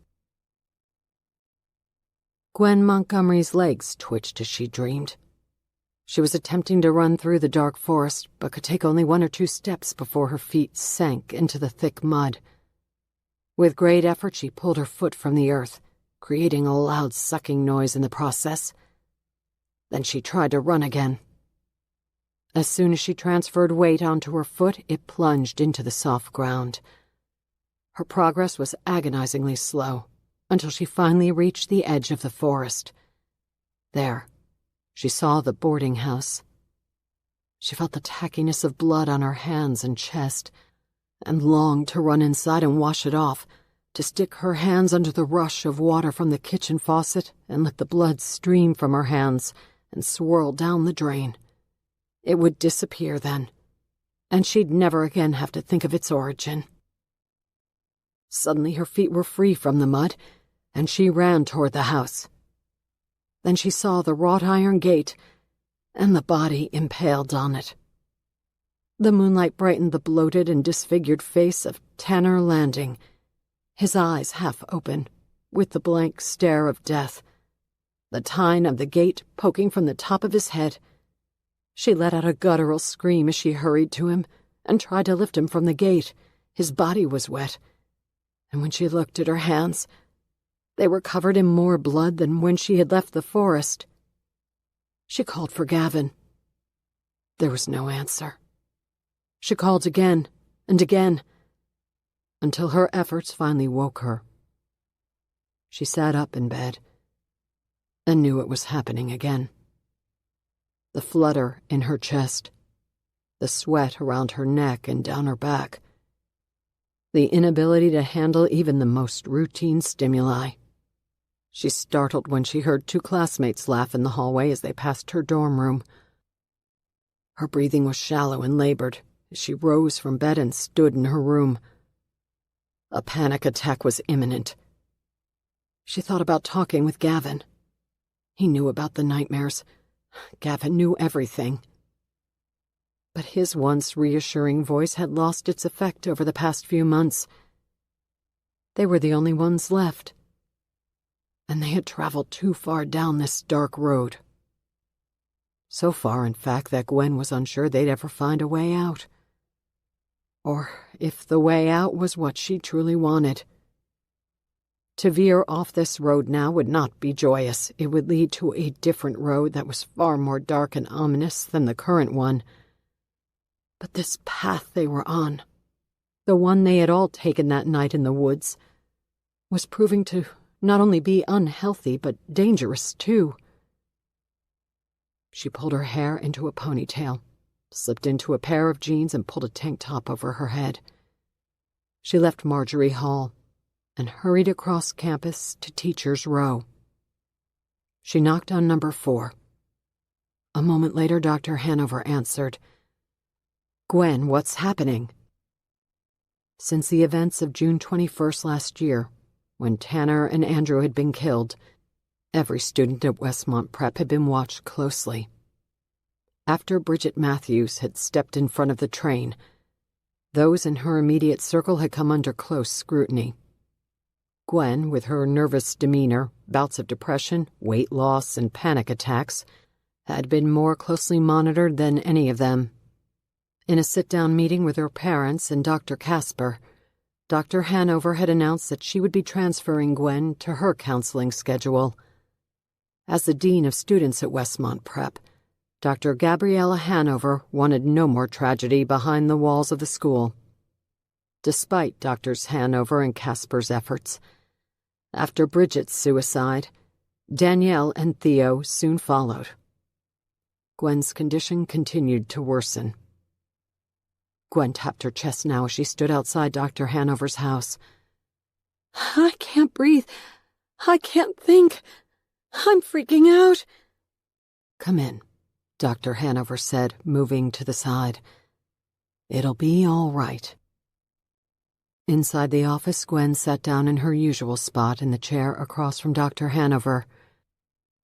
Take a deep breath and tell me what's going on, Dr. Hanover said in her soft voice. I had another dream. I'm having a panic attack, and I'm out of Xanax. The Xanax was a crutch I agreed to only at the beginning. The plan was to get you to better manage your anxiety without medication. Tell me about the dream. Gwen shook her head. It was here that she always needed to be careful. She'd not been comfortable talking with Dr. Hanover, and could never be as open in these sessions as she was with Dr. Casper. I was in the woods, back at the house. I saw Tanner run the gate. It's natural to have strong flashbacks, especially when you sleep. It's part of the process. Your mind is expunging those thoughts. At first, you block them out. Now your mind is working to purge them. Have you been journaling? Gwen shook her head. Your journal is where you are allowed to worry, Dr. Hanover said. Your journal is where you are allowed to stress. You should store all your anxiety and anger and fear in those pages so that when you close the journal, all those things stay there and will be unable to interfere with your everyday life. But they would, Gwen knew. Purging her worries onto the pages of her journal would make them real. It would bring the things she had done to life, where currently she could pretend they did not exist. Only times like this, when the reality of what they had done haunted her so deeply, did she risk exposure. She had spent an entire year fighting the buoyancy of her secret, working every day to keep it hidden beneath the surface. Okay, she finally said, her voice flat and unconvincing. I'll try. Good, Dr. Hanover said. Write out your entire dream, everything you can remember. I'll check on you tonight. We'll discuss it all. Gwen nodded and headed toward the door. Gwen, Dr. Hanover said. Gwen turned back before she reached the door. You'll be amazed at how useful journaling is. Every one of my students has benefited from it. Gwen nodded, and then turned back toward the door. When she made it outside, she finally exhaled. She hurried down Teacher's Row and walked up the steps of the number 18 duplex, where she rang the bell. A moment later, Dr. Casper answered the door. Gwen, Dr. Casper said. To what do I owe the pleasure? I haven't seen you for a while. I need to talk. Dr. Casper's eyes squinted with concern. Of course. What's on your mind?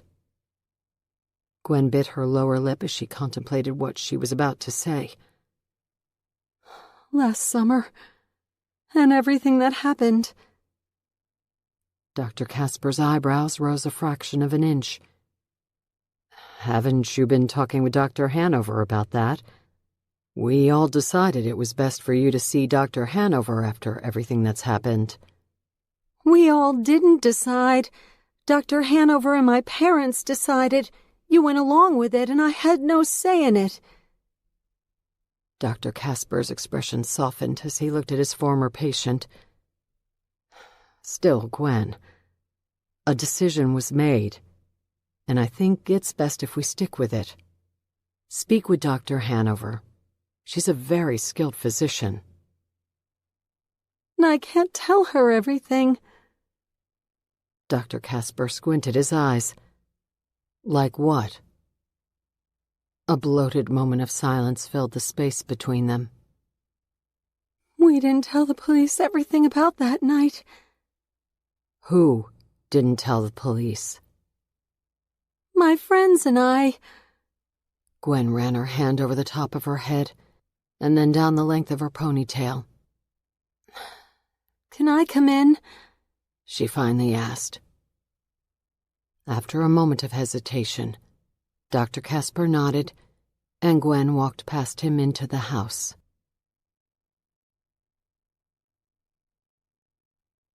Westmont Prep, Summer 2019.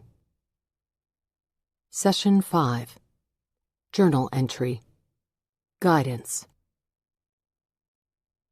I answered all their questions about my father. I was young and in shock. My mother was gone, and now my father had taken his own life. What a terrible tragedy. They all looked upon me with pity and sadness. They believed I had no chance in a life that had dealt me such a tragic hand at such a young age. I accepted their pity and absorbed their sadness, but I recognized it for what it really was. Weakness. The police and the social workers and the court-appointed special advocate all looked on me, the suddenly parentless child, with such weakness that it made me sick. They disguised their affliction and tried to pawn it off as sympathy. But I knew that under their sad smiles and behind their mournful eyes was fear. Working with me was like working with a leper. As if they got too close, they'd catch whatever curse had touched my life. I felt their weakness and recognized it immediately. It was something that had once plagued me. I had made the decision to never allow that feeling to dominate me again. I would never again be the coward who stared through a keyhole. I vowed to rise above it all so that I could take my new perspective out to the world and begin the hard work of correcting things. What had touched my life was not a curse, but enlightenment. It took a bit of time for me to fully realize this. Once I did, I got my life in order and came to Westmont Prep. Then I found you. I pulled the tassel and closed my journal. The woman stared as if she wanted more from me today. My mother was gone. I had killed my father. I was alone in the world. Until I found you. Since then, you've guided my life. You've guided my decisions. Every one of them. I stared at her for a long time. I didn't need to say more. She understood my words. She understood how she had shaped my life. "Are you ashamed of me?" I asked. There was a long moment where she held my gaze. Then finally she blinked. "Not at all."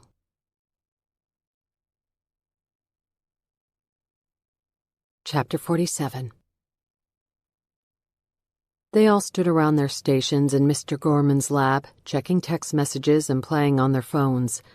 Summer session was different than the regular school year, when phones were never allowed in a classroom. Phones were barely allowed outside of the dormitory. But in summer, things were more relaxed. They waited for Mr. Gorman's arrival to start their lab project. Andrew Gross walked up to Gwen's table. "Here," Andrew said as he threw a paper bag into the center of the station. Gwen and her friends stared at it. "Better hurry before Gorman shows up," Andrew said. Gwen pulled the bag over and peeked inside. Then she dumped the contents onto the countertop. A cheap wooden mousetrap and a roll of duct tape rolled out. Andrew pointed at them. "One of you has to set the trap and then tape it to the wall next to the light switch in the bathroom. When Gorman leaves to take a leak, which he does at some point during every lab, we'll hear about it." Gwen shook her head. "Tape it to the wall?" Andrew nodded. "No way," she said. "Not a chance." This came from Gavin, who was also shaking his head. Theo and Danielle backed away from the counter with smiles on their faces. Theo shook his head. "Nope." "I'll do it," Tanner said, reaching for the trap. "Don't." Bridget grabbed his wrist. "You'll get in a lot of trouble." Andrew smiled as he walked away.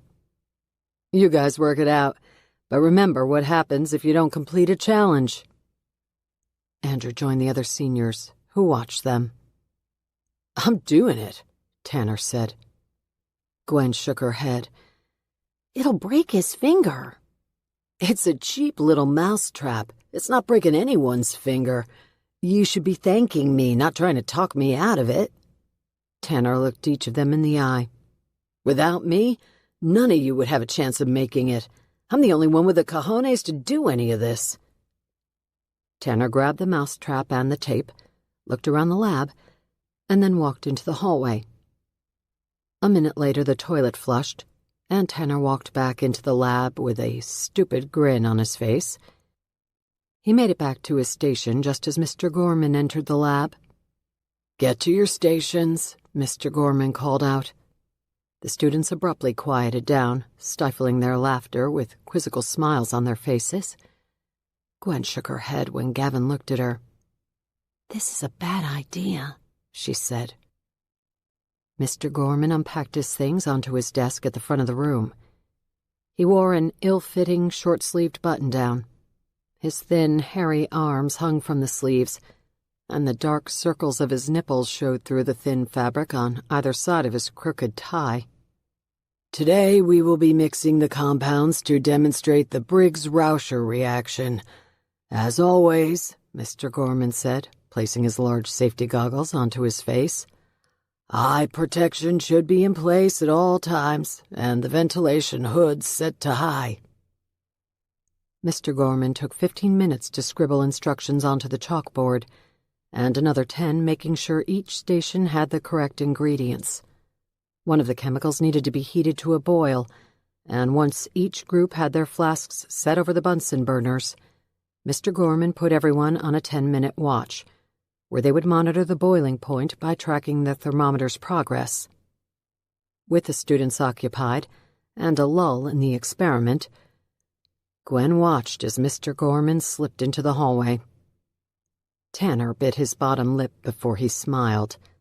"Holy shit," he whispered. Nervous energy filled the room. They heard the squeak of the bathroom door hinges, and then a second later a loud snap. "God damn it!" Mr. Gorman's voice echoed through the empty hallways. The students tried to muffle their laughter, Tanner being the least successful. When Mr. Gorman came back into the lab, his right hand was tucked under his armpit, and he was holding the mousetrap in his left. "Who the hell did this?" he screamed when he entered the room. By then, every student but Tanner had managed to control themselves. Gwen was frightened, and everyone else carried expressions of shock. Tanner had his lips pressed tightly together to suppress a smile. "Who did this?" Mr. Gorman yelled again. Gwen walked forward. "What happened?" "Someone taped this onto the light switch." "Let me see," Gwen said. Mr. Gorman stared at her.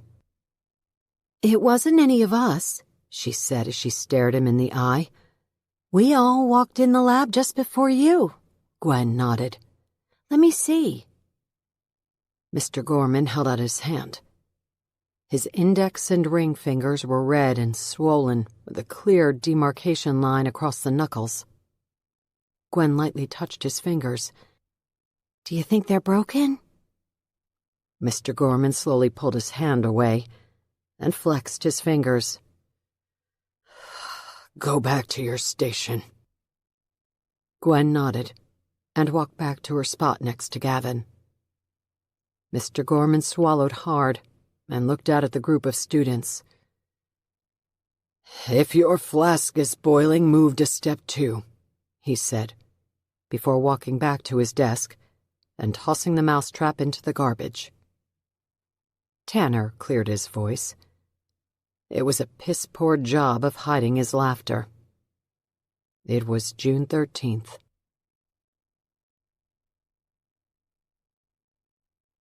Chapter 48. The following day, Charles Gorman entered the faculty lounge.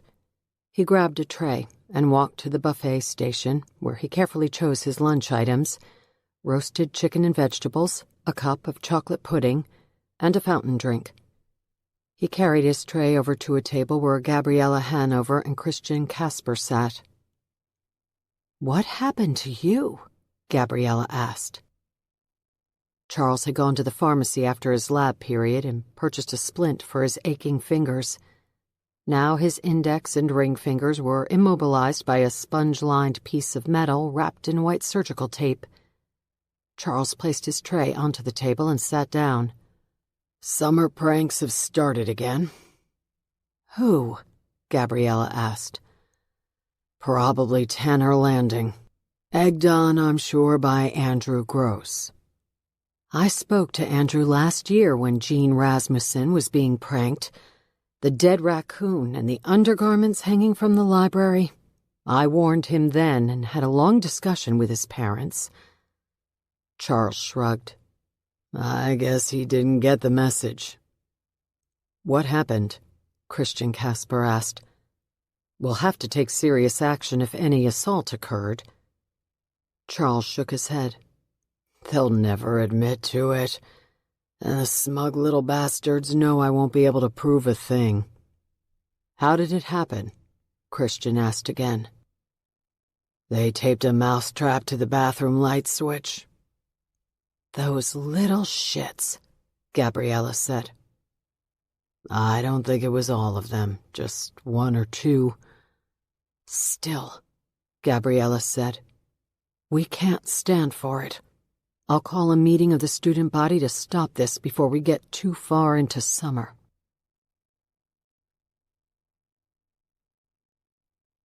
Part 6. August 2020. Chapter 49. Detective Ott parked his car and turned off the engine. Eventually his headlights faded, and only the halogen of the lamppost lighted the parking lot. The precinct offices of the Peppermill Police Department were dark. Only a few souls would be working the overnight shift, including the beat officers who would be out and about in their squad cars this far past shift change, the sergeant in charge who would be in his office, and the dispatchers who wouldn't bat an eye at a detective entering the offices at 1 o'clock in the morning. He could tell no one the real purpose of his presence at the precinct this morning, and he had a cover story for anyone he ran into. He weighed the odds and decided that performing this heist during regular business hours would be impossible. There were too many people in the office during the day, and his young protégé followed him like a shadow when they were on duty. The dark overnight hours afforded him the best chance to stay invisible. He pushed open the car door and stepped into the middle of the night humidity. Then he reached into the back seat, pulled his suit coat from the hook, and slipped his arms through the sleeves before walking toward the front door. He swiped his ID card to gain access to the lobby and walked past the reception desk where the night guard gave a groggy smile and a wave. "Detective. How you doing, Donnie?" "Living the dream. You and me both, pal. You and me both." Detective Ott walked into the pit where he and 12 other detectives made up the team of investigators for the Peppermill Police Force. He poured a cup of coffee and stirred sugar into the styrofoam cup while he surveyed things. Only one other detective was present, Jean Norton, who was hunting and pecking on his keyboard with such concentration, Ott knew he must be working on a report deadline. Norton hated computers more than any detective on the force, and it took him twice as long as anyone else to type his reports. Ott sat at his cubicle, pulled up the active cases he was working, and logged into a file so that he had cover for being in the office so late. He had saved some work from earlier in the day and went about typing up a report. He was more efficient than his colleague, and after 10 minutes, he had things completed. He left the case open and stood from his desk. Norton was still pecking away, sweating as he usually did that the keys were not in the same place they were the day before, a permanent fear ever since the guys had rearranged the letters of his keyboard. From his cubicle, Ott walked to the evidence room. He again used his ID card to gain entry, and then grabbed the box containing all the evidence from the case he had pulled up on his computer. He grabbed another box, too, and carried both to his desk. He sat and waited for a minute, listening to Norton peck and swear.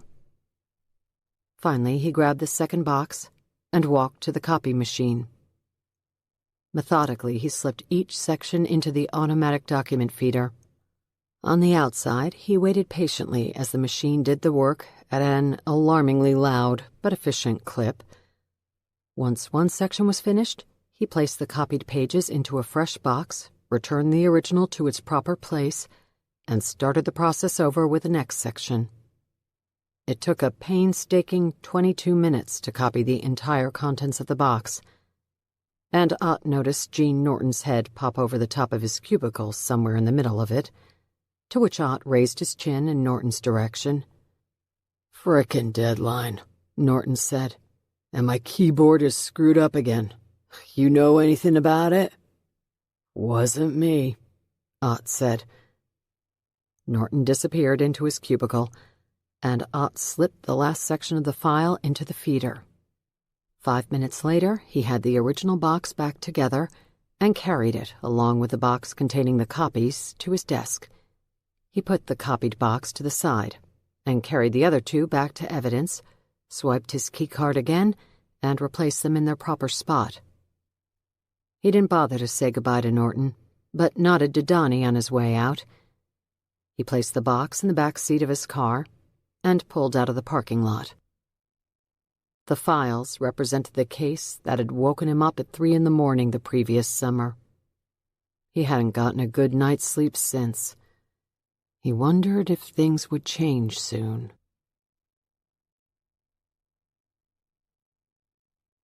Chapter 50. Rory sat in the 3-season room of the cottage. The Kitty Joy doll lay on the desk in front of her, with the gooseneck lamp pulled close to illuminate the doll's face. The repaired area of the ear and cheek, which Rory had expertly reconstructed with papier-mâché and cold porcelain clay, had now set and was ready for sculpting. She went to work with her Folger-Gruden brushes, using the tipped handles to carve tiny grooves that would become the detail of the ear cartilage. For this, she worked without a reference photo. All she needed had been stored in her mind when she researched the doll, as if the image of what she hoped to achieve was sitting on an easel in front of her and doused in spotlight. Rory methodically progressed through the brushes, moving from dull to sharp and ending with the needle-like pine tip that easily carved through the clay.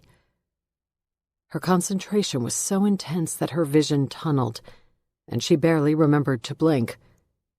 Each fine groove she created required the repetitious precision of an artist and the focus of a surgeon. The callings of her mind to repeat and perfect, which she stowed during the hours of her life not spent restoring dolls, were purged at her workstation. Here, those disruptive thoughts were useful and needed. When she completed sculpting the ear, she moved to the edge of the mouth and whittled a perfect seam at the corner of the doll's lips. She finished by reconstructing the outer canthus of the left eye. It was detailed work that took hours. After carving the last notch, she slipped the brush into her breast pocket blew away the residue, and finally sat back in her chair. Like theater lights slowly brightening at the conclusion of a film, Rory's vision widened. The doll was structurally back together. The texture and color were off, so the next step would be sanding smooth the areas she repaired and then glazing the porcelain with an epoxy coating to erase the lattice of cracks. Finally, she would polish and paint the surface, which would bring the doll back to its original beauty. There was still much to be done, but after only 3 sessions she had made great progress. The slamming of a car door broke her concentration. When the doorbell rang, she checked her watch. It was 1 p.m. She'd been working uninterrupted for 3 hours and had lost track of time. Pulling the gooseneck lamp to the side, she laid the Kitty Joy doll back into the travel box. She found her glasses and fumbled them into place, then pulled on her gray windbreaker to match her jeans. She buttoned it up to the top clasp near her neck and pulled on her beanie cap. Her combat boots covered her feet and completed her battle gear. On the way to the front door, she grabbed her rucksack and threw it over her shoulder. Lane was napping upstairs, and Rory decided not to interrupt his sleep, which the doctors had warned would come in long spells while his brain healed from the concussion. She opened the door, and Detective Ott was waiting on the perch. "You ready?" he asked. Rory nodded. Today, she would walk through the crime scene, the abandoned boarding house tucked into the forest at the edge of the Westmont Prep campus, where 2 students had been killed 1 short year before. She knew what was coming. She knew what waited there. It was the same thing that waited at every crime scene she analyzed: the souls of those who had lost their lives. Rory's goal was to feel them and connect with them so that eventually she could communicate with them in her own subtle way. Her connection with the victims was not a physical one, and her communication was not verbal. To those lost souls, Rory made one simple promise: to lead them to a proper place of rest where peace and calm would be found. This far into her career as a forensic reconstructionist, Rory Moore had never broken a promise.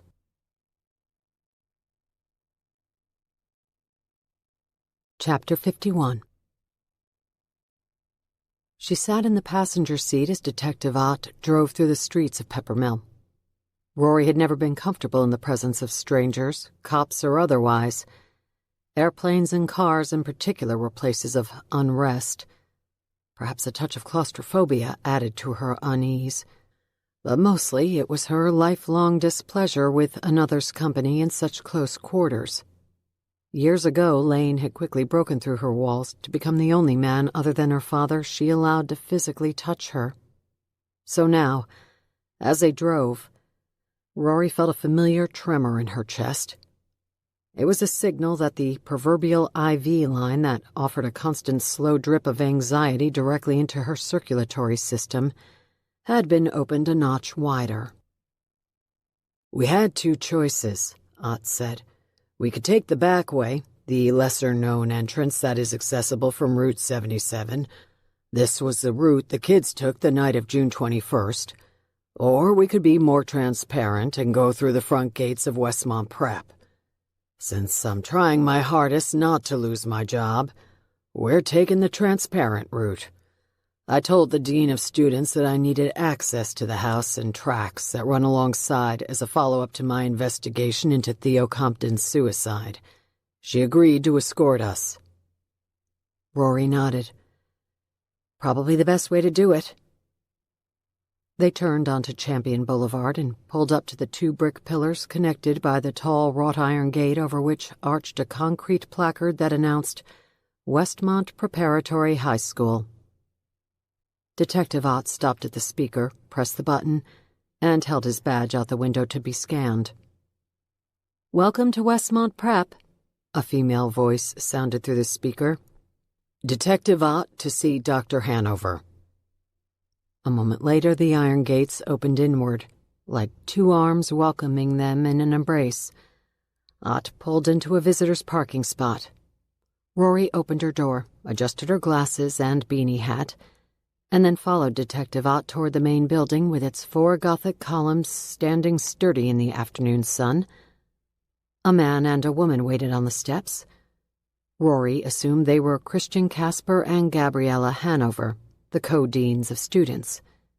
They stood next to a golf cart. "Dr. Hanover," Ott said. "Good to see you." "You too, Detective." They shook hands. "Dr. Casper," Ott said, shaking hands again. "This is Rory Moore. She's working as a consultant and will be assisting me today." Dr. Hanover held out her hand, which Rory didn't take. Couldn't, really. She'd never been able to shake hands with strangers, or anyone else for that matter.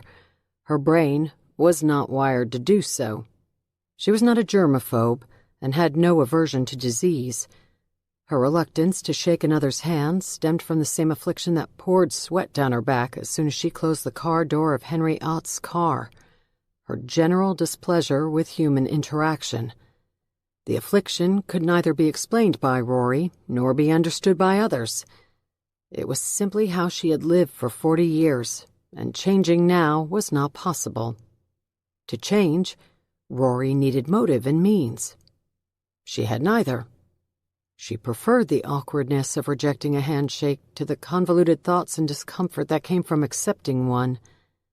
Instead, she adjusted her glasses, offered Dr. Hanover a brief moment of eye contact, and then nodded.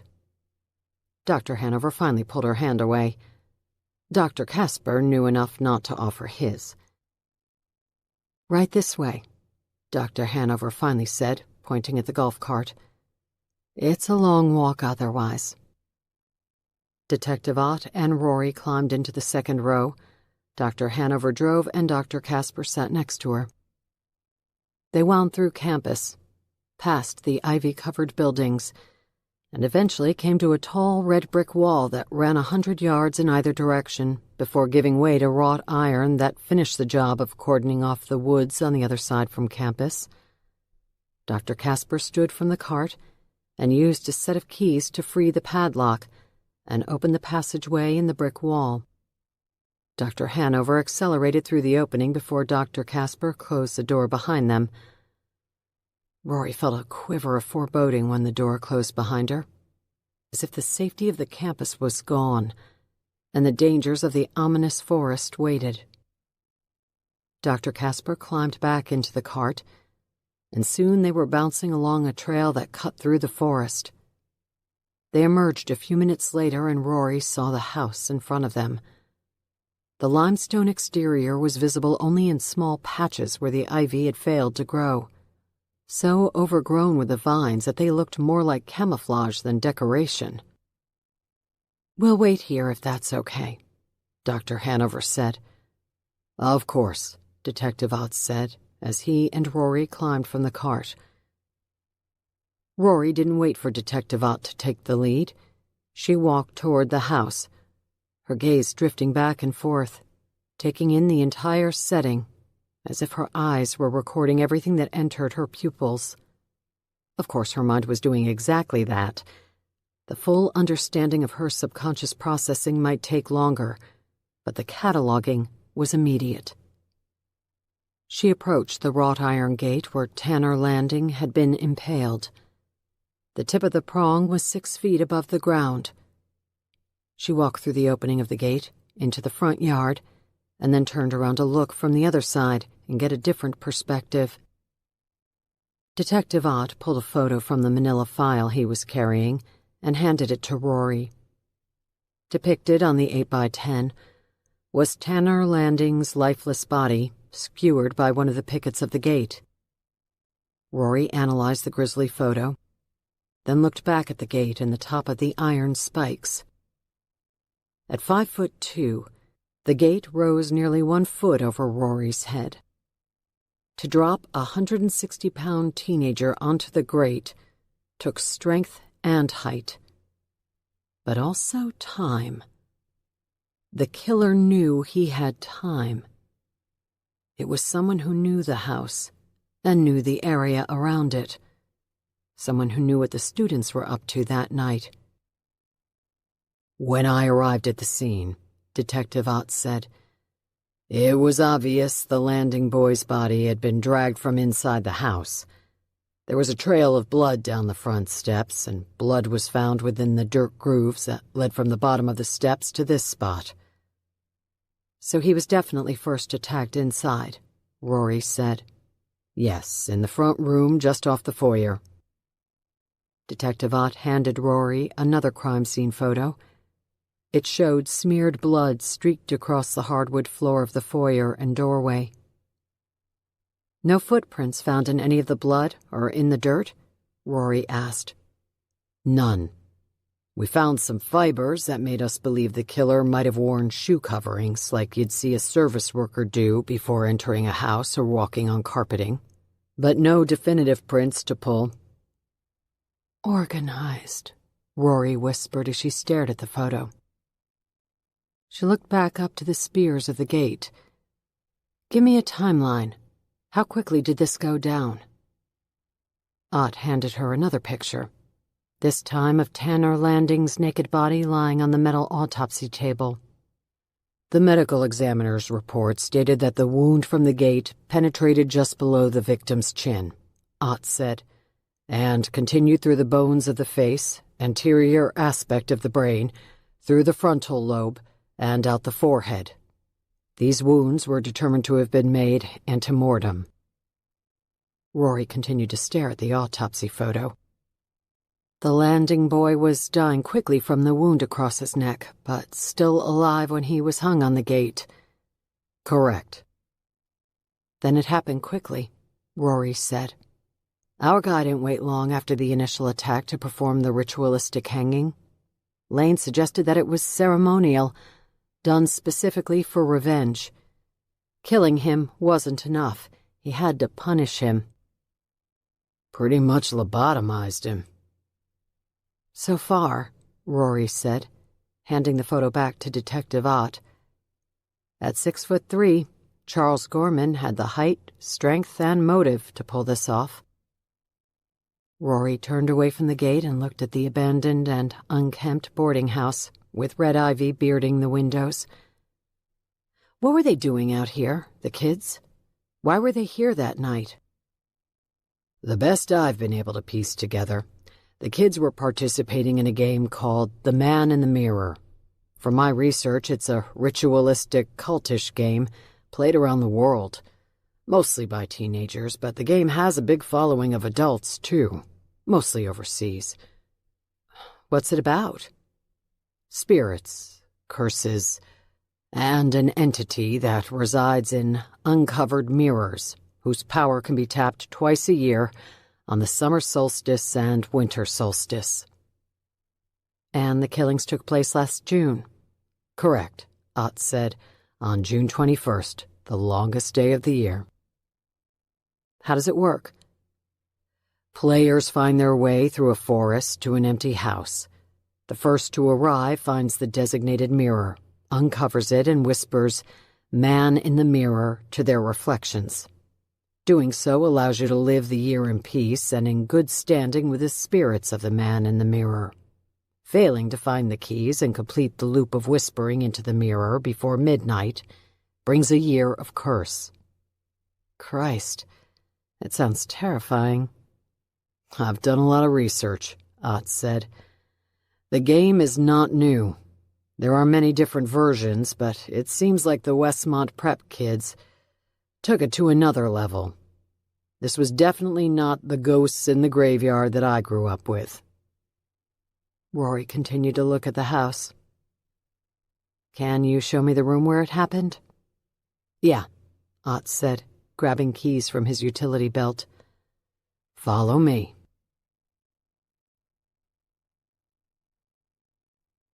Chapter 52. Rory walked through the front door of the abandoned boarding house. The ceilings were tall, and the entrance foyer reached to the second story. A staircase with missing and broken spindles spiraled up to the second floor. Back in the day, Ott said, his voice echoing through the empty house. "This used to be where the resident faculty lived. There are 8 rooms that were converted to private bedrooms with baths. The house was off the beaten path and offered privacy for the faculty." He pointed to the large room to their right. "This was the community dining area, a large kitchen toward the back of the house, and here," he pointed to the left, where a short hallway led to a closed door, "is where the library had once been located. That's where Andrew Gross's body was discovered." Rory followed Ott down the hallway and into the room. Ott retrieved another photo from his file folder and handed it to her. A blood-speckled mirror stood in the center of the room, a painter's tarp bunched on the floor next to it, and Andrew Gross's body was in a heap in front of the mirror, a perfect circle of dark, congealed blood around it. "The blood around Andrew Gross's body is undisturbed, so he bled out here uninterrupted," she said. "The landing boy was dragged quickly outside into the gate. He knew others were coming. He knew he had to hurry." "Why skewer only the landing boy?" Ott asked. "Why not both?" Rory continued to stare at the photo. "Not enough time? Or maybe he just wanted revenge on Tanner Landing. Again, there's certainly a strong argument for Charles Gorman being our perp." Rory continued to look at the photo. "What's with the painter's tarp?" she asked. "It's part of the game they were playing. Mirrors need to be covered until the man in the mirror is summoned." Rory shook her head and walked to the window, which was doused in spray paint dark enough to prevent a view to where Tanner Landing had been impaled. "No one else had been in the house that night?" she asked. "Not that we're aware of. The other students were in the woods, and when they got to the house, they saw the massacre out front and ran back to campus." "No foreign DNA found in this room?" "No. The only blood we found in this room belonged to Andrew Gross and Tanner Landing." "The unidentified blood, it was found only by the gate?"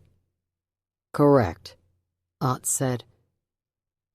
"It was on the girl's hands and chest, and also on Tanner Landing's body?" "Correct. Gwen Montgomery had both Tanner's blood on her, which was explained by her frantic attempt to remove his body from the gate when she found him, as well as a small amount of blood that we haven't identified." Rory turned from the window. "How did you get past the unidentified blood?" "I haven't."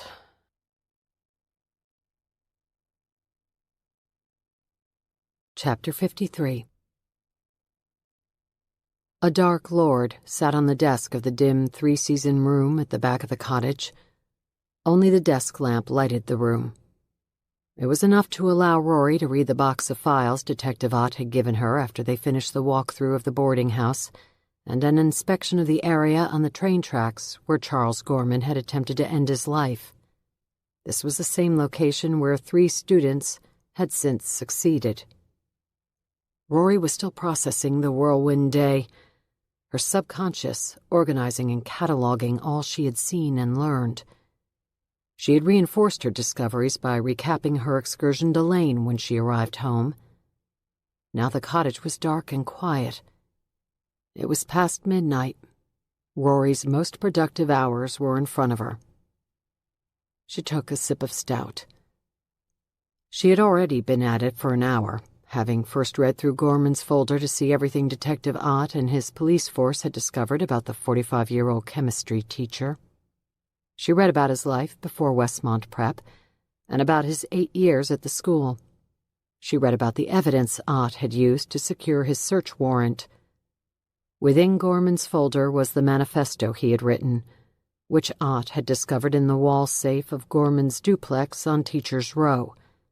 3 pages of cursive writing in which Gorman had described in vivid detail what he planned to do to Tanner Landing and Andrew Gross. It was a disturbing piece of work that shook Rory to the core. She had seen the crime scene photos, both earlier in the day when Ott had handed her select choices, and more tonight as she paged through the photos that accompanied the manifesto. It was chilling for Rory to lay out the photographs, one by one, of exactly what Gorman described in his manifesto. A handwriting analyst's report confirmed that the cursive scribble of the manifesto matched samples of Charles Gorman's writing. Finally, Rory read about the scene out at the train tracks when the officer had discovered a near-lifeless Charles Gorman after he had tried to end his life. A troubling question kept bouncing around her mind. If Gorman was innocent, why had he tried to kill himself? She was beginning to wonder if, perhaps, Henry Ott had arrested the right man. She was starting to doubt that the box next to her held any secrets at all, or if everything that needed to be found had already been uncovered. A couple of red flags convinced her, though, that something had been missed. The first was the unidentified blood. The second were the students who had killed themselves. She took a sip of Dark Lord, returned the Gorman folder to the box, and pulled out the file of Bridget Matthews, the first Westmont Prep student to follow Gorman's footsteps onto the train tracks alongside the abandoned boarding house. Rory was sure the mystery of the Westmont Prep killings lay with these suicide victims.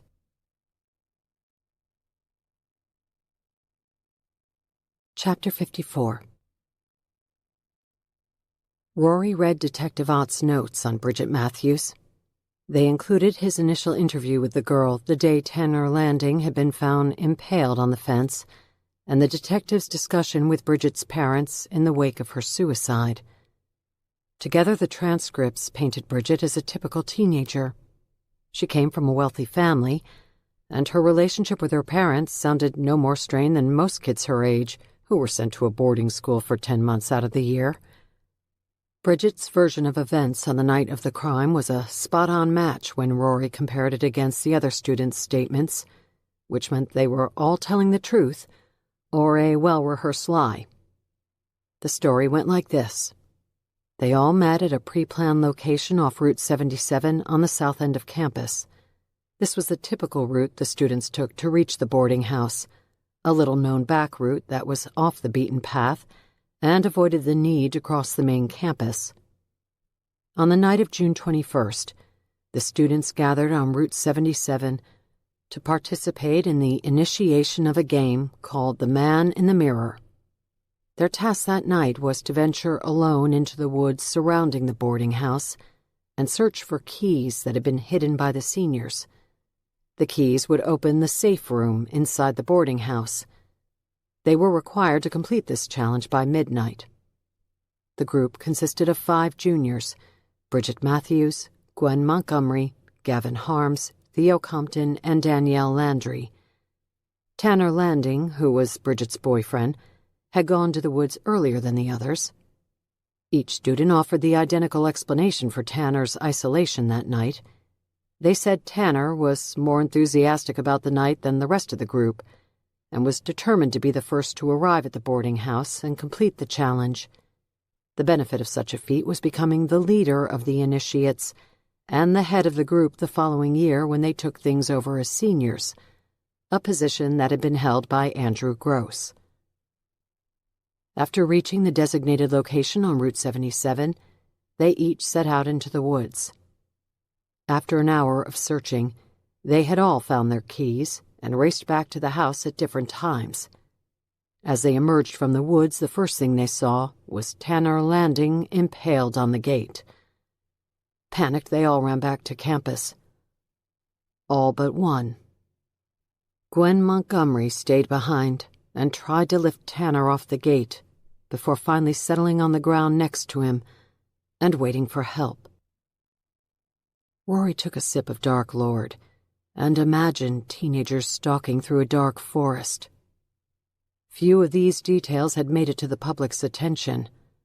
Ott had told Rory that after they caught the scent of Gorman's trail, they purposely kept the details of the cultish game to themselves for fear that a repeat of the 80s paranoia about satanic cults would plague their investigation. Next, Rory pulled Bridget Matthews' medical records in front of her, including the transcripts of the girls' therapy sessions with Dr. Christian Casper. Rory read through them. Bridget's sessions prior to the summer of 2019 were benign and included the worries of most teenage girls: boyfriends, best friends, the stress of schoolwork, and the worries of finding the right college. But after the killings, the transcripts painted a girl beset with sorrow and grief over Tanner's death. Rory read a letter penned by Dr. Casper to Bridget's parents that described his concern over Bridget's mental state. Dr. Casper's letter described suicidal tendencies and the characteristic warning signs that accompanied them. Bridget displayed them all, and Dr. Casper suggested both medical and psychotherapy. But it was too late. On September 28, 2019, 3 months after that night in the woods, Bridget Matthews stepped in front of the Canadian National Freight train at roughly 10:30 p.m. Rory pulled Bridget's autopsy report from the file. She took a sip of Dark Lord to steady herself, then turned the cover and opened the report. Attached to the top left side of the inside flap was a small photo of Bridget Matthews, a beautiful girl, young and innocent, and with so many unlived years in front of her. Rory felt an immediate draw to the girl. Bridget, like all the victims whose deaths Rory reconstructed, seemed to throw a grappling hook across the chasm between life and death that stuck to Rory's soul. It would stay there, Rory knew, creating a connection and generating a constant tug that would not relent until Rory could provide answers and closure. Rory was unsure how she felt about this vulnerability, the inability to forget about the dead until she was certain their spirits were at peace. It was the reason she was so particular about the cases she took on. The connections she formed with the victims were taxing and came with great responsibility. Rory had not chosen the Westmont Prep case. Uncontrolled circumstances pulled her into it. Rory's uncertainty was rooted not only in fear that there was nothing new to discover about this case, but also in the fact that multiple victims were involved. 5 students had died, 2 were savagely killed, and 3 had taken their own lives. Building relationships with so many victims at once carried the potential to overwhelm her senses and take the edge off her ability to see what others had missed. But she knew she had no choice. The whispers had started, and only answers would mute them. Rory spent an hour and half a Dark Lord reading Bridget Matthews' autopsy report, paging carefully through every finding and each line. Suicide by train was a grisly scene, and Rory read the ME's findings stating that devastating head and torso injuries led to death. Rory glanced over the autopsy photos but did not dwell on them. There were no drugs or alcohol in the girl's system. The report ended with the cause of death: multiple blunt traumatic injuries. The manner of death: suicide. Rory read the final page and closed the file. She was about to push it to the side to start the review of the next student when something stopped her and called to her. She reopened the autopsy report and turned back to the last page. Quickly skimming the information, she ran her finger down the page. She had nearly missed it, and was sure others had. But Rory Moore saw everything. If a critical detail wasn't immediately obvious, her mind stored the information on a rolling and endless scroll, and then sent out a beacon until her conscious mind noticed. That signal was bright now, and pulled all her curiosity toward it. There was something in Bridget Matthews' autopsy report. It was not a physical finding, but instead more benignly listed by the medical examiner, along with the items included on Bridget's body at the time the post-mortem exam was conducted.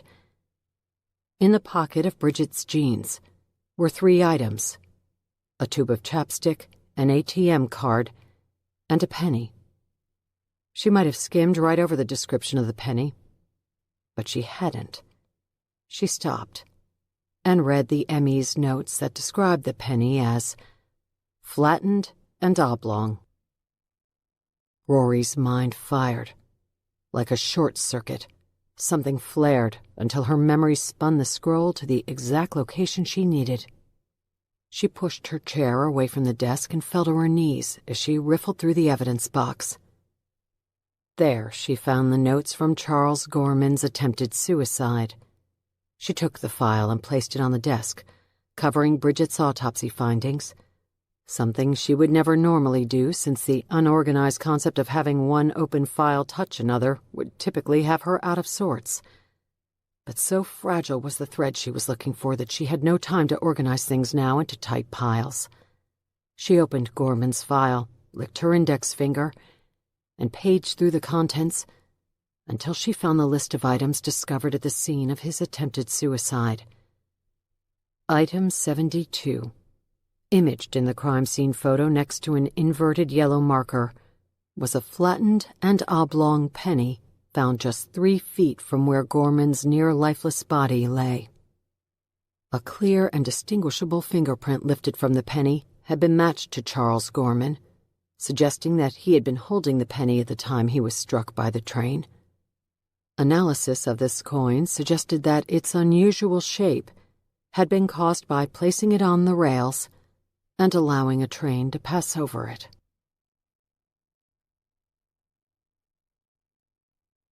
Chapter 55.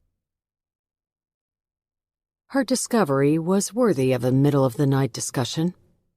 After learning that an oddly shaped penny was both in Bridget Matthews' pocket at the time she killed herself and at the scene of Charles Gorman's attempted suicide, Rory had skimmed through the autopsy findings of the other students who had taken their lives. Catalogued in the personal items of both Danielle Landry and Theo Compton were flattened and oblong pennies. It was a common link that tied them together and was too unusual to be considered coincidence. Lane sat at the kitchen table across from Rory. It was 3:30 in the morning. "What does it mean?" Lane asked. "I'm not sure," Rory said, "other than it's an oddity that links them all." "A lot of things link them," Lane said, "but this is certainly interesting. Kids put pennies on train tracks for the trains to run them over and flatten them. It could be as simple as that. They had all thrown pennies on the tracks since they had spent so much time at the abandoned house and the rail lines. Except that a penny was found with Gorman, too." Rory spun the glass of Dark Lord in front of her as she thought. Finally, she looked up at Lane. "Let's run it through the map database. See if the algorithm picks up any hits." Lane nodded his head at the suggestion. The Murder Accountability Project algorithm had certainly found stranger links than flattened coins. "What's the marker?" Lane asked. "Pennies?" "Pennies, flattened pennies, train tracks." "We'll get a lot of hits with train tracks, but I'll plug it in and see what the algorithm comes up with. It'll take a day or two to root through all the information and refine the search." Rory took her last sip of Dark Lord and emptied her glass. "I wonder if showing these pennies to Gorman would trigger anything." Lane raised his eyebrows at the thought. He ran a hand on the back of his still-bandaged head. Rory's mind never rested. She burned through the midnight hours with no difficulty at all. Lane needed 8 hours of sleep and then a pot of coffee before his neurons fired. And his neurons were groggy from both the early morning hour and the concussion. "Ott said Gorman hasn't spoken since he's come out of his coma," Lane said. "The neurologists believe his mind is gone, and EEG says there's nothing there. But The brain is a mysterious thing. You never know what might stimulate it. I still know a few folks at Grantville Psychiatric Hospital from when I was writing my dissertation. I'll make a call to see what I can do.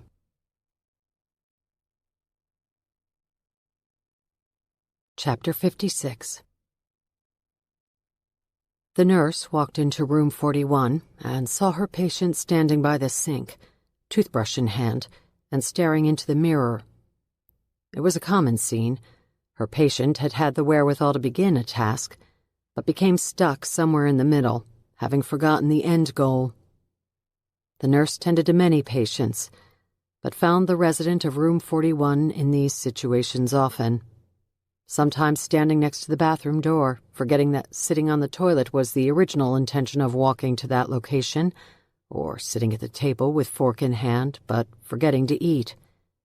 Today, it was standing in front of the mirror, confused by the toothpaste in hand. The nurse walked over. Everyone deserved compassion and dignity, no matter how far gone they were. Human touch, the nurse had learned during her 30-year career, was a way to bring patients with traumatic brain injury back to the present. A gentle stroke on a shoulder, a careful hand to the forearm. Any small interaction went a long way. She always did this slowly and delicately so as not to startle her patient. Then she achieved eye contact, as she did now. "You were going to brush your teeth. Do you remember?" After several seconds, the nurse finally saw a nod. Facial expressions never changed. There was only a stoic look of detachment. But a nod of the head was a good sign. The nurse had broken through this morning. With a patient this far gone, it was all she could hope for. It was how things had always been, and how, the nurse believed, they would be forever. There was only one time when this particular patient showed any acknowledgement of life around the hospital, and that was when the visitor came. Once a week, like clockwork. Slowly, the nurse watched the toothbrush rise. The aim was off, so she guided the brush to her patient's mouth and assisted as the bristles moved up and down.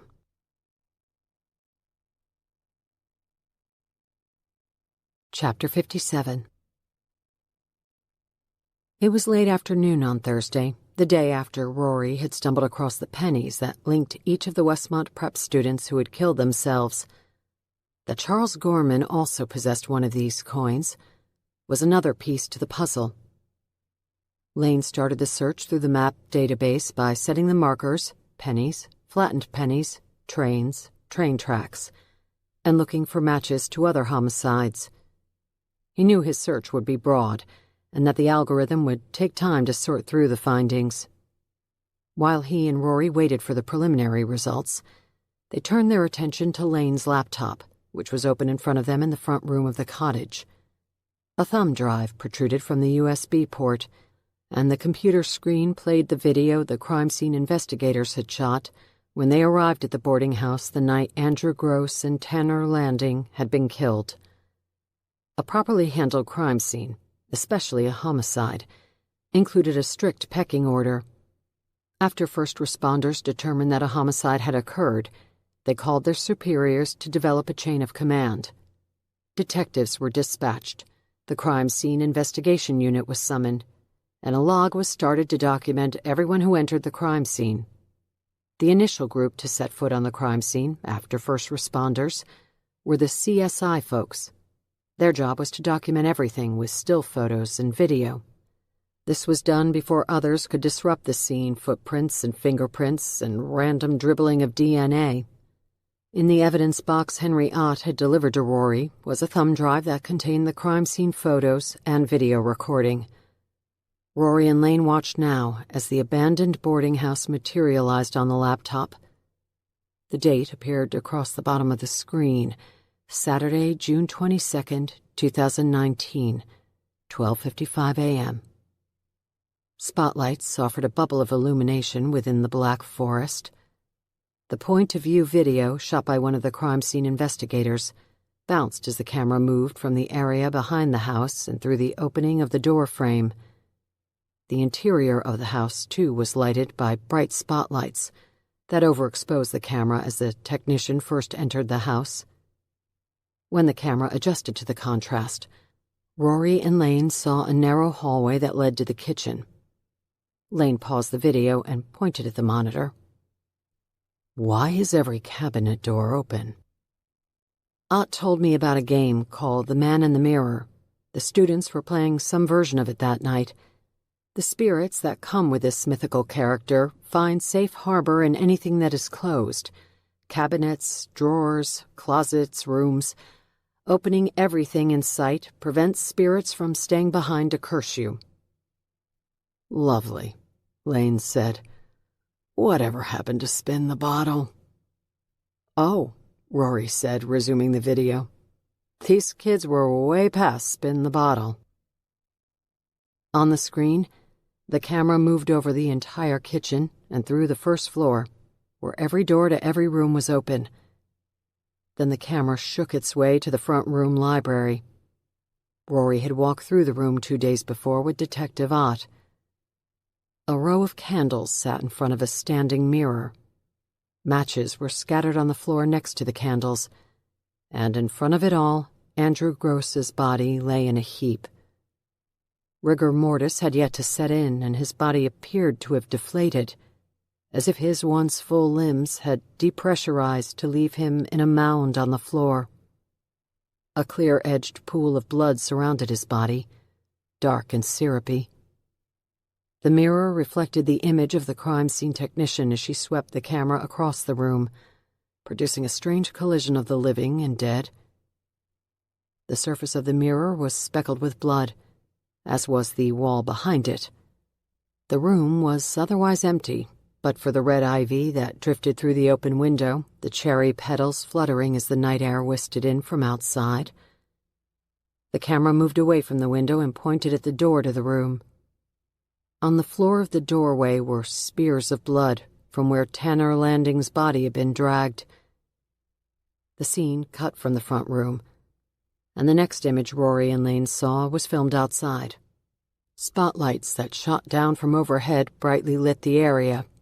The hum of a generator could be heard powering the police lights.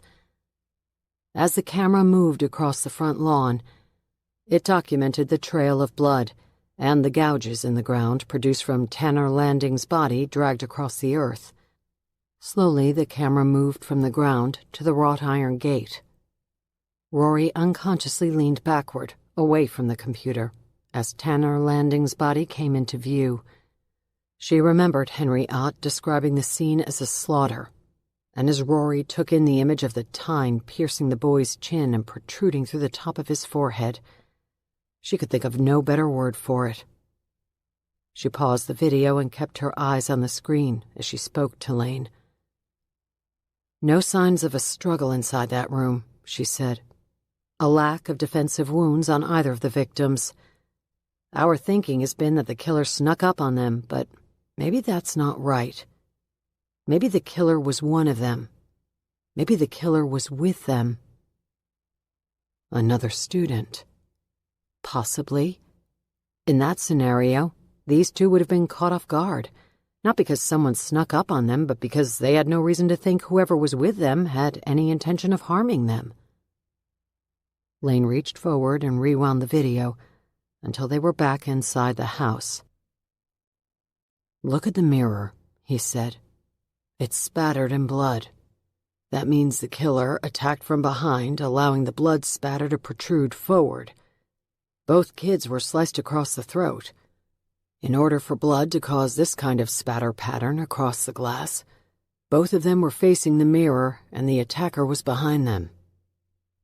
Rory nodded her head. "From what Detective Ott told me and from what I have found in a quick internet search, this game requires the kids to stare into a mirror and whisper, 'Man in the mirror,' multiple times. Maybe they were doing this when they were killed." Lane also nodded and scooted forward on the couch. "So, the killer is either lying in wait or with them when they reach this room and stand in front of the mirror. He slices their throats, leaves one on the floor to bleed out, and drags the other outside to hoist him onto the gate. The assailant was either showing his dominance or exacting revenge. But to drag a 160-pound teenager outside and place him on the gate would have taken time, at least 5 minutes after the attack. That suggests that the assailant was both familiar with the area and in no rush. He was calm, definitely organized, definitely premeditated. This did not happen out of the blue. Once you get past the blood and the gore, what I'm seeing in this crime scene does not fit the idea that Charles Gorman snapped. This is too calculating and complicated to believe that he simply lost control. Lane reached his hand to the back of his bandaged head and squeezed as he thought. Losing control might cause someone to kill unexpectedly, he said. But the ritualistic hanging of this kid on the gate is something different.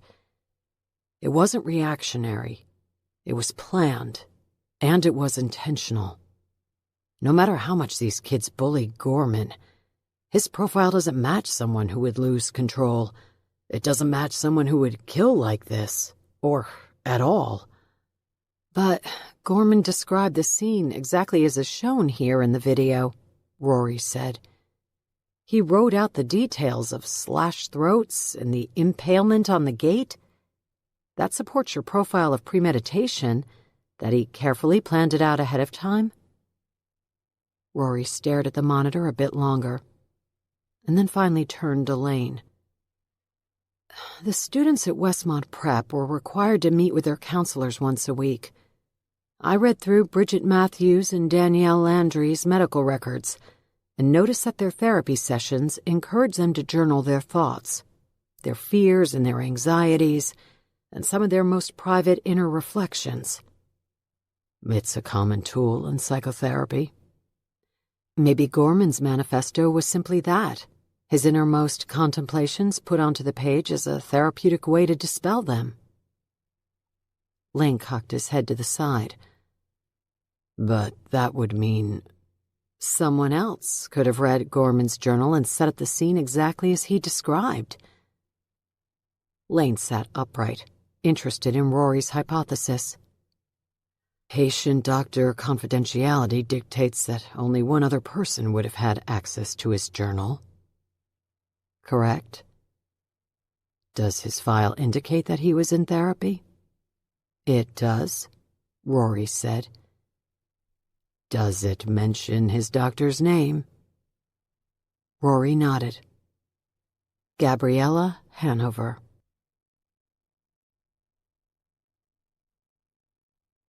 Westmont Prep, Summer 2019. Chapter 58. They waited until midnight and met under the Gothic pediment of the library building. The upward-shining spotlights shadowed the etching of the school's logo, Veniam solum relinquatis et.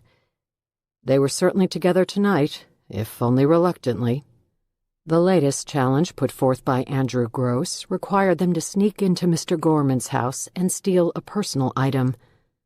During their most recent trip to the abandoned boarding house, they had all drank Miller Lite beer, while Andrew boasted about this phase of the challenges from the previous year, when he was a new initiate, and his group of juniors had stolen an entire drawer of Mrs. Rasmussen's bras.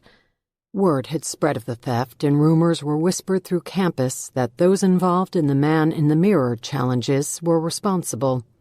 A few days later, Mrs. Rasmussen's brassiers showed up hanging in a neat line from the eaves of the library building, just below the school logo. This incoming class of initiates had little chance of topping Andrew's legacy of debauchery, and none of them were willing to go near Mr. Gorman's underwear drawer.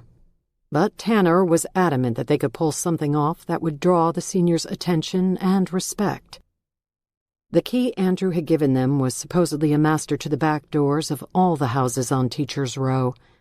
Whether it worked was to be determined. Gwen had mentioned that after Mrs. Rasmussen's bras had gone missing the previous year, Perhaps the locks to all the duplexes on Teachers' Row had been changed. Gwen had also mentioned that since the mousetrap incident, another prank would not go over well.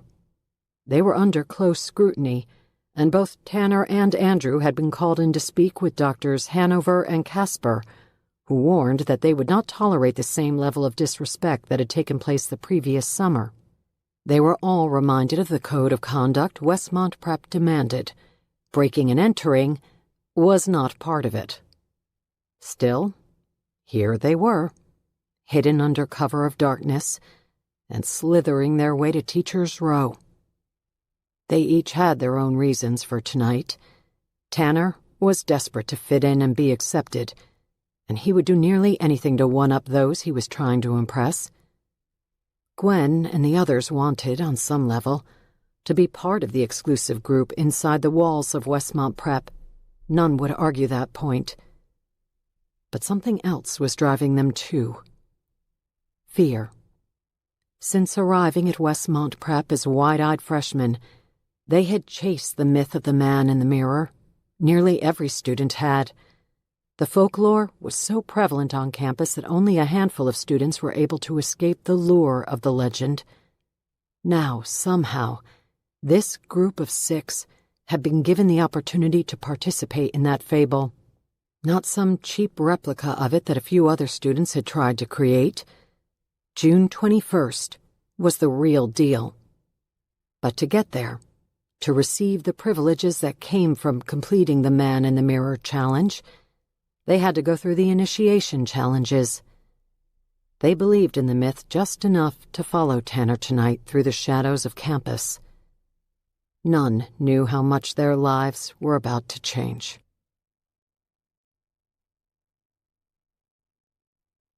Chapter 59. The plan was for Tanner to enter the back door of Mr. Gorman's duplex and grab the first thing he saw from the kitchen. It didn't matter what it was. It only mattered that it belonged to Charles Gorman. Then they would quietly lock the door and disappear into the night, having completed the final challenge before the summer solstice event. They stayed in the shadows and made it to Teachers' Row, where only a few porch lights were ablaze. The rest of the houses were dark and silent. They approached number 14 and went around back, their individual footsteps soft, but the collection of them together sounded like an army brigade. When they made it around the building, they noticed that one of Mr. Gorman's windows was bright with yellow light. "Shit," Tanner said. "He's awake." "Let's just call this off," Gwen said. "No way. We can't fail a challenge. If we get caught, we'll get kicked out of school. Hanover and Casper are already watching us this summer." "You can leave then," Tanner said. "But Bridget and I are doing this." Tanner looked at the rest of them. "In or out?" "Just go see what's going on," Gavin said. "If he's awake, it'll be impossible to sneak in. We'll have to come another night."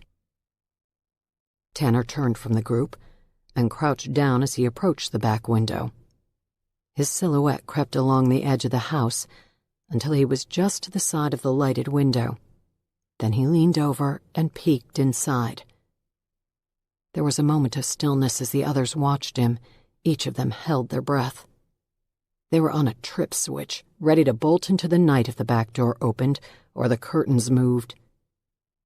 But instead they saw Tanner's dark silhouette frantically waving them over to the window. "Get over here," he said in a desperate whisper. "Now!" Gwen and Gavin looked at each other, and they all moved in a slow group toward the window. Tanner was laughing in a wheezing cackle, holding his chest as if he might have a heart attack. He pointed to the window. "Mr. G's going at it." Gwen and Gavin leaned past the window frame until the inside of the house was visible. Theo, Danielle, and Bridget did the same, each of their faces catching the soft yellow light that spilled through the window. Inside, the light came from a bedside lamp, the glow of which shadowed Charles Gorman's naked body as he thrust his hips in a rhythmic cadence. Slender legs were wrapped around his waist. and they all got a voyeuristic look at their chemistry teacher's rear end as he clenched and unclenched his butt cheeks. "Holy shit," Gavin said as he quickly pulled away from the window. They all did the same, and muffled their laughter. "Let's get out of here," Gwen said. "We're not doing this tonight." "This is too good to miss," Tanner said, pulling out his phone. He clicked on his camera, swiped it to video, and began recording the action through the window. At one point, Mr. Gorman positioned himself as if performing a push-up, turned his head to the side and offered a priceless expression of ecstasy before thrusting his buttocks forward one last time as his body shuddered. Tanner tried to hold the camera steady, but his laughter shook the frame back and forth. The others, too, had turned their gaze back to the window, finding it impossible not to watch. They were like gawkers staring at a car wreck. When Mr. Gorman turned his head so that his face was visible, they all ducked below the window frame. Tanner held his phone above the sill for another few seconds. "Let's go," Gwen said. "Almost," Tanner said, pulling his phone down and slipping it into his pocket. From the same pocket, he retrieved an air horn. Then he crawled from beneath the window and hurried to the back door. The others watched, still giddy from what they had just witnessed, and not fully aware of Tanner's intentions. Until, they heard the soft squeak of Mr. Gorman's back door opening. Tanner disappeared inside for a moment, and then reappeared with a leather-bound journal in his hand.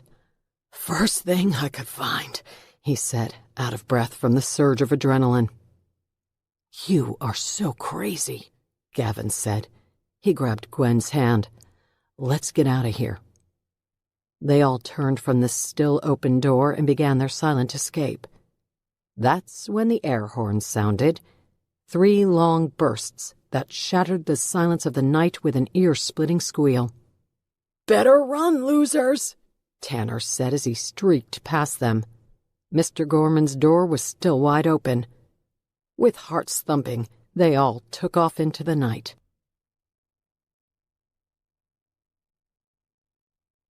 Chapter 60.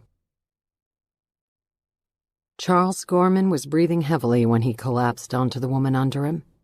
He felt her fingernails run the length of his back. "Stay tonight," he whispered into her ear. "You know I can't," she said. He never pushed, only asked. They were both quiet, only their breathing audible as they lay tangled together. Then an ear-piercing screech tore through the house. Then another and another, 3 loud screeches that startled them both. "What the hell?"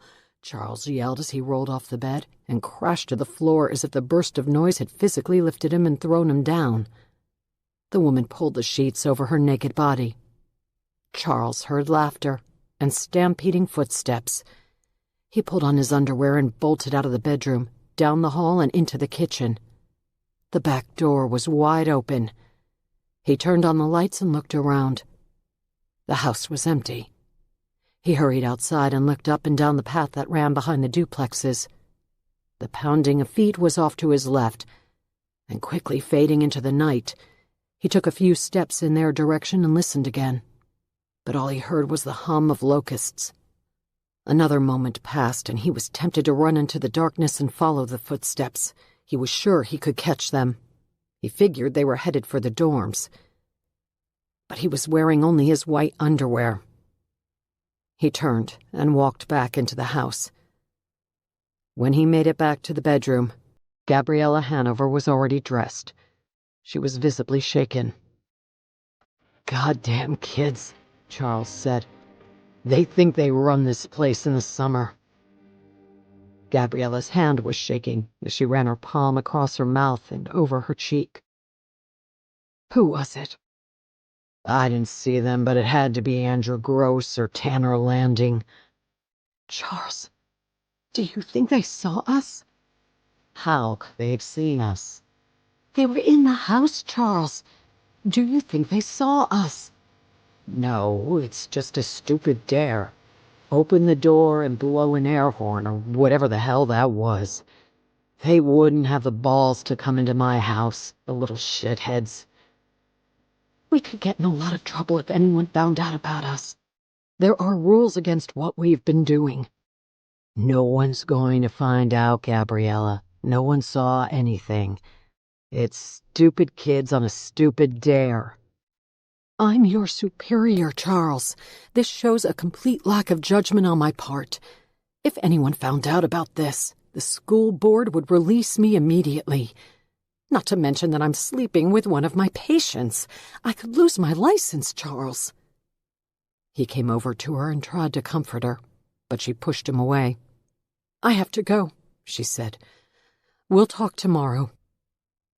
Gabriella Hanover hurried out the back door.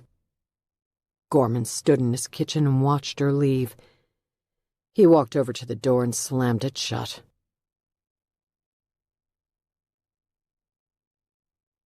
Part 7. August 2020. Chapter 61. Rory woke Friday morning as the matted copper of pre-dawn filled the window frames. She heard Lane's still labored breathing, the slight gurgle when he exhaled, a lingering symptom of the smoke inhalation. She checked the bedside clock and saw that it was 5:12 a.m. A light sleeper for life, Rory woke from the softest of noises, and once taken from sleep, finding it again was difficult. Opening her eyes was like firing up a computer. Her mind churned and processed, ready to be put to work. This was especially true when she was in the middle of a case. She slipped from bed and walked into the hallway in her tank top and shorts. She pulled a button-down flannel shirt over her shoulders. Inky shadows crept over the lower floor of the cottage. Rory padded down the stairs, snatched a Diet Coke from the fridge, and headed to the three-season room. Sitting at her desk, she clicked on the lamp. The Armand Marseille Kitty Joy lay in the travel box. She lifted it now to examine the work she had done restoring the ear and cheek. She had glazed the porcelain and epoxy, which had erased the lattice of cracks. She went to work this morning, stripping the mismatched colors with Aunt Greta's secret mixture of vodka and dish soap. When Rory finished, she took on the challenge of sanding smooth the porcelain. It was meticulous and tedious work, requiring redundant rounds of sanding with consecutively finer-grade paper, the last of which was 600 grit, so fine she could barely feel it on her fingertips, until the texture of the repaired side was an exact match to the other. After 2 hours, Rory closed her eyes and ran the pads of her fingers over the doll's face, feeling for imperfections her eyes might have missed. She found none. Next, she started the process of staining the porcelain to bring it back to its original color. Rory consulted lineage photos she had obtained at the auction, as well as pictures she pulled from the internet. The German doll catalog was open and resting on an easel in front of the desk, the current page earmarked to display an Armand Marseille Kitty Joy doll in its natural form, with cheeks the color of rosé wine over pale white skin. She started with the broadest Folger-Gruden brush, the bristles of which were just under an inch wide. She used this broad brush to apply the first layer of foundation primer, which colored the surface of the doll's face almond yellow. After the first coat, she applied the heat gun before running the blue ultraviolet light over the porcelain. A second coat of primer followed. As she moved between coloring and drying, Rory slipped the brushes into and out of the breast pocket of her flannel in swift motions, barely thinking as she conquered the scrupulous demands of her craft. It was another 2 hours before she realized that her back was aching. She stood and stretched the stiffness from her muscles before placing the doll to the side. She was nearly finished. All that remained was adding the details of the eyelashes, the blushing of the cheeks, the shadowing around the nostrils, and the coloring around the edges of the lips. In a flash, Rory's mind ran through each meticulous brushstroke that would be required. Thousands and thousands of them, one after the other. She itched to get started on these final details. It was perhaps her favorite element of restoration. But she needed the porcelain to dry before it would properly accept the fine pastels she would add. She grabbed another Diet Coke from the fridge and heard the chair in the upstairs loft skid across the floor. She knew Lane was back at his computer, plugging more markers into the map database and looking for any connection he could find that dealt with suicides and pennies flattened on train tracks. Lane had spent most of the previous afternoon working on Rory's penny discovery, cataloging each hit the database spit out and trying to make sense of it all. Late last night, he said he had come across a promising lead. She was anxious to hear what he'd found, but just like Rory, Lane had his own quirks. One of them was the need for isolation while he was in the middle of a project. She'd give him space until he was ready to share what he had learned. She sat back down at the desk in the three-season room. It was nearly 10 o'clock when she moved her attention to the evidence box. Across from her was the corkboard that held the faces of the Westmont Prep students and the man accused of killing them. She pulled Theo Compton's file in front of her. Rory had read through it once before, on the first night after Detective Ott had delivered the box of files. She read it again now. Her mind had recorded everything during her initial reading, but a distant thought kept bubbling to the surface of her mind. A subconscious inkling she could not immediately identify or recognize. Rory only knew that this underground thought needed excavating. If Rory ignored this notion, if she failed to dig and find its significance, some part of her mind would be forever preoccupied with what she had missed. Soon, that preoccupation would turn into an obsession. The obsession, if not quelled, a compulsion. In her everyday life, Rory fought against this affliction. In her day-to-day routine, this type of thinking was an illness powerful enough to ruin her life. In her work, however, Rory harnessed that illness, and all its idiosyncrasies, to find what everyone else had missed. She pulled photos from Theo's file and laid them on the desk.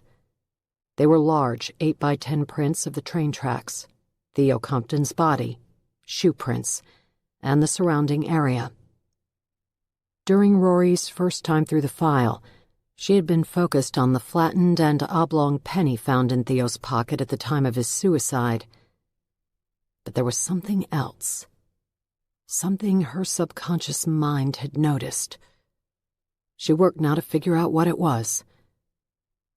The photos had been taken by medical legal investigators from the LaPorte County Coroner's Office and were shot after Matt Carter had called 911 and after EMTs had arrived on the scene to attempt to revive the victim. In the process, they had repositioned Theo Compton's body before pronouncing him dead. The folks from the coroner's office arrived next to document the scene. Despite the photos Rory studied now, she remembered a different image of Theo Compton. This snapshot that blinked in and out of her memory was taken before the medical legal investigators or coroner or EMTs had arrived on the scene. It was from when Matt Carter had found Theo's body. There was a recording of that moment, and Rory had seen it. The shaky video Ryder Hillier had taken was a grainy, poor-quality cell phone recording, with only the phone's flashlight attempting to break through the ink-black night. Despite the amateurish quality of the video, Rory remembered something about the recording now. Whatever it was had been stored in her mind where it sat dormant and untouched. But tonight, as she stared at the crime scene photos of Theo Compton's body, that other image came to life. Something about it was clawing at her brain and causing the synapses of her mind to fire. Rory tried to conjure the image and figure out what was bothering her. But the notion was just out of reach. She opened her laptop and pulled up Ryder Hillier's blog, hoping to view the video. but the footage had been restricted. Rory checked the journalist's YouTube channel next, only to find the same result. She searched the internet, but every site that promised the forbidden recording was a dead end. "This video is no longer available," was listed on each link Rory clicked. The recording was gone. Rory sat back in her chair. There was something about the video that didn't match the photos she was looking at now. She closed her eyes and attempted to spin the scroll of information in her mind back to the moment when she had viewed the video. No matter how hard she tried, though, she could not raise the image she knew was there. She knew only that the stored image had her questioning an assumption everyone had made to this point. What if the Westmont Prep students hadn't been committing suicide? What if they had been killed? Rory stood from the desk and grabbed her rucksack, then unzipped the front compartment and pulled out the business card Ryder Hillier had given her the night they met at the hospital. She clicked her phone to life and dialed.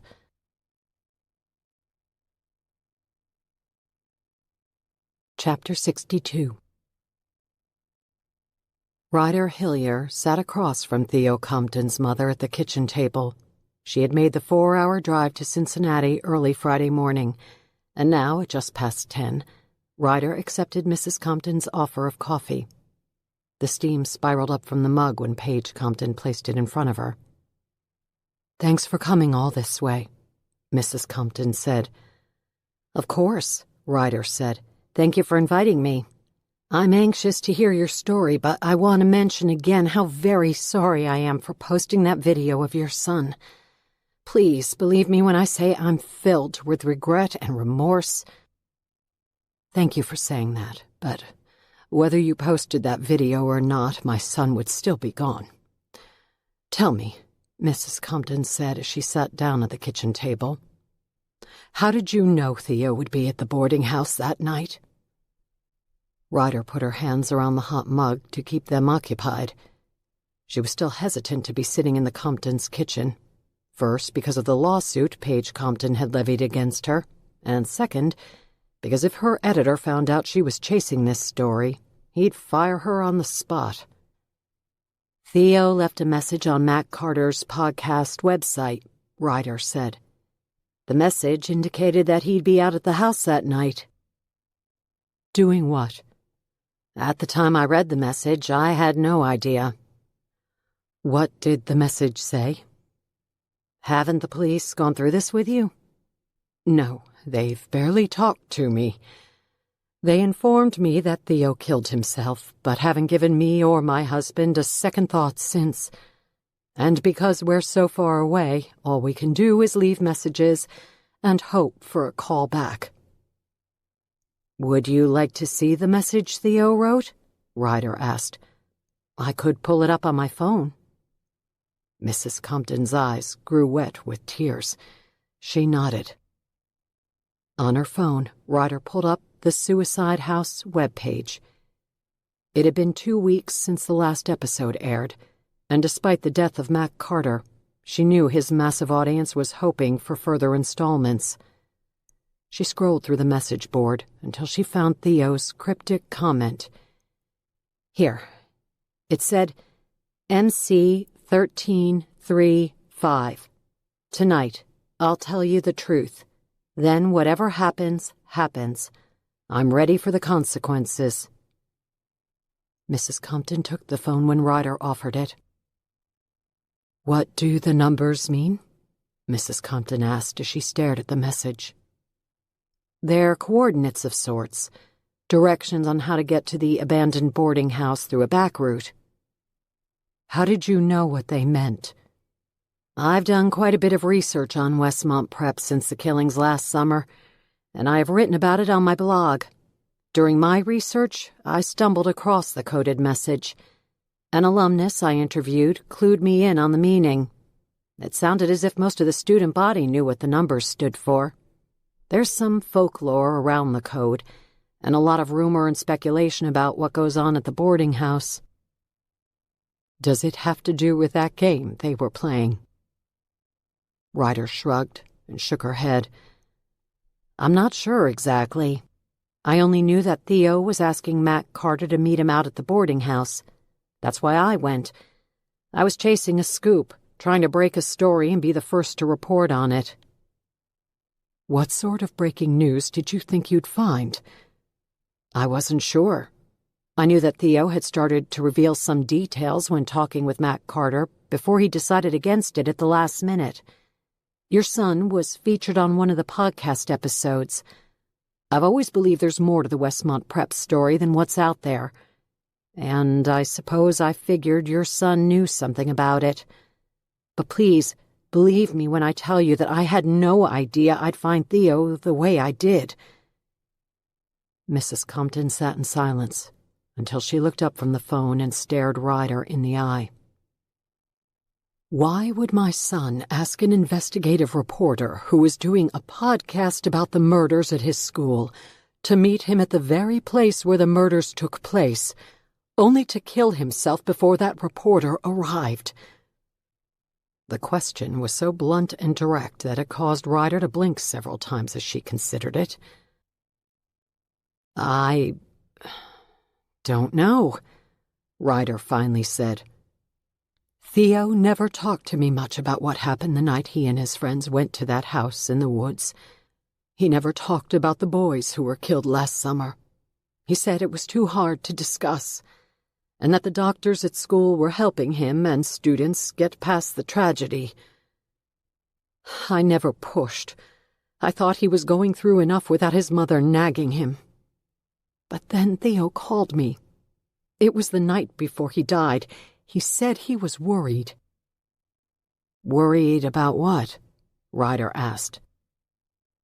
About what he was thinking of doing. Ryder leaned forward. The steam from her coffee rose up into her chin. What was he thinking of doing? He said he was going to talk to a reporter about what happened that night in the woods, and about some things that were going on since that night. What things? Theo had a group of friends he was close with at Westmont, kids he had known since freshman year. He said they had something they wanted to tell the police about that night. Theo said he was ready to get it off his chest. What was it? Mrs. Compton shook her head. He never told me. He was only calling to warn me that it was going to get him in some trouble. He said he couldn't hide it anymore. He knew something about his chemistry teacher, the one who killed those boys. Mr. Gorman? What did Theo know? Again, he never told me, but he wanted to tell someone, and had decided that someone should be Mac Carter. But before he did, Mrs. Compton began to cry. But before he did, Ryder said with a measured tone, Theo killed himself? Mrs. Compton shook her head. Not my Theo. He would never do that. Ryder allowed the implication to settle, but she needed to be sure she was on the same page. So, if Theo didn't kill himself... Mrs. Compton looked up, tears rolling down her cheeks. Someone killed him. Someone who didn't want Theo to talk about whatever happened with his friends that night. Ryder scooted her chair forward a bit. Have you spoken to the police about any of this? I've tried, Mrs. Compton said. I've tried to convince them that Theo would never end his own life. He would never do that to his family. But they won't listen to me. They think I'm just a grieving mother unable to come to terms with her son's suicide. That's why I called you. The police are not going to give my son's death a second thought. But I know you will. I need your help. I need you to figure out what Theo wanted to get off his chest, what he was going to tell Mac Carter. So many things ran through Ryder's mind. The Westmont Prep case was not dead. She was suddenly looking at it from a new perspective, coming at it from a different angle, armed with a conclusion no one else had made. She knew cold cases were solved when new eyes looked at old evidence. Okay, Ryder finally said, collecting her thoughts. I'm going to look into this for you, see what I can find. I'll do what I can, but no promises that I'll make any progress. I think I'll start with Theo's friends. That's the problem, Mrs. Compton said. There are only 2 of them left, and for all I know, they were the ones Theo was scared of. Before Ryder could ask another question, her phone rang.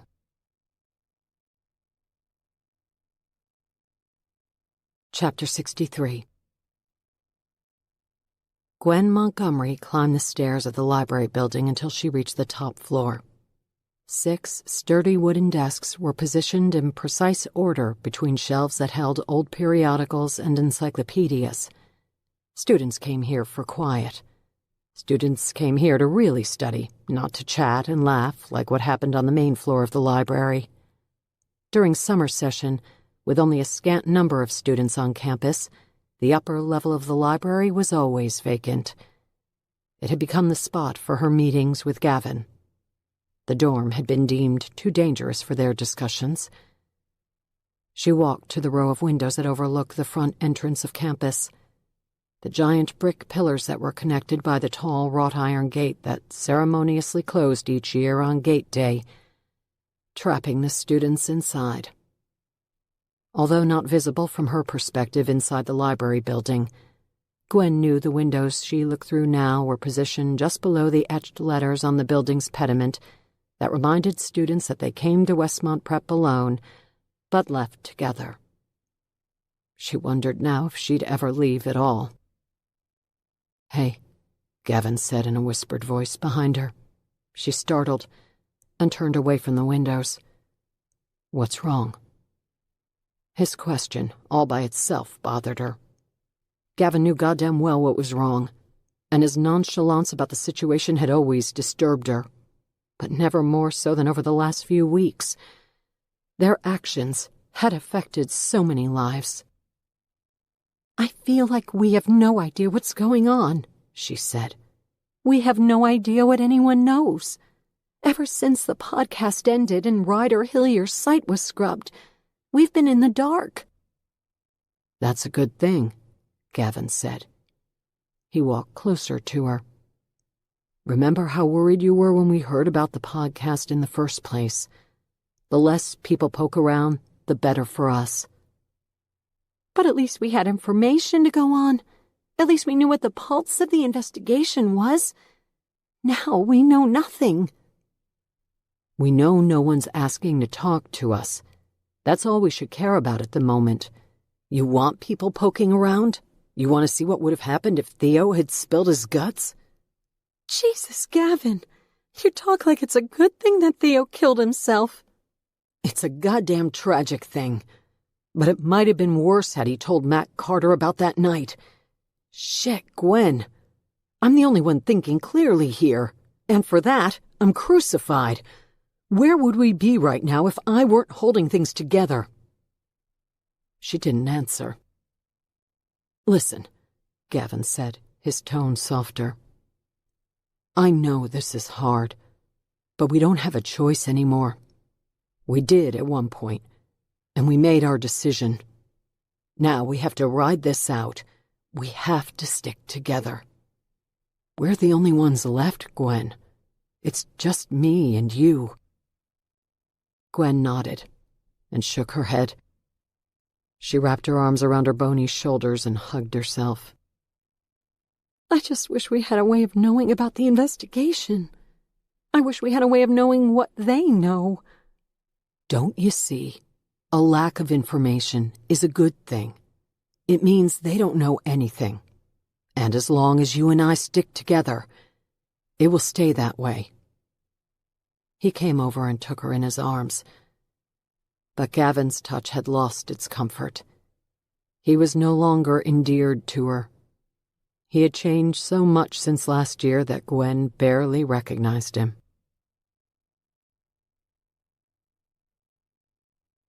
Chapter 64. Gwen wiped the tears from her eyes as she walked from the library. The pressure was starting to crush her. It was actually far past starting. It was killing her. It was as if she had been carrying a massive boulder on her shoulders for the past year, struggling with quivering thighs to move through life. Finally, after 14 months, it was too much to bear. Gavin's words no longer comforted her. His reassurances that time would heal her wounds and take away her guilt were no longer believable. He was part of it all. He was perhaps the cause of it all. It had been his idea. Without Gavin, Gwen needed someone to guide her. She couldn't turn to her parents, not now, not after so much time had passed. Dr. Hanover's efforts, too, had been ineffective. Only one person had quelled her guilt for that night. She trusted him with her life, and with no one else to turn to. She finally decided to tell him everything. She walked through campus until she reached Teacher's Row. She didn't look at number 14 when she passed it. Doing so reminded her of the night she and her friends had wreaked so much havoc, the night her life changed forever. How different things would be had they not gone to Mr. Gorman's duplex that night. How different her life would look today had they not taken that video or followed Tanner Landing like a herd of sheep. Gwen pushed the memories and what-if thoughts from her mind. She'd driven herself mad over the last year with dreams of going back in time, of fantasies that the clock could be turned back for her, that she could change the decisions she made that night. When she reached Dr. Casper's duplex, she walked up the stairs and knocked. The front door opened. She didn't give him the chance this time to protest her presence. She didn't give him the opportunity to refuse her pleas for help. "I have to talk with you," she said, and then walked past him and into the front room that acted as his office. She took a seat in the high-backed plush chair where she had always sat during her sessions with him, until she had been reassigned to Dr. Hanover after the killings. It took a while before Dr. Casper appeared in the doorway. Gwen could sense his apprehension, as if he knew her words were about to change her life, as if he knew she was fragile and on the brink. She saw him morph into the person he had always been to her, the doctor who had always known how to help her, someone who would never turn her away, no matter how terrible a thing she had done. "What's on your mind?" Dr. Casper finally asked in a slow, calculated tone. Gwen rubbed her fist across her mouth, bit on her knuckle as she thought. "I want to tell you about the night Tanner and Andrew were killed." Dr. Casper stood rock-solid still in the doorframe. He raised his eyebrows. "Haven't you already told the police about everything you know?" "No. Something happened that night with my friends and me. We haven't told anyone." She looked down into her lap, collecting her thoughts, and then finally back to Dr. Casper. "It's about Mr. Gorman. We know he didn't kill Tanner and Andrew." Dr. Casper took a couple of steps into the room. "Gwen, I'm not sure I'm the person you should tell this to." "You're the only person I can tell."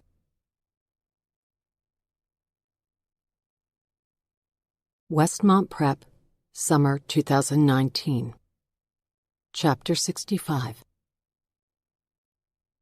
By 9 a.m. on Tuesday, just a couple of days removed from their Saturday night trek through the shadows of Westmont Prep and to the back of duplex number 14, word of the video had circulated to each corner of campus. Nearly every student was clamoring to see the footage. Because Tanner had taken the video and it currently resided solely on his phone, he used it as a magnet to attract the attention he was so thirsty for. In the chemistry lab, students huddled around him, watching and re-watching the semi-pornographic, but mostly comical video of a naked Charles Gorman thrusting his hips, bunny-like, until he turned his head to the side and offered the camera a frenetic expression of ecstasy. Gwen didn't need to watch the video to gauge which part the others were viewing. When the group burst into laughter, she knew Tanner had paused the video on Mr. Gorman's face. She felt sad for Mr. Gorman.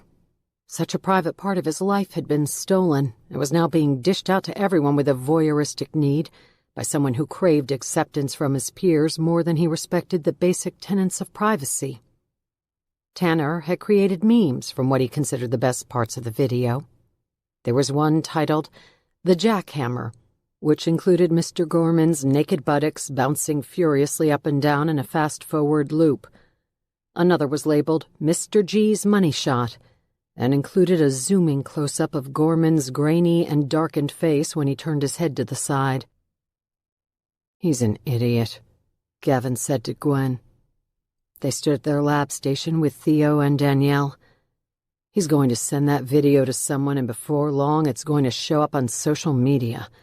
Then we're all screwed." "Tell him," Gwen said. "I did. Last night when I saw the memes he was creating. I told him we'd get in a lot of trouble if that video leaked.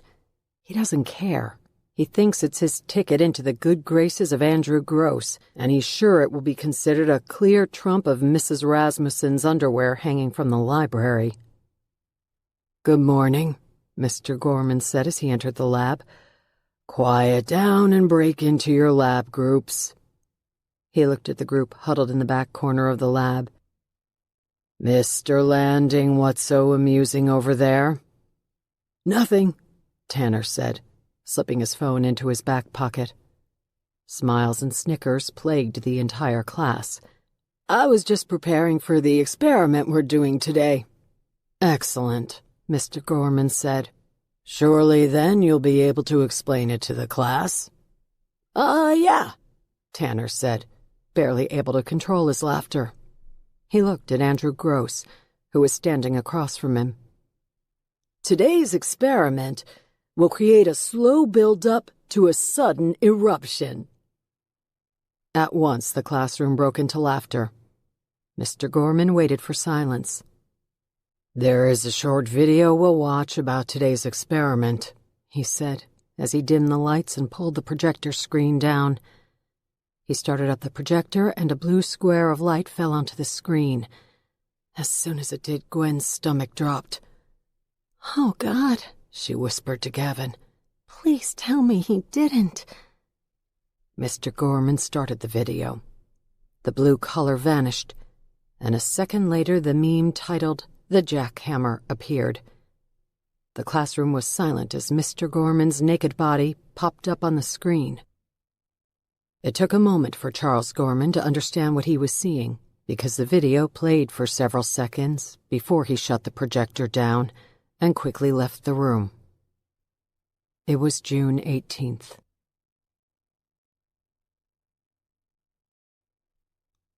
Chapter 66.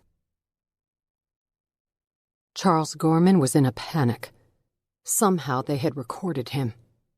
He guessed that the video had been taken through his bedroom window, but he had only gotten a short glimpse of it before shutting the projector off and hurrying from the lab. Now his mind played tricks on him, and his memory was spotty as the recurrent loop of the video ran through his mind. It got worse and worse every time he thought of it. Combined with his other discovery, it was enough to have him at the edge of rational behavior. He had searched every corner of his duplex for it. Now he was on a fast walk to Gabriella's office. He knocked on her door harder than intended. She opened it a moment later. "Charles?" she said, glancing over her shoulder to see who might be witnessing them together. "I need to talk. I'm in the middle of a meeting at the moment. It's about the other night." Gabriella lowered her voice. "Charles, this is not a good time, and nothing has changed. We need to keep to ourselves for a while." "That's not possible anymore," Charles said as he brushed past her and into the house. When he walked into the front room, he found Christian Casper sitting in the chair. "Charles, good to see you," Christian said. "Charles just stopped by," Gabriella said from the doorway, "to discuss—" "My journal is missing," Charles said. "Pardon me?" Gabriella said. "My journal. I can't find it. It has everything you and I have ever discussed during a session in it." I think I'll leave you two alone, Christian said as he stood. No, Charles said. You'll need to know about this too. Charles, Gabriella said, I can tell you're upset. Let's discuss this privately. I told you it was too late for that. They recorded us. Christian Casper swallowed awkwardly. I'm going to excuse myself. They did what? Gabriella said. Charles took a deep breath. The other night. He glanced quickly at Christian and then back to Gabriella. When we were together, they recorded us through the window. Gabriella placed her palm over her mouth. Her jaw unknowingly hung open. Who exactly are we talking about? And what did they record? Christian asked. Charles closed his eyes. Gabriella and I are in a relationship. She was at my duplex on Saturday night when students opened the back door and blew an air horn through the house. I thought it was just a stupid prank until today. I started my projector and instead of a chemistry lesson, a video of the two of us started playing. Good God, Gabriella said, sitting in a chair. He looked at her. Please tell me I left my journal here after our last session. Gabriella shook her head. No, it's not here. Charles ran his hand through his hair, swallowed hard. He too sat down. They took it. The little bastards took it. What was in it? Christian asked. Everything, Charles said. He looked at Gabriella. Everything about my past. His teeth clenched again as if he had no control over his jaw. And all my ramblings about what I wanted to do to Tanner Landing and Andrew Gross. Gabriella placed her hand on her forehead, as if a feverish spell had come over her. What did you write, Charles? Everything I told you about. Everything you encouraged me to document as a way to get it out of my system. Stop, please, Gabriella said. She looked at Christian. Will you please excuse us? He knows what I wrote, Gabriella. I told him about it. So let's get past the idea that we can keep any of this private any longer. If those kids read my journal, I'm screwed. And I'm not talking about losing my job over a consensual relationship. I'm talking about legal consequences. For Christ's sake, grade school kids have their lives ruined by doodling pictures of guns. What I wrote about was awful and gruesome and detailed. I'll call them in, Gabriella said. We'll have a meeting with the students. Yes, Christian said. This has gone too far.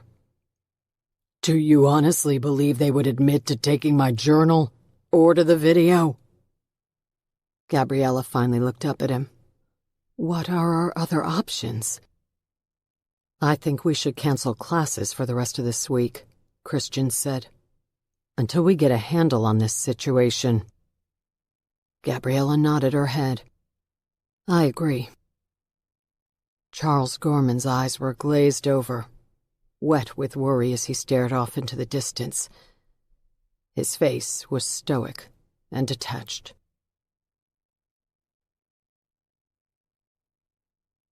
Part 8, August 2020. Chapter 67. The algorithm had produced thousands of hits from the initial set of criteria Lane had entered: train tracks, railroad, rail system, suicides, and all versions of irregularly shaped pennies. Apparently, he learned, rail yards are dangerous places. With a list 10 pages long, he would need an army of help to follow up on all the leads. Had he been back in Chicago, he could employ a few of his graduate students to dig through the findings. But here in Peppermill, it was just him and his aching head. He had no choice but to narrow his search until the algorithm spit out a manageable list of leads. He had spent all of Thursday doing just that. Of the ones that remained, the most interesting was one he was chasing from New York. He had worked the phone the previous afternoon and into the evening, and then this morning until now, at noon on Friday, he finally connected with someone useful inside the NYPD. "The guy you're looking for is retired down in Florida." "Do you have a number for him?" Lane asked. "Sure, but don't be offended if you don't get a return call. He had some issues," the voice on the other end of the line said. "He's been MIA for a while. Not even the guys up here have had any luck reaching him." "I'll take the number just the same," Lane said, "if you don't mind." "Yep, here it is. Good luck." Lane scribbled the number, offered his thanks, and prayed it wasn't a dead end.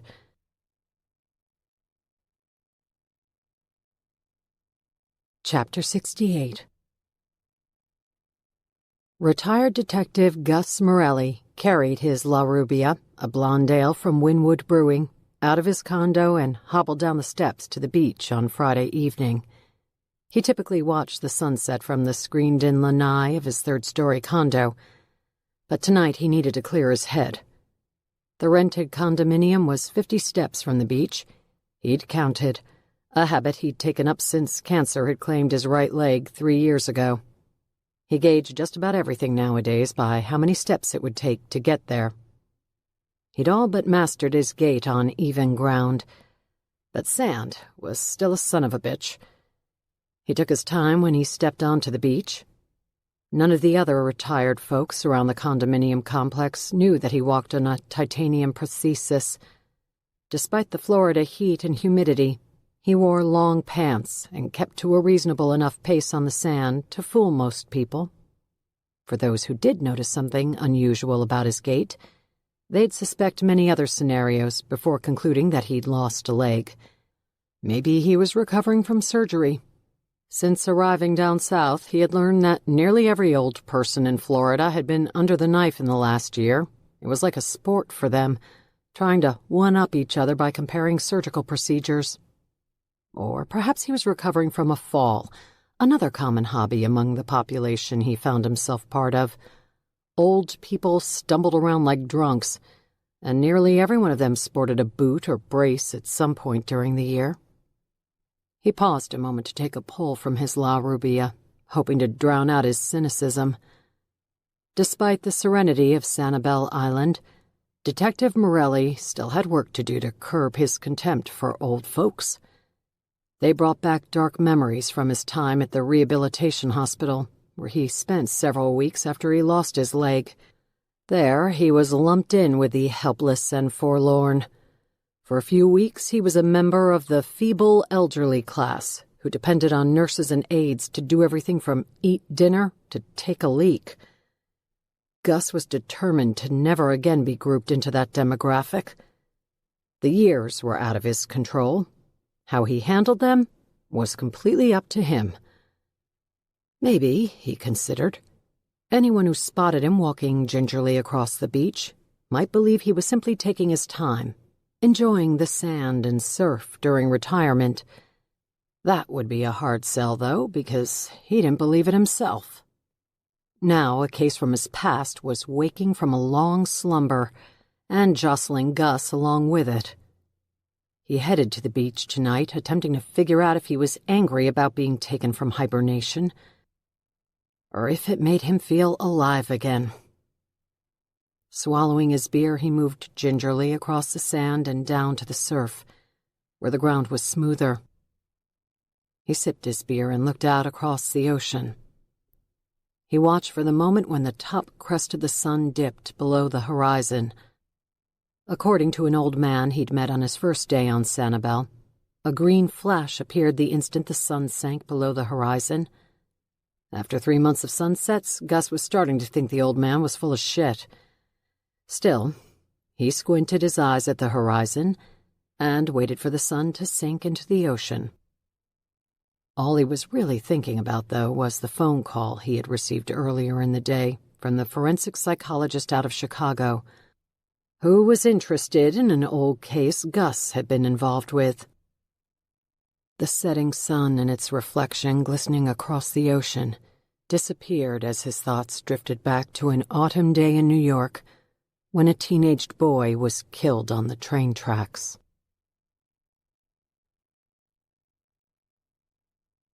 The Bronx, New York. Oak Point Yard was home to freight trains that passed through New York on their way west. The cargo included lumber from Canada, produce, fuel, and imported goods that had made the trek across the Atlantic.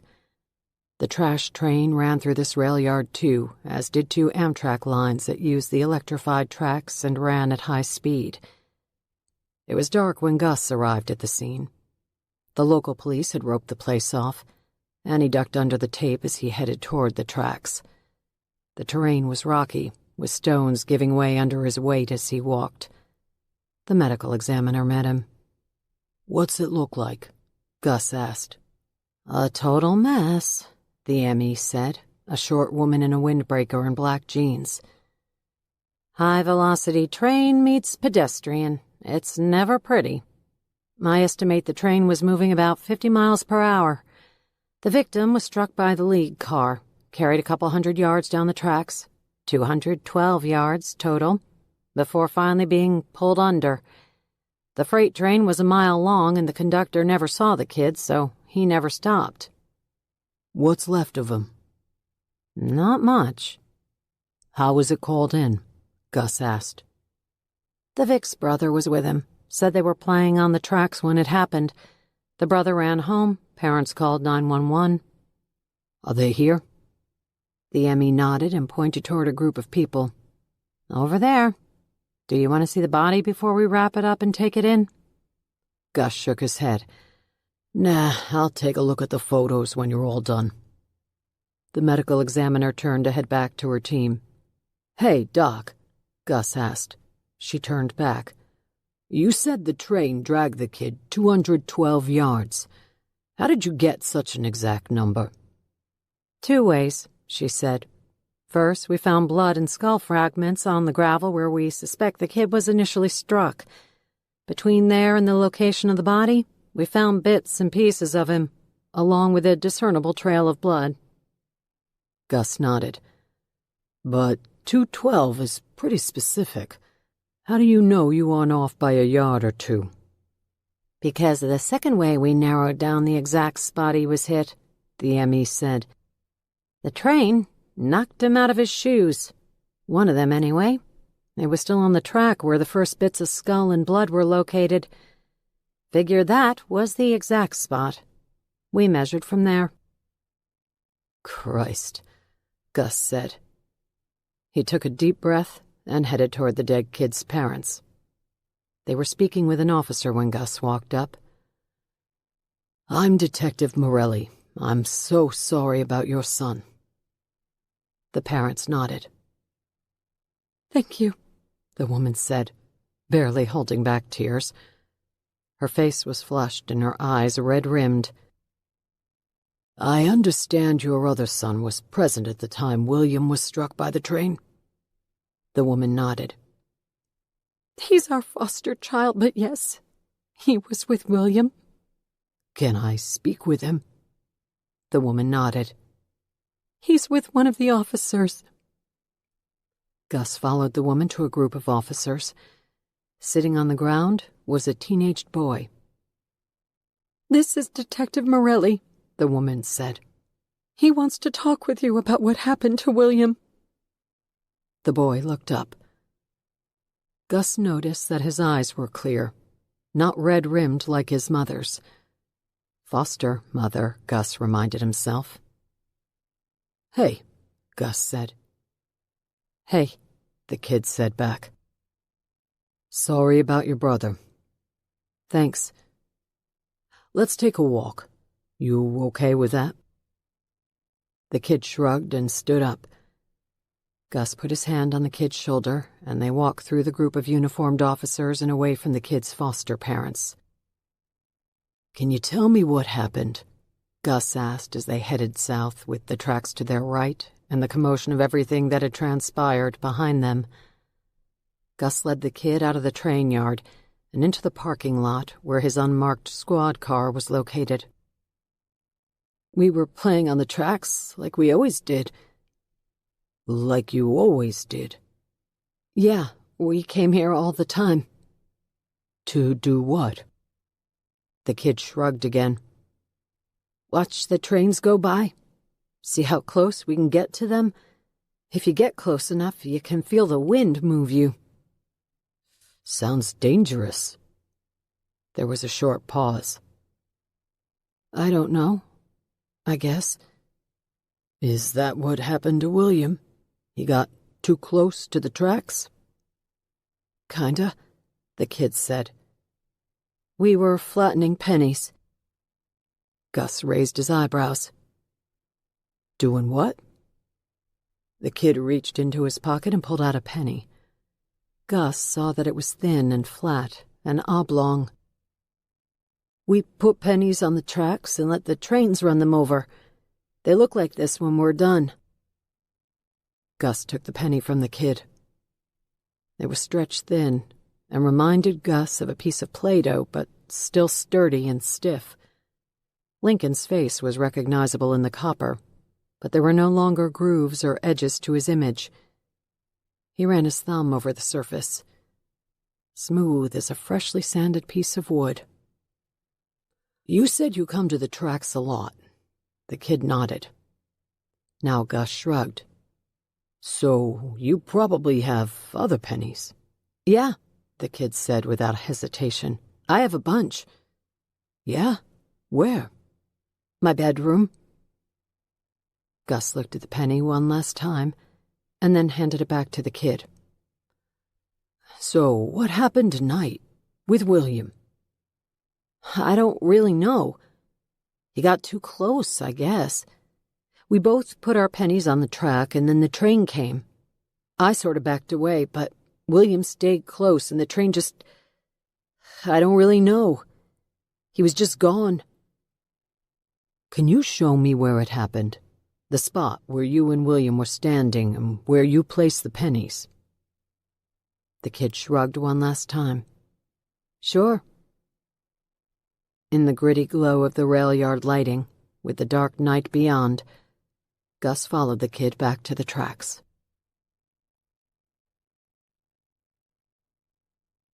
Chapter 69. Lane removed the bandages from his head and checked the damage in the mirror. A large swath of hair had been shaved along the upper right side of his head, and the staples looked as if they were holding together a package of pork tenderloin. He briefly considered removing them himself, but he knew there would be hell to pay for such a stunt. He was already having trouble convincing Rory to go along with this plan. Ripping staples from his own head a week before they were due to come out would not help matters. He left them alone and took his first shower in nearly a week. It felt heavenly, despite the sting on his scalp. He shaved and dressed in a button-down Oxford and sport coat. His shaggy hair was long enough to hide the ribbon of baldness where the staples were located, but he opted for a ball cap to make sure he didn't turn anyone's stomach. He walked down the stairs and into the three-season room where Rory was working. "What do you think?" he asked. Rory looked up from the file she was reading. "Ah, back to human," she said. "The hat's a nice touch. It clashes nicely with the sports jacket. How do you feel?" "Like $100. Cute. Maybe you should rest for a couple more days before you do this." Lane shook his head. "Not a chance." This detective was anxious to talk, but also anxious in general. I got the impression it was now or never with this guy. "Then talk over the phone. What if you go all the way down to Florida for a dead end?" "I've got a feeling the old-timer is something substantial for us. He said he wants to talk in person. Wouldn't do it over the phone. He's one of those old-school dicks. He's not about to give up information to a stranger over the phone." "Are you sure you're up for this?" "I'm sure."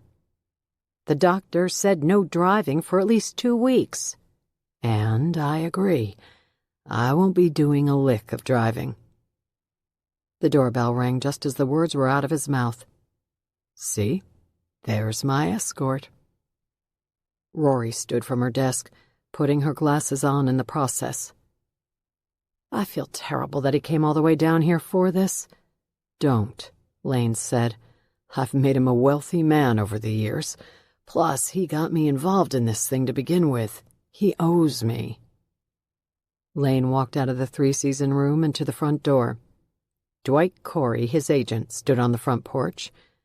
Dwight was dressed in gray tailored pants that fit him perfectly, bright almond shoes, and a button-down shirt that was without a hint of wrinkle. Now, how the hell did you manage to drive down from Chicago without wrinkling your shirt? Lane asked. Dwight pinched his eyebrows together as he looked at Lane. You look like crap. I'm not allowing you to wear a baseball hat with that jacket. You should have seen him with his head bandaged, Rory said. Dwight leaned to get a look at Rory over Lane's shoulder. Good to see you, Rory. You too, Dwight. Sorry to make you come all the way down here. Not at all. I needed to check up on my star client anyway. Come on in, Lane said. Rory and Lane sat on the couch, Dwight in the adjacent armchair. All kidding aside, how you feeling, pal? Dwight asked. Been better, but getting better too, Lane said.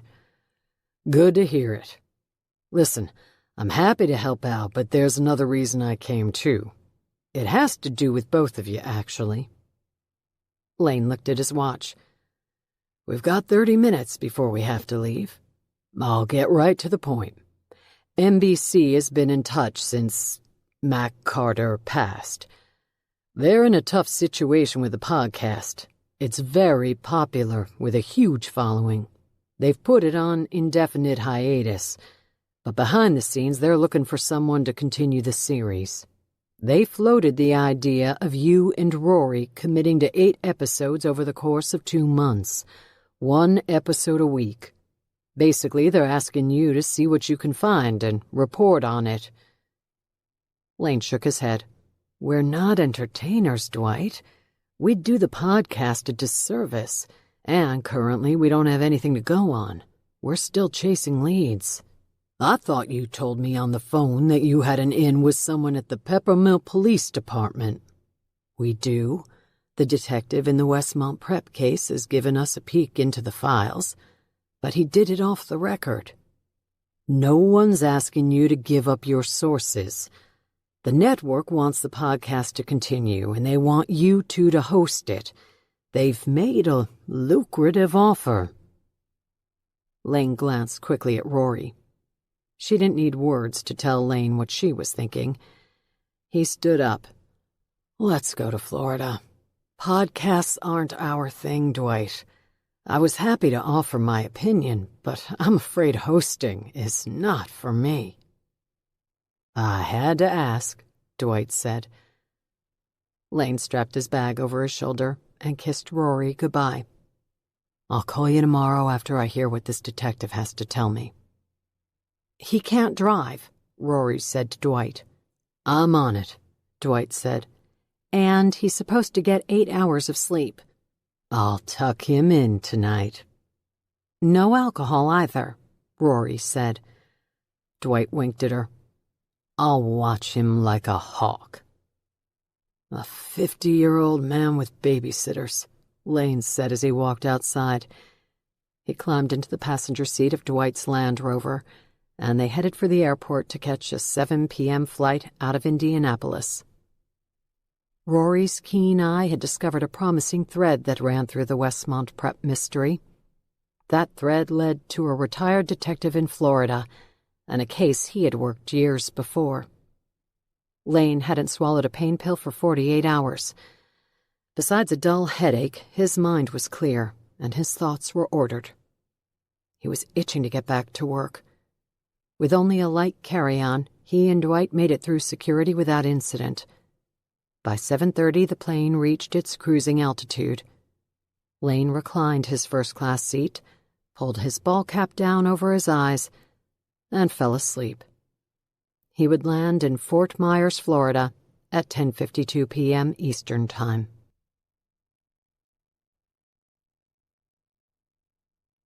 Chapter 70. Rory was in full battle gear, the August heat be damned.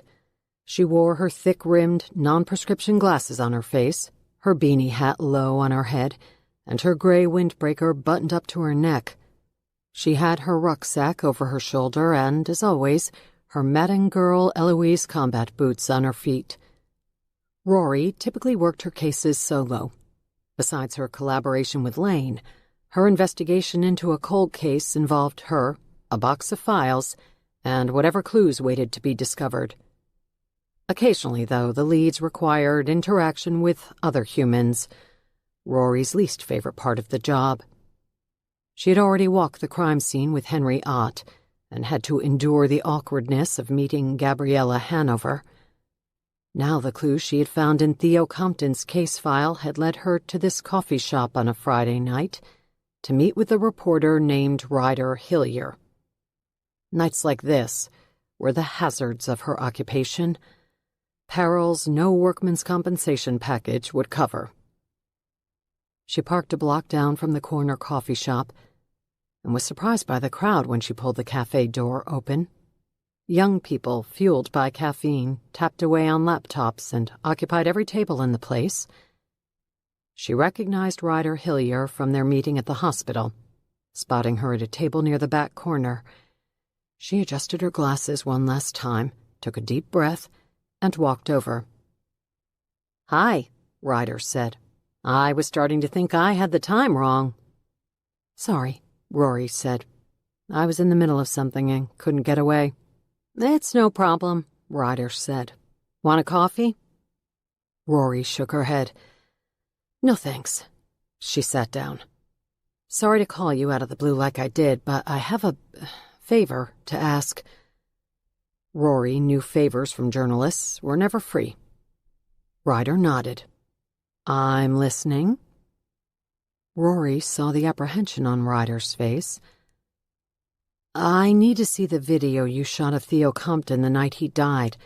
I've tried to find it on the internet, but it's gone." "Lawsuits seem to do that. It's been scrubbed as if it never existed. Probably a good thing. I never should have posted it." "Do you still have the original, though, on your phone?" Ryder nodded again. "I need to see it." "Why?" "Because of a thread I'm chasing." "So you are working the Westmont Prep case." Rory paused and looked around the cafe. "Not officially," she said, "but I'm quietly taking a look at the case." "What's in it for me?" Ryder said. "Not much," Rory said. "But if I find what I think is in the video, I'll tell you my theory. I'd only ask that you not write about it for your paper, at least not yet." "I don't really have a paper at the moment. My editor and I are not seeing eye to eye about my current legal problems." Ryder took a sip of coffee. "I'll let you see the video if you not only clue me in on what you're looking for, but also bring me up to date on your other theories about the case. I won't put any of it in the Star, but I'll cover it on my true crime blog." "How do you know I have any theories at all?" "You're a bit of a legend inside the true crime world. There's no way you've been in Peppermill for a week without coming to any theories." Rory reached for her beanie hat and adjusted it lower on her forehead. As usual, she was never as anonymous as she believed. Rory nodded. "I'll tell you what I have so far if you promise to give me a week before you write anything." "Deal." Ryder reached across the table to seal their agreement with a handshake. Rory shook her head. "Honor system. Just two women agreeing to help each other." Ryder nodded and withdrew her hand. "Let's have a look at the video," Rory said. Ryder pulled out her phone and swiped the screen a few times, then scooted her chair so she was next to Rory. The video began to play. The footage was as bad as Rory remembered, with the screen mostly filled by black night, with the occasional shaky image of foliage from the forest coming into view. Then the abandoned boarding house as Ryder ran past it. The audio was turned to high, and Rory heard a rumble from the phone's speakers that was barely audible over the noise in the cafe. Then the train filled the screen, the blur of cars passing from right to left. It seemed to go on forever. Then suddenly the train was gone and the screen filled with black again, until the wobbly image of Theo Compton's body materialized. "There," Rory said. "Stop the video." Ryder touched the screen to pause the footage. "Go back," Rory said, "just a few frames, just after the train passes." Ryder slid her finger across the screen, pulling the speeding train backward into the shot, and then moving forward in slow motion until the last car slid out of the frame. Then the grainy image of Theo Compton's body materialized on the other side of the tracks. "Go a little further," Rory said. Ryder let the video play for another second or two, and then stopped when Rory asked. "Look," Rory said, pointing at the screen. She had seen the video just once before, but in that single viewing she had remembered the exact position of Theo Compton's body.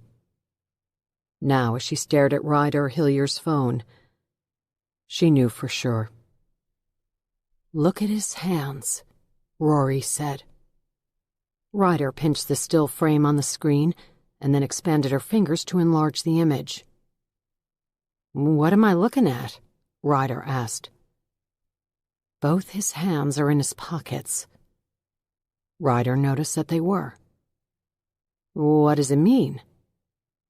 "People kill themselves by stepping in front of trains all the time," Rory said. "According to the statistics, it's one of the leading methods of suicide.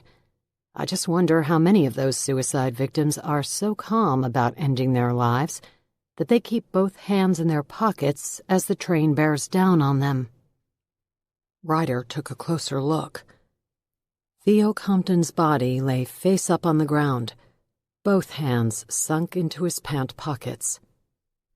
"The photos taken by the medical examiner show a different scene," Rory said. "In those photos, Theo's hands are out of his pockets." "We moved him," Ryder said. "Mac and I. We didn't know he was dead, so we moved him and tried to resuscitate him. Then, when the EMTs arrived, they did the same until they officially pronounced him dead and called the coroner. During all the jostling, his hands must have come out of his pockets." Ryder took her gaze from the phone and looked at Rory. "I spoke with Theo's mother earlier today. She was adamant that Theo would never kill himself. I wasn't sure what to make of her argument because it's the same thing almost every parent would say. But maybe she was right. She said Theo called her the night before he died to warn her." "About what?" "That he was going to tell Matt Carter something about the night of the Westmont Prep killings, that he and his friends hadn't told the police." Rory kept her gaze focused on the image of Theo Compton's body, his hands secured in the pockets of his jeans. "Maybe someone pushed him," Rory said. "And if someone pushed Theo, maybe they pushed the others." "Maybe," Rory said, "someone pushed Charles Gorman, too."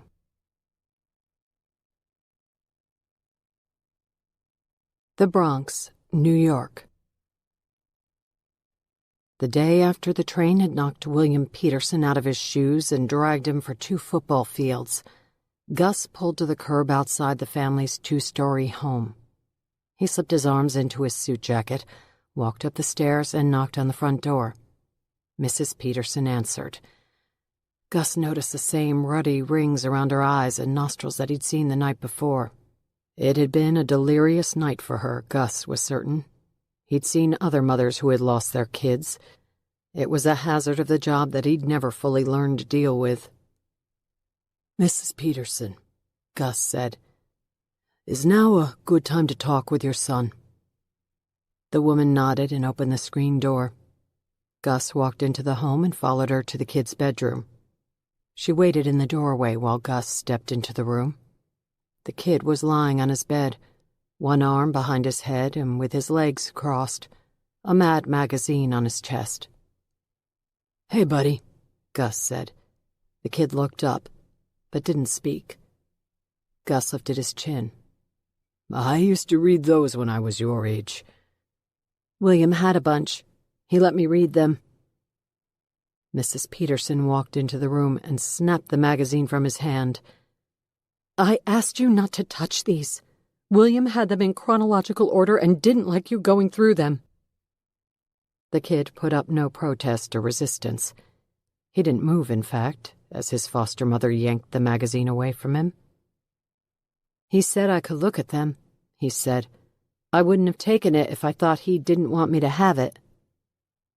Gus looked at Mrs. Peterson and then back to the kid. "If you don't mind, I want to ask you some more questions about yesterday." The kid shrugged like he did the previous night. "You already asked a bunch." "I did, but I have a few more." The kid was silent. "You and William, were you guys close?" "I don't know. Sometimes, yeah." "You said that you and William went to the tracks all the time, is that right?" Another shrug. "Yeah, we went a lot." "Did your parents know you went to the tracks?" "Earlier in the summer," Mrs. Peterson said from the doorway. "They were caught out on the tracks by a police officer who brought them home." Gus had already found the incident report. "So you were caught on the tracks before, you and William, and you were told not to go back, right?" "Yes," Mrs. Peterson said, the anger audible in her voice. "I told him not to take William to the tracks again." Gus turned and looked at Mrs. Peterson. "I'm going to let him tell me in his own words." She nodded. "Your parents and the police told you to stay away from the tracks, is that right?" The kid nodded. You went out there anyway." Another nod. "What was so interesting about the tracks?" The kid shrugged. "I don't know. We just like to go out there and flatten our pennies. William was always asking to go." "William had never gone to those tracks," Mrs. Peterson said. "Only in the last 6 months has this been an issue." 6 months, Gus thought. That's how long the Petersons had been fostering this young man. "Can I see your collection?" Gus asked. "You said you collected the pennies you flattened." "My penny collection?" "Yeah. You said you and William had gone to the tracks a bunch of other times to flatten pennies. You mentioned last night that you kept them all." "I did." The kid stood from his bed and walked over to the desk. He picked up a bowl and handed it to Gus. It was filled with flattened pennies. Gus stuck his fingers into the bowl, copper jingling against porcelain, and grabbed one. It looked identical to the one the kid had shown him the day before, thin and flat and smooth. "This is a lot of pennies. What would you say, 30? 28, the kid said. "Every time you went to the tracks, how many pennies would you flatten?" "I don't know. Sometimes 2, sometimes 3. "Tell me how it worked. You laid the pennies on the tracks, and then watched the train run them over? Then, once the train was gone, you retrieved them?" "Yeah." "So what happened yesterday?" "I don't know. William just got too close." Gus held up the bowl of pennies. "But you'd done it so many times before. What did William do differently yesterday evening that he hadn't done all the other times?" The kid locked eyes with Gus. "He got killed?" Gus Morelli sat on his lanai and listened to the surf as it rolled up onto the beach. It was late now, past 10 p.m. The cloudless night offered a half moon, its reflection gamboling along the surface of the ocean until it spilled onto shore to shadow the beach with ashen hues of gray.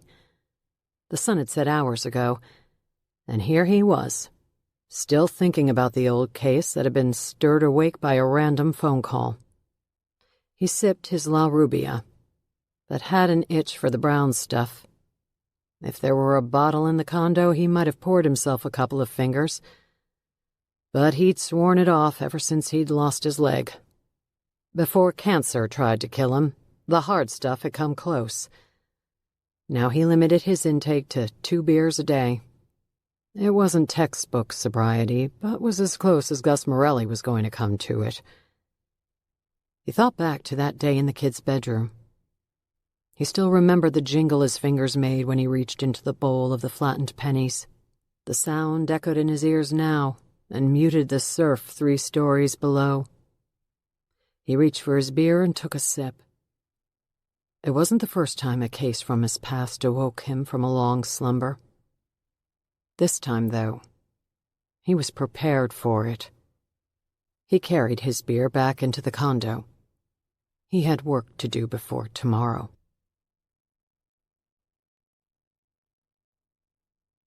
Chapter 71. Things were out of control. I felt it in my gut. I had felt something similar the day my foster brother died. I thought then that I might have miscalculated. Every time he bullied me, every time he ripped one of his mad magazines from my hands, my anger grew. In those moments, my foster brother reminded me of my father. And when I lay docile on my bed as he stood over me intimidatingly, holding the magazine as if he were about to strike me with it, it reminded me of that feeble child who stared through the keyhole of his bedroom door and allowed his mother to be beaten. That frail and pathetic soul no longer existed. He was long gone, and only I remained, someone who no longer tolerated bullies or the weak souls they preyed on. My planning had helped me weather the storm. My meticulous preparation had helped deflect the pressure the detective put on me. I came through unscathed then, but this time I've been less careful. I've allowed my emotions to override my reason. I've been reckless and impulsive. When I witnessed the things that took place at Westmont Prep, I had no choice but to act. I executed my original plan flawlessly. To perfection, really. It went off without a hitch. But some people refused to accept the reality I set forth. Some continued to dig for answers. Some, who dug too deeply, were now gone.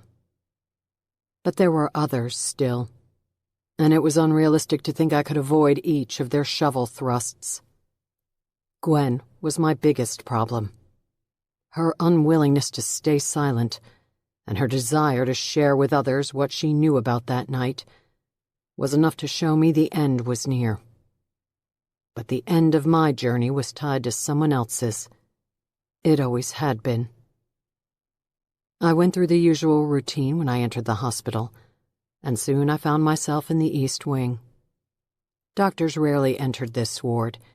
It was for the downtrodden, and those too far gone to be positively affected by anything medicine could offer. Palliative care was all that remained for those here. Doctors signed off on copious doses of drugs to sedate the patients who might harm themselves or others. An abundance of narcotics were rationalized by the claim that they prevented the detached and ambivalent patients from wandering any further into the abyss. Really, though, they were meant to keep them there. The patient I came to see tonight was the same one I'd sat with once a week since I was allowed visitation privileges. There has never been hope of improvement, and perhaps that was why I came so often. It certainly explained why I came tonight. Things were falling apart, and the patient in the East Wing of this hospital would be inextricably part of my downfall. The bed was calm when I walked into the room. The patient lay wide awake under the covers, eyes wondering but blind, as if sensing I would come tonight. This was normal, and not for the first time I imagined what life was like in such a state, staring out at the world while being trapped in an inescapable bubble. Tonight, though, escape was possible. Freedom was tangible. I could never leave this world without taking this person with me. I closed the hospital room door. It took effort and time, but I eventually secured the patient in the wheelchair. A moment later, I pushed the chair past the nurse's station and received only smiles and nods. I paused in the sitting area, where the television was on but muted, and where other patients stared open-mouthed at the contraption. We joined them for a moment, just long enough to blend in. I looked back to the nurse's station. They were all staring at their computers and preparing for the long haul of the night shift. None were interested in the subdued patients watching the soundless television. I stood up and drifted casually to the elevators, where I depressed the down button. I heard the cables engage as the elevator car rose from the ground floor. I strolled back to the wheelchair and slowly pulled it and its occupant toward the elevators. When the doors opened, I backed inside, pressed the button for the ground floor, and waited patiently for the doors to close. They finally did, and we were alone. "I'm taking you out of here tonight," I said. I bent around the chair and looked into those wide, wondering eyes that have never changed since I started visiting.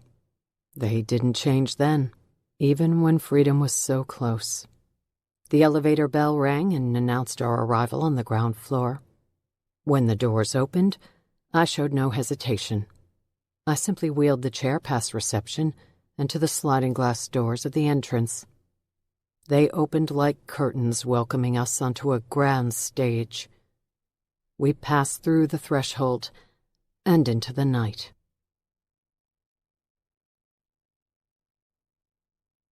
Chapter 72. The following morning, the nurse started her shift at 7 o'clock. She spent 30 minutes in the exchange, the overlap between the night shift ending and the morning shift starting, when nurses who were going off the clock brought the arriving nurses up to date on the events of the previous night. It had been a quiet night with no emergencies and no 911 calls. It had been 2 weeks since a resident had died, a long streak at this hospital. It was 7:30 when the nurse started her rounds. She went room to room, waking the residents and taking breakfast orders, seeing who needed assistance out of bed, organizing the morning dosing of medications, and checking off items on a laundry list of activities that would keep her busy until noon. When she entered room 41, she expected to find her patient in bed. Instead, though, the bed was empty. Worse than empty. It looked undisturbed, as if no one had slept in it. She checked the bathroom as a light flutter of fright tingled her sternum. Sometimes she found her patient standing in front of the mirror, confused and disoriented. Last time her patient held a toothbrush with no cognitive understanding on how to use it. Before that, she had found her patient standing in front of the toilet with soiled pants, having forgotten the purpose of entering the bathroom. But when she slowly pushed the bathroom door open on this Saturday morning, it too was empty.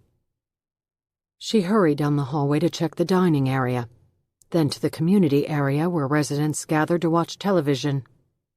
Finally, she ran to the nurse's station and picked up the phone. "I have a code yellow," the nurse said in a hurried tone. "Missing resident, room 41. Chapter 73. Dr. Gabriella Hanover's life had been in upheaval since the events of last summer. She would never survive if the truth came out about her relationship with Charles. The Board of Trustees would never keep her as Dean of Students if it were known that she had been in a relationship with one of her patients, and her career in medicine would be gone as well. She had convinced herself that it was best to keep quiet about the things she knew. Specifically, that the manifesto the police had used to convict Charles was her idea, that it had not been a declaration of intent, but rather a psychotherapy tool used to expel anger. Admitting those things now would change little. Gabriella found a spot in visitor parking on Saturday morning and walked into Grantville Psychiatric Hospital for the criminally insane. She had gone through the process so many times over the last year, every week, in fact, that it had become routine. The nurses had told Gabriella the remarkable difference they saw in him after each of her visits, and so she tried never to miss one. Grantville was not like other hospitals. Admission was a process. It required photo registration, the creation of a visitor's badge, and the company of an armed guard as she made her way through one locked door after another until she found the 4th floor. But the reward was worth it, because when the rigmarole was over, she got to see him. He was nothing like he used to be. Still, though, the sight of him calmed some part of her. She was skilled at analyzing and understanding others' emotions, but was lost when she tried to decipher her own. How she felt about the last year was still a subject she had refused to examine. Her stomach stirred with excitement now as she approached his hospital room. It always did. She closed her eyes for a moment as she held the handle of the door, took a deep breath, and then pushed the door open and walked inside. He was in his wheelchair when she entered.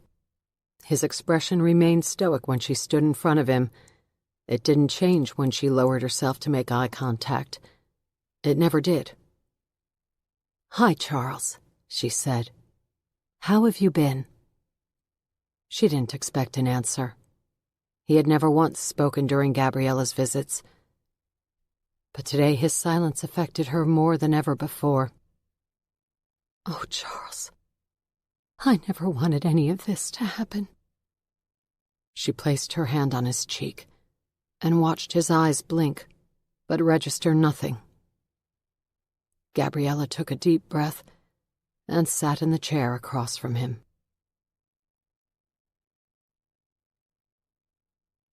Westmont Prep, Summer 2019. Chapter 74. Mark McAvoy kissed his wife earlier in the morning before loading a small suitcase into his car and driving to the airport. He had told her that a business meeting in Houston required him to be gone overnight. He parked his car at the airport, made sure to get a receipt, and then boarded the Metro. An hour later, he was rolling his suitcase behind him as he made his way from the train station, found Grand Avenue, and walked into the lobby of the Motel 6. "Last name?" the young woman behind the reception desk asked. "Jones. Mark Jones." "Yep, here it is. Just one night?" "That's all." "I'll need a credit card for the security deposit." Mark smiled. "I'm having a bit of a credit issue currently. Someone stole my identity, so my credit cards have all been canceled. Can I pay cash?" "Sorry to hear that.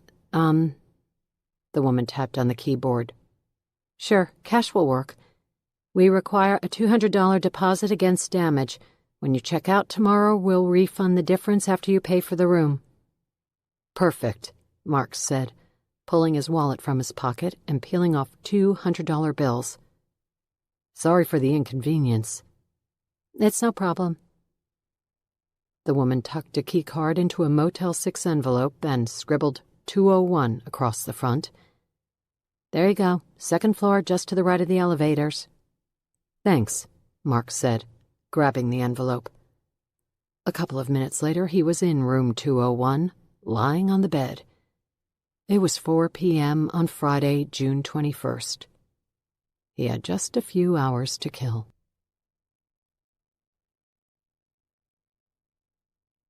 Chapter 75.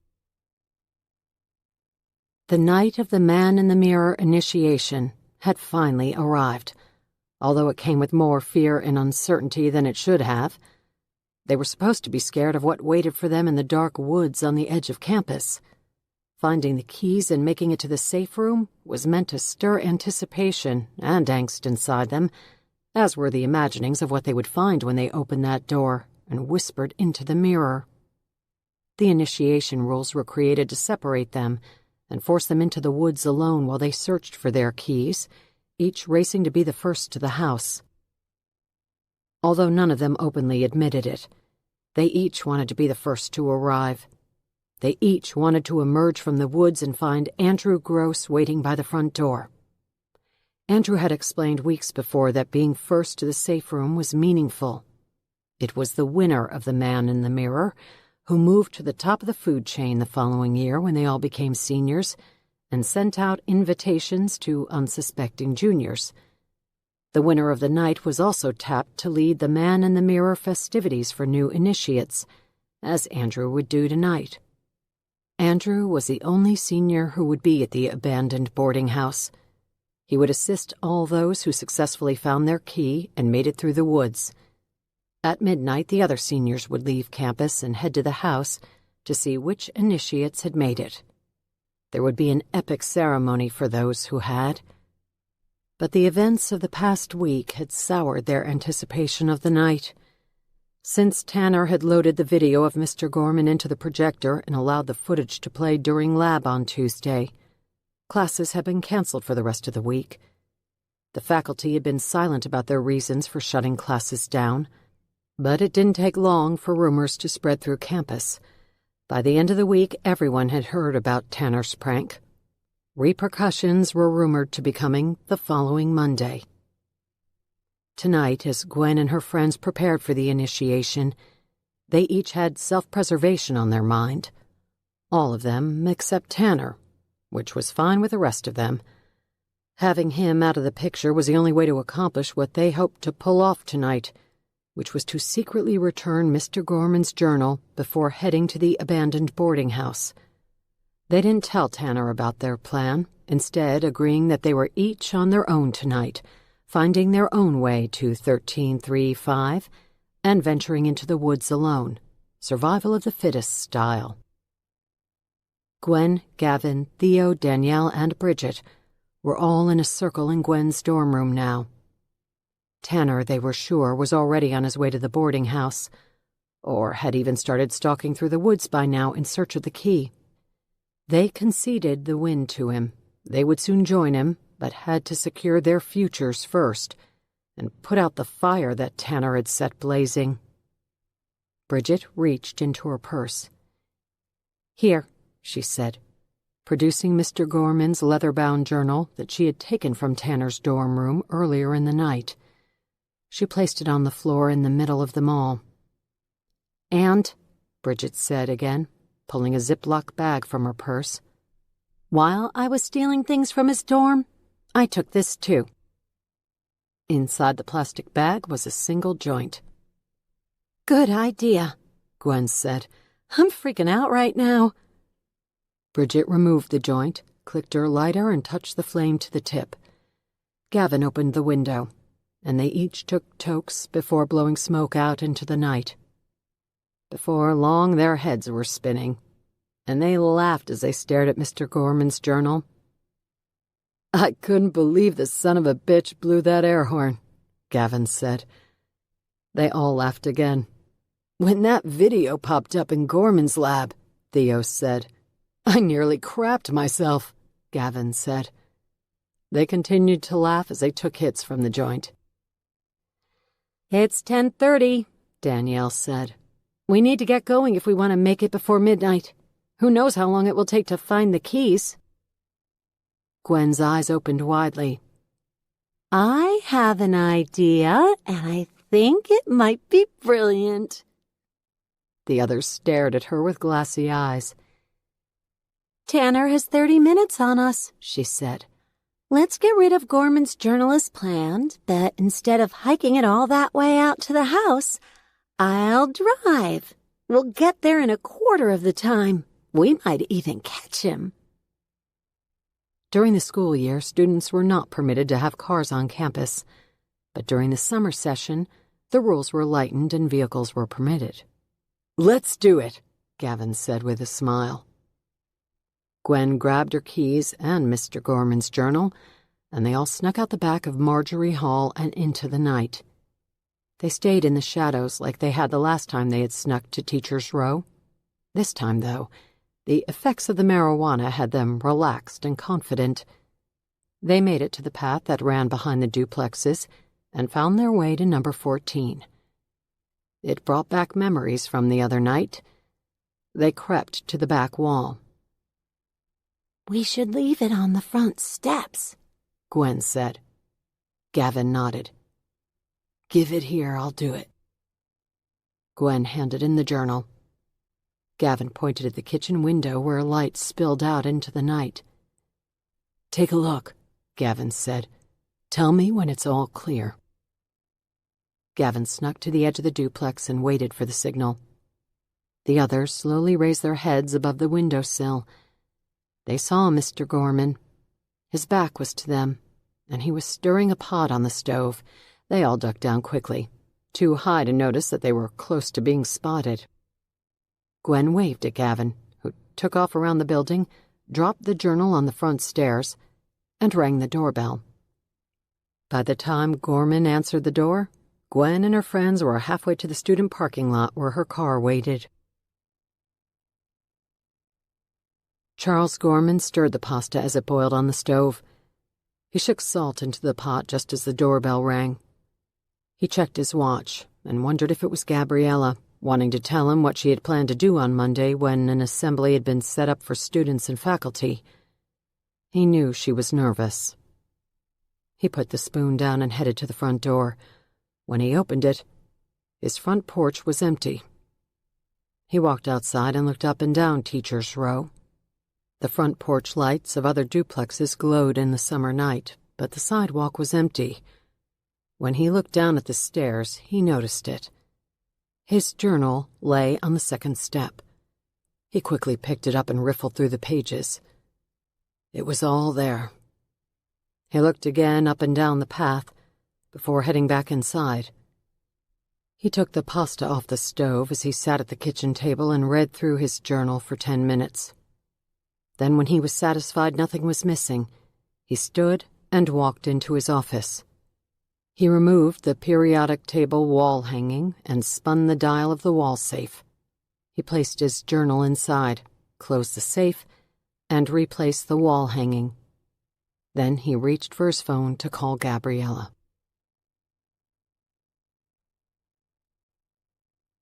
Chapter 76. They stayed in the shadows until they reached the student parking lot. Gavin climbed into the passenger seat, and the others crowded into the back. Gwen jammed the key into the ignition, made sure to keep her headlights off, and then tore out of the lot. Once they were past the entrance of the school, she clicked on the headlights to bring Champion Boulevard to life, and then pressed her foot to the accelerator. If they hurried, they could catch Tanner. 5 minutes later, she pulled a hard right onto Route 77. It was inky black, so she turned on her high beams. They concentrated on the green mile markers as Gwen raced along the empty road. The first was 11. It flew past in a blur, but brightly reflected the car's headlamps. A minute later, they saw mile marker 12 as they bore down on it. Then they waited as the dark night filled the windows, looking, hoping to see mile marker 13. They knew they were close. They were so concentrated on looking for the next marker that none of them saw a thing, but they all heard the thud. It sounded like a baseball bat smacking a plastic garbage can filled with water. Thump! Gwen slammed on the brakes, screeching the wheels as the car fish-tailed to a stop. No one moved for several seconds. No one breathed. Then finally, they slowly turned and looked through the rear window. A heap of something lay near the shoulder of the road, barely visible through the dark night. The mound didn't move as they stared and waited. "What was it?" Gwen asked, her voice shaky and her hands tightly grasping the steering wheel. She was still facing forward, the only one who refused to look at whatever lay behind the car. Gavin took a deep breath. "Probably a possum." "That's way too big to be a possum," Theo said. "Maybe a deer." Gwen finally turned her gaze from the windshield and looked at Gavin through the dark space between them. Then she twisted the steering wheel and made a 3-point turn. The car rolled slowly toward the heap, all 5 of them hoping to see a deer, hoping to see any sort of animal. But the closer they got, the better the headlights illuminated the pile on the shoulder.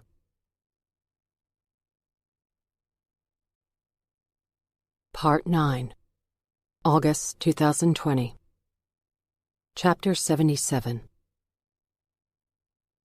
Brianna McAvoy had lost her husband a year ago. She refused to believe Mark was dead. It was a thought she could not consider. But this far along, the thought was hounding her more than ever before. In the first days after Mark had gone missing, she met with detectives regularly to receive updates. They'd located his car at the South Bend airport, where Mark had parked for his business trip to Texas. But detectives quickly learned that Mark's company had no itinerary that sent him to Texas or anywhere else the week he disappeared. In fact, Mark had requested 2 personal days that week. Brianna had been stunned to learn of her husband's deceit.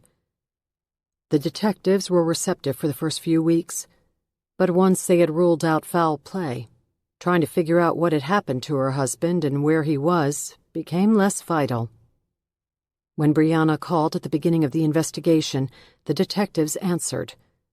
12 months later, they responded only after she filled their voicemail with a string of messages.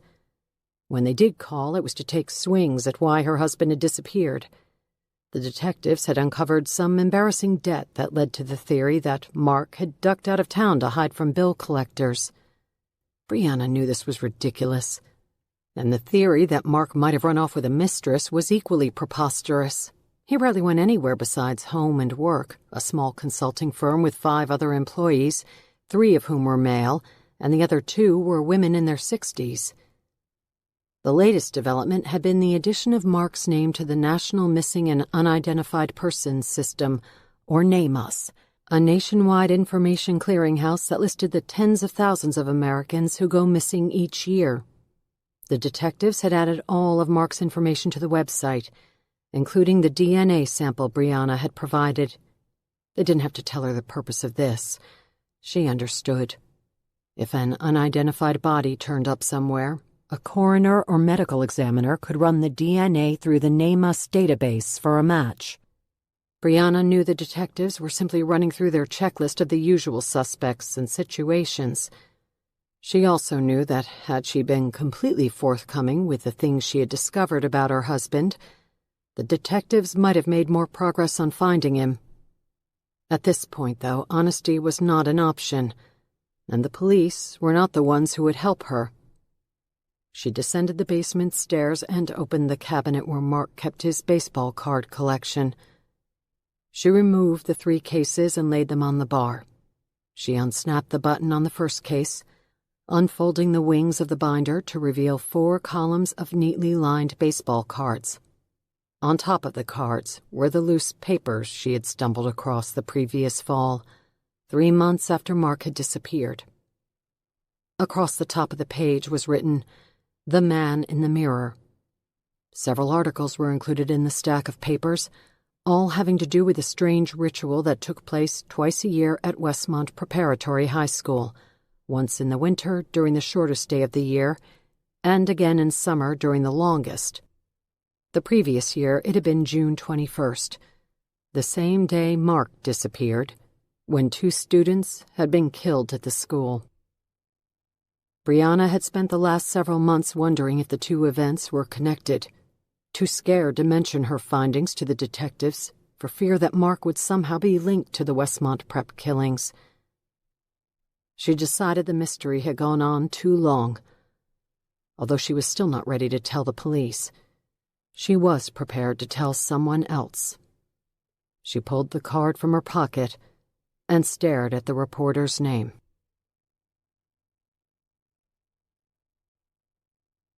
Chapter 78. As so often happened in her line of work, things had gone from quiet to chaotic in a moment's notice. Just a week before, Ryder had been demoted to the trenches of the newspaper business, her YouTube channel had been censored, and her blog was all but gone. Then, Theo Compton's mother had called to ask for Ryder's help with a troubling secret she believed her son was carrying. Rory Moore's call had followed, solidifying the idea that Theo may have, in fact, been killed rather than having committed suicide. Now, on Saturday morning, she hung up the phone with Mark McAvoy's wife and wondered how the hell a missing persons case out of South Bend could possibly be related to the Westmont Prep killings. The only thing she knew for sure, the Westmont Prep case was alive and kicking. New life had been breathed into it, and if Ryder played her cards right, she would be part of finding the truth. She started her car and headed to South Bend.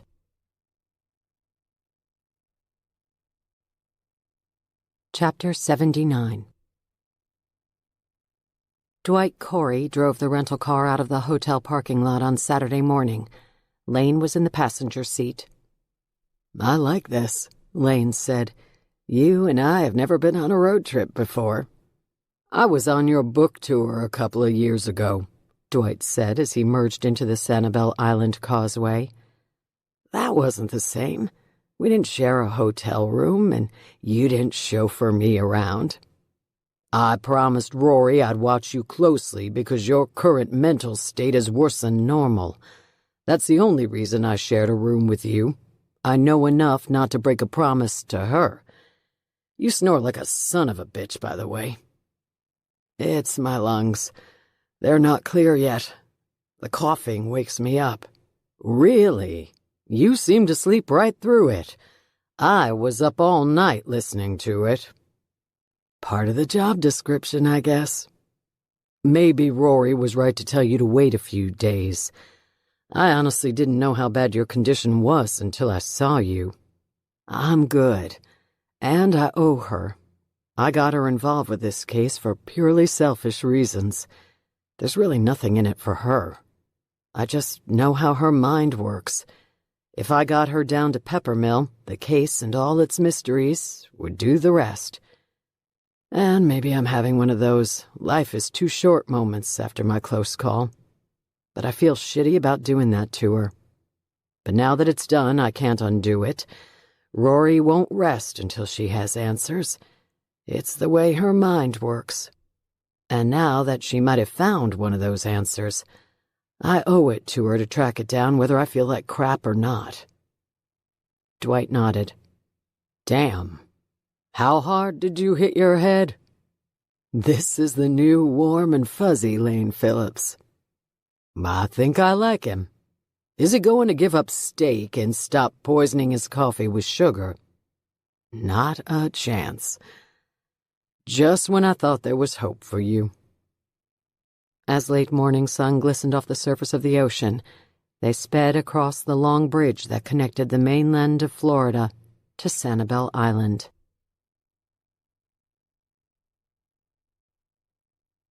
Chapter 80. Lane climbed out of the rental car and into the shade of the palm tree Dwight had parked under. He pulled on his baseball cap to hide the ghastly-looking laceration that streaked across the back of his head, and then walked through the parking lot of Doc Ford's Rum Bar and Grill. It was just past 11 a.m. when Lane entered the restaurant and found retired detective Gus Morelli in a back booth. He was easy to spot, with the place mostly empty. A sturdy-looking older man, Lane guessed he was in his late 60s. He had white hair, a silver goatee, and the chest of a man who lifted weights in his youth. If Merriam-Webster offered the definition of a retired New York detective, an image of Gus Morelli would be included next to it. The man stood up when Lane approached. "Gus Morelli." "Lane Phillips." They shook hands. "Thanks for taking the time. I really appreciate it. I'm retired. All I've got is time. And this must be important for you to come all the way down to Florida on such short notice." "It is. Or at least it might be." Gus gestured to the booth and Lane sat down. He noticed a file on the table. His name was printed on it. Homework? Gus smiled. When I get a cold call from an ex-FBI profiler asking about an old case I worked, I tend to do some research on them. Lane lifted his chin. Find anything interesting about me? Lots. About you and your partner. Gus opened the folder. I was a New York cop for more than 30 years. I still have all my connections. I'm assuming you figured I'd look into you. I expected it.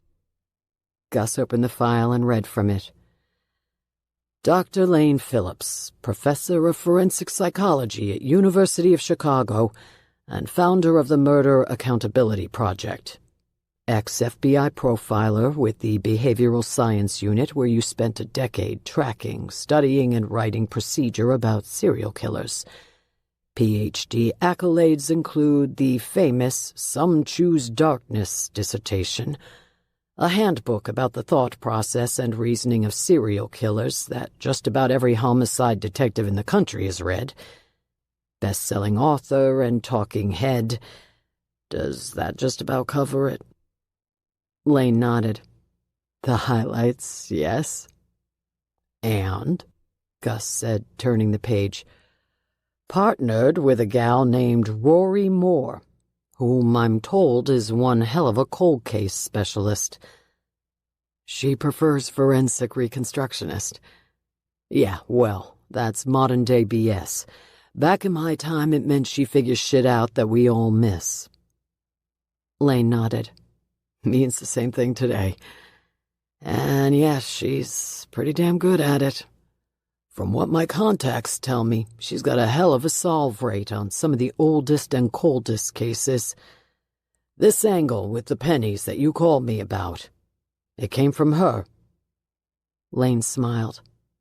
I'm sorry to say that I'm not smart enough to have seen the connection myself. I'm just following up on it. Well, I have to admit, your phone call stirred a part of me I thought would sleep forever. I'd be fascinated to hear how this connection came about. The waitress approached and took their orders. 2 iced teas. My partner and I are working on a case up in Indiana. The Westmont Prep killings from last summer. Gus pouted his lower lip and shook his head. You haven't heard about it. The case was widely covered last summer and has been in the news recently. I don't follow the news, Gus said. I don't subscribe to cable, and I haven't watched the evening news in 2 decades. Ever read a newspaper? Every morning, but only the sports section. The rest is liberal bullshit or conservative nonsense. Internet? What's that? Lane smiled. Gus Morelli was hardcore old school. Westmont Prep is a private boarding school in Peppermill, Indiana. 2 kids were killed there last summer. Students. Yeah, at the school. On the edge of campus, out at an abandoned house where faculty used to live. The case was open and shut. One of the teachers snapped and killed the kids. At least that's the working theory. But there's more to it than that. Over the last year, 3 students who survived that night have gone back to the house, specifically the train tracks that run past it, to kill themselves. Something isn't adding up, and the lead detective who ran the investigation has asked my partner and me to quietly look into the case. When Rory dug into the files, she came across the penny connection that linked all the suicide victims and the perp. I used the map algorithm to see if there were any similar cases. It led me to you. The waitress delivered the iced teas. Lane took a sip.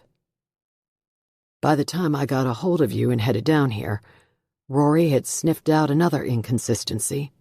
She's wondering if the Westmont Prep kids didn't actually kill themselves. Gus slid the folder to the side and placed his elbows on the table. Meanin'.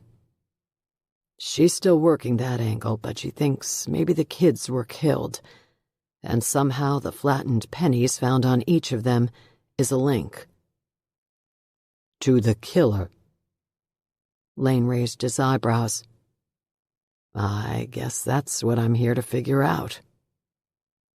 Lane saw Detective Morelli's gaze shift off to the right. His eyes were focused on nothing in particular. Lane understood the detective's momentary detachment from conversation to be the man's mind working something out. Then Lane saw him pull a card from the file and scribble across the back of it. This is my address, Gus said. I've got to check a few things out. Stop by tonight, 7?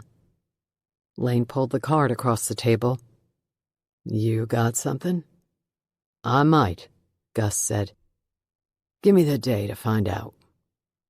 Lane nodded. You got it. See you tonight.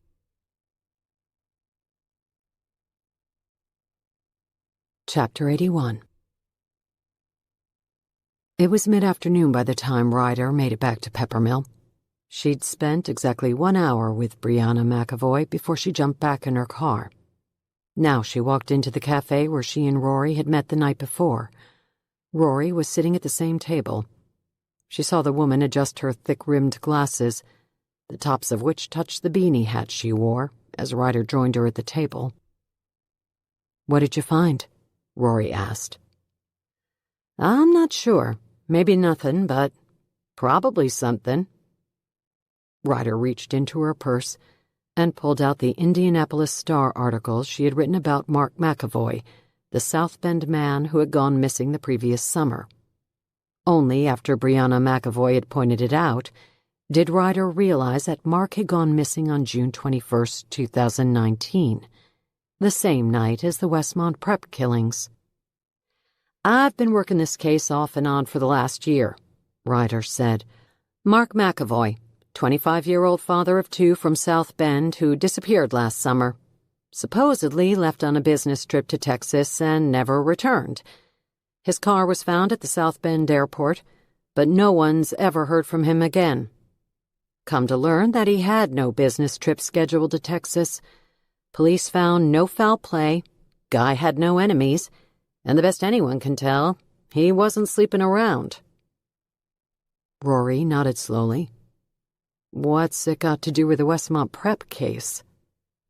McAvoy disappeared the same night as the killings. A couple of months after he up and vanished, his wife went into the basement and found a bunch of press clippings he had hidden away with his baseball card collection. Ryder pulled more articles from her purse and added them to the others on the table. The guy's wife showed these to me today. Ryder pushed them across the table. A few of these were written by you, Rory said, scanning the headlines and byline. Yeah, I've done a lot of research on the Westmont Prep case and the school in general. Looks like Mark McAvoy was obsessed with a game the kids were playing called The Man in the Mirror. Rory nodded as she scanned the articles. Detective Ott. Rory looked up at Ryder. He ran the investigation into the Westmont Prep killings. He told me about this game. Said these kids took it to a whole new level. What I've discovered over the past year, Ryder said, and what I've written extensively about on my blog, is that it takes a lot to get invited to play. Not many students know exactly what goes on because so few have first-hand knowledge, and those who do tend to keep the details to themselves. It's like a little clique inside the school. Like a secret society. Right, but instead of a skull and crossbones, it's mirrors and spirits. Brianna McAvoy knew all about it. Mark was a Westmont Prep alumnus, and he told her about the game, about how he never made it into the club. She said he shrugged it off when he mentioned it, but she could tell he was troubled by whatever happened when he was at Westmont. Kids can be assholes. No doubt. Brianna seemed to think McAvoy might have still been bothered by the rejection, but she had no idea he was so obsessed with it. Obsessed how? Rory asked. Brianna McAvoy learned that Mark had put in for 2 personal days from work the week he disappeared. He wanted his wife to think he was on a business trip, and he wanted his work to think he was taking personal time off. To do what? No one knows. But Brianna McAvoy is worried it had something to do with the Westmont Prep case. Ryder saw something change in Rory's expression. She kept her eyes on the articles. The woman rarely made eye contact, but she did now, looking up suddenly from the newspaper articles. There was unidentified blood at the scene, Rory said. Ryder blinked as she worked to register what Rory was talking about. At the boarding house? Rory nodded. The police kept it away from the media because it's the one piece that never made sense. 3 DNA profiles were found at the crime scene, one that matched Tanner Landing, one that matched Andrew Gross, and one they've never been able to ID. Ryder leaned over and stared at one of her headlines. South Bend man goes missing. No clues in sight. Mark McAvoy? She asked in a drawn-out voice as she looked back at Rory. We need to get a sample of his DNA. We already have one, Ryder said. His information was added to the Name Us database. The National Missing and Unidentified Persons System, Rory said. Correct. It includes his DNA profile. I have access to the DNA profile of the unidentified blood.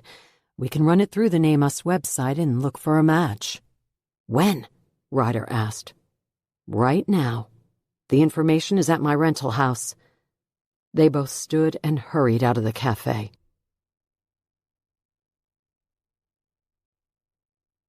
Westmont Prep, Summer 2019. Chapter 82. Gwen and her friends climbed from the car and stood in the beam of the headlights.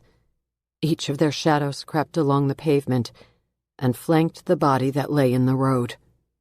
A heap of wilted limbs and broken bones that didn't respond to Gwen's soft voice when she called out to ask if the man was okay.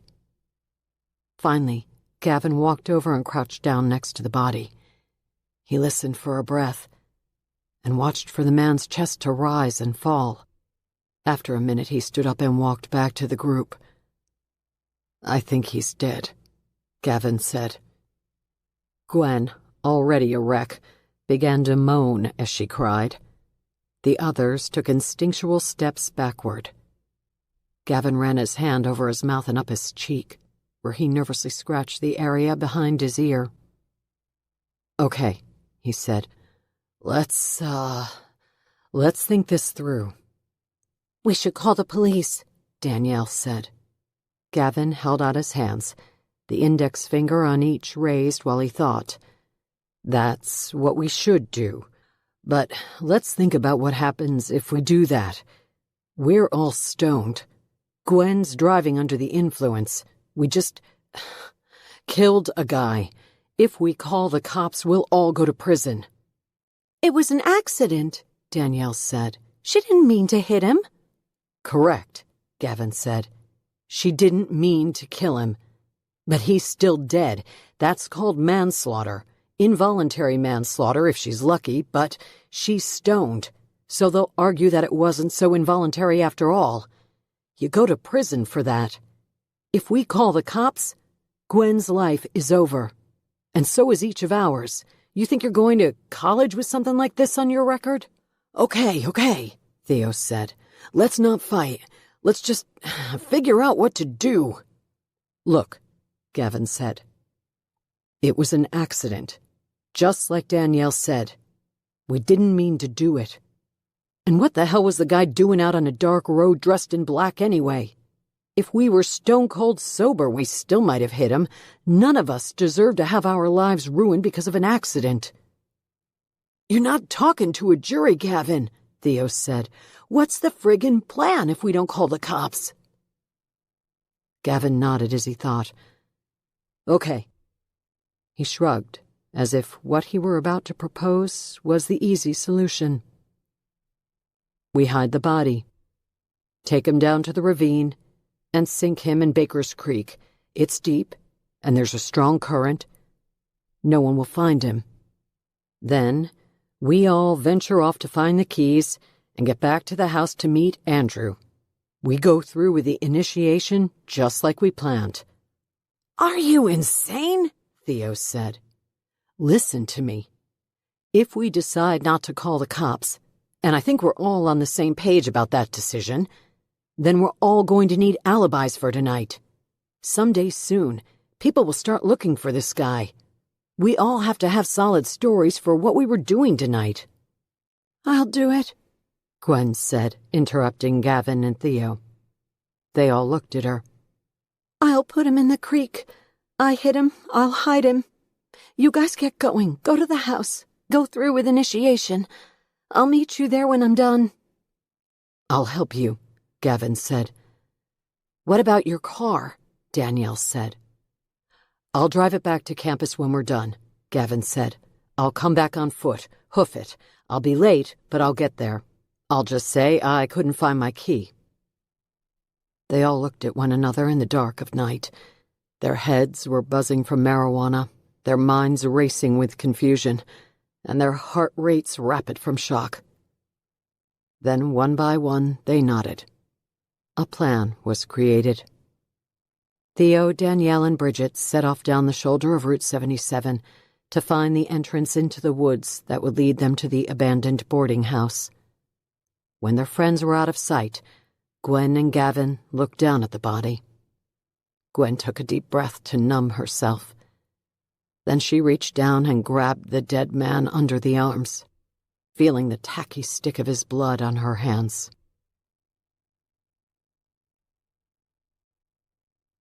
Part 10. August 2020. Chapter 83. It was 7 o'clock on Saturday evening when Lane knocked on the door of Gus Morelli's condo, a stucco building splashed in the soft salmon and blue hues of Florida. He had taken the outdoor stairwell to the third floor and now stood on the gangplank. The door opened, and the retired detective stood in the frame. "So," Lane said, "how'd you do?" "Come on in and I'll tell you all about it," Gus said, waving Lane inside. "I've got beer or soda." Lane reached for the back of his ball cap and felt the aching wound it was hiding. He'd love a beer right about now, but thought better of it. "I'll take a Diet Coke if you've got one." "Sure thing." Lane walked into the kitchen, which bled into a dining area and then a living room, with furniture positioned around a television that hung on the wall. Beyond the living room was a screened-in balcony, the doors of which were wide open to allow the warm ocean breeze to rush through the condo. "We can talk on the lanai," Gus said as he reached into the fridge and grabbed a Coke and a beer. The third floor offered a splendid view of the Gulf, with the beach running east and west. To the south, across the water, the buildings of Naples could be seen.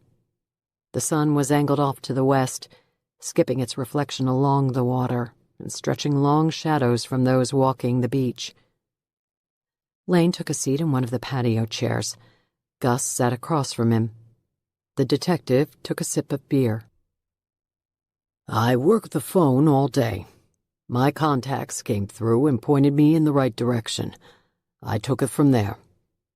It made me feel like a cop again, and I think you'll find what I stumbled across pretty interesting." "I'm all ears." Gus stood up. "Follow me. To get the full picture, we should probably start at the beginning." Lane put his Diet Coke down and walked from the balcony, watching as the retired detective limped for a few strides until he seemed to get his rhythm, then headed to a room off the living room. When Gus swung the door open, Lane saw a bedroom filled with boxes. The brown cardboard boxes lined the far wall and were stacked 3 high. "What's all this?" Lane asked. "I'm a retired detective. Boxes follow me everywhere I go. I used to keep these in a storage unit up in New York. When I decided to finally retire, they followed me down here." Lane walked a little closer to the room, eyeing the scores of boxes. "What are they?" Cases from my career that never stopped whispering to me. Meaning you never solve them. Some are cold, others bothersome. Gus pointed to a single box that rested at the foot of the bed. This one is flat out disturbing, and I was never able to let it go. Gus walked into the room and grabbed the box by the handles. I called it the penny case.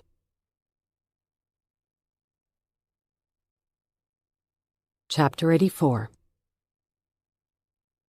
Rory and Ryder sat in front of the computer as the hourglass spun on the screen.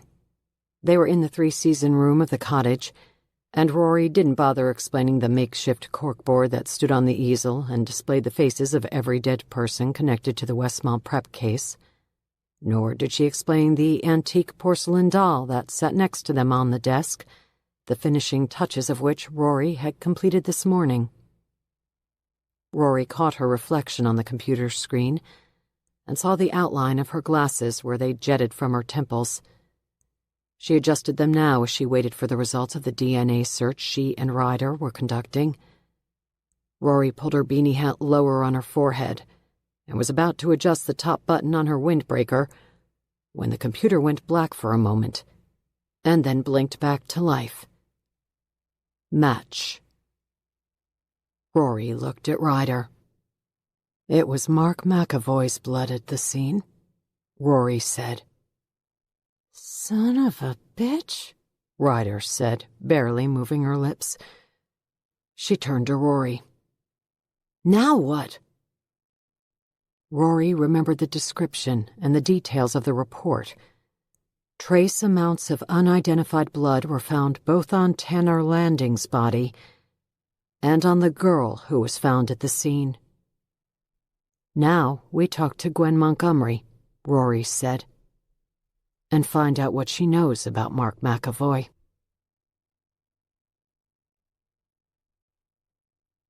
Chapter 85. Gwen Montgomery cried as she stared at the woman across from her. She looked around the room and took deep breaths. She had come here prepared to share her secret, prepared to finally reveal the things she knew about the night Tanner and Andrew were killed. She had run through the events many times in her mind, but had never spoken them aloud. Until now. She had come here to clear her conscience and dispel her demons, to finally reveal the truth about that night, to finally divulge what they had hidden from the police. Gwen and her friends knew Mr. Gorman was innocent. They knew he hadn't killed Tanner and Andrew. They had seen him that night when they peeked through the kitchen window. He was cooking at his stove. Gavin had rung the doorbell a moment later, and they all ran into the night, to her car, to speed toward mile marker 13 on Route 77. The timeline of when Tanner and Andrew had been killed made it impossible for Mr. Gorman to have done it. They all knew this. As rumors spread through campus, and as details about Mr. Gorman's involvement in the killings trickled into the media's coverage of the killings, they knew those rumors and details were incorrect. But to reveal this to police would require Gwen and her friends to lay out their own timeline of that night, and they were scared that doing so would reveal more than they wanted the police to know. Specifically, that they had hit and killed a man while speeding along Route 77 on the way to the back entrance of the woods that led to the boarding house. When they made it to the house that night, they found Tanner impaled on the fence and ran for their lives. All but Gwen. She had tried to take Tanner off the fence. In the process, she had covered herself in his blood. Tanner's blood mixed with that of the man she killed, whose body she had rolled into Baker's Creek. In the days that followed, she learned his name, Mark McAvoy. Mr. Gorman soon came under suspicion, and they heatedly debated whether they should come forward with what they knew or stay silent. They argued long enough for Mr. Gorman to take his own life. Days turned to weeks, and weeks to months. Their guilt smoldered, until it lured Bridget first, and then Danielle and Theo to do the same thing. At least that was what Gwen believed. Until now. Until she sat in this room and stared at the woman across from her. She had come here to cleanse her soul. She could not live with her secret any longer. Now she was staring at the woman across from her and nervously fidgeting with the flattened penny between her fingers. She cried again and wanted to scream, but she knew it was pointless.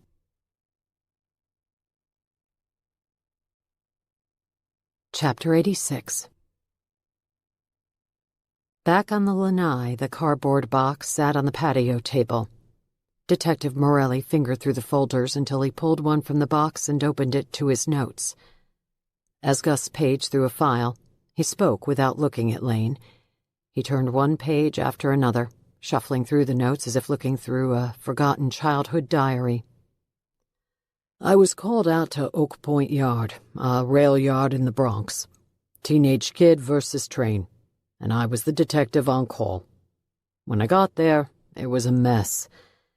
The M.E. was already on the scene. The Vic was in pieces. Not much left of him after the train dragged the life out of him. When I arrived, I talked with parents. They were distraught, as you can imagine. But then I learned the Vic's brother was with him when it happened, so of course I wanted to talk with the brother. I wanted to get him alone so he couldn't rely on his parents. But I could sense right away a weird dynamic between the parents and this kid. Then I heard that the family was fostering this kid. They had taken him in 6 months earlier. How old was he? The foster kid was 14. The kid who was hit by the train was 16. Gus took a sip of beer and turned the page in the folder. Lane got the impression that Gus didn't need his notes. The retired detective seemed to remember the case as if he had worked it the day before. So, I managed to get the kid alone. He told me that he and his foster brother had been playing on the tracks and that they had done it a bunch of times before. Said they went out there to flatten pennies on the tracks. Lane's forehead creased in concentration at the mention of the flattened pennies. The story went like this, Gus said. They'd each put a new penny on the rails, then back away and watch the train run them over. The night the brother got killed, they were doing the same thing, only this time, the brother got too close to the tracks and the train hit him. Lane nodded and cocked his head. That's a tragic story. Maybe, if it were true. But to me, it sounded like a load of bullshit.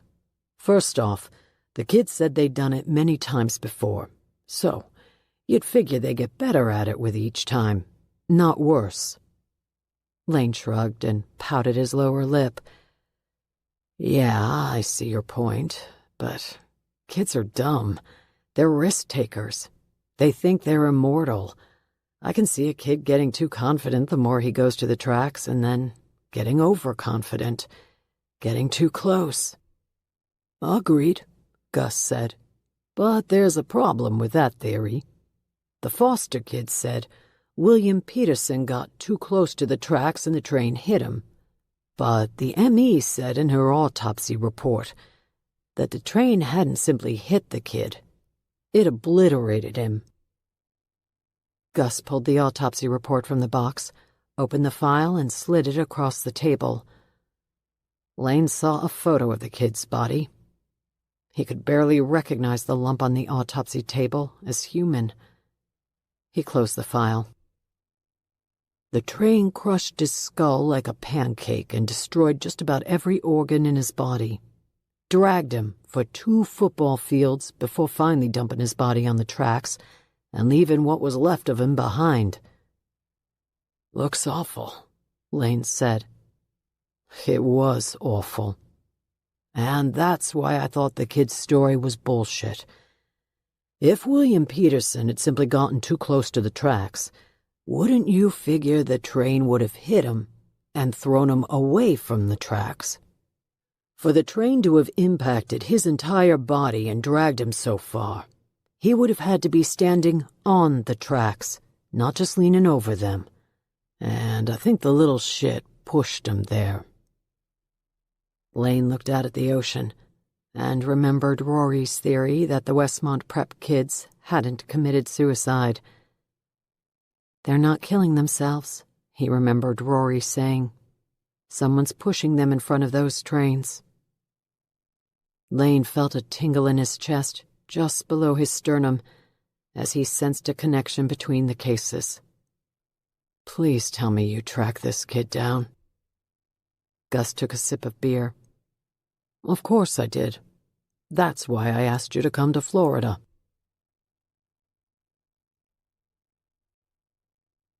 Chapter 87. Rory had considered the best way to track down Gwen Montgomery, and she decided a stealth approach was her only option. If the girl knew anything about Mark McAvoy and why the man's blood was on her hands the night of the Westmont Prep killings, she certainly wasn't going to tell Rory about it over the phone. And if she'd been hiding this secret for a year, Rory was going to need some help getting the girl to talk. A combination of trusted allies, the faculty and staff at Westmont Prep who taught and counseled her, along with an authority figure Gwen would think twice about lying to. To assemble this team, Rory did the only thing she could think of. She called Henry Ott.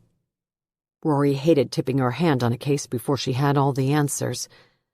But she was far from home on this one, and needed to rely on others in ways she was not accustomed to. Not to mention that confronting Gwen Montgomery would require access to the Westmont Prep campus. Rory had visited the campus with Detective Ott earlier in the week. The gates had been locked and opened electronically only after Ott had displayed his detective's badge. If it had been a challenge for Henry Ott to gain access to this place, Rory had no chance of getting through the gates if she showed up unannounced. She parked on Champion Boulevard just outside the entrance to Westmont Prep. During her conversation with Detective Ott, Rory had covered all the things she learned over the last few days. The mysterious pennies that connected all the students and Charles Gorman. Her suspicion that the suicide house was something much more ominous. And her findings that identified the source of the mysterious blood. If she had a few more days and access to all her usual resources, Rory would have played things out on her own. But in Peppermill, Indiana, teamed with a reporter who was surely itching to write her story, Rory had no choice but to bring others into the fray.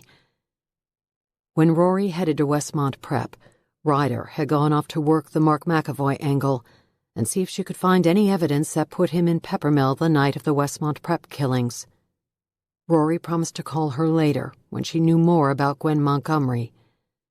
Henry Ott had made a call to the school to speak with Gabriella Hanover and Christian Casper and bring them up to speed on this latest development. He told Rory that he'd meet her at the front gates. Together, and by the book, they would all track down Gwen Montgomery and find out what she knew about the missing man named Mark McAvoy. So, here she waited, sitting in her car, headlights on, and parked outside the gates of Westmont Prep. Her skin itched. Perspiration had the back of her neck sticky and damp. Her right leg vibrated, and the eyelets on her matting girls filled the car with a subtle jingle as she watched the dark road in front of her, waiting for Henry Ott's headlights to appear.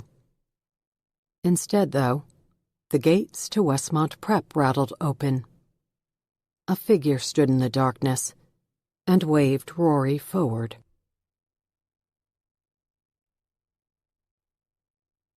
Chapter 88. Gus reached back into the box and pulled out another file. Inside were photos of the scene. He handed Lane an 8x10 that captured the tracks where William Peterson had been struck. A high-top basketball shoe sat isolated on the rails. "The train knocked the kid out of his shoes," Gus said. "Ray Brower style." Lane pulled the photo close to him. "Truth is stranger than fiction. Who knew that was possible?" The reason it's significant is because the train taking the kid clean out of his shoes confirms the idea that he was standing on the tracks when the train struck him. But the foster brother never denied this, did he? He never said he was just leaning over the tracks. He only said that William got too close, that he was there 1 second and gone the next. He claimed that he didn't see exactly what happened. Maybe he blocked it. It's common with trauma. Could have been suffering from PTSD. No offense, Doc, but that's a bunch of psychobabble. The kid knew goddamn well what happened, and he had everything he told me prepared well in advance. Like what? Like the history. It was too perfect. He practically gloated when he told me that he and William had been to the tracks before, that they'd done the penny trick many times, that they'd been caught a few weeks earlier and written up by a patrol cop, that they'd been reprimanded by their parents, and he had that goddamn collection of pennies just ready to show me. Maybe he had this story prepared because it was the truth. Gus shook his head. No way. It was choreographed. But the little shit was so calculating that I could never prove it. What made you so sure he was lying about it all? Gus pointed to the picture Lane was holding. See that? Lane looked back to the picture. Yeah, it's the kid's shoe. We've already been over this. No, it's not what's in the photo that bothers me. It's what's missing from the photo. Lane scanned the image. What's missing? Gus leaned forward. His fucking penny, he said, pointing at the photo. There's only one in the photo. The kid said they laid 2 pennies on the tracks, 1 for each of them, just before William was struck. Then, after the train swept his foster brother away, the kid panicked and ran home to tell the Petersons. But that's not what happened. The little shit waited for the train to pass, then picked up his own penny before he went home. He still had it in his pocket when I arrived that night at the rail yard.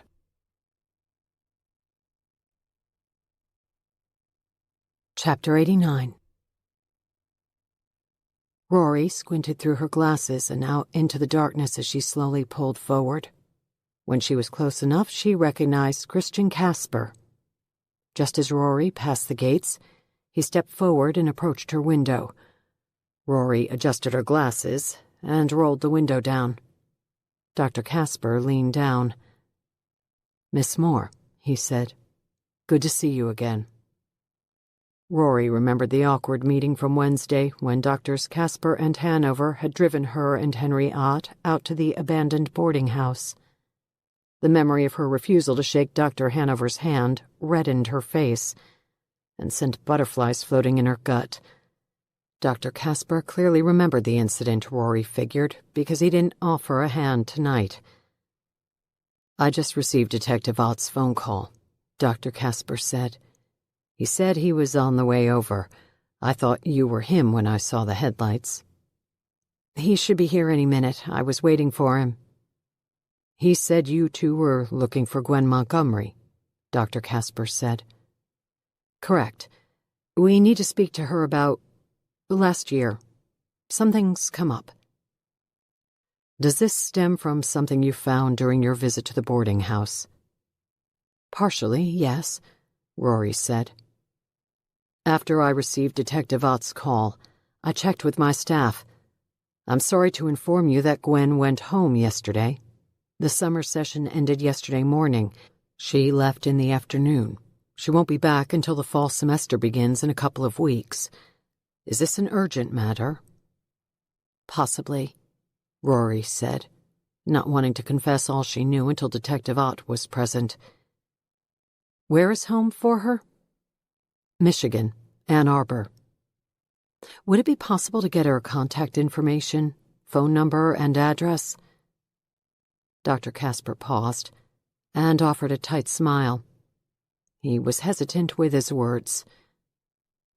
I'd need to speak with Detective Ott before I could give out personal information about one of our students. Rory nodded and adjusted her glasses again. Of course.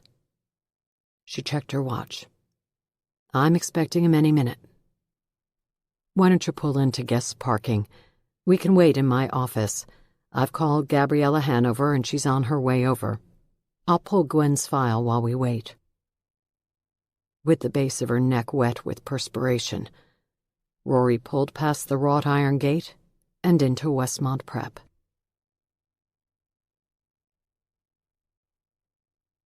Chapter 90. Lane continued to stare at the photo of the lone, high-topped gym shoe sitting on the tracks and the single penny that accompanied it. Finally, he put the picture down. Did you ever ask the kid about the pennies? Why they both weren't on the tracks that night?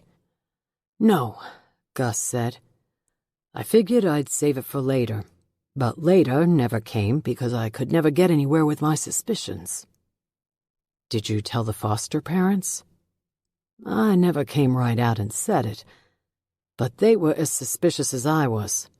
They didn't verbalize it either, but the way they looked at me every time I came to the house told me that they were begging for help. Whatever came of it all? Just another box that wound up in a storage unit. I was up to my eyes in homicides. This case was considered suspicious at first, but eventually labeled an accidental death by the ME and stamped clear of the NYPD's docket. There was nothing I could do. Lane stared Gus in the eye. Something tells me you didn't simply let this die. I didn't. Not for a while, anyway. I couldn't peg that kid for William Peterson's death. But something about him felt sinister. His eyes, maybe. His demeanor, I don't know. But something about him had me on edge. So, I looked into him. Researched how and why he entered the foster system. What did you find? He was placed in state custody after his father hung himself from the bedpost in their home. The kid found him. Christ, where was the mother? The day before the kid's father killed himself, his mother suffered a mysterious fall down the stairs. The day before. Gus nodded. I pulled the case file on the incident. Looks like the ER doctors indicated that the woman's injuries were not consistent with a fall down the stairs. Someone had beaten the shit out of her. Lane thought for a moment. The husband? Maybe. He would be the most likely suspect, but he killed himself that night. The kid found him the next morning, called 911. So, the kid's father beats the mother to death, makes it look like she fell down the stairs, and then he kills himself. With no other family, the kid ends up in foster care. Nope, Gus said. The kid's mother didn't die. She was beaten to within an inch of her life, but she lived. She spent half a year in a coma. When she woke up, she was an invalid. She was never able to take care of herself again. With his father dead and his mother in a near-vegetative state, the kid became a ward of the state and went into the foster system. 6 months after the Petersons took him in, William died on the tracks. What happened to the kid's mother? Gus reached into the box and pulled out another file. Like I said, that's why I asked you down to Florida. I think our two cases might be linked.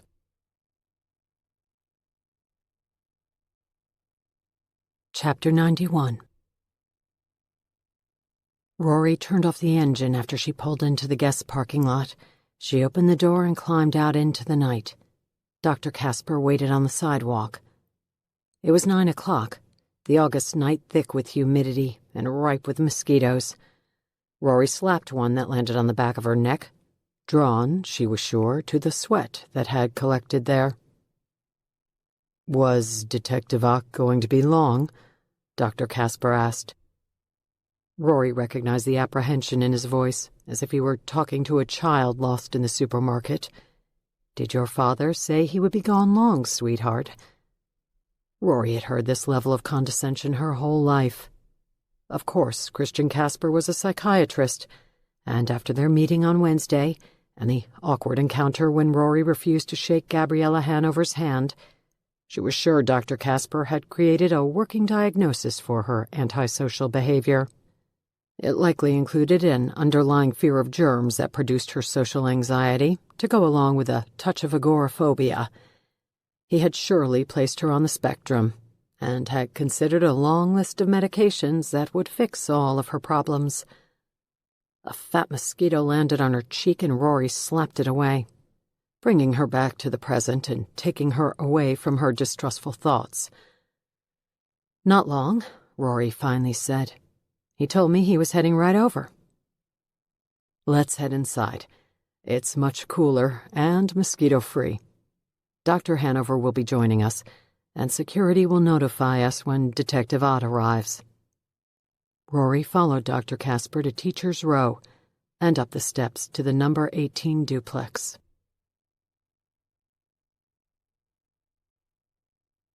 Chapter 92. "I did some research on the kid's mother today," Gus said, opening the file he had pulled from the box. "The family had no money and no insurance. She spent 6 months in the hospital after her injuries, and when she came out of the coma, and it was determined that she would need long-term care, she became a ward of the state. Her kid went into the foster care system. She went into a state-run adult care facility in upstate New York. Spent 23 years there." "And then what?" Lane asked. "She died?" "No. 2 years ago, she was transferred to a hospital in Indiana, about an hour outside of Indianapolis." Lane's mind began to churn. There was a connection there waiting to be made, but he couldn't straighten it out. "But here's the catch," Gus said. "I put a call into the hospital today to see if I could find out anything about her condition, and apparently she's missing." "Who's missing?" "The kid's mother." "What do you mean missing?" "They can't find her. I talked to the local police department," Gus said. "They're checking security footage right now, but it looks like someone dropped her in a wheelchair and pushed her through the front doors." Lane blinked a few times.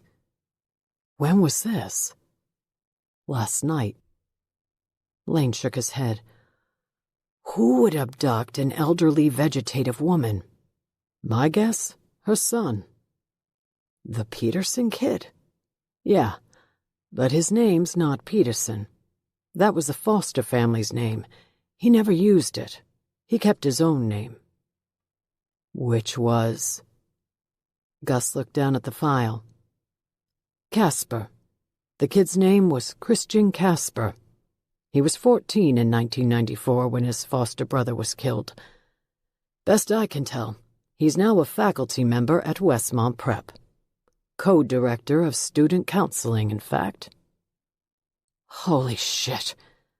Lane reached for his phone.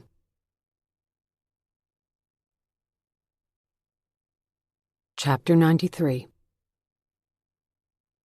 Dr. Casper walked up the steps and keyed the front door of his duplex.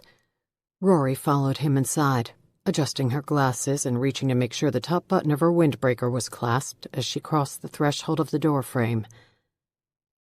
"Can I get you something to drink?" Dr. Casper asked. "No thanks," Rory said. To the left of the entryway was Dr. Casper's office.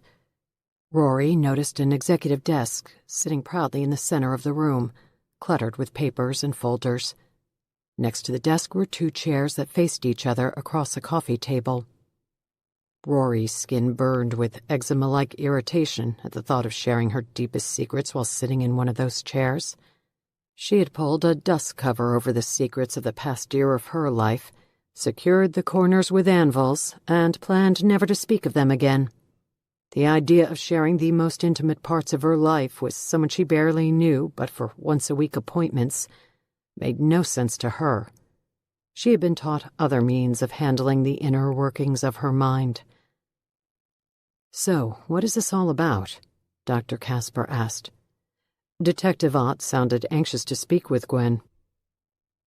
"We came across some new information and wanted her feedback on it." "Anything for us to be concerned about?" "I don't think so," Rory said, but the hesitation in her voice betrayed her. "It's unfortunate timing, with the summer term just ending. Otherwise, we could simply walk to her dorm room for a chat. And I apologize." Dr. Casper pointed to his office. "I'm afraid my office is a mess as we finish up summer report cards and prepare for the new school year. We've temporarily moved the student records to the lower level." Dr. Casper glanced at his watch. "Gabriella will be here any moment. Come down with me and I'll grab Gwen's file." Lower level. The phrase stuck in Rory's mind. She wondered for an instant, just a fleeting second, why he would use that term. They weren't in the grand library building Rory had passed on the way through the front gates, where a basement could be considered a lower level. They were in a 2-story duplex that doubled as Christian Casper's office.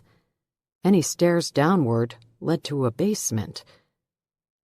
Rory forced a smile and adjusted her glasses again. She pulled the beanie hat down on her head, trying to hide behind the brim. She didn't like basements, the one in her own Chicago bungalow or anyone else's. Dr. Casper opened the door located on the other side of the staircase. Rory saw a dark landing and shadowed stairs. "It'll take me just a minute to locate the file. Would you mind helping me?"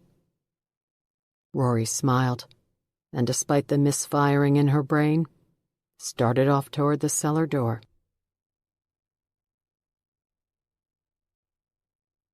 Chapter 94. Blaine held his phone to his ear and listened as Rory's voicemail picked up. "Hey," he said, "it's me. I'm down here in Florida, and I think I stumbled onto something. You've got to call me back right away, as soon as you get this." Blaine checked his watch. It was 9:15 p.m. Central Time. He fired off a text with the same message, and then set his phone on the table so he was sure to catch Rory's call back. "No luck?" Gus asked. "No." Lane checked his watch again, and wondered why Rory wasn't answering her phone. A sense of urgency swelled in his chest, but 1,500 miles separated him from Rory, and Lane knew he was helpless until Rory called back. He finally looked up to Gus. "I'm sure you did some digging into Dr. Casper." Gus nodded. "I did. He stayed in the foster system, but was never picked up by another family. When he turned 18, he was free as a bird. I lost track of him back then, but after you called, I tapped my contacts and we did a records search." Gus turned the page in the folder in front of him. "While he was in the foster system, he managed his way through high school. Then he applied for and received a grant to go to college. It's pretty rare for a foster kid who never found a home to make it past high school, but this kid did. He went to New York State College." Gus looked up from the page he was reading. "Guess what happened to his freshman year roommate?" Lane shook his head. "Casper lived in the dorms. In October of his freshman year, his roommate killed himself. Casper found him hanging from the rafters when he came back to the dorm room one night." Lane remembered the profile he created of the Westmont prep killer. The organized nature of the crime scene indicated that this was not the first time he had killed. Lane had also guessed that the killer came from a broken family and likely had developed an unnaturally intimate relationship with his mother. This maternal bond was in opposition to a troubled relationship with his father. "It seems everyone around this guy dies," Gus said. After college, he went to medical school. Eventually went into psychiatry, specializing in adolescent and juvenile psychotherapy. My source tracked down an old patient of Casper's from when he practiced in New York. Casper's previous patient is almost 30 now, and had only the nicest things to say about his old shrink. When asked if Dr. Casper had any unusual techniques or practices, the guy said that Casper had a unique way of calming his patients during therapy sessions. Lane waited a second. Which was... He had them fidget with a flattened penny. Guy said that it worked so well that after a while it was like an infant sucking on a pacifier. Lane's mind was firing, and the urgency in his chest grew to something closer to dread. "When combined with everything that's happened at that prep school," Gus said, "it's either a very eerie coincidence that so many deaths surround this guy, or it's proof that we've stumbled onto the footprints of a lifelong serial killer." Lane grabbed his phone and dialed again. "Pick up, Rory. Pick up the goddamn phone."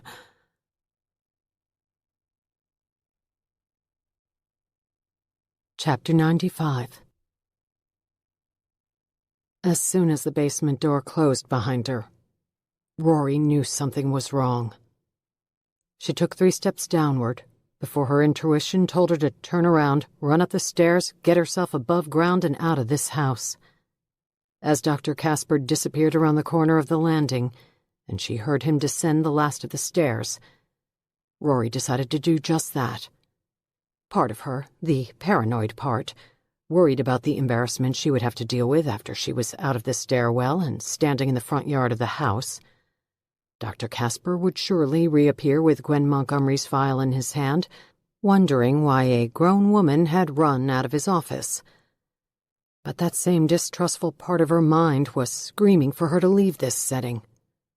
Adrenaline from her fight-or-flight system washed through her body, quickening her heart rate and increasing her blood pressure. Any awkwardness that came from running now would be easier to deal with than the impending panic attack she would experience from staying 1 minute longer in the confined space of the stairwell. "I could use a hand down here," Dr. Casper yelled from the basement. Upstairs and outside she could wait for Detective Ott. He was on the way. Hadn't Dr. Casper also mentioned that Gabriella Hanover was on the way over? It was hard for Rory to believe how badly she longed to see perfect strangers. The sensation confirmed the danger she had walked into. "I think I found what you're looking for," she heard Dr. Casper call out. "And she—" Rory turned and ran up the stairs, the thumping of her combat boots drowning out the last of Casper's sentence. She reached the closed door and twisted the knob. It was locked. The clicking noise she had heard when the door closed behind her was now obvious.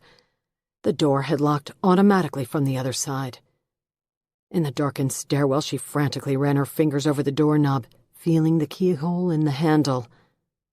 She heard shuffling on the stairs, scratching of shoes as Dr. Casper methodically climbed up the first few steps.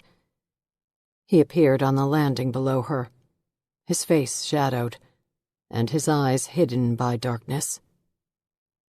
"I told you, I found what you're looking for," he said. "Now come back down here." Rory tried the door handle again. The door locks automatically when it closes. It's the safest way. Now, I'll only tell you one more time. Come down here.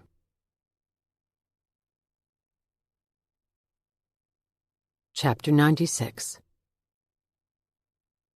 Henry Ott pulled his Chevy to the front gates of Westmont Prep.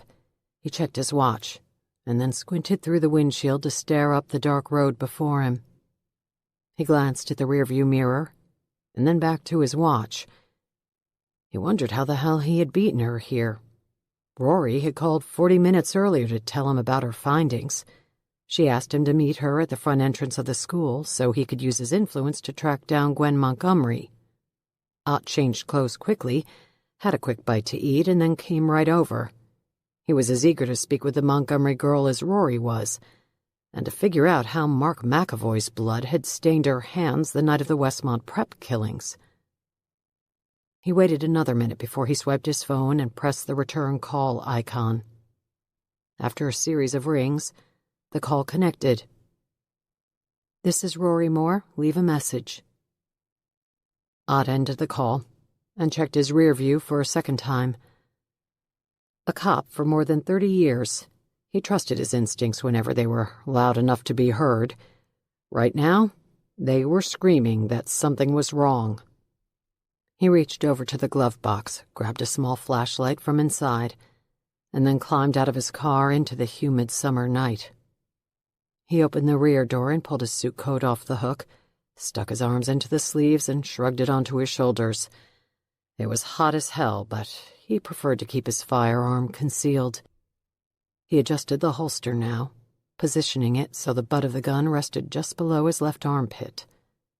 Then he clicked on the flashlight and walked toward the front gates of Westmont Preparatory High School.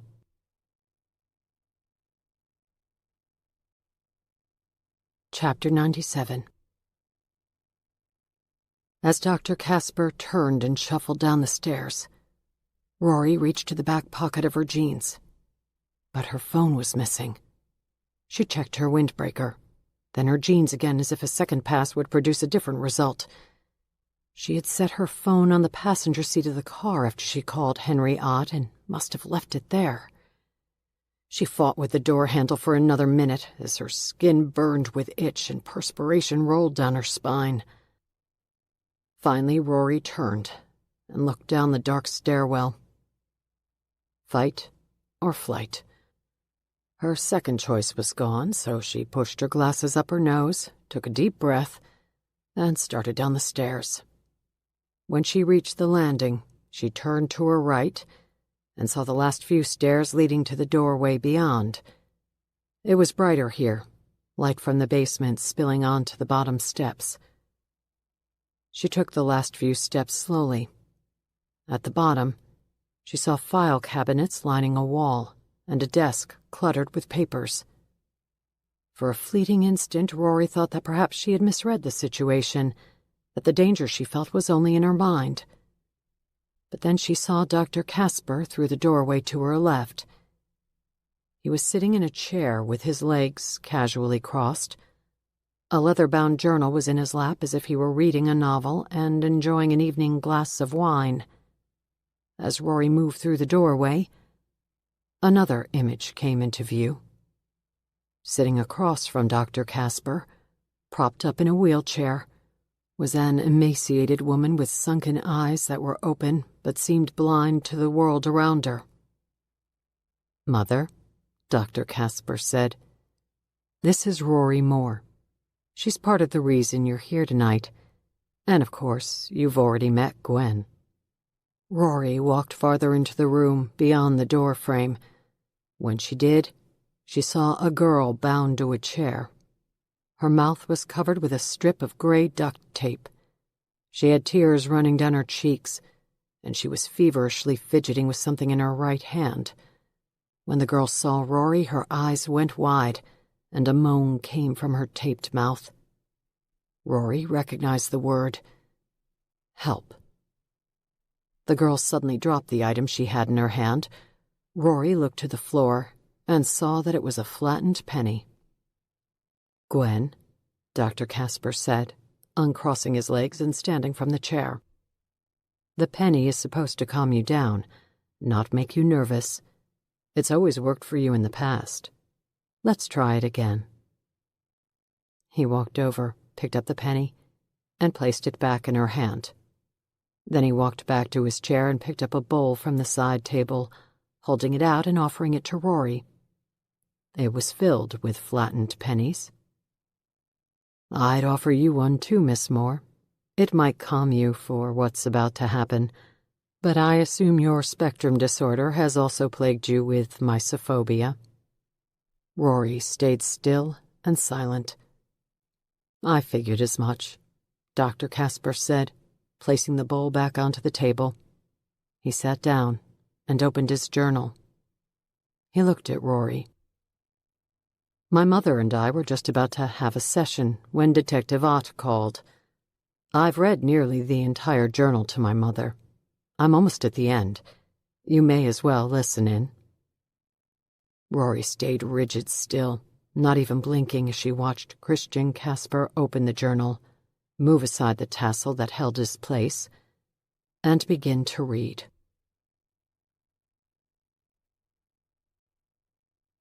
Session 6. Journal Entry. The end is near. I arrived to the abandoned boarding house and waited in the place the students called the safe room. It was an ironic name, because that night it would be anything but safe. I had kept a set of keys to the old house from when it was operational. The door opened easily, and I took my place in the corner. I knew what was transpiring that night. It was the summer solstice, which meant the juniors were being initiated. Although believed by its members to be shrouded in secrecy, I knew just about everything about the game they called the Man in the Mirror. Many faculty members did, including Charles Gorman.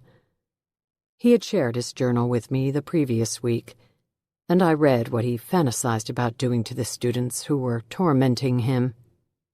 My plan came clearly into focus then. I would go to the house and wait for the students to arrive, one by one. I had planned initially to kill them all that night, but the two Charles hated most arrived first, and when no one else immediately came from the woods, I hurried back to campus. I knew the police would eventually suspect Charles. He was weak and feeble, and when he came to me after the tragedy in the woods to confess his worry that his darkest thoughts had somehow come to fruition, I convinced him that the only way he could dispel the demons that haunted him was to go out to the house in the tracks and face them down. We went together. It was there that he stumbled, like my foster brother had years before, onto the tracks. It was considered a suicide attempt. I wanted to rid the world of the weak and feeble, the type of person I had once been. But somehow Charles survived. It was better that way. Charles would be forever displayed to the world as the helpless and pathetic soul he was. He deserved to suffer for his weakness. His tormentors, though, they deserved to die. Just like my father. That night in the safe room, Andrew Gross died in a pool of his own blood. Tanner Landing, from a tine that speared his brain. I had to wait on the others, but slowly, one by one, they came to me during our therapy sessions and confessed their guilt for having driven Charles Gorman to murder and attempted suicide by hiding from the police the fact that they had seen him that night, alone in his home, and that the timeline of events made it impossible for Charles to have gone out to the abandoned house. But something else had occurred that night that also plagued their souls. They had accidentally killed a man they then dropped in Baker's Creek. They each came to me, desperate for my help, frantic to find a way past their guilt. I offered the perfect solution. The only way for them to clear their conscience, I told them, was for each of them to face their demons in the exact place that produced them. Bridget was first. I convinced her to go to the abandoned boarding house. I offered to accompany her, to stand next to her as she faced her demons at the train tracks, at the exact location where they all believed Charles Gorman had attempted suicide. When we made it there, she closed her eyes and waited for the train to take away her demons. Just like with my foster brother years before, it was almost too easy. Danielle and Theo followed. Everyone believed they were suicides. But then the reporter arrived, and the podcast began.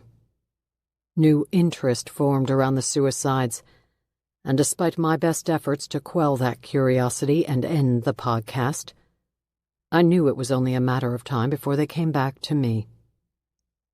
I'm at peace with it all, though. I knew this day was coming. Back when I peeked through the keyhole of my bedroom door and allowed that weak and helpless child to die, the one who watched his father beat his mother. I knew this day would eventually come. When Gwen came to me yesterday, I knew the day had arrived. She had a grand plan to go to the police, but I knew I couldn't allow that to happen, Mother. Not before you and I shared this last moment together. I closed the journal and looked at my mother.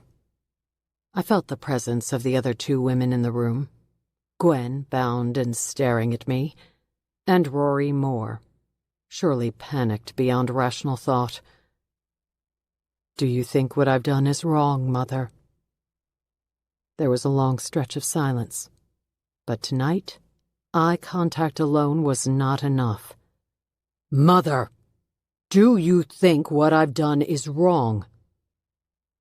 Not at all, she said. I smiled at the reassuring words. They washed over me and calmed me. Of course, those were the only words my mother has been able to speak since she woke from her coma more than 25 years ago. Still, I enjoyed hearing her voice. I needed her reassurance that I have lived my life to her approval. I am who I am today, and I've done what I've done throughout my life because of her. Because of the things she allowed me to witness through the keyhole in my bedroom door. Because of her weakness. I placed the journal onto the table next to my chair.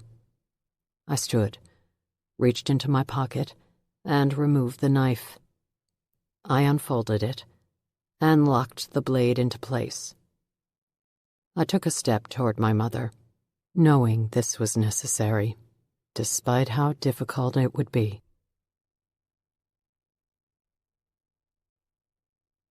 Chapter 98.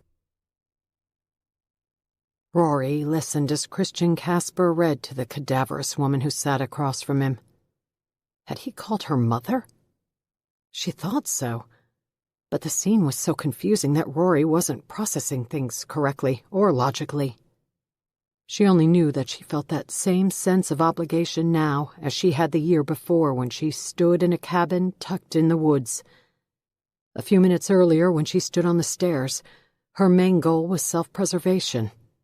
But now, it was something else. The other women in the room needed her. Rory could no longer consider running. She took a deep breath and listened as Dr. Casper confessed to killing Tanner Landing and Andrew Gross. She listened to how he had pushed Charles Gorman and the others in front of the train that ran next to the boarding house. Surely this man was responsible for the explosion that claimed Matt Carter's life, and nearly ended Lane's as well. Sweat ran down the length of her back as her mind flashed to the corkboard in the three-season room of the cottage, and to the faces that were pinned there. Casper stopped reading, and the silence snapped Rory to attention. She watched as he stood from his chair. He reached into his pocket and removed something. The overhead lighting reflected off the metal, and the blade of a knife grinned ominously in his hand when he unfolded it. The frail woman did not so much as flinch as he approached her. She appeared to be detached from reality. "You made me this way, Mother," Rory heard Casper say in a quiet voice. "And now that I'm ready to leave this life you've given me, I'm taking you with me." Rory had no time to consider her options. She simply bolted toward him. Like a linebacker, she lowered her head and crashed into his waist. Her right shoulder connected squarely with his groin, and he released a howl as the air left his lungs, and they both crashed to the ground. She immediately reached for his right hand to isolate the knife, but as she grabbed his wrist, she saw that his hand was empty. Casper turned onto his stomach, still groaning from the blow, and began to crawl for the knife that had landed a few feet away. Rory reached her right arm around his neck and secured a tight chokehold when her hands came together. She squeezed with all her strength. It slowed his progress, but didn't stop it as he crawled inch by inch toward the knife. She squeezed harder, hoping the lack of blood and oxygen to his brain would eventually stop him. A muffled wheeze escaped from his constricted trachea, but he continued to drag Rory on his back, one elbow over the other until he was within arm's reach of the knife. Rory pressed her eyes tightly closed as she cranked her chokehold with everything she had left inside of her. As Casper reached for the knife, fear overwhelmed her and Rory took a deep breath, reaching for her last bit of strength and squeezed his neck with all her strength. Still, his fingers managed to creep toward the knife's handle. A guttural scream came from Rory's throat when Casper's hand grasped the knife.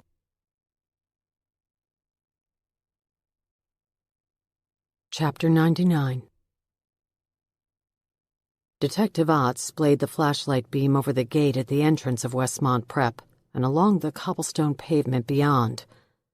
The library was visible in the distance, with its 4 bold columns lighted by upward-directed spotlights. Off to the right was the visitor parking lot, and he noticed a lone car parked there. He craned his neck to get a better view, but the brick wall that the wrought iron gates were connected to blocked his vision. He took a minute to consider things, and then headed down the sidewalk that ran parallel to the red brick wall. The barrier was 8 feet tall, and he walked for a distance that he estimated put him in direct line of sight to the visitor lot. He dropped the flashlight into the breast pocket of his suit, reached up to the top of the wall, and pulled himself upward so his head peeked over the upper edge of the bricks. He grunted as he exerted himself, and not for the first time he considered that he was getting too old for this shit. But old or not, his instincts never led him astray.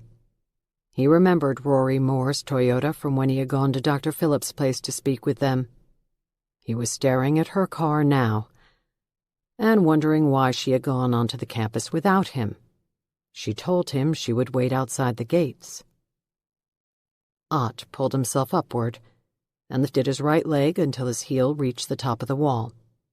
He groaned and grunted until he was straddling the bricks. He swung his left leg over until both dangled on the campus side of the wall. An angry knee from college football would protest his next decision, so he didn't give himself time to change his mind. He placed his palms on the bricks, lifted his rear end up, and jumped. He crashed to the ground, and was thankful to find grass instead of concrete.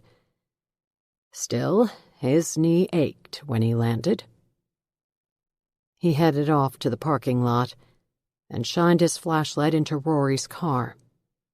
He noticed her cell phone on the passenger seat. He took only a minute to look around before he walked onto the path he remembered was called Teacher's Row. It was from here that he had walked into Charles Gorman's duplex the previous year. He stood there now, looking down the quiet path that ran in front of the buildings. That's when he heard it. A muffled scream that came from the duplex to his right. His eyes went wide as he reached for his gun. He heard another scream and ran toward it.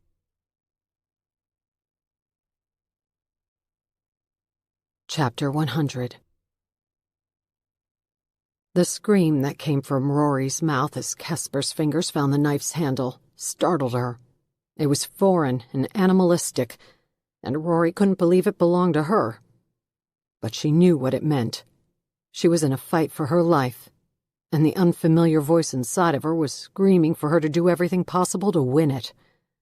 When Casper grasped the handle, Rory released her chokehold and rolled off of him.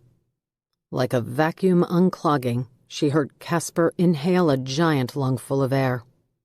Rory had her back to him and was on a mad dash for the doorway. Her only hope was to get to the window well she had spotted on the way down to the basement and crash her way through it before he gained his bearings. She didn't come close. He was on her in an instant, hurtling himself into her from behind. She went face first into the doorframe, the dry wall caving in from the impact of their bodies. Rory screamed again as she managed to slither around so that her back was to the wall and they were face to face. Casper brought the knife up. Rory had just enough time to grab his wrist as he pushed the blade toward her neck. Surely, her mind reasoned in some strange tangent of thought, this was the same knife he had used to slash Andrew Gross's and Tanner Landing's throats. Banging came from upstairs. Someone was pounding on the front door. She saw Casper's eyes go wide. His jowls vibrated with effort as he pushed the knife closer to her. Rory's left arm alone was not strong enough to stop the knife's progress, so she brought her right hand up for reinforcement. When she did, her hand brushed across her left breast and she felt the pinprick through her jacket. In a flash, she ripped down the zipper of her windbreaker, reached to the breast pocket of her shirt, and withdrew the Folger Gruden brush. It was the last one she had used on the Kitty Joy doll earlier that morning, meant for fine sculpting and with a needle-like point on the handle. As Casper pushed the blade of his knife toward her neck, Rory jabbed the pointed handle through his left eye socket. Like a ruptured balloon, he deflated in front of her and crumbled to the ground, his face flopping onto her Madden Girl Eloise combat boots and coloring them red with the blood that poured from his eye.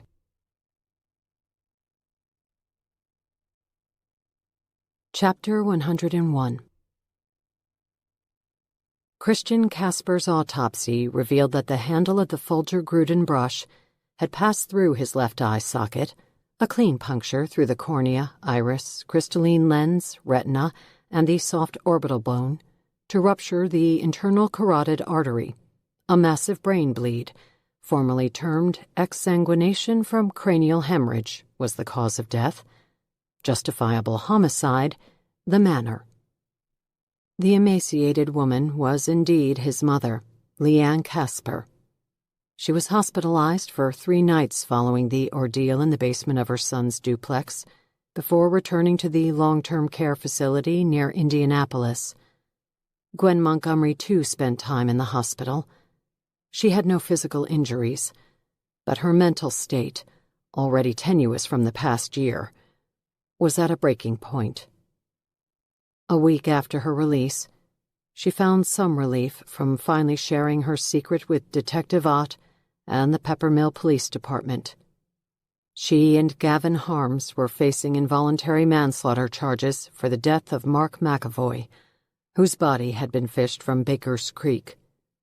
Gwen and Gavin faced a wide range of potential sentences, from probation to years in prison. It was a week after the events in Christian Casper's basement that Rory walked into the den of her Chicago bungalow. She sipped Dark Lord Stout as she sat down at her workstation. The Armand Marseille Kitty Joy German baby doll lay on the workbench under the glow of the gooseneck lamp.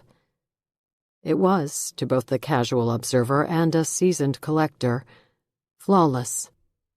The face was without defects, the fissures erased to perfection. The reconstruction of the ear and cheek seamless and balanced. Rory ran a brush through the doll's hair, straightened its clothing, and then walked to the row of built-in shelves. There was a single vacancy, created that morning when Rory took an older doll down and stowed it away. She placed the Kitty Joy in the empty spot and backed away to admire her handiwork. Something inside of her reset, and she felt balanced again as her latest restoration blended into the collection. The assortment of dolls that filled her den was not just her life's work. It was her salvation, a lifeline that guided her beyond the affliction that otherwise had the power to lure her thoughts and destroy her existence. She returned to the desk, sat in the chair, and took a sip of Dark Lord. A large manila envelope had arrived in the mail that morning, and she saved it for now to open. After ripping the top away, she pulled the folded newspaper from within. It was yesterday's edition of the Indianapolis Star. The story was on the front page, above the fold. Missing South Bend Man Unlocks Mystery of the Westmont Prep Killings. Part 1 of a 3-part series. By Ryder Hillier. Before Rory started in on the article, she pulled a yellow sticky note off the front of the newspaper. "Rory, my meeting is tomorrow. Thank you 100 times over. Ryder." Rory took another sip of Dark Lord. It was her first and last of the night. She had to be sharp for the flight the next day, although this time she would have Lane as her seatmate, and the flight to Florida would surely be much more enjoyable than her last. She picked up the newspaper and read Ryder's article.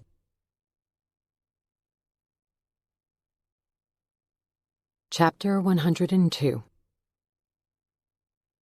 Ryder Hillier made the drive up to Chicago in just under 2 hours.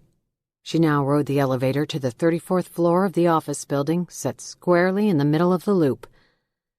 Butterflies stirred in her stomach, and she worked hard to keep her emotions under control.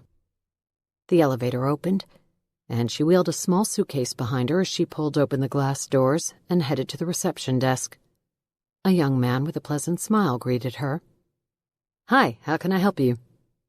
"Ryder Hillier to see Dwight Corey." "Yes," the young man said with enthusiasm. "He's expecting you." He picked up the phone. "Mr. Corey, your 1 o'clock is here. Ms. Hillier." A moment later, a tall man, impeccably dressed in a tan Armani suit, opened the door next to the reception desk. He too sported a broad smile. "Ryder," he said as he approached, extending a hand. "Dwight Corey. So nice to meet you."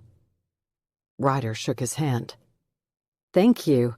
I really appreciate the opportunity." "It's more than an opportunity," Dwight said. "From what Rory and Lane have told me, this is what you're made for. Come on in. The NBC people will be here in 30 minutes, and I want to brief you on the offer." Ryder swallowed hard and followed the agent into the office. She was about to make her pitch to NBC, why she was the perfect host to continue Matt Carter's podcast. Her heart pounded as she wheeled her research behind her.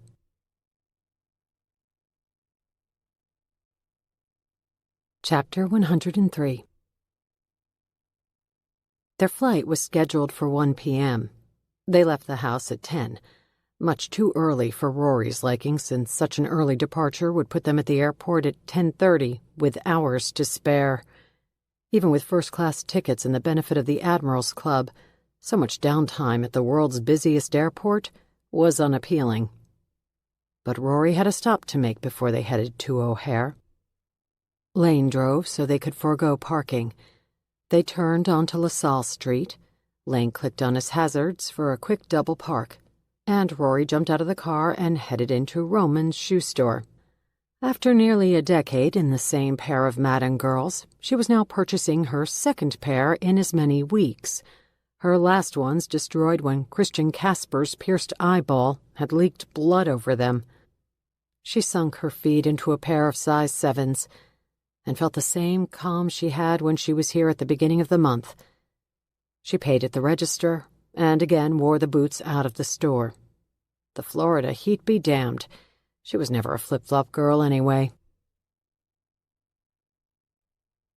Their plane landed in Fort Myers at 4:05 p.m., and they were driving the rental car across Sanibel Island Causeway 30 minutes later. In her more than 10-year relationship with Lane, they had never taken a vacation together. There were many reasons for this.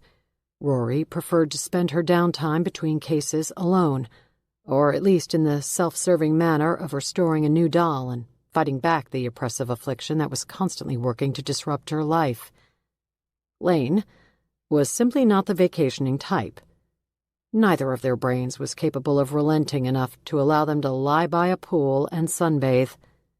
Rory's aversion to sand, and all the crevices it had the potential to penetrate, was enough to keep her away from a beach for her entire life, which was why this trip was a leap of faith.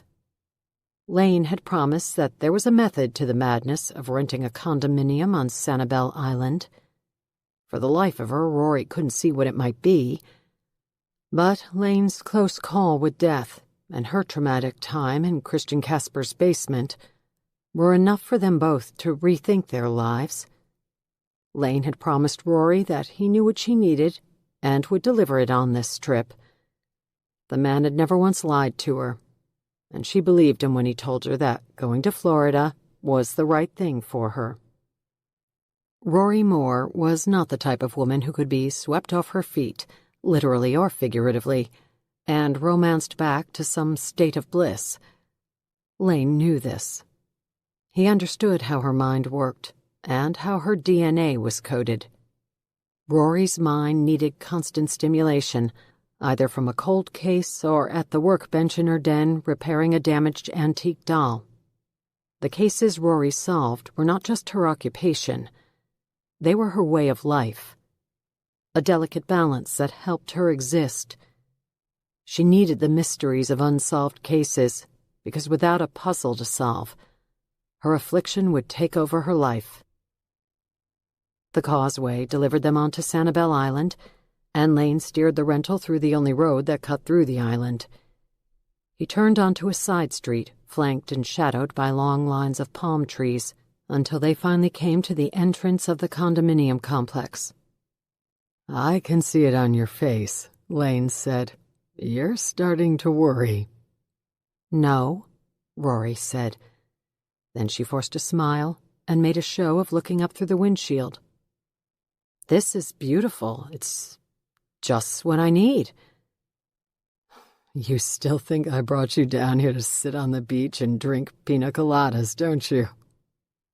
"I'm not exactly sure what we're going to do while we're here, but I know for certain you don't believe I'd ever drink a pina colada or walk on a beach." They found a parking spot, and Lane pulled their luggage from the trunk. They took the outdoor elevator to the 3rd floor, where Lane keyed the door and held it open for Rory. Inside, they dumped their bags in the bedroom, before Lane walked her to the lanai. The Gulf was on majestic display before them, as the afternoon sun shimmered on the surface of the ocean. Rory grimaced when she looked down at the beach. "Seriously, Lane, don't make me walk barefoot in the sand." "Please," Lane said. "Don't you think I know you by now?" He put his arm around her and pulled her close, then checked his watch. "There's someone I want you to meet. He has something to show you." "Do I have to wear flip-flops?" "God, no. Bite your tongue."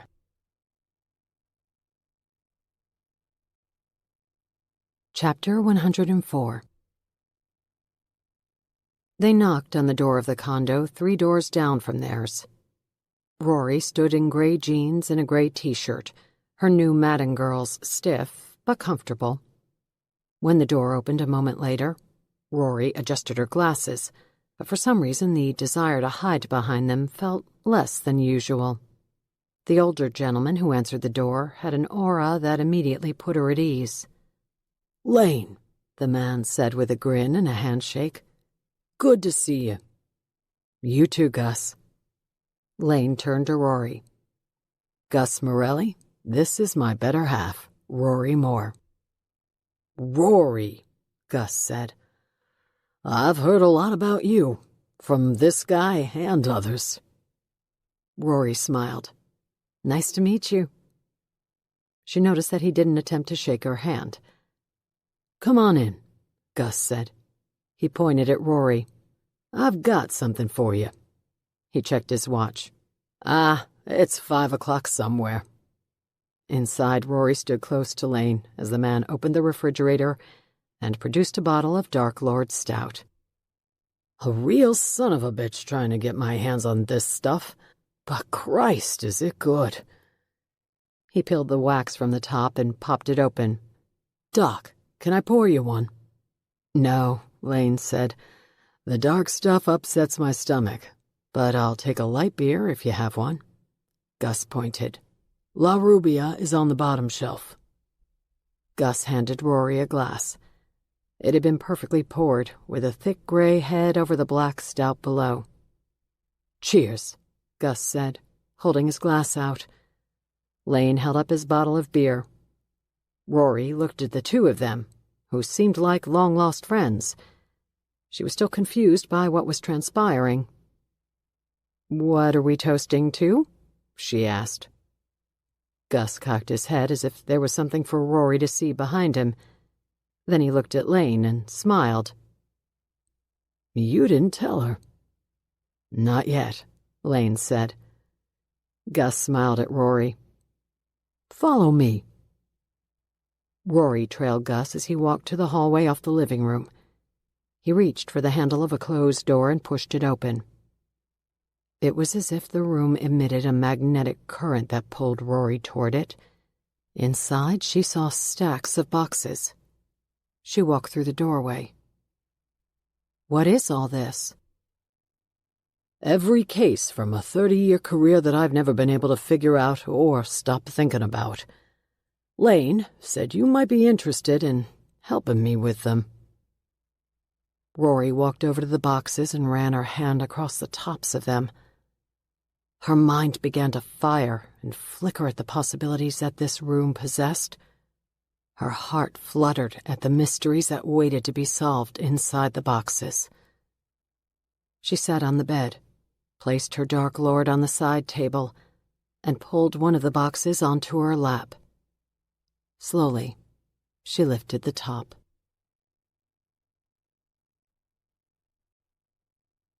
The end. This book was read for you by Vivian Laney, a member of SAG-AFTRA. We hope you have enjoyed this production of The Suicide House by Charlie Donlea.